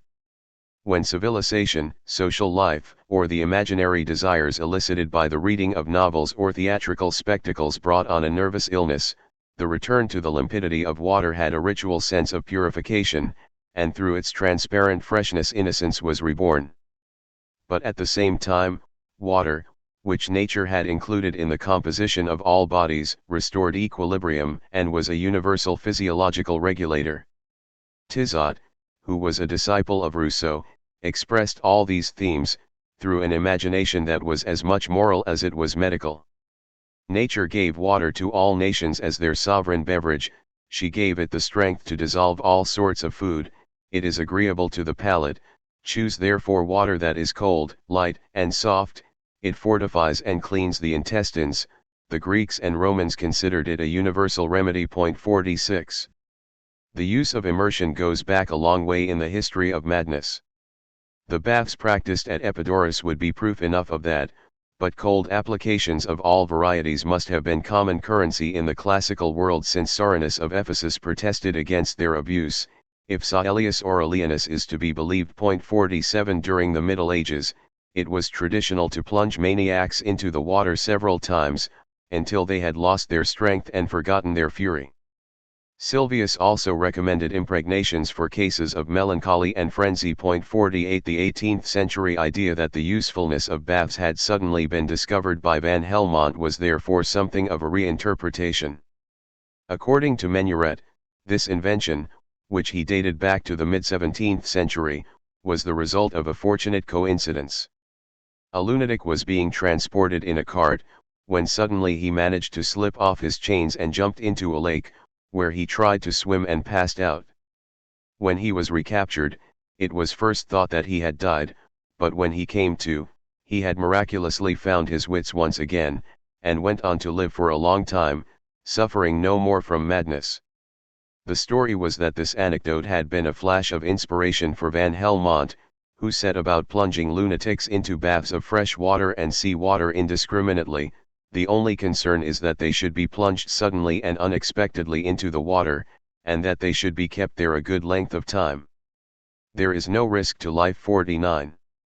The truth of the story is of little importance. But one thing is certain, even when transcribed in anecdotal form, from the end of the 17th century onwards, the cure by baths was, or was once more, the most common form of treatment for insanity. When Doublet drew up his instructions shortly before the Revolution, he prescribed for the 4 pathological forms of madness that he recognized: frenzy, mania, melancholia, and imbecility, the regular use of baths, adding the use of cold showers for the first 2. 50. By then, Cheney had long since recommended that people who needed to fortify their temperament should install baths in their house, and use them every second, third, or fourth day, and those that cannot afford such conveniency, as often as they can, to go into a river or living pond, to wash their bodies. 51. The importance accorded to water is evident in medical practices dominated by a concern with balancing liquids and solids.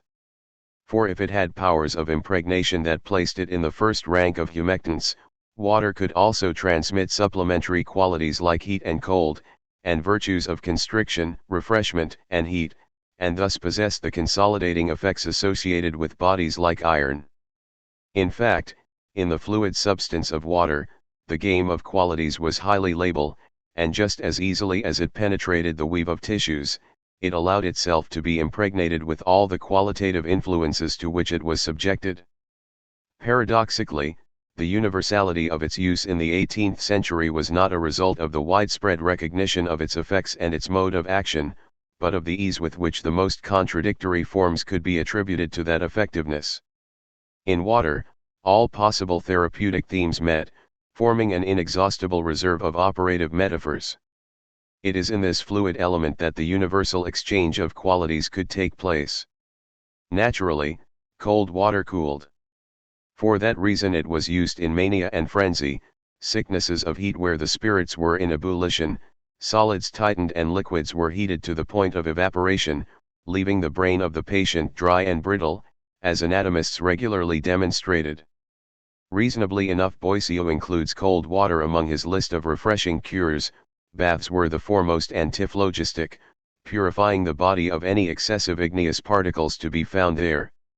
Taken as a drink, it was a dilutive procrastinant that diminished the resistance of fluids to the action of solids, thereby indirectly lowering the general heat of the body. 52. But it was also said that cold water brought heat and that hot water cooled. Such at least was the thesis defended by Derut. Cold baths chased the blood from the periphery of the body and pushed it with increased vigor towards the heart. As the heart was the seat of natural heat, the blood was warmed there, all the more so as the heart, which struggles alone against all the other parts, makes renewed efforts to expel the blood and overcome capillary resistance. What results is a greater intensity of circulation, the division of the blood, the fluidity of the humors, the destruction of congestions, an increase in the strength of the natural heat, of the appetite of the digestive forces, and the activity of the body and the mind. A symmetrical paradox operated regarding hot baths. Blood was attracted to the extremities of the body, as were the humors, sweat, and all forms of liquid, both beneficial and harmful. The vital centers were therefore deserted, the heart slowed and the organism thus began to cool down. This fact was confirmed by the fainting, lipothymia, weakness, nonchalance, lassitude, and lack of vigor that generally accompanied excessive bathing with hot water. 53. But there was more. So great was the polyvalence of water, so great was its aptitude to submit itself to the qualities that it carried, that it sometimes lost its efficacy as a liquid and acted as a desiccant instead. Water could prevent dampness. In part, this was the old principle of similia similibus, but in another sense, and by the intermediary of a visible mechanism. For some, it was cold water that brought dryness, as heat kept water humid.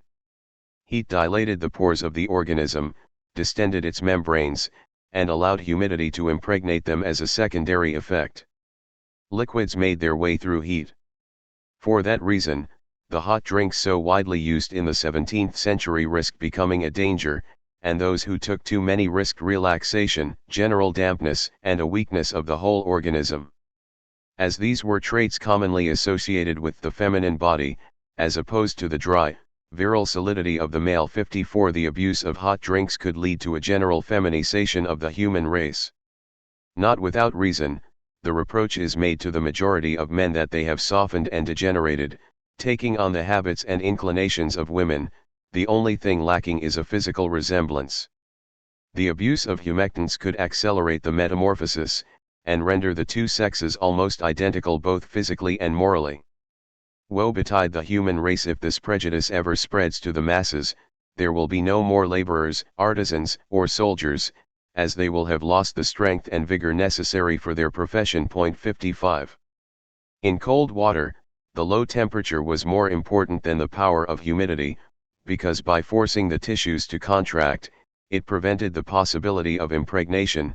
The manner in which our vessels and the tissue of our flesh tightens when we wash in cold water or are numbed with cold is plain to see. 56. Cold baths therefore had the paradoxical property of consolidating the organism, and fortifying it against the softness brought by moisture, toning the parts, as Hoffmann said, and strengthening the systolic force of the heart and the vessels. 57. But the relationship was reversed in other qualitative intuitions. Then it was heat that checked the humidifying properties of water, whereas cool maintained them and renewed them ceaselessly.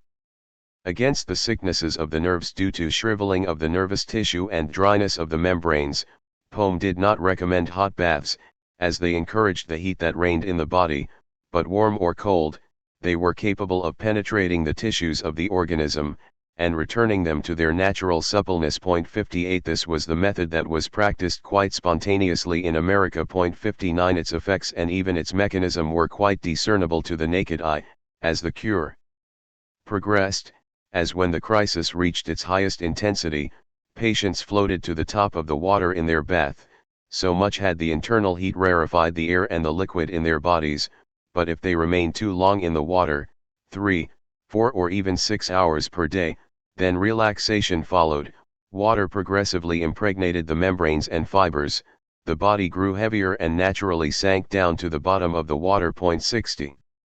At the end of the 18th century, the power of water began to wane, as a result of this excess of natural qualities. Cold, it could heat; warm, it cooled, and rather than bringing damp, it could solidify and petrify through cold, or keep a fire going simply by means of its own heat. All the beneficial and harmful values were inextricably mixed amongst its qualities, and it was prone to all forms of complicity. To medical thought, it was a therapeutic theme with infinite possibilities, whose effects could be seen in many diverse pathological and physiological situations. So varied were its modes of action, it could be used to affirm or deny almost anything. That polyvalence, of course, and the discussions to which it gave rise, were ultimately its neutralization. By the time of Pinel, water cures were still practiced, but the element had become again entirely transparent.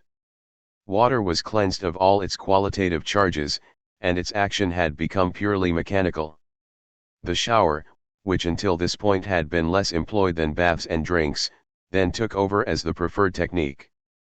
Paradoxically, after all the physiological variations of the preceding era, water once again reverted to its simple function of purification. The only quality it was now credited with was violence, washing away in an irresistible flow all the impurities that formed madness. Its curative force reduced individuals to their most simple expression, their purest form of existence, and so brought a kind of second birth. To Pinel's mind, this was a matter of destroying even the primitive traces of the eccentric ideas of the insane. This can only take place by reducing such ideas to a state, so to speak, close to death. 61 This led to the infamous techniques used in asylums like Charenton at the end of the 18th and the start of the 19th centuries. In the cold shower proper, the lunatic was tied to a chair and placed under a reservoir filled with cold water, which poured down directly onto his head through a wide pipe. The variant was the surprise bath, where the patient was taken down the corridors to the ground floor, and arrived in a square room with a vaulted ceiling, where a large bath had been constructed. He was then tipped backwards into the water. 62 This violence promised the rebirth of a baptism. For regulation of movement. If it was true that madness was an irregular agitation of the spirits, the disordered motion of fibers and ideas, then it was also true that it was an obstruction of the body and soul, a stagnation of the humors, an immobility of the fibers in their rigidity, a fixation of the ideas and the attention on one theme that gradually prevailed over all others. The aim then was to restore life-giving mobility to the body and soul, to the mind and the animal spirits. That mobility, however, had to be measured and controlled to ensure that it did not become an empty agitation of the fibers no longer related to stimuli from the outside world. So the idea behind this particular therapeutic theme was the restoration of a movement in harmony with the well-ordered mobility of the outside world. As madness could just as easily be dull immobility and obstinate fixation as disorder and agitation, the cure consisted in eliciting in patients a movement that was both regular and real, so that it obeyed once again the rules of movement of the world. In this context, the solid beliefs of the ancient world concerning the salutary effects of the different forms of walking and running were often invoked. Walking brought suppleness and firmness to the body, while running in a straight line at a constantly increasing speed spread the juices and humors throughout the body, while diminishing the weight of the organs, and running fully dressed warmed and softened the tissues, restoring mobility to overly rigid fibers. 63 Sydenham recommended horseback riding above all else as a cure for hypochondria and melancholy. But nothing of all I have hitherto known does so much comfort and strengthen the blood and spirits, as riding much on horseback every day for a long while, for, since by this kind of exercise, the lower belly is most strongly moved, in which the vessels for excretion, as many as are appointed by nature to drain the impurities of the blood, are situated, what disorder of the functions, or other natural impotence of the organs, can be imagined so great, as not to be helped by the frequent jolting of the horse, and then too in the open air, whose innate heat is so extinguished, that it cannot be stirred up by this motion and ferment afresh? Or what preternatural substance, or depraved juices, can there be in any creek of these parts which cannot by this exercise of the body, be either reduced to such a constitution as is agreeable to nature, or scattered every way, and ejected? Moreover, the blood being perpetually exagitated by this motion, and thoroughly mixed, is as were, renewed, and grows vigorous again. 64.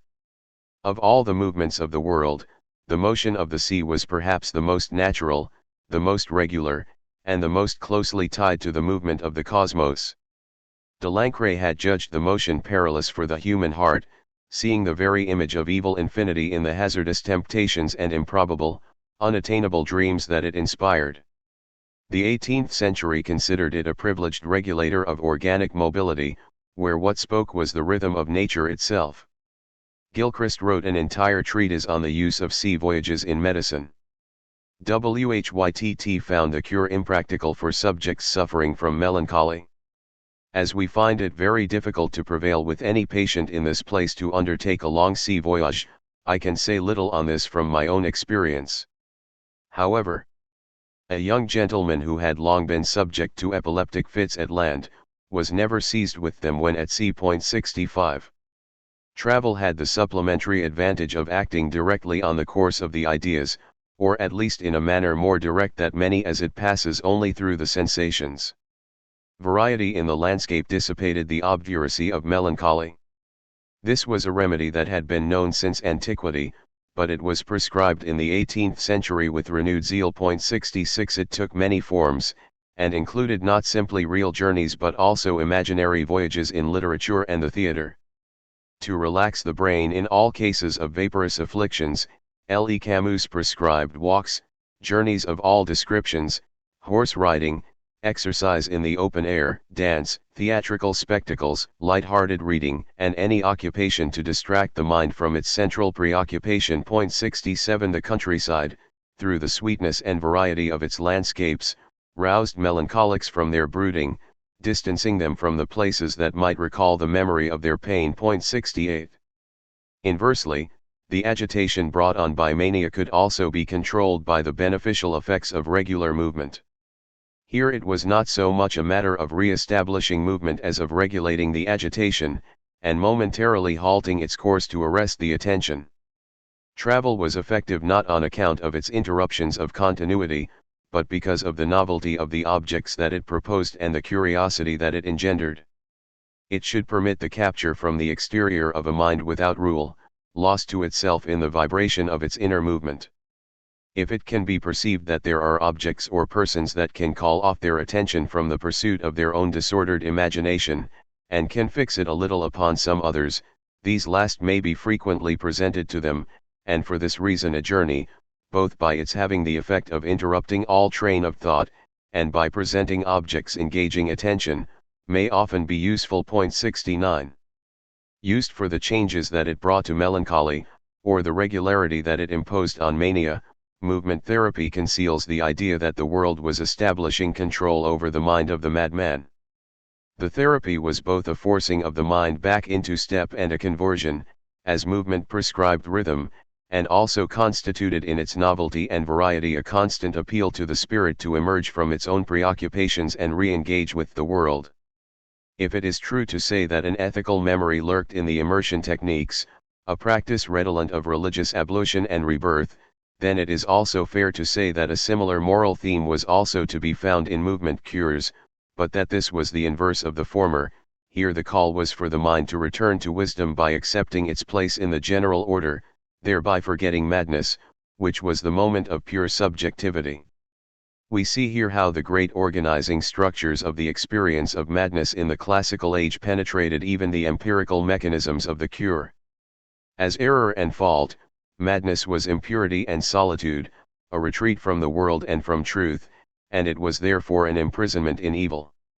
Its double void was to be the visible form of the non-being that was evil, proffering in its brightly colored but empty delirium the non-being of error. It was totally pure, as it was nothing more than the evanescent point of a subjectivity from which the presence of all truth had been removed, and it was totally impure, as the nothingness that constituted its being was the non-being of evil. The technique of the cure, even in its physical symbols most highly charged with imaginative intensity, the consolidation and restoration of movement on the one hand, purification and immersion on the other, is secretly structured around those two fundamental themes. The subject is to be restored to his initial purity, torn away from his pure subjectivity and reinserted in the world. The non-being that alienates him from himself is to be destroyed, that he might be opened again to the plenitude of the world and the solid truth of being. The techniques long outlived their meaning. When madness took on a purely psychological and moral status, beyond the experience of unreason, and the relations between error and fault used by classicism to define madness were reduced to the sole notion of culpability, the techniques remained, but their meaning became much more restricted, as their only aim was a mechanical effect or a moral punishment. An example of this is the manner in which these concerns with movement degenerated into the famous rotatory swing, of which the mechanism and the effectiveness was demonstrated in the early 19th century by Mason Cox. 70. A vertical pillar was fixed between the floor and the ceiling, and the patient was tied to a chair or a bed that rotated on a horizontal arm around the pillar. An uncomplicated mechanism enabled the desired speed to be set.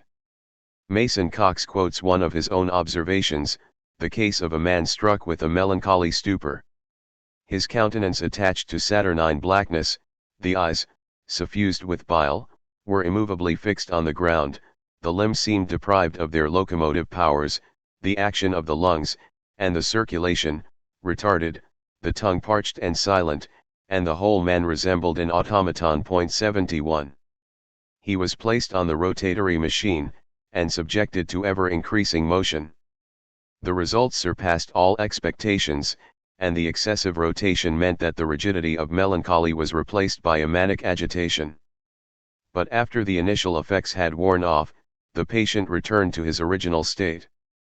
The rhythm was therefore modified, and the machine was again set in rapid motion, but was stopped at regular intervals, in a quite brutal manner. The melancholy disappeared, while the rotations were too short to set off any fit of mania. This centrifuging of melancholy was typical of the new use of older therapeutic ideas. Movement was no longer a means of restoring the patient to the truth of the world that surrounded him, but simply an attempt to bring about a number of internal changes of a purely mechanical and psychological variety. The cure no longer revolved around a core idea of truth, but was dominated by the idea of a behavioral norm instead. In this reinterpretation of old methods, the organism was merely brought into line with itself and its own nature, whereas in the initial version, the drive was towards repairing its relation with the world, its essential link to being and truth. Confirmation of that is to be found in the fact that from an early stage, the rotatory machine was used as a punishment threat, a clear demonstration that the rich, heavy meanings behind the therapeutic aims of the classical age were forgotten. 72. It was enough to regulate and punish, using the means that had previously served to prevent faults, and dissipate errors, restoring madness to the shining truth of the world. Asterisk. In 1771, regarding nymphomania, Bienville wrote that it could on occasion be resolved simply by treating the imagination, but in almost no case could physical remedy alone bring about a radical cure. 73. Later, Bochesny came up with a similar idea. We try in vain to cure men of madness, if we content ourselves with physical means.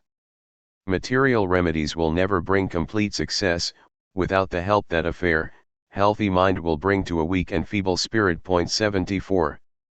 These texts did not discover the necessity of a psychological treatment, but rather marked the end of an era, the end of a time when the difference between physical medicine and moral treatments was not yet considered obvious by medical thought.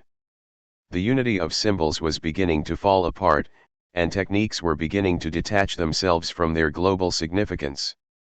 Their efficacy was now limited, affecting the soul or the body independently. Once again, the meaning of the cure had changed. It was no longer borne by the significant unity of the sickness, and grouped around its major qualities, but segment by segment, it began to address the diverse elements that composed it. It was now to be made up of a series of partial destructions, where the psychological attack and the physical intervention were juxtaposed, and added together, but never blended. In fact, what appears to our modern eyes as an embryonic sketch of a psychological cure was no such thing for the classical physicians who applied it. Since the Renaissance, music had regained all the therapeutic values with which it had been associated in antiquity. Its effects were particularly noteworthy with madness.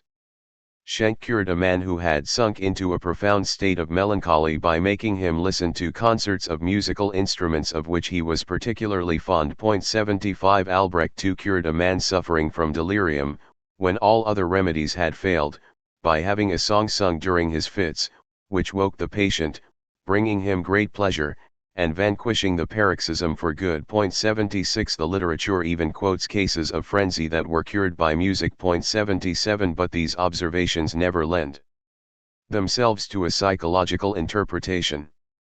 If music cured, it was because it acted on the whole human being, penetrating the body as directly and effectively as it did the soul.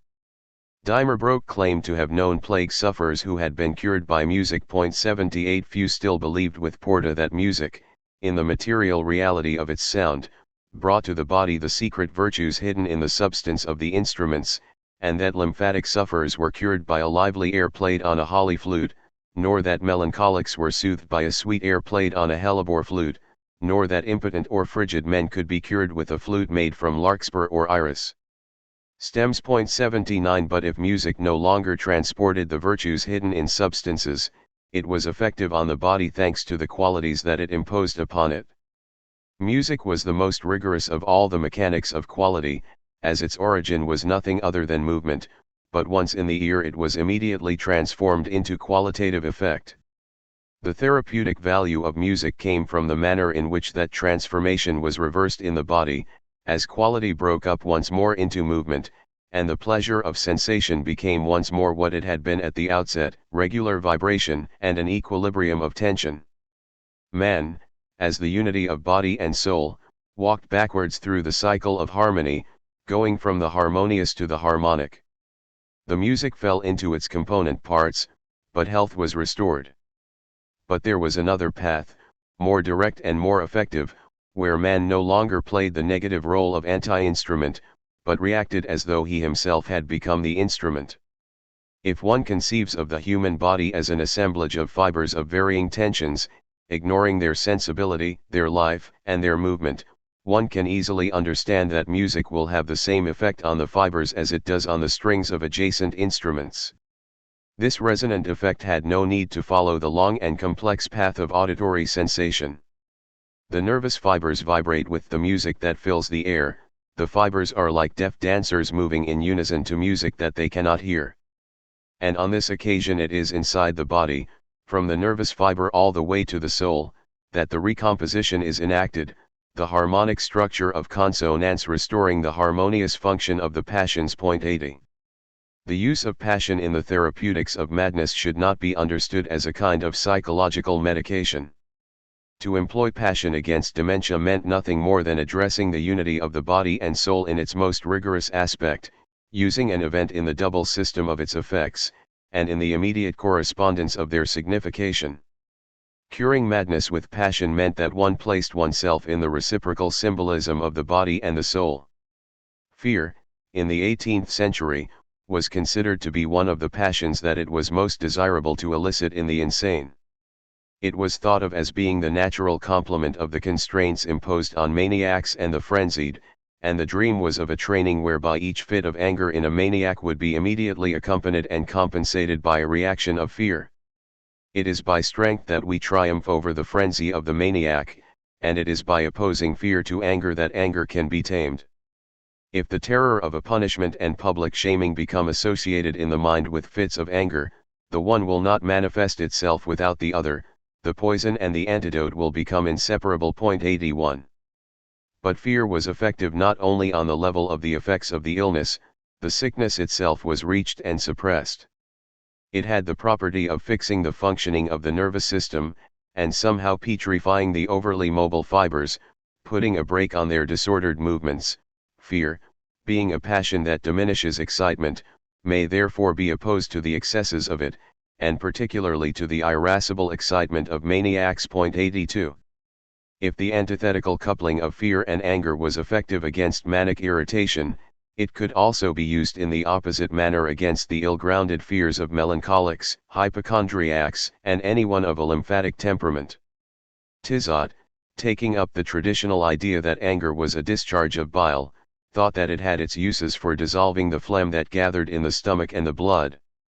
By submitting the fibers to a higher level of tension, anger brought renewed vigor, restored the missing elasticity, and allowed the fear to be dissipated. 83. The passion cure relied on the constant metaphor of quality and movement, always implying that they should be immediately transferable in their modality from the body to the soul, and vice versa. As Scheidenmantel noted in a treatise that he devoted to this form of cure, it should be invoked when the cure necessitated in the body changes identical to those produced by this passion.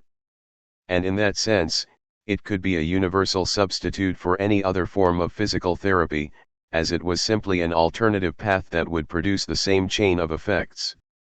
Between a cure that used the passions and a cure that relied on pharmaceutical ingredients, there was no difference of nature, but rather a difference in the means of access to the mechanisms common to both the body and the soul. We must use the passions, if the patient cannot be brought, by reason, to do all that is necessary for the re-establishment of health. 84. It is therefore not possible, properly speaking, to apply to the classical age a distinction, or at least a meaningful division, of the sort that is immediately apparent to us, between physical and psychological or moral medication. That difference only came into being the day fear was no longer used as a means of fixing movement, but as punishment instead, and when joy no longer meant an organic dilation but a reward, and when anger had become nothing more than a response to a process of humiliation, when, in short, the 19th century, through the invention of its notorious moral methods, had brought madness and its cure into the domain of guilt. 85. The distinction between the physical and the moral only became a practical concept in the medicine of minds when the problematics of madness were displaced towards the interrogation of a responsible subject. The purely moral space that was then defined measures exactly the psychological interiority where modern men seek both their depth and their truth. In the first half of the 19th century, physical therapeutics became the cure of innocent determinism, and moral treatments were used for errant liberty. From then on, psychology, as a means of cure, was organized around the idea of punishment. Before seeking to soothe, it inserted suffering within the rigor of moral necessity. Do not use consolation, for it is useless. Do not use reasoning, for you will not persuade. Do not be sad with melancholics, as your sadness will confirm theirs, nor should you be gay with them, or they will feel offended. What is needed is a cool head, and whenever necessary, a dose of severity. Your reason should control their behavior. The only string that still vibrates within them is fear, be courageous enough to pluck it. 86. The heterogeneity of the physical and the moral in medical thought was not a result of the Cartesian distinction between thinking and extended substances. A century and a half of post-Cartesian medicine had not been sufficient to accept this separation fully, both at the level of the problems it set out to solve and at that of its methods, nor to consider the distinction between substances as an opposition between the organic and the psychological. Cartesian or anti-Cartesian, classical medicine never ventured so far as to apply his metaphysical dualism to anthropology. And when the separation was made, it was not on account of some renewed faithfulness to the meditations, but rather owing to a renewed importance laid on the idea of the fault. Where the mad were concerned, only the practice of punishment separated the medicine of the body and the soul. A purely psychological medicine was only made possible when madness was alienated into guilt. Asterisk. One aspect of the practical medicine of the classical age might provide a counter-argument to that. Many techniques seem to address the psychological element in its purity. How else might we explain the importance attached to exhortation, persuasion and reasoning, and the whole dialogue that physicians of the classical age engaged in with their patients, independently of cures brought about by corporeal remedies? How else can we explain ideas like the following, which Sauvages shared with so many of his contemporaries? One must be a philosopher to be able to cure the sicknesses of the soul. For as the origin of such diseases is nothing other than a violent wish for a thing that the patient considers to be a good, it is the duty of the physician to come up with solid reasons showing that the thing that he desires with such force is good in appearance only, and is in fact evil in reality, thereby turning the patient away from the error that he has chosen to follow. 87. In fact, this approach to madness is no more or less psychological than all the others mentioned so far. Language, the formulation of truth or morality, has a direct effect upon the body, and Bienville, in his treatise on nymphomania, again showed how the adoption or the refusal of an ethical principle could directly modify organic processes. 88 Yet there was a difference of nature between techniques that aimed to alter qualities shared by the body and the soul, and techniques that aimed to alter the course of madness through language. In the one case, what was used was a technique of metaphors, on the level of a sickness that was an alteration of nature. In the other, it was a question of linguistic techniques, on the level of a madness understood as a debate that reason had with itself. The art, in the latter form, operates in a domain where madness was treated, in all senses of the word, in terms of truth and error. So it might be said that throughout the classical age, there was always a juxtaposition of two radically different types of technique in the therapeutics of madness. One, which relied on an implicit mechanics of qualities, addressed the aspects of madness that were essentially related to passion, i.e. demonstrated a certain mixture, of movement and quality, that belonged simultaneously to the body and the soul, while the other relied on a discursive movement of reason arguing with itself, and addressed madness as error, the double inanity of language and images associated most closely to delirium. The structural cycle of passion and delirium that constituted the classical experience of madness reappeared here, in the world of techniques, but in a somewhat syncopated form. Its unity is only visible from afar. All that is visible close up, writ large, is the duality, almost an opposition, in the medicine of madness between methods for suppressing the condition, and various means of taking over unreason. This can be summed up in three essential figures. 1. Awakening. As delirium was the dream of people in a waking state, it was necessary to jolt the delirious out of their semi-sleep, and tear them from the dreamy wakefulness where images were all, that they might return to a genuine awakening, where the images of sleep would disappear before the figures of perception. This absolute awakening, which dispatches the various forms of illusion one after another, was what Descartes had sought at the beginning of his meditations, and which he had found, paradoxically, in the consciousness of dream, in the consciousness that consciousness was deceived. But in the case of the mad, it was up to medicine to operate the awakening, transforming the solitude of Cartesian courage into the authoritative intervention by a waking person sure of his or her wakefulness into the deceived wakefulness of the lunatic. This was a shortcut that dogmatically cut through Descartes' long path to certainty. What Descartes discovered at the end of his resolution, and in the redoubling of a consciousness that neither separates from itself nor splits, medicine in fact imposed from the outside, in the dissociation between doctor and patient. The doctor, in relation to the madman, reproduced the moment of the cogito with relation to dreams, illusions and madness. A cogito from the outside, foreign to cogitation itself, which could only impose itself on consciousness in the form of an eruption. This structure of the eruption of wakefulness is one of the most constant forms in all the therapeutics of madness. Occasionally it takes on extremely simple aspects, simultaneously those most highly charged with images, and those most credited with immediate powers. Thus it was accepted that the sound of a rifle shot fired close by had cured a young girl of convulsions she suffered as the result of a violent sadness. 89 Without going quite as far as that imaginary realization of methods of awakening, sudden, intense emotions might obtain a similar result. It was in that spirit that Bauer have brought about a famous cure for sufferers from convulsion in Haarlem.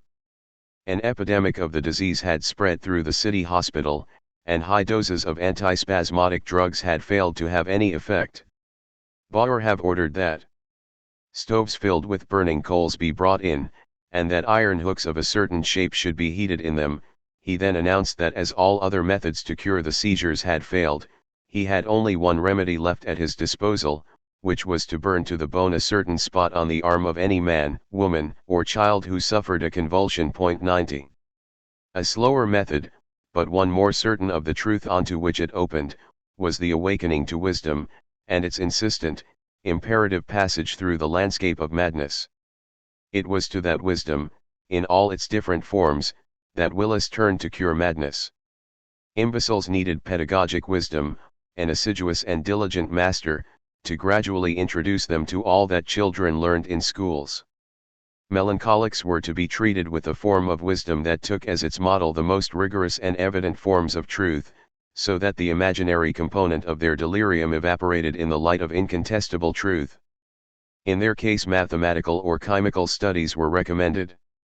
Others were to be cured with the wisdom of a well-ordered life, which would reduce their delirium. There was no need to impose any truth other than that of their daily life. They should take care of their household affairs, and govern their family. They should build houses, plant and order gardens, orchards, or till the ground. Maniacs, on the other hand, needed the rigor of the social order imposed from the outside, by force if necessary, to bring their minds progressively back to the light of truth. For the madman being placed in a house convenient for the business, must be so handled both by the physician, and also by the servants that are prudent, that he may be in some manner kept in, either by warnings, chidings, or punishments inflicted upon him, to his body, or his behavior, or manners. 91. Little by little, in the course of the classical age, this authoritarian awakening from madness was to lose its original meaning, and become nothing more than a reminder of the moral law, a return to order and fidelity to the law. What Willis still understood as a reopening of the self to truth was no longer entirely comprehensible to savages, who spoke of lucidity in the recognition of the good. In this way people who have lost their reason due to erroneous principles of moral philosophy can be recalled to their senses, providing they agree to examine the true principles of the good with us, which are the ones to be preferred above the rest. 92 It was thus not so much as an awakener that a physician was to act, but more as a moralist. Against madness, Tizot noted that a pure conscience beyond reproach is an excellent safeguard. 93 Before long Pinel would believe that an awakening to reason had no meaning in the cure, and that what was required was obedience and blind submission. A fundamental principle for the cure of mania in a great number of cases is to first have recourse to energetic repression, and to make sure that benevolent methods only ever follow such a treatment. 94. 2. Theatrical realization. In appearance at least this technique seems rigorously opposed to the idea of an awakening, where the vivid reality of a delirium was brought up against the patient work of reason. Reason imposed itself either through a slow form of pedagogy or as an authoritarian invasion, as though imposing the weight of its own being. The non-being of madness, the inanity of error were ultimately forced to crack under the pressure of this truth. Here the therapeutic operation was entirely placed in the space of the imagination where unreality was complicit with itself. The imaginary had to enter into its own game, willingly calling up new images, matching the delirium on its own terms without opposition or confrontation, without even a visible dialectic paradoxically bringing a cure.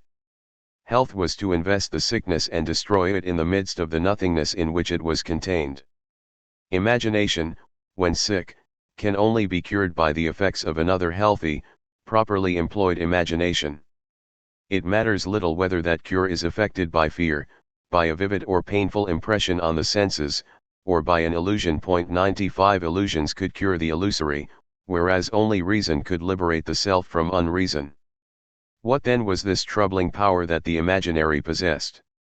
The essence of an image is that it should be taken for reality, and equally reality can ape the image, and pass itself off as having the same substance and meaning.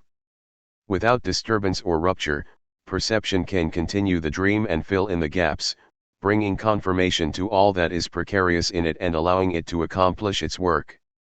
If illusions could appear as real as perception, then perception too could pass itself off as the truth, undeniable and visible, of the illusion. The first moment in the cure by theatrical realization was therefore the integration of the unreality of the image into the perceptive truth, without perception appearing to contradict or even contest the importance of the image. Lucianus recounts in this fashion the cure of a melancholic who believed himself to be already damned on account of the enormity of his sins.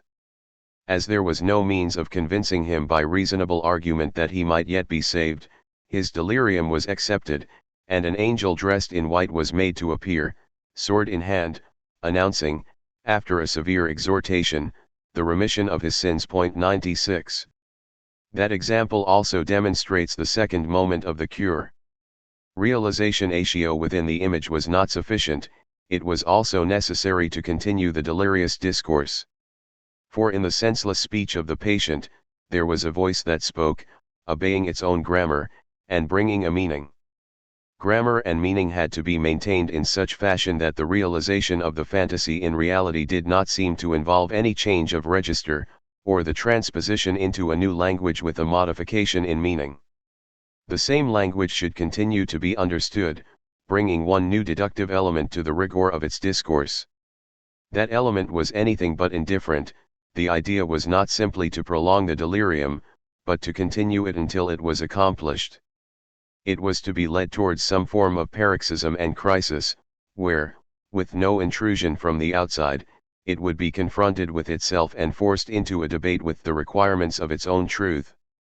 The real and perception-based discourse that prolonged the delirious and image-based discourse was therefore neither to escape the laws of the delirium nor leave their sovereignty, but to exert some sort of positive function within them. It concentrated the delirium on its essential element, and while it took the risk of confirming it, it did that with a view to dramatizing it to a useful end. One example quoted was the case of a patient who believed himself to be dead, and who was genuinely dying by starving himself to death. A troop of people, pale and dressed like the dead, entered his room, set up a table, brought food and drink, and sat down to eat. The dying man, who was ravenous, looked on, and the dead expressed surprise that he was not eating, and convinced him that they ate just as much as the living. He quickly became accustomed to the idea. 97. Inside an unbroken discourse the elements of the delirium enter into contradiction, leading to the crisis. That crisis is ambiguously medical and theatrical. For a few years here, the tradition of Western medicine, which went all the way back to Hippocrates, was suddenly in step with one of the major forms of theatrical experience. What suddenly shaped the horizon was the theme of a great crisis that would confront the lunatic with his own insanity, reason with unreason, the lucid ruses of man with the blindness of the madman, a crisis that marked the point where illusion, turned back on itself, opened itself to the blinding nature of truth. That opening is imminent in the crisis, and its immediate proximity is an essential component. But it is not produced by the crisis itself. For the crisis to be medical and not simply dramatic, and for it not to be a simple annihilation of the man, but rather the suppression of the illness, guaranteeing that the dramatic realization of the delirium should have the effect of a comic purification, it was vital that the ruse be introduced at the correct moment. 98 A ruse, or at least an element that subtly altered the autonomous game of the delirium, and which while continuing to confirm it, binding it to its own truth, nonetheless, only did so by tying it to the necessity of its own suppression. The simplest example of the method was the ruse employed with delirious patients who imagined that their body contained an object or an extraordinary animal. When a patient believes that he has a living animal trapped inside him, you must pretend to extract it. If it is in the belly, a violent purgative should have the desired effect, as you can feign the expulsion of the animal into a waiting vessel, without the patient being aware of the subterfuge. 99. Acting out made the delirious object real, but at the same time exterior, and if it made it perceptible to the senses of the sufferer, it forcefully delivered him from it. The artificial reconstruction of the delirium constituted the real trajectory through which the patient was to recover his liberty. Sometimes there was no need for this distancing effect. On occasion it was within the quasi-perception of the delirium that a perceptive element came to take its place, silently at first, but progressively, so that its slow affirmation gradually came to contest the whole system. It was then within the self and within the perception that confirmed the delirium that the patient saw the liberating reality. Trau-Lyon wrote of how a physician cured a melancholic who imagined that he no longer had a head, but a sort of void in its place.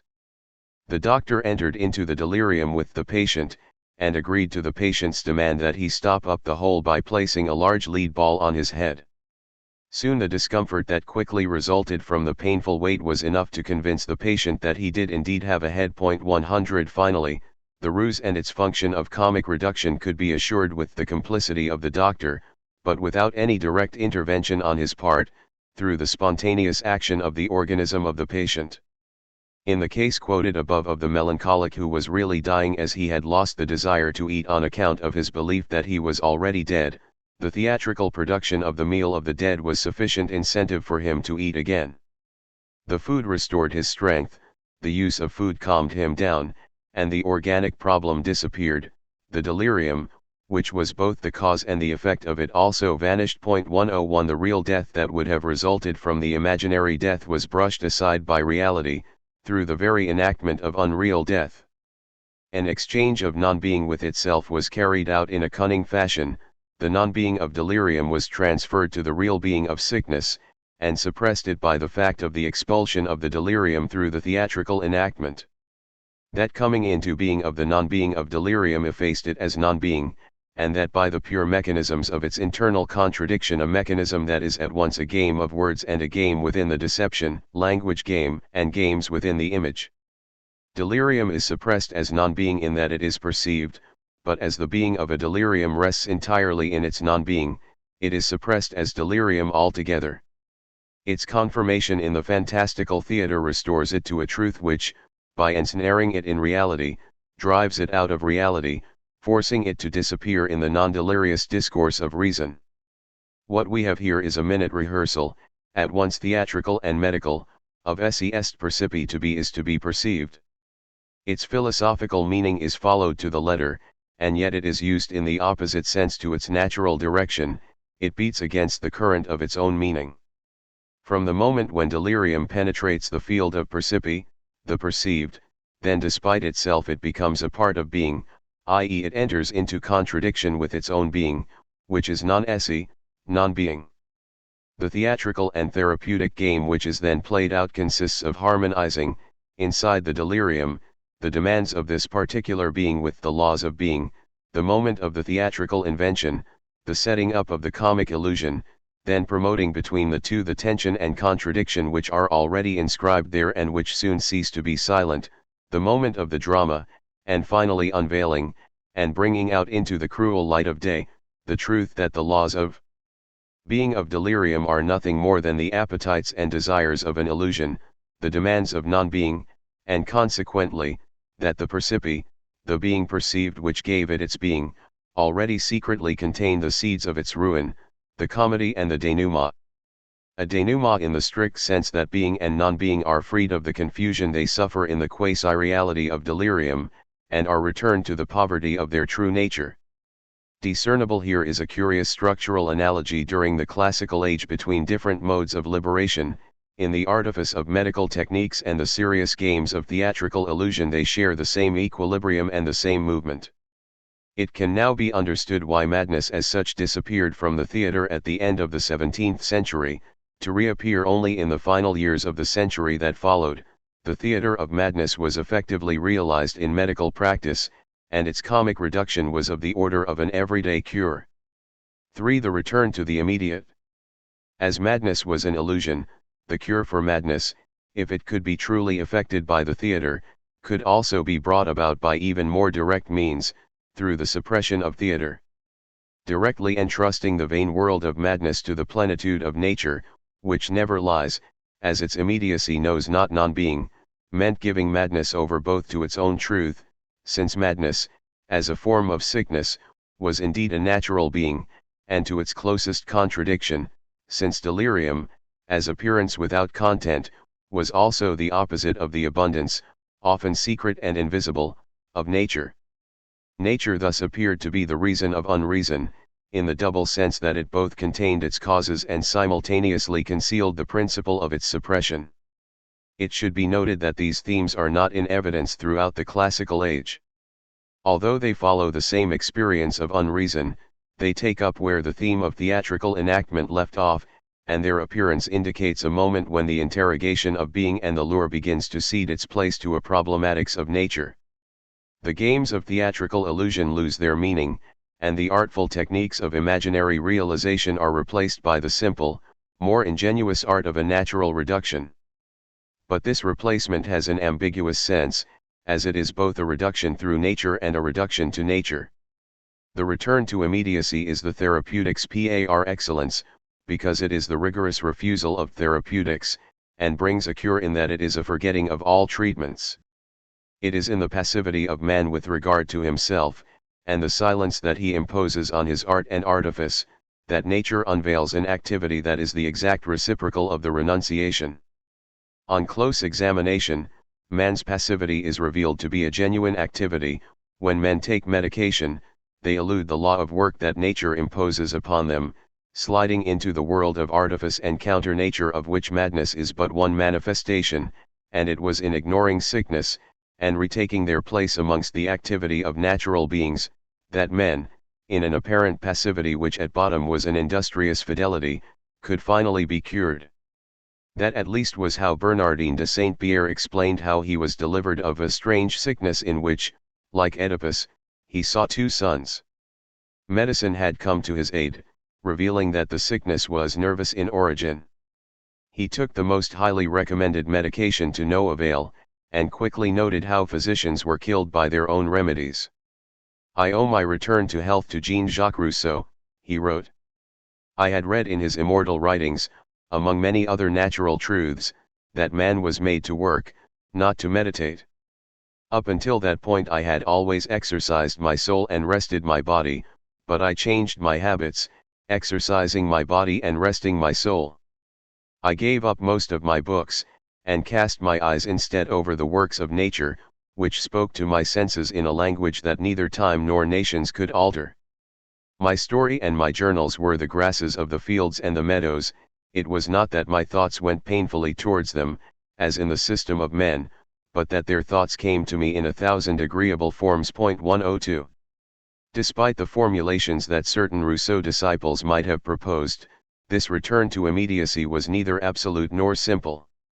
This was because madness, even if it was brought on and fed by all that was most artificial in society, appeared in its more violent forms as the savage expression of the most primitive human desires. As we have seen, the madness of the classical age is linked to the threat of bestiality, a bestiality dominated by predatory and murderous instincts. Returning madness to nature meant abandoning it to the furies of all that was counter-natural, in a reversal that was impossible to control.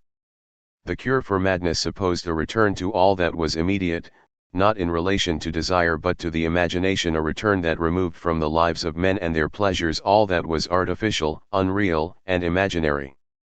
The therapeutics of the well-considered plunge into immediacy secretly supposed a mediating wisdom that divided nature into the violent and the truthful. This was the crucial difference between the savage and the laborer. Savages lead the life of a carnivorous animal, rather than that of a reasonable being. The life of a laborer, by contrast, is happier than that of a man of the world. On the savage's side was the immediacy of desire, undisciplined, unconstrained, and devoid of real morality. On the laborer's side was unmediated pleasure, i.e. pleasure that was not vainly solicited and without imaginary excitement and accomplishments. In nature and its immediate virtues, what cured madness was pleasure, but a pleasure which exposed the vanity of desire without being forced to repress it, as it offered a plenitude of satisfaction in advance, and which made imagination derisory by spontaneously providing the happy presence of reality. The pleasures enter the eternal order of things, they exist invariably, and certain conditions are necessary to form them. These conditions are not arbitrary, as they have been traced out by nature. Imagination cannot create, and even the man most passionate for pleasure would be unable to increase his own other than by renouncing those that do not carry nature's imprint. 103. The immediate world of the laborer was thus a world filled with wisdom and a sense of measure, which cured madness in that it rendered useless desire and the movements in the passions that it provoked, also in so far as it reduced along with the imaginary all the possibilities of delirium. What Tizot understood by pleasure was that curative immediacy, relieved of passion and language, the two great forms of human experience from which unreason is born. And perhaps nature, as a concrete form of the immediate, had a power more fundamental still in the suppression of madness. For it had the power of liberating man from his liberty.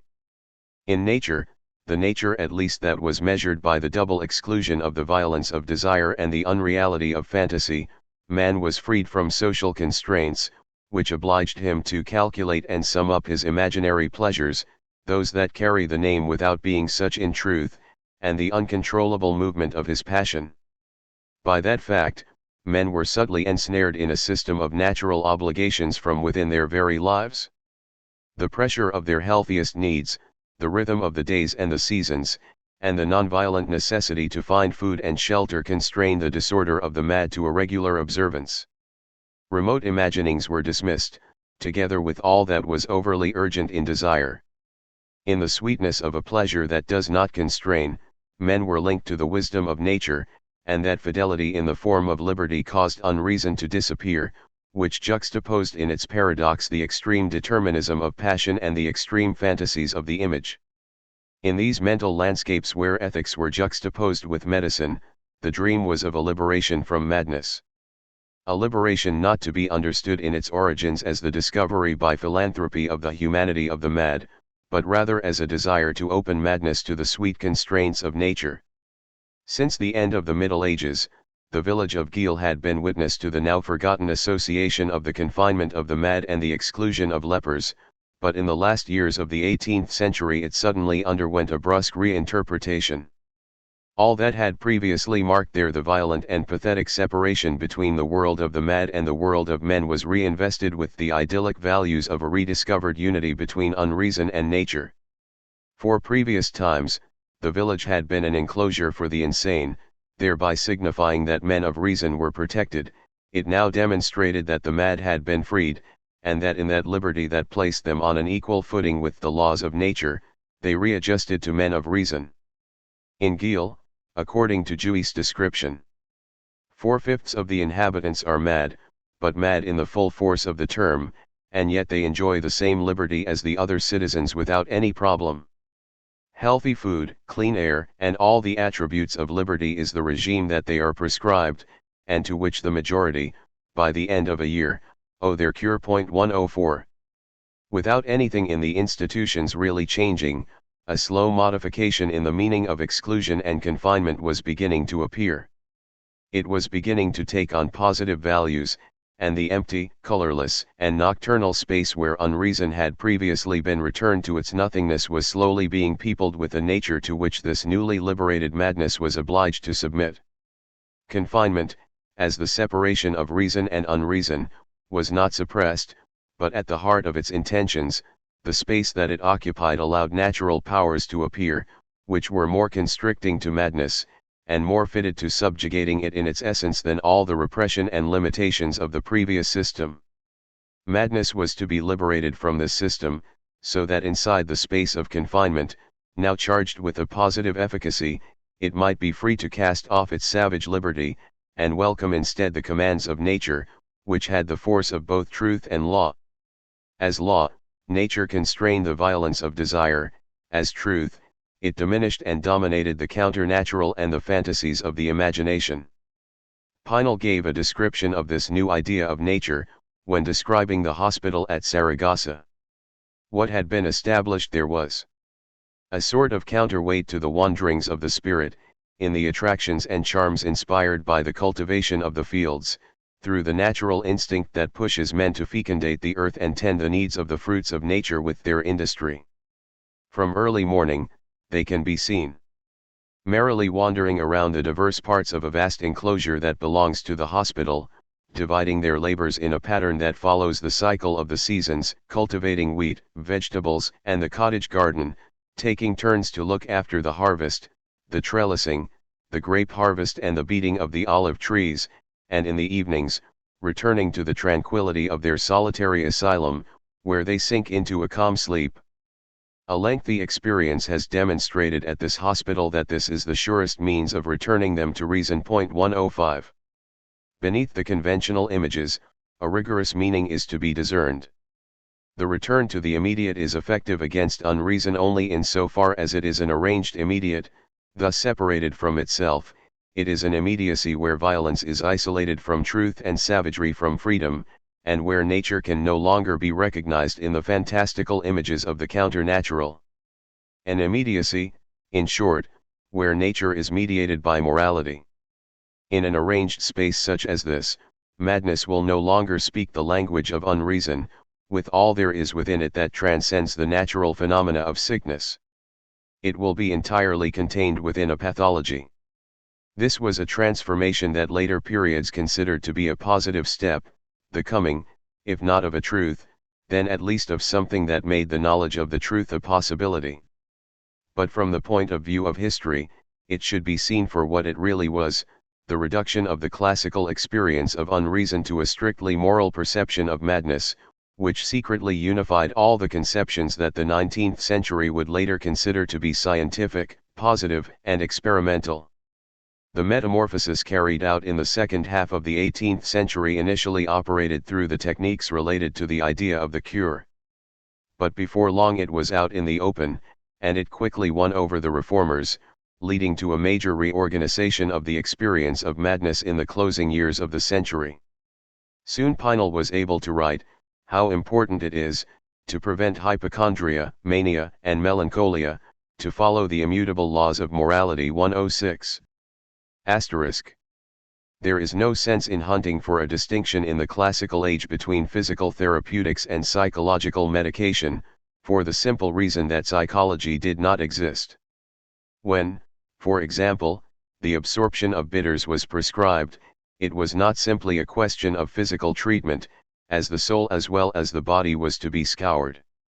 When the simple life of a laborer was prescribed for a melancholic, or when the comedy of his delirium was played out for him, what was being enacted was not a psychological intervention, as what was most important was still the density of the humors and the movement of the spirits inside the nerves. In one case, what was seen was the art of the transformation of qualities, a technique where the essence of madness was taken as nature and as sickness, and in the other it was an art of discourse, and the restitution of truth, where madness was considered a form of unreason. In the years that followed, when the great experience of unreason, whose unity was characteristic of the classical age, would come apart, and when madness, restricted in its entirety to a moral intuition, would be nothing more than a sickness, then the distinction that we have just made would take on a different sense. That which was classified as sickness would be related to the domain of the organic, and all that was associated with unreason and the transcendence of its discourse would be relegated to the realm of the psychological. And it was precisely there that psychology was born, not as the truth of madness, but as a sign that madness was now detached from its truth, which was unreason, and that from now on it would be a rudderless phenomenon, insignificant, on the indefinite surface of nature.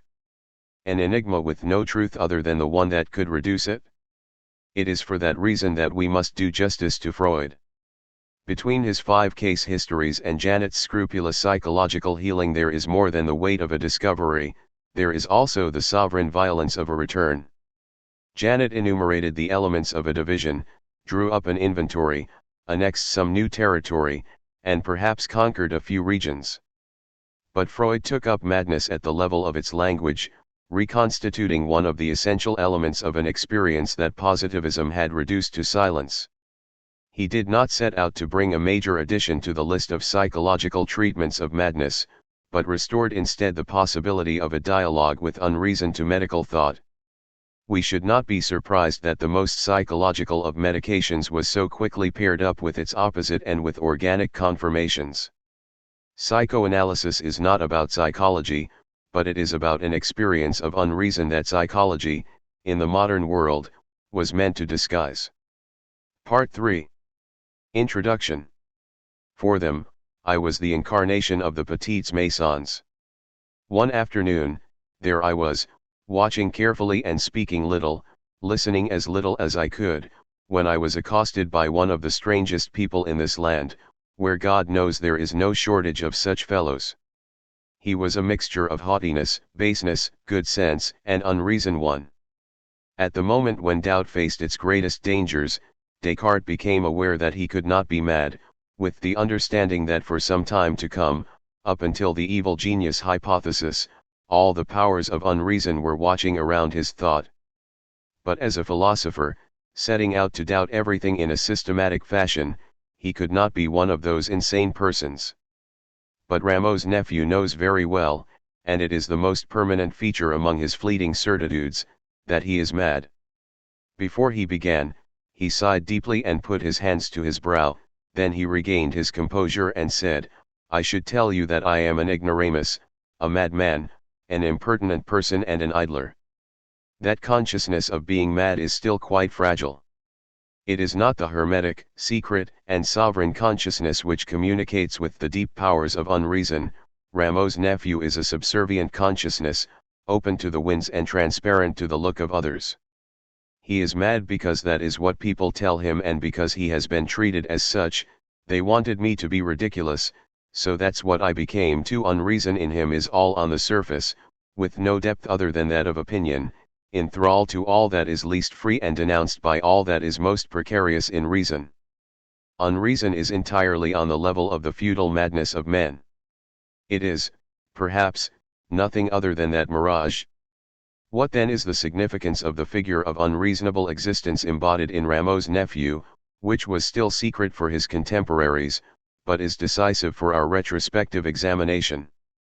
This is an existence that stretches far back in time, taking in very ancient figures and, among others, an idea of buffoonery that recalls the Middle Ages, and also announces the most modern forms of unreason, those that are the contemporaries of Nerval, Nietzsche, and Antonin Artaud.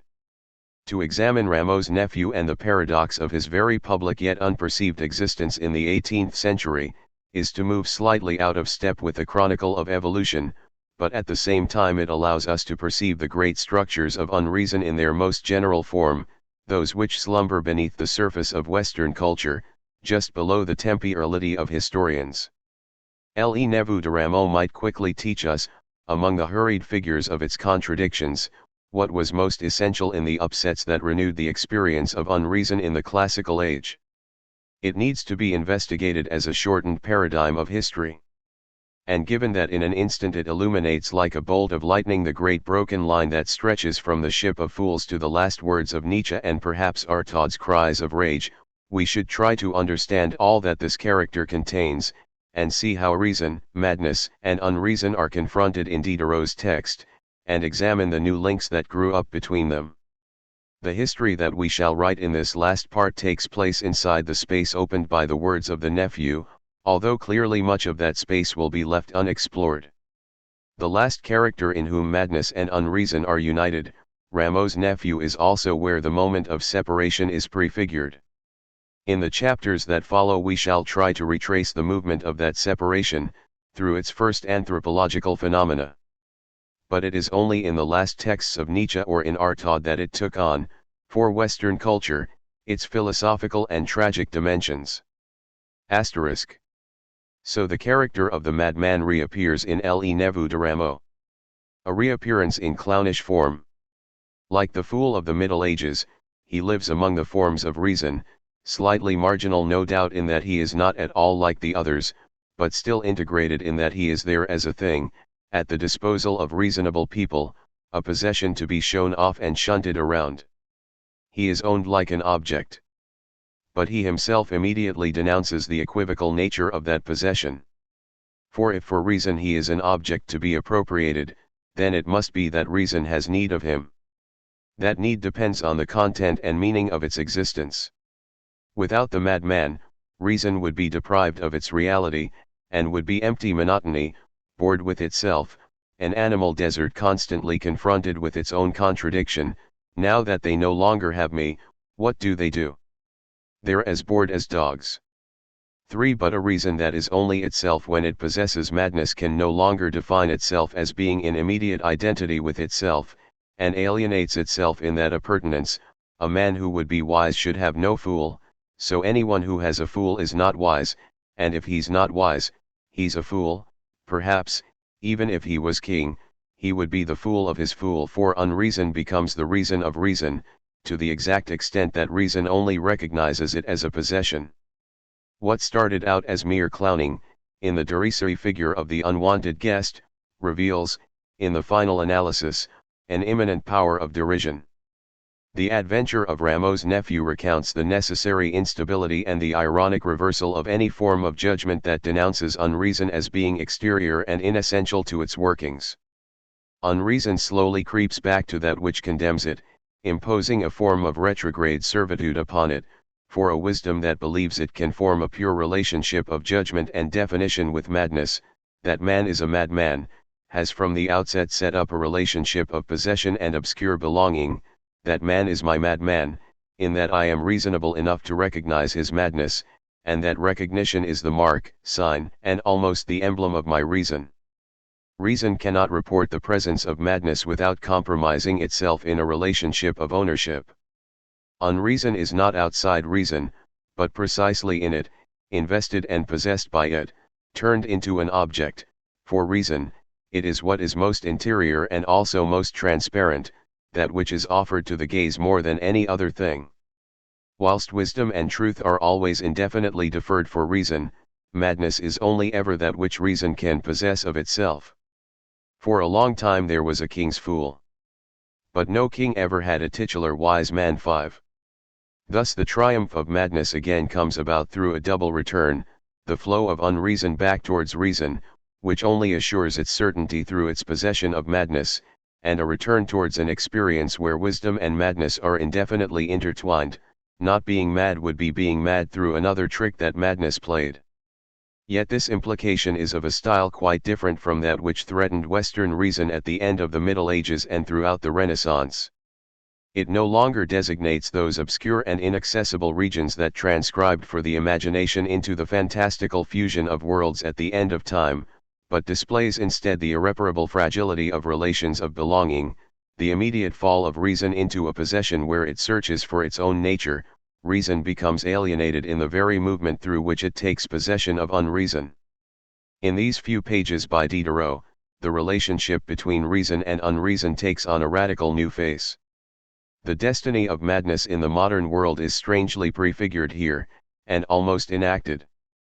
From that point on, a straight line traces the improbable path that leads directly to Antonin Artaud. Asterisk. At first sight, it is tempting to classify Rameau's nephew among the ancient lineage of fools and clowns, and restore to him all the powers of irony with which those figures had been entrusted. Does he not also play the role of an insouciant operator of truth, long common in the theatre but profoundly forgotten by classicism? Does the truth not often shine out in the wake of his impertinence? Such madmen break down the fastidious conformity that our education, social convention, good behavior, and proprieties introduce. If a madman appears in company, he is like a yeast that ferments, restoring to everyone a portion of their natural identity. He shakes and stirs everything up, he brings praise and blame, he reveals who is good and he unmasks rogues. 6.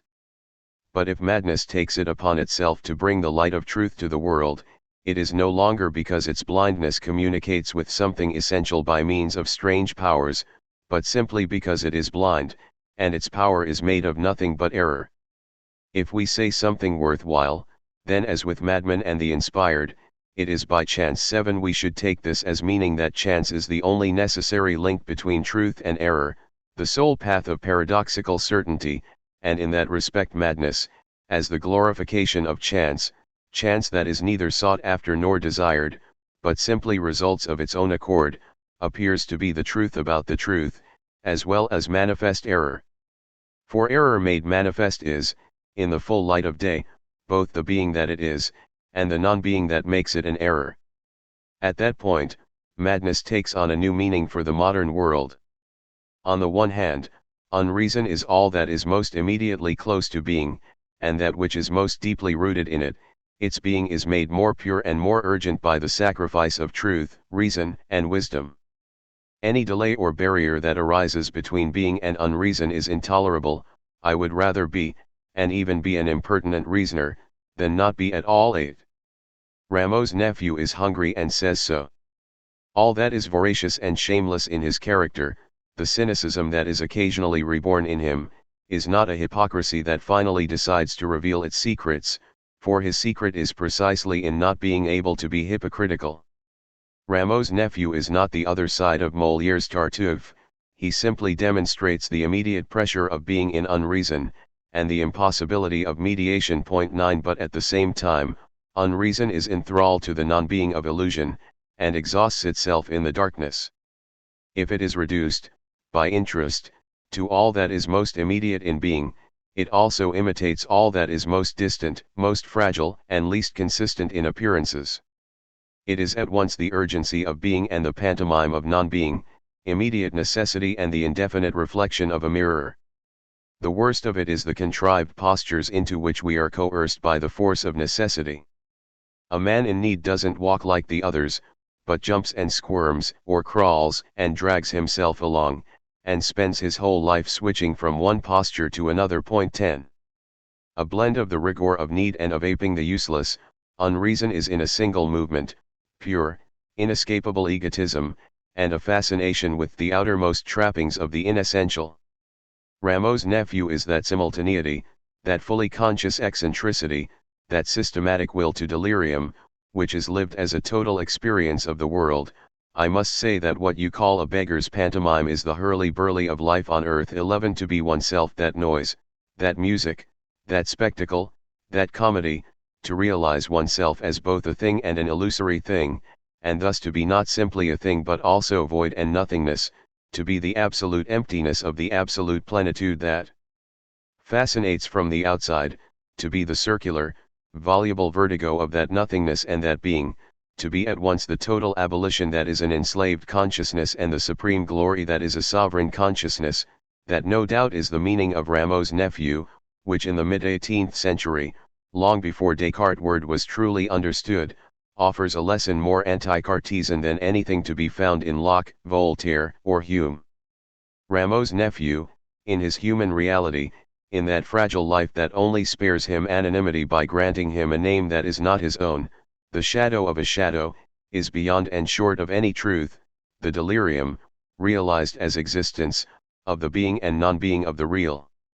When one considers, on the other hand, that Descartes' project was to sustain doubt in a provisional manner until truth appeared in the reality of a self-evident idea, then one sees very well that the non-Cartesian nature of modern thought, at its most decisive, begins not in a discussion of innate ideas, or an incrimination of the ontological argument, but rather in the text of Le Neveu de Rameau, in the existence that it designates in a reversal that would not be understood until the time of Hölderlin and Hegel.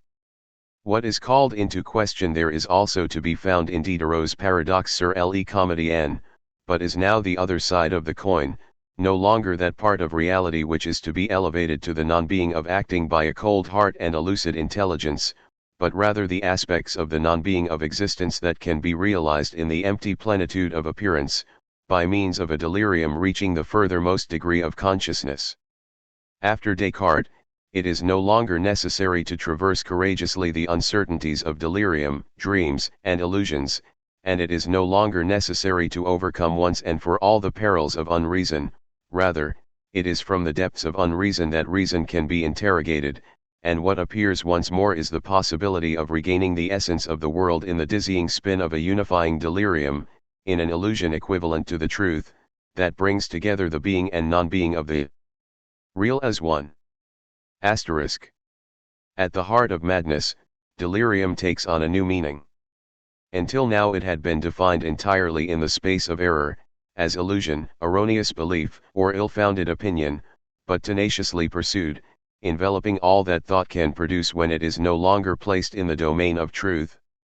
Now delirium is the site of a perpetual, instantaneous confrontation, that of necessity and fascination, of the solitude of being and the glittering surface of appearances, of immediate plenitude and the non-being of illusion.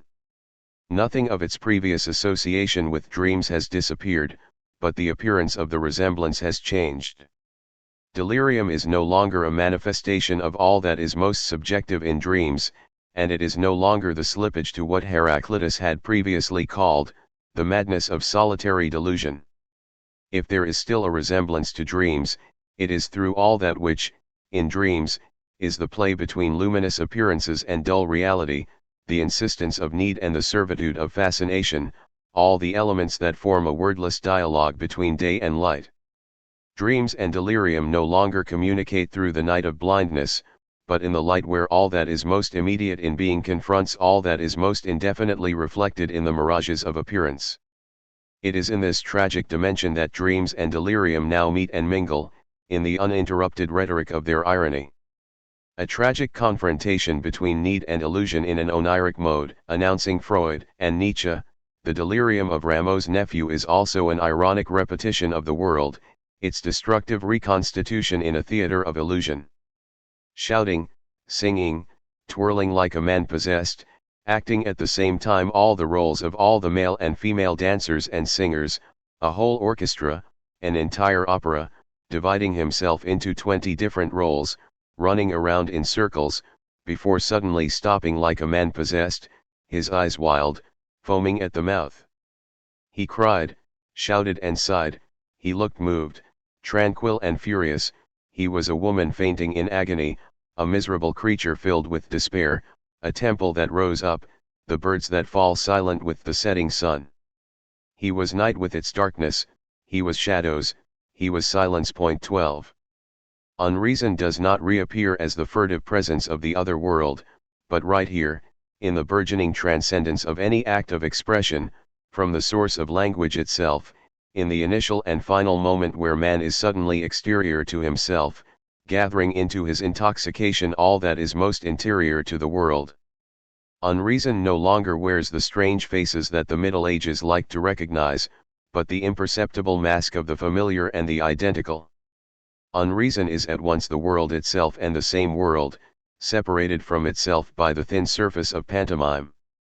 Its powers are no longer that of a transport to an elsewhere, and its role is no longer to reveal the eruption of something that is radically other. Instead, it forces the world to revolve around a circle of sameness.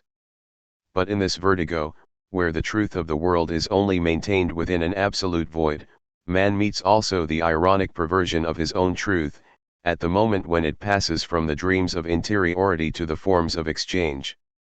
Unreason then takes on the form of a new evil genius, no longer one who exiles man from the truth of the world, but one who brings mystification and clarity at the same time, who enchants to the point of extreme disenchantment the truth about the self that man has entrusted to his hand, his face, and his language, an evil genius who operates not when man wishes to accede to the truth, but when he wishes to give back to the world his own truth, and when, projected into the drunkenness of the senses where he loses himself, he is left immobile, stupid, and astonished. 13 The possibility of the evil genius no longer lodges in perception, but in expression, and the supreme irony is to see man at the mercy of the derision of the immediate and the sensible, alienated in them through the mediation that he is.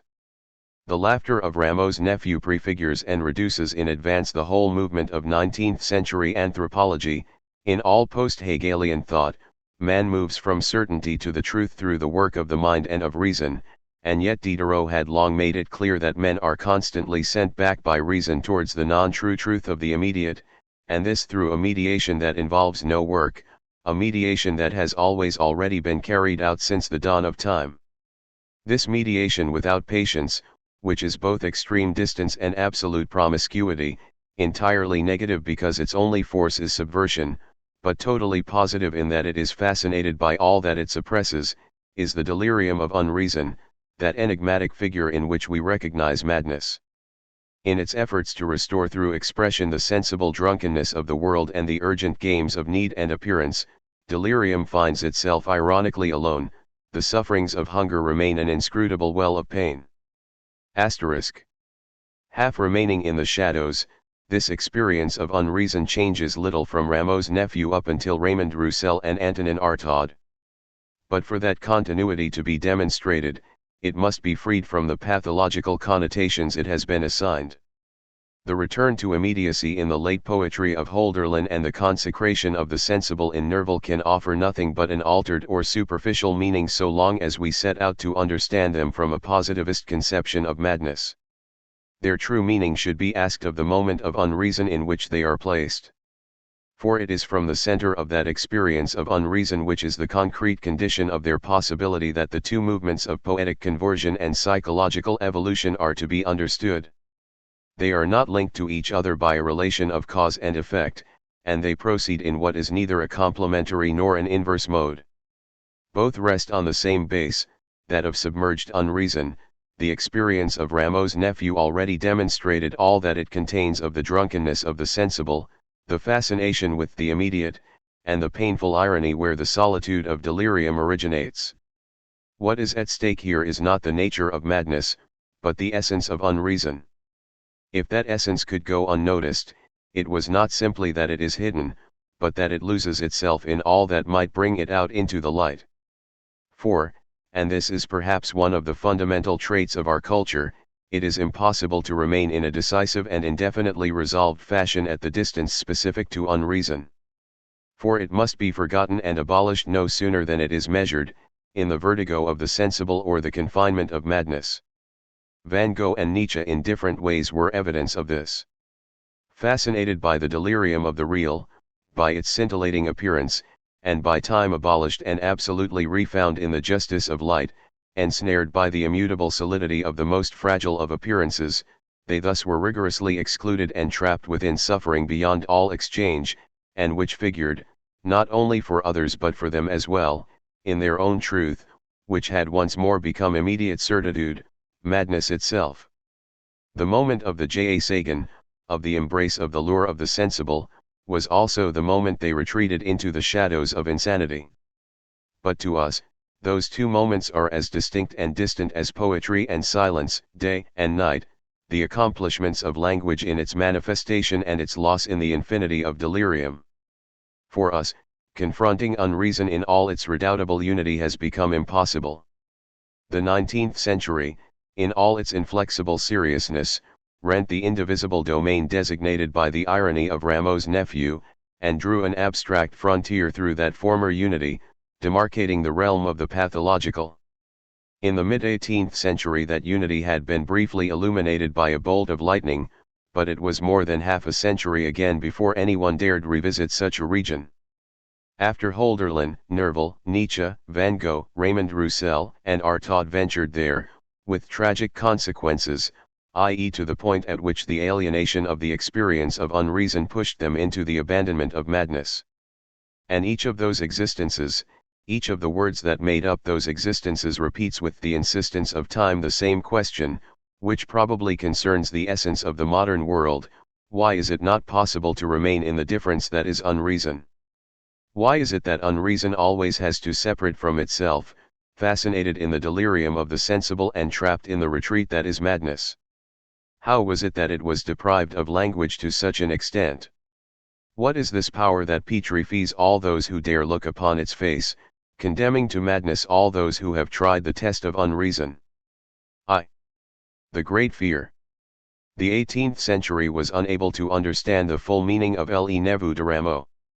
And yet something did happen at the time when the text was written, promising a decisive change.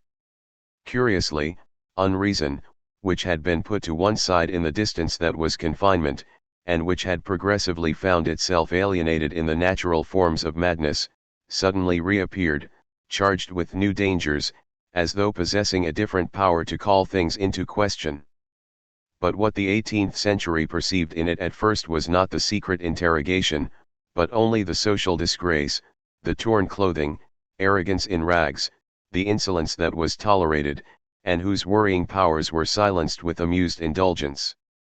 The 18th century was incapable of recognizing itself in Rameau's nephew, but it was entirely present in the I that was his interlocutor, the keeper so to speak, who showed reticent amusement and harbored a deep anxiety, for this was the first time since the great confinement that the madman was once again a character on the social stage. It was the first time that society re-entered into conversation with him, and that he was questioned anew. Unreason reappeared as a social type, which is not saying much, but reappear it did, and it slowly took its place in the familiar social landscape once more. So it was that some 10 years before the Revolution, Mercier described such a figure, without any apparent amazement. Go into any cafe, and sooner or later someone will confide in you in calm, measured tones. You couldn't begin to imagine, sir, the ingratitude that the government has shown me, and how blind it is to its own interests. For 30 years I neglected my own affairs, and locked myself in my cabinet, in meditation, dreams, and calculations, and I finally came up with a feasible scheme to pay all the debts of the state. I have another to make the king rich, and ensure that he has an income of 400 million a year, and another still to bury the English forever, may God smite their name. While I busied myself with these vast operations, which demanded the full focus of my genius, I was slightly distracted by a few domestic trifles, and my overly zealous creditors kept me in prison for 3 years. Sir, you see how useless it is to be patriotic in these times, dying unknown, a martyr for the fatherland one. From afar, such characters form a circle around Rameau's nephew. They do not have his grandeur, and they can only appear akin to him in that they share some picturesque details. And yet they are a little more than a social type, or a caricatural silhouette. They contain something that concerns and touches upon the unreason of the 18th century. They shared with many a garrulousness, a worry, a vague delirium and deep-seated anguish, and they lived real lives of which the traces are still discernible. As with the libertines, the debauches, and the ruffians of the late 17th century, it is difficult to say if they were mad, ill, or simply criminal. Mercier himself was unsure what status to confer upon them.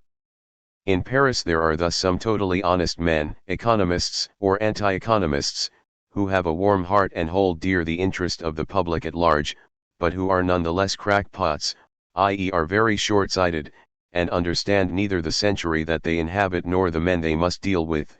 They are harder to bear than fools, because with their money and their false knowledge they start from impossible principles, reasoning wrongly from there on point too.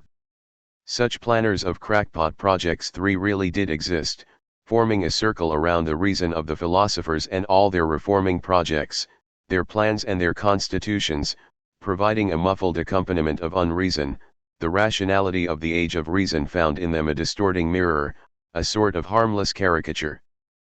But this is a sure indication that as part of a movement of amused indulgence the figure of unreason is slowly allowed back into the light of day, precisely when it was thought to be most deeply hidden in the space of confinement. It was as though classical thought once again allowed unreason into its vicinity, in a relation of quasi-resemblance. As though at the moment of its triumph, it elicited and let loose at the edges of order a character whose mask it fashioned for derision, a sort of double in which it both recognized and repudiated itself. Asterisk. Yet fear and anguish were not far away.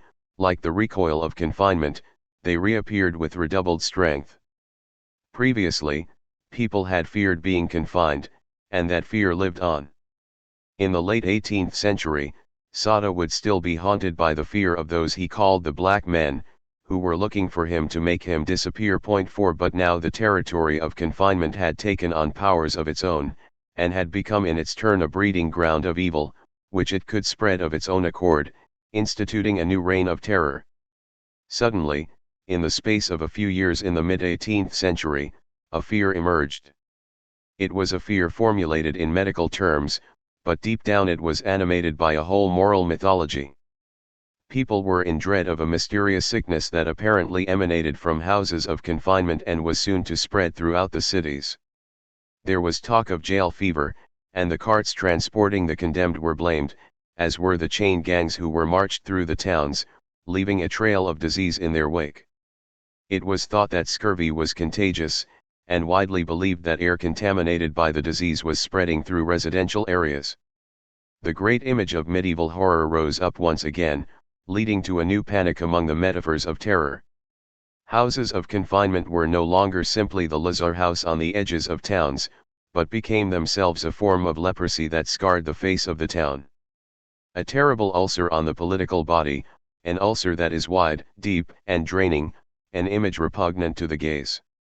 Even the air of the place, which can be smelled from half a mile away, is enough to tell you that you are approaching a place of violence, an asylum of degradation and misfortune. 5. Many of these high places of confinement were built on the same spot where lepers had previously been kept, and it was as though centuries later these new tenants brought a new form of contagion. They took on the emblems and the meaning of the previous inhabitants. This leprosy is too powerful for the capital. Bicetra is a word that no one can utter without a feeling of repugnance, horror, or scorn. It has become a receptacle for all that is most vile and sickening in society. 6. The evil that men had tried to exclude through confinement reappeared, and a great public fear, in a highly fantastical form, was its consequence. What came into being and spread in all directions was an evil, equally physical and moral, enveloping obscure powers of corruption and horror in that confusion. An undifferentiated image of rottenness reigned, concerning the corruption of morals as much as the decomposition of flesh, compounded by a blend of pity and revulsion towards the inmates. First, evil fermented within the closed spaces of confinement. It shared the virtues of acids in the chemistry of the 18th century, its fine particles, sharp as needles, penetrated bodies and hearts, as easily as if they were alkaline particles, passive and brittle. The blend then bubbled up, giving off noxious vapors and corrosive liquids. These wards are atrocious places where crimes ferment, spreading around them, so to speak, a contagious atmosphere which is breathed, and which seems to stick to all those who live there. 7. The burning vapors then rose up, spread through the air and fell on the neighborhood, impregnating bodies and contaminating souls. The idea of this evil-wrought contagion was thus accomplished in images. The sensible agent of this epidemic was the air, which was described as spoiled, darkly intimating that the purity of its nature had been lost, and that it had become the medium through which vice was transmitted. 8. It is enough to recall here the moral and medical connotations that the air of the countryside was taking on at this time, for a healthy body and a robust soul, to understand the whole network of contrary meanings that hospitals, prisons, and houses of confinement evoked. Thanks to this atmosphere heavy with ill-boding vapors, whole cities were under threat, and their inhabitants were slowly being impregnated with rottenness and vice. And these were not merely reflections halfway between morality and medicine. A whole literary mechanism was at work, exploiting ill-defined fears on a pathetic and perhaps even political level. But some towns also saw moments of panic that were as real and easy to date as the mass fears periodically experienced by the Middle Ages. In 1780, an epidemic spread through Paris, and its origin was attributed to an infection at the Hôpital Général, and there was talk even of going to burn the buildings at Bicetre. Faced with panic among the populace, the lieutenant of police sent in a commission of inquiry that included, along with several royal doctors, the dean of the faculty and the physician from the Hôpital Général. It was concluded that there was indeed a putrid fever there, linked to the poor quality of the air. As for the primary origin of the disease, however, the report refused to put it down to the presence of the internees, and the infection that they spread, but instead quite simply blamed the bad weather that had caused the infection to become endemic in the capital. The symptoms observed at the Hôpital Général were no more than was to be expected for the time of year, and differ little from anything to be observed in Paris in that period. The aim was to reassure the population, and ensure that Bicetre itself was not to blame. The rumors that began to spread about a contagious sickness emanating from Bicetre capable of infecting the whole capital are without foundation. 9. Evidently the report was not quite sufficient to quell all fears, as some time later the doctor in residence at the Hôpital General published a second report repeating the demonstration. He was obliged to recognize the poor sanitary conditions at Bicetre, but it is simply not the case that things have come to the cruel extremity where a hospice for unfortunates has become a new source of inevitable woes more serious than those whom it was set up to treat swiftly and expeditiously. 10. The circle was therefore complete. All the forms of unreason, which in the geography of evil had taken the place of leprosy, and had been banished to the extreme margins of society, had become a visible form of leprosy, offering their corrosive wounds to the promiscuity of men. Unreason made its presence felt afresh, but it now bore the imaginary mark of a disease that lent it its power to terrorize. It is therefore in the realm of the fantastical, and not in the rigor of medical thought, that unreason faces sickness, and approaches it once more. Long before the problem of knowing to what extent the unreasonable was pathological had been formulated, what had appeared within the space of confinement, and by an alchemy that was all its own, was a blend of the horror of unreason and the ancient preoccupations about disease. The age-old confusion about leprosy came to the fore once more, and it was the vigor of those fantastical themes that formed the first agent of synthesis between the world of unreason and the medical universe. They communicated first of all through the phantasms of fear, meeting in the infernal confusion between corruption and vice. It is important, and decisive perhaps for the place that madness was to occupy in modern culture, that Homo medicus had not been called to the world of confinement to arbitrate between sickness and evil, and decide in what measure acts were criminal or insane, but rather as a guardian, to protect others from the confused danger that emanated from inside the walls of confinement. It is easy to believe that this new interest in the fate of the confined was the result of some generous liberal tenderness, and that greater probity in medical attentiveness could now see sickness where previously there had only been the punishment of faults. But in fact things did not come about in an atmosphere of well-meaning neutrality. If the advice of doctors was sought, and they were asked to observe, it was simply because people were afraid. They were afraid of the strange chemistry that simmered inside the walls of the houses of confinement, afraid of the powers that formed there and threatened to spread. The men of medicine came after the imaginary conversion had been operated, and the sickness had taken on the ambiguous aspects of fermentation, corruption, miasma, and decomposed flesh. What is traditionally regarded as progress towards the acquisition of a medical status for madness was in fact only possible as the result of a strange return. In the inextricable mixture of moral and physical contagion, and by virtue of the symbolism of the impure so familiar to the 18th century, antique images resurfaced in the minds of men. 11 Thanks to that imaginary reactivation, rather than a perfecting of knowledge, unreason found itself facing medical thought. Paradoxically, in the return of this fantastical life that blended with contemporary images of sickness, positivism was to get a hold on unreason, or rather find a new reason to defend itself from it. There was no question for the moment of suppressing the houses of confinement. The concern was rather to neutralize them as possible causes of a new disease. They were to be reorganized through a process of purification. The great movement of reform that swept through the institutions in the second half of the 18th century had its origins there, in the desire to reduce contamination by the destruction of vapors and impurities. Quelling the fermentation would prevent diseases, and evil, from permeating the air and spreading their contagion to the atmosphere of the cities. Hospitals, jails, and houses of confinement were all to be better isolated, and surrounded by purer air, and the period gave rise to a whole literature concerning the importance of proper ventilation in hospitals, which was a distant approximation to the medical problem of contagion, but which tended to focus more closely on themes of moral communication. 12 In 1776, a decree by the Council of State set up a commission that was to look after the degree of improvement required in various hospitals in France. Not long after, Ville was instructed to rebuild the wards in the Salpêtrière. The new dream was of an asylum which, while preserving its essential functions, would be set up in such fashion that disease could vegetate there without spreading, an asylum where unreason would be entirely contained and offered as a spectacle without ever threatening spectators, where it would have the power of example and none of the risks of contagion. The idea, in short, was to build asylums equal to their true nature as cages.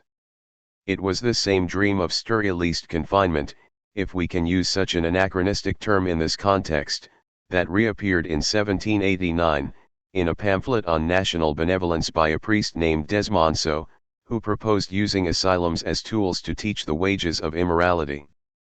These guarded asylums are retreats as useful as they are necessary. The appearance of these dark places and the guilty souls that they contain is ideal for warning licentious youths of the dangers of their ways, so much so that prudent fathers and mothers do well to ensure that their offspring are familiar with these awful, detestable places from an early age, showing them these places where shame and moral turpitude are attached to crime, and demonstrating that men who have soiled the essence of their being often lose forever the rights to which society had entitled them. Point 13. Such were the dreams with which morality, with the complicity of medicine, attempted to defend itself against the notorious perils that were constantly in danger of slipping the shackles of confinement. At the same time, these perils were objects of fascination for the imagination and for desires. The moral dream was to tame them, but there was something in man that dreamt of living them, or at least of getting close to them and thereby liberating fantasies. The horror that now surrounded the fortresses of confinement began to exert an almost irresistible appeal. Nights were peopled with inaccessible pleasures, and corrupt, ravaged faces suddenly took on a voluptuous countenance, and out of these dark landscapes there rose up strange combinations of pleasure and pain, recalling Hieronymus Bosch and his delirious gardens. The secrets that seeped from the castle in Sada's 120 jours de Sodom were long whispered there. There, the most infamous excesses are carried out on the body of prisoners, and I have heard talk of certain notorious vices frequently practiced there, even in public in the communal rooms of the prison, vices that the decency of modern times does not permit me to name. It is said that numerous prisoners similimi feminis mares stuperthi et constipratores are men scarcely distinguishable from women, committing and submitting to debauchery, and that they return ex hoc obsceno sacrario cuperti stupri sui alienisque from these obscene ceremonies covered with the traces of their own debauchery and that of others, lost to all shame and ready to commit all manner of crimes. Point 14. In his turn, La Rochefoucauld-Liancourt also spoke of women young and old in houses of correction and in the Salpêtrière who passed the same secrets and the same pleasures down the generations. The correctional center, which is the punitive section of the house, contained some 47 girls when we visited, who for the most part were very young, and more thoughtless than guilty. But we witnessed also a terrible confusion of ages, and this shocking mix of frivolous girls with inveterate older women, who have nothing to teach them so much as the most shameful arts of corruption. Point 15. Such visions persisted for a long time, deep into the night of the 18th century. They were dissected under a pitiless spotlight in the work of Sada, where they were subjected to the rigorous geometry of desire. They were also to be found in the half-light of Goya's madhouse, or the twilight that enveloped the Quinta del Sordo. Point 16. How similar they are to the faces of the disparates proverbs. A whole imaginary landscape re-emerges, animated by the great fear that confinement now evokes.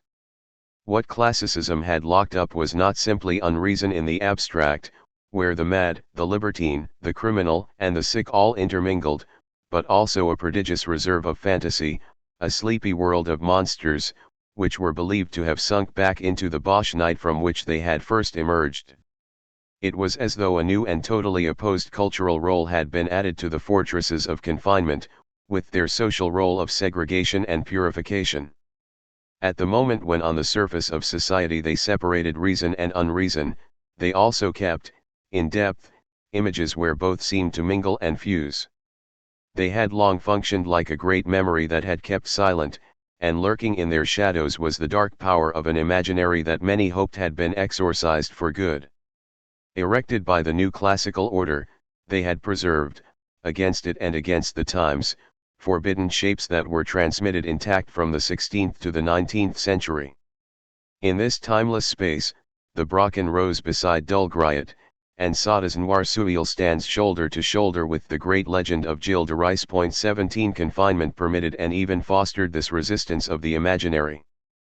But the images which broke free at the end of the 18th century were not identical to those which the 17th century had attempted to efface. Something had been worked through in the darkness, freeing them from the nether world where the Renaissance and the Middle Ages had first encountered them, and they had taken their places in the hearts, desires, and imagination of men, and instead of signaling an abrupt eruption of insanity, they served instead to indicate the strange contradictions of the human appetite, the complicity of murder and desire, cruelty and the thirst for suffering, sovereignty and slavery, insult and humiliation. The great cosmic conflict of the 15th and 16th centuries, of which the insane told the narrative, was so displaced that by the end of the classical age it had become the unmediated dialectics of the heart. Sadism is not a name finally given to a practice as old as Eros, it is a massive cultural fact that appeared precisely at the close of the 18th century, constituting one of the great conversions in the Western imagination, unreason transformed into the delirium of the heart, the madness of desire, and an insane dialogue between love and death in the limitless presumption of appetite. The appearance of sadism comes at a moment when unreason, emerging from a century and a half of silence, reappears not as a figure of the world, nor as an image, but as discourse and desire. And it is no coincidence that sadism, as an individual phenomenon that bears the name of a single man, is born from and within confinement, and that confinement figures so strongly in and over-ordered around images of the fortress, the cell, the dungeon, the convent, the inaccessible island that seem to be the natural places of unreason. Neither is it a coincidence that the whole fantasy literature of madness and horror contemporary with Sada's work takes place primarily in the high places of confinement. This sudden conversion in the late 18th century of the Western memory, and the possibility of finding familiar figures from the late Middle Ages, distorted and bearing new meanings, was authorized and enabled by the subsistence of the fantastic in the very places where unreason had been reduced to silence. Asterisk. In the classical era, consciousness of madness and consciousness of unreason had not really been separated from each other. The experience of unreason that had guided so many of the practices of confinement smothered the consciousness of madness to such a degree that it very nearly caused it to disappear altogether, setting it off on a regressive path where it almost lost its most specific markers. But in the anxiety of the second half of the 18th century, the fear of madness grew at the same rate as the dread of unreason, and for that reason these twin obsessions constantly reinforced each other. And just as the imaginary forces that accompanied unreason seemed to break loose, there came a deluge of concerns about the possible ravages of madness. We have already seen the worries that led to the birth of diseases of the nerves, and the belief that men became more fragile as they became more perfect. 18 As the century advanced, the concern became more pressing, and the warnings ever more solemn. Soon Rollin was observing that since the birth of medicine, such sicknesses have multiplied, becoming more dangerous, more complicated, more thorny, and difficult to cure. 19 By the time of Tizot, that general impression had become a firmly entrenched belief, a sort of medical dogma. Nervous diseases were previously much less common than they are today, above all for two reasons. In general, men were more robust, and more rarely ill, and there were fewer diseases of all varieties. And secondly, the causes that produce nervous diseases in particular have multiplied in a greater proportion for some time now than other general causes of disease, some of which are even seeming to diminish. It is safe to say that if in previous times they were rarer, today they are the most frequent variety. 20.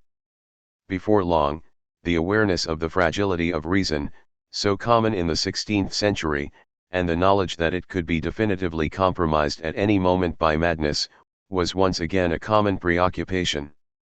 Matthy, a physician from Geneva much influenced by Rousseau, had the following warning for men of reason. Do not glory in your state, wise and civilized men, the so-called wisdom with which you flatter yourselves can be shattered in an instant.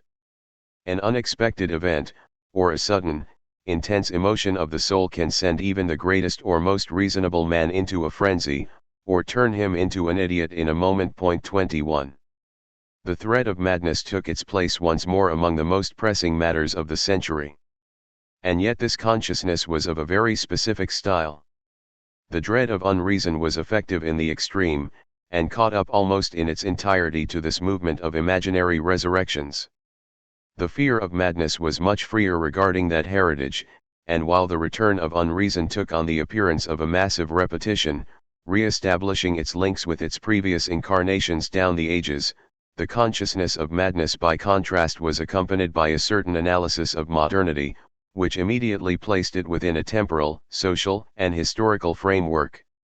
In this disparity between the consciousness of madness and the consciousness of unreason, we find, in the late 18th century, the starting point of what was to be a decisive moment, where the experience of unreason, such as is evident in Hölderlin, Nerval, and Nietzsche, always leads back to the roots of time, unreason thereby becoming the untimely within the world par excellence, while the knowledge of madness sought on the contrary to situate it ever more precisely within the direction of nature and history in their development.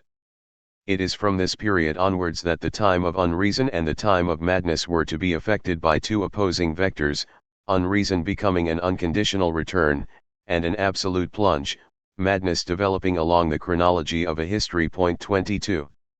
This acquisition of a temporal consciousness of madness did not happen all at once. It required the elaboration of a whole series of new concepts, and often the reinterpretation of some very ancient themes.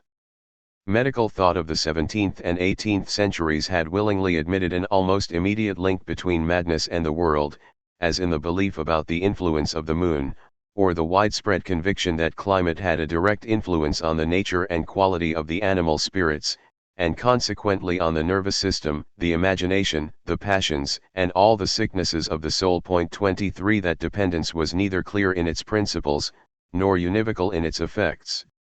Cheney admitted that the dampness of the air, swift changes of temperature and frequent rain compromise the solidity of the nervous fiber. 24. Venel, on the other hand, thought that cold air is heavier, thicker, and more elastic, and therefore compresses solids more, increasing the firmness of their texture and making their action more efficient. Hot air, by contrast, is lighter, thinner, less elastic, and therefore less compressive, so solids lose their tone, and humors stagnate and spoil. As the inner air is not counterbalanced by the outer air, fluids expand, dilate and distend the vessels that contain them, overcoming their reaction, and sometimes even breaking out of their confines. 25.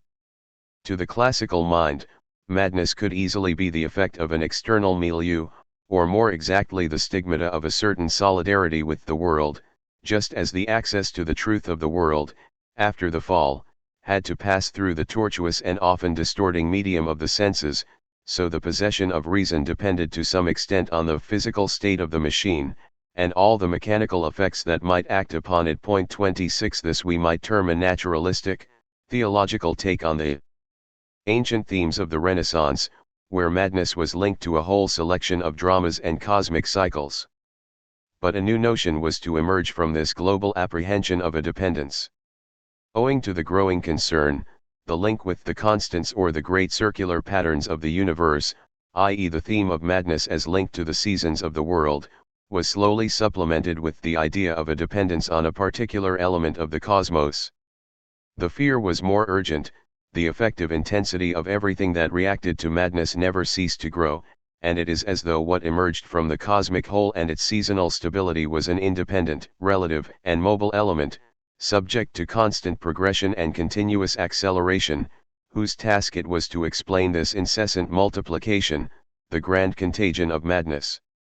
From the macrocosm, taken as the place where all mechanisms were complicitous, and as the general concept of their laws, something resembling that which the 19th century was later to term a milieu starts to emerge.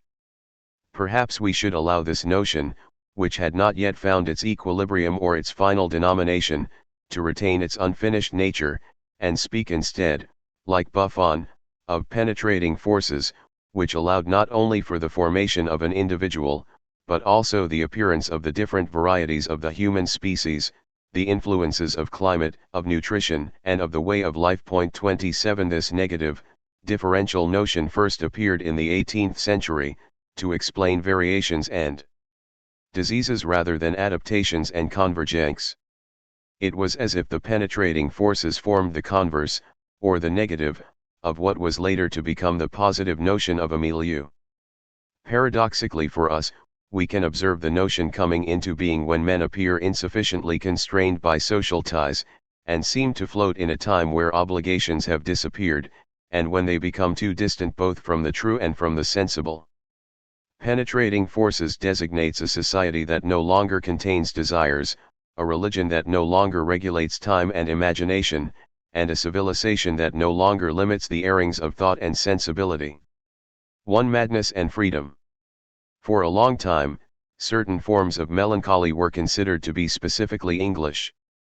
This was a medical fact, and a constant in literature. 28 Montesquieu contrasted Roman suicide, a moral and political form of behavior, the desired effect of concerted education, with English suicide, which should properly be considered an illness as Englishmen kill themselves for no reason we can imagine determining their actions, they kill themselves even in perfect happiness. 29 Here the milieu had a role to play.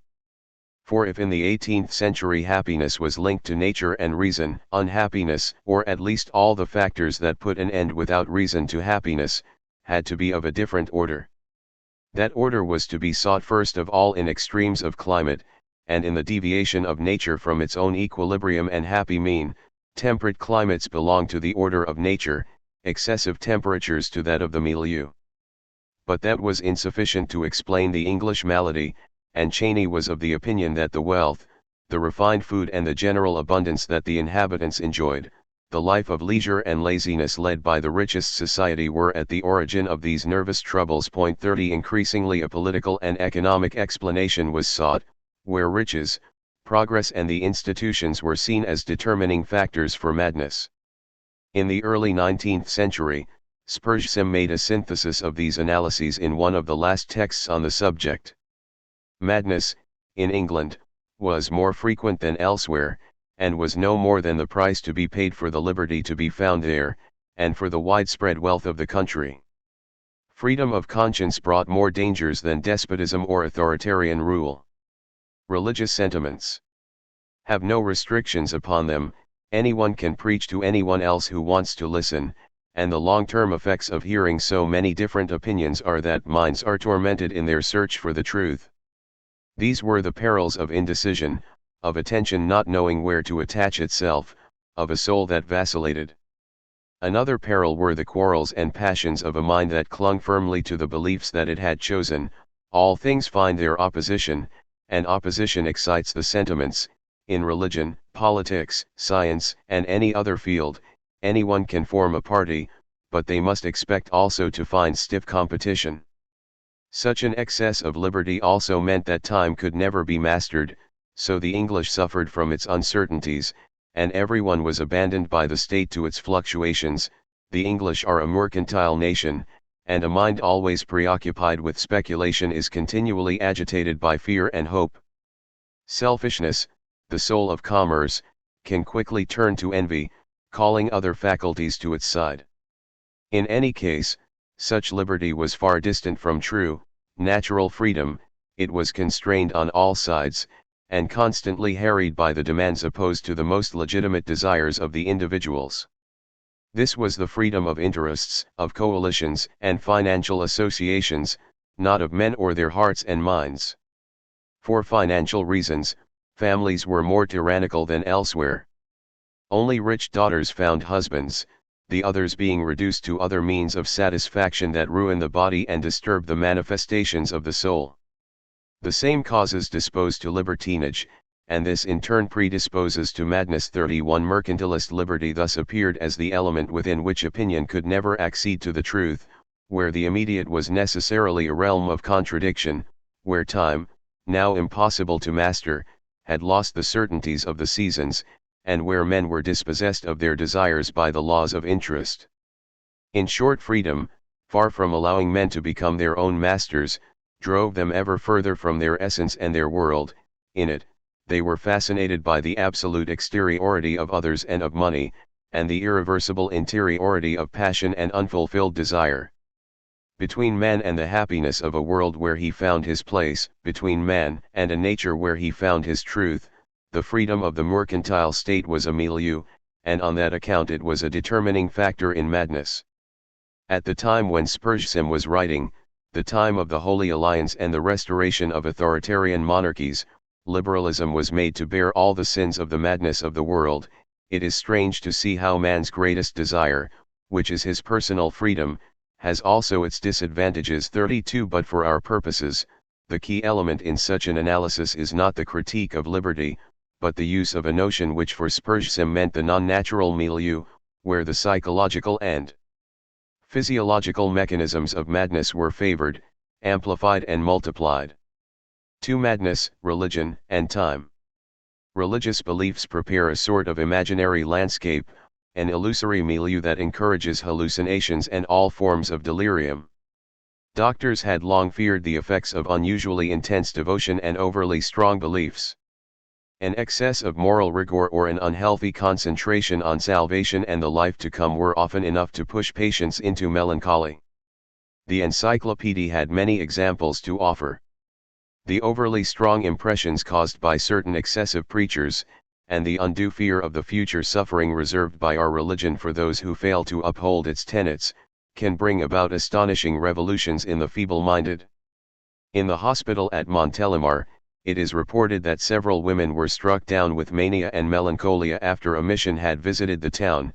They were constantly plagued by the horrible paintings they had so inconsiderately been shown, and spoke only of despair, vengeance, punishment, and so forth, and among them was one who would accept no medicine, believing that she was in hell already, and that nothing could extinguish the flames by which she claimed she was already being devoured. 33. Pinel continued the line of these enlightened doctors, forbidding prayer books to be given to anyone melancholic by piety, and even recommending seclusion for devout women who believe themselves to be inspired, and who are constantly attempting to turn others to such proselytizing. 34 But what we find here is more a critique than a positive analysis. The religious object or themes are suspected of bringing delirium or hallucination on account of the delirious or hallucinatory character with which they are invested. Pinel recounted the case of a madwoman who had been recently cured, for whom a devotional book recalled that each person had their own guardian angel. The following night, she believed that she was surrounded by a choir of angels, and claimed that she had heard celestial music and had had revelations. 35 Here again religion was only considered to be an element through which error is transmitted. But even before Pinel, there had been analyses in a much more rigorous historical style, where religion appeared as a milieu for the satisfaction or repression of passions. In 1781, a German author evoked the distant happy times when priests were granted absolute power, and idleness was unknown. Each instant was marked by ceremonies, religious practices, pilgrimages, visits to the poor and the sick, and feast days on the calendar. Time was thus fully dedicated to organized happiness, leaving no leisure for empty passions, boredom, or disgust with life. If someone felt guilty, a punishment was administered immediately, often in material form, to occupy the spirit and bring the certainty that the fault had been repaired. When the confessor encountered hypochondriac patients who went to confession too often, he either gave them as penance a severe punishment that diluted their thick, sluggish blood, or sent them on a long pilgrimage. The change of air, the long road, absence from home, distance from the objects that brought them suffering, the company of the other pilgrims, the slow energetic movements that they were forced to make by walking, all acted on them far more effectively than the comfortable journeys that nowadays pass for pilgrimages. And the sacred character of the priest gave each of his injunctions an absolute value, so no one dreamt of trying to avoid them. The capriciousness of patients means that they rarely have such trust and faith in their physician. 36 For Moissan, religion was a mediation between men and their faults, between men and punishment. In the form of an authoritarian synthesis, it genuinely removed faults by carrying out a punishment. If, by contrast, religion became more lax, and was only perpetuated through idealized forms, like remorse or spiritual maceration.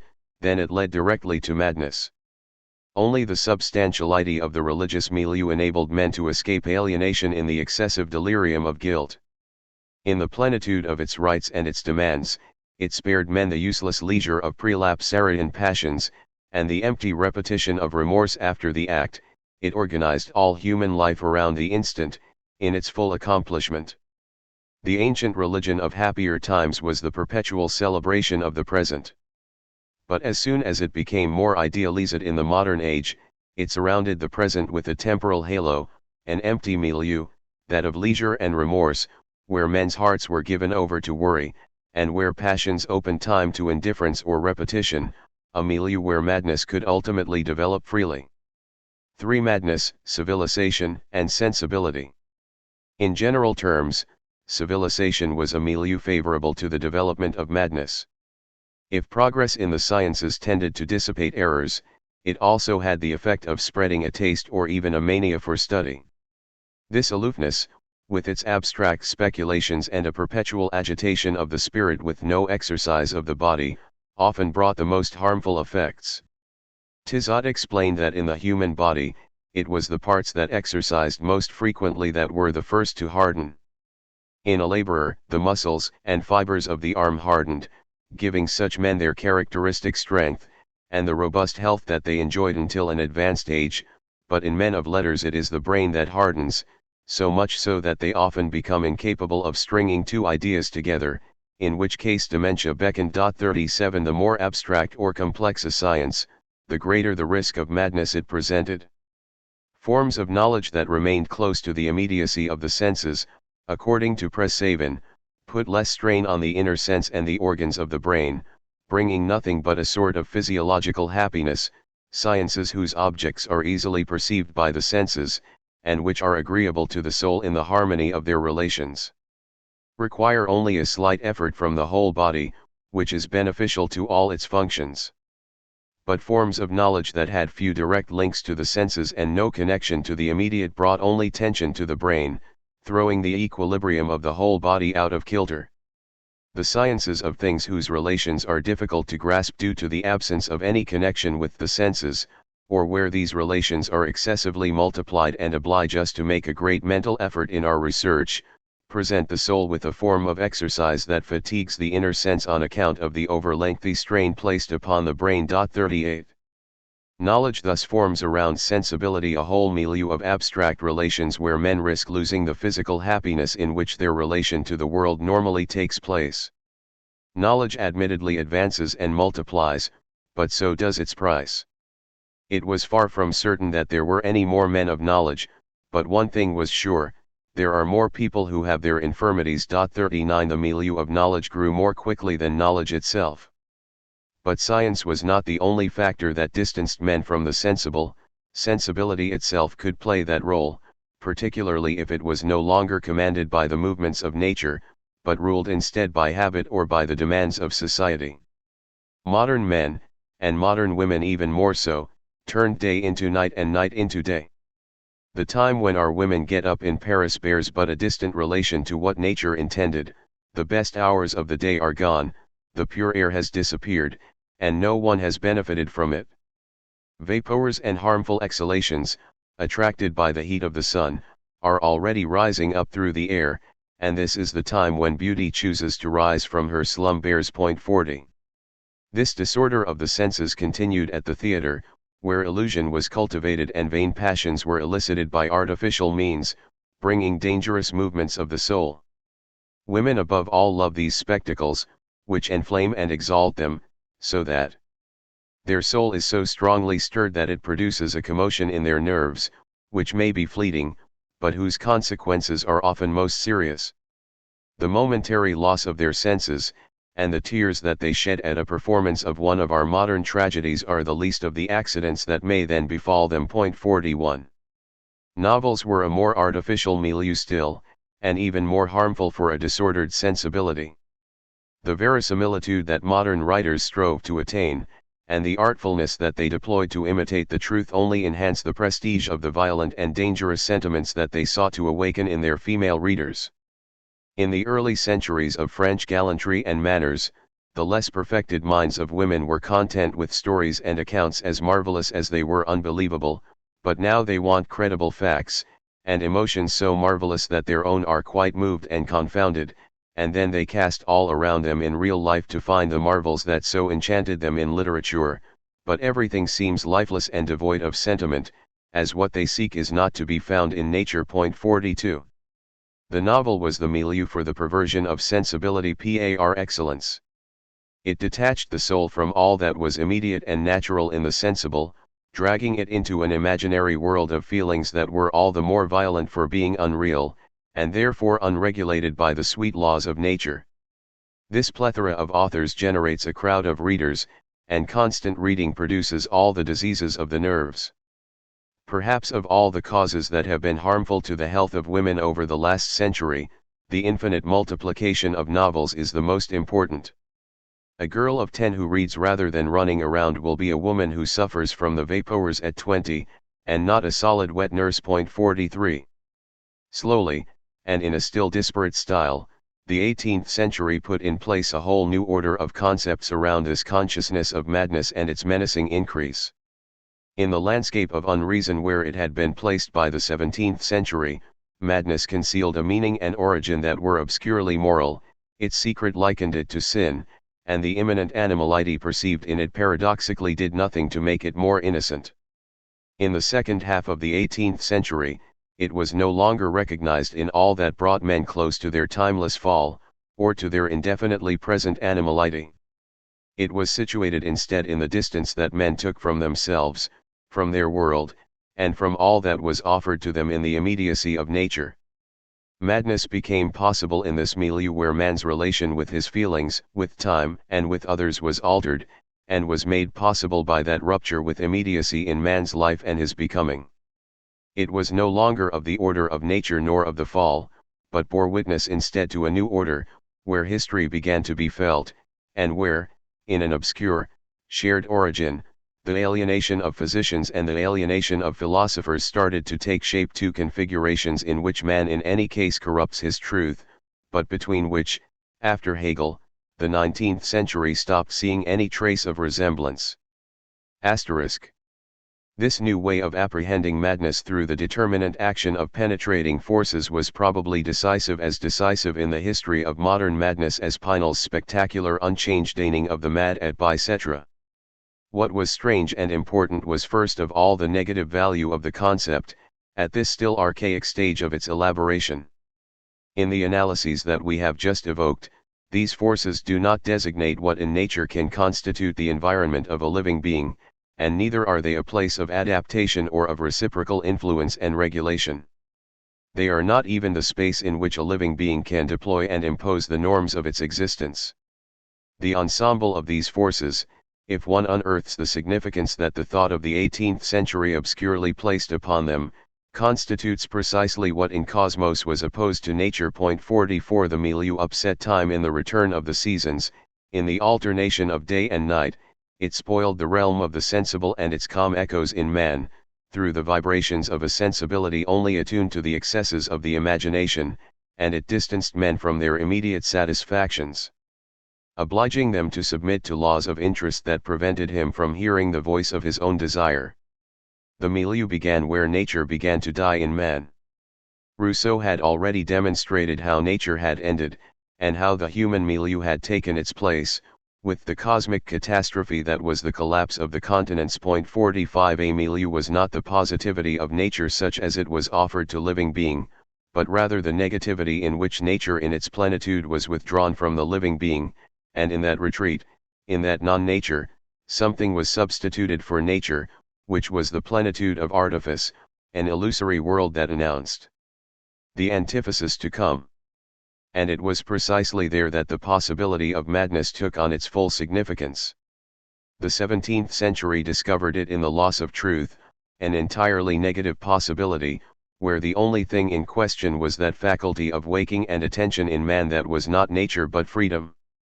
The late 18th century began to identify the possibility of madness with the constitution of a milieu.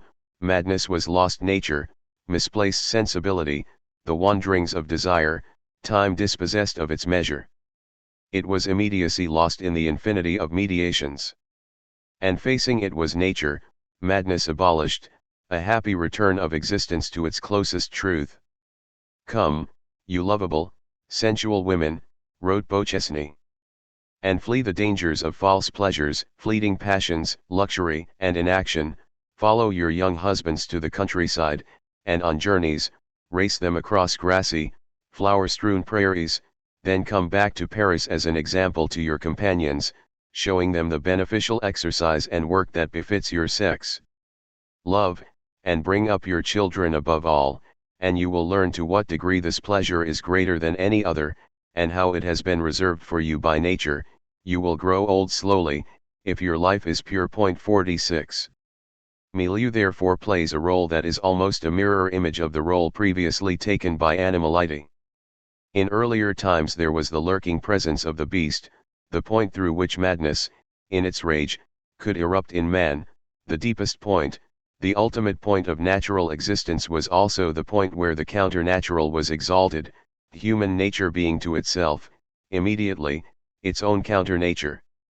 But at the end of the 18th century, animality had come to be associated with the tranquility and happiness to be found in nature, and it was by escaping from the immediacy of natural life at the moment when a milieu is constituted that man opens himself to the possibility of a counter-nature, exposing himself to the perils of madness. The animal could not be mad, or at least it was not in its animality that its madness could originate. 47. It was therefore quite natural that primitive men were the least disposed to madness. The order of laborers is easily superior in that respect to the social stratum that provides artisans, but unfortunately far inferior to what it was in times gone by, when the people was solely constituted of laborers, a state only found in a few savage peoples, who are strangers to sickness and disease, and die almost exclusively in accidents or of old age. In the early 19th century, Rush noted that in America, after much inquiry, he had not been able to find a single instance of fatuity among the Indians, and but few instances of melancholy and madness. 48. Similarly, Humboldt had never heard of a single alienated man among the wild Indians of Southern America. 49. Madness was made possible by all that the milieu repressed in man of his animal nature. 50. From that point on, madness was linked to a certain form of becoming in man.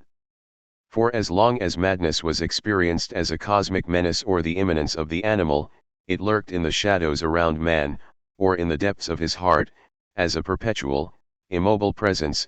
Its cycles were a return, and each appearance in fact a reappearance. But now madness had a temporal starting point, even if that was only to be understood in a mythic sense.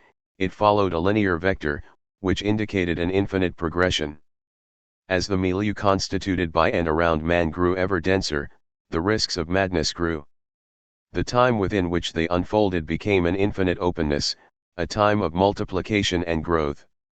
Madness then became the other side of progress.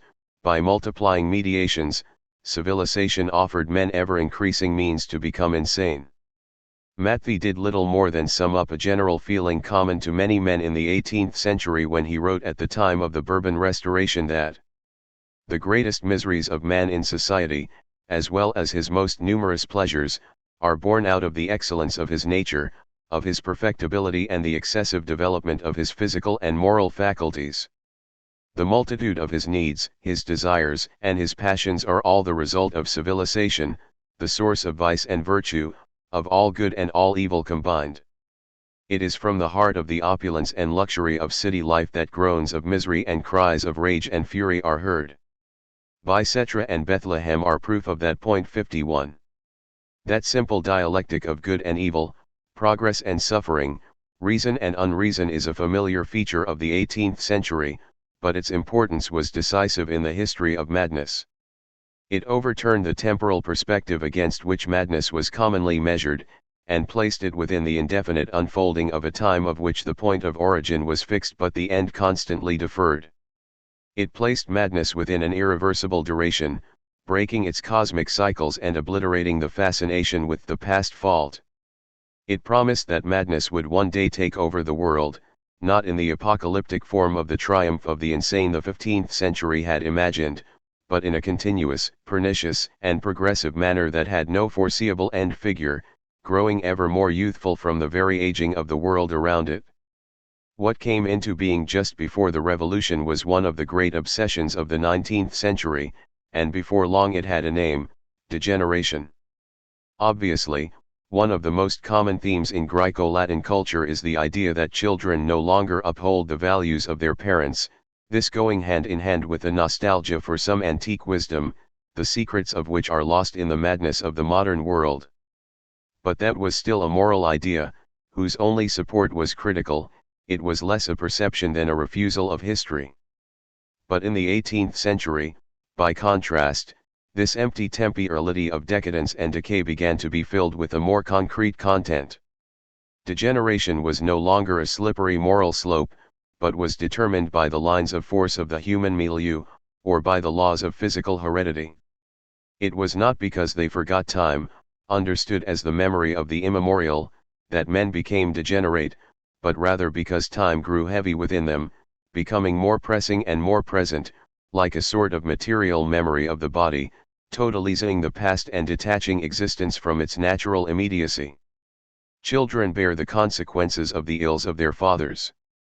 Our great-grandparents were the first to stray from the path of a healthy way of life, and our grandparents were weakened accordingly, bringing their own children with even less rigor, who in their turn had children who were weaker still. We, the fourth generation, now only know of the strength and health of our 80-year-old forebears by hearsay. 52. In what Tizot calls degeneration, there was little of what the 19th century was to term degeneracy, degenerescence. It did not yet have the status of a species, there was no fatal tendency to return to more rudimentary forms of life and organization. 53. And there was as yet no hope placed in a regenerating individual. 54. Yet Morel, in his Trait de la Dégénérescence, begins with the teaching he received from the 18th century. For him, as was already the case with Tizot, men degenerated from a primitive type. 55. Not as part of a spontaneous process of decay or a gravity inherent in all living matter, but more probably as the result of the influence of social institutions that run against nature, or even as a result of the decaying of the morality of nature. 56. From Tizot to Morel, the same lesson is repeated, lending the human milieu a power of alienation, made up essentially of the memory of everything that within it mediates nature. Madness, and all its powers that were multiplied by the ages, lay not in man but in the milieu that he inhabited. We find ourselves here at a point in time when a Hegelian philosophical theme, alienation is in the movement of mediations, is still not distinguished from a biological theme best summed up by Bichat, who noted, all that surrounds living beings tends to destroy them.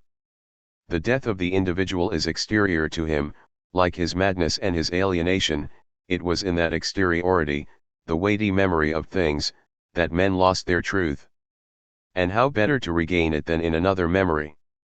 A memory which could be either a reconciliation in the interiority of knowledge, or the total rupture and plunge into the absolute of time, the immediate youthfulness of barbarism, either reasoned behavior, which is perhaps too much to hope for, or a succession of barbaric centuries that no one dares desire. 57. In this reflection on madness. 58. And the still nascent elaboration of the concept of the milieu, the 18th century strangely anticipated what were to become in the age that followed the guiding themes in all thinking about men. And in a light still dim, on the fringes of philosophy and medicine, psychology and history, with the naivete that all the disquiet of the 19th century and indeed our own age have yet to dispel, it proposed a very rudimentary concept of alienation, which allowed the human milieu to be defined as the negativity of man, in which the concrete a priori of all forms of madness were to be discerned. Madness was thus placed as close to and as far as possible from man, in the place that he inhabits, and also in the place in which he loses himself, in a strange homeland where his residency was also that which abolished his being, the accomplished plenitude of his truth and the ceaseless work of his non-being. Asterisk. Madness therefore entered a new cycle. It was now uncoupled from unreason, which would long remain the strictly philosophical or poetic province of writers like Soda and Holderlin, Nerval, and Nietzsche, a pure plunge into a language that abolished history and caused to glitter, on the most fragile surface of the sensible, the immanence of an immemorial truth. Madness, for the 19th century, was to have quite a different meaning, by its nature, and through everything that opposed it to nature, it was intimately connected to history. It is easy for us to get the impression that the positivist conception of madness is physiological, naturalist and anti-historical, and that it took psychoanalysis, sociology, and nothing less than the psychology of cultures to bring to light the links that the pathology of history might secretly have with history itself. 59 But in fact this was already quite clearly established at the end of the 18th century. From that point on, madness was clearly inscribed in the temporal destiny of man, and was even the consequence and the price of the fact that men, unlike animals, had history. The writer who noted, in an extraordinarily ambiguous phrase, that the history of madness is the counterpart of the history of reason, had read neither Janet, nor Freud, nor Brunswick.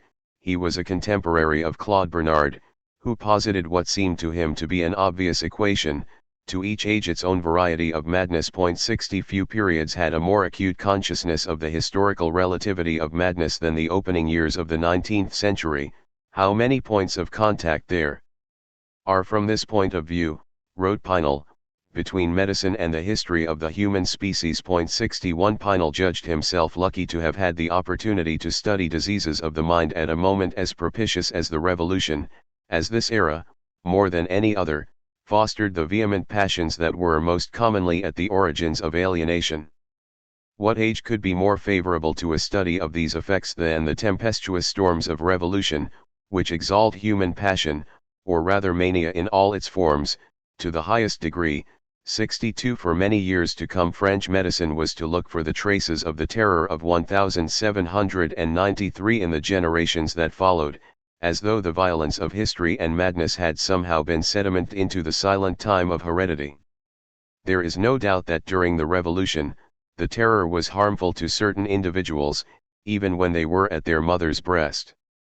The individuals predisposed to madness as a result all come from the regions which suffered the horrors of the war longest. 63 The notion of madness, such as it existed during the 19th century, took shape inside a historical consciousness, and that in two ways: first because madness, in its constant acceleration, forms something like a derivative of history, and second because its forms are determined by the figures of becoming.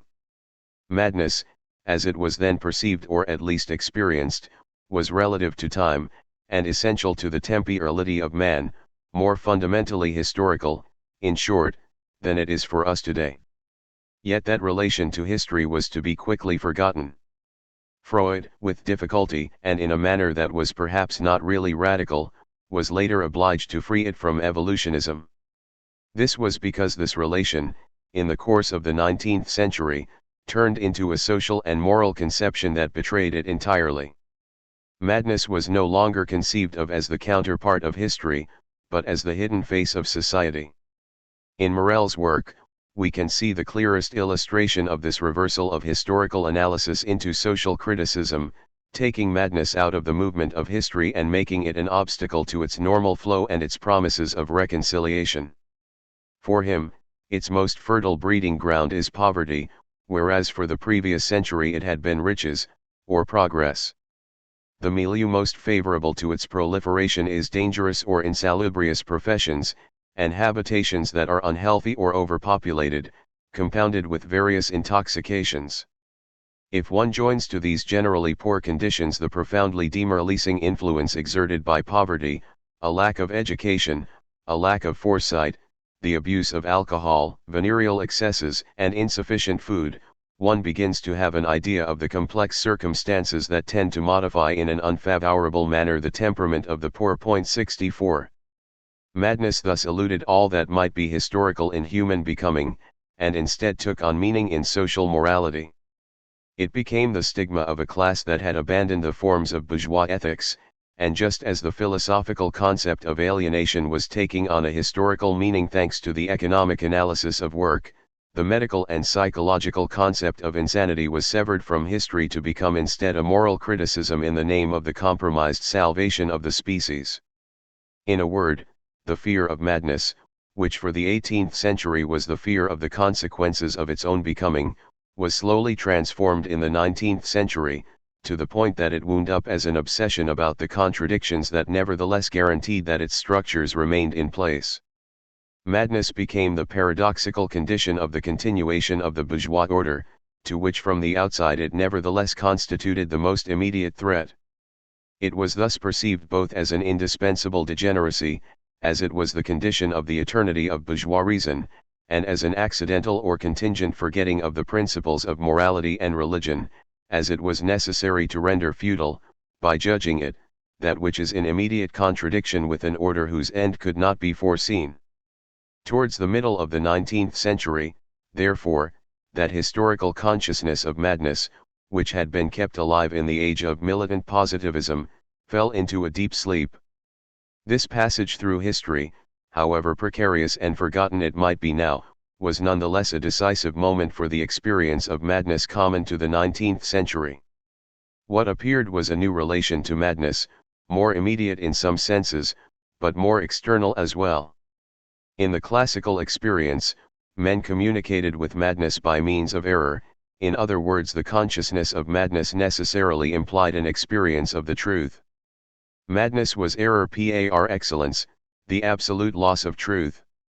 At the end of the 18th century, a new outline of madness was becoming discernible, where man no longer lost the truth but lost his truth instead.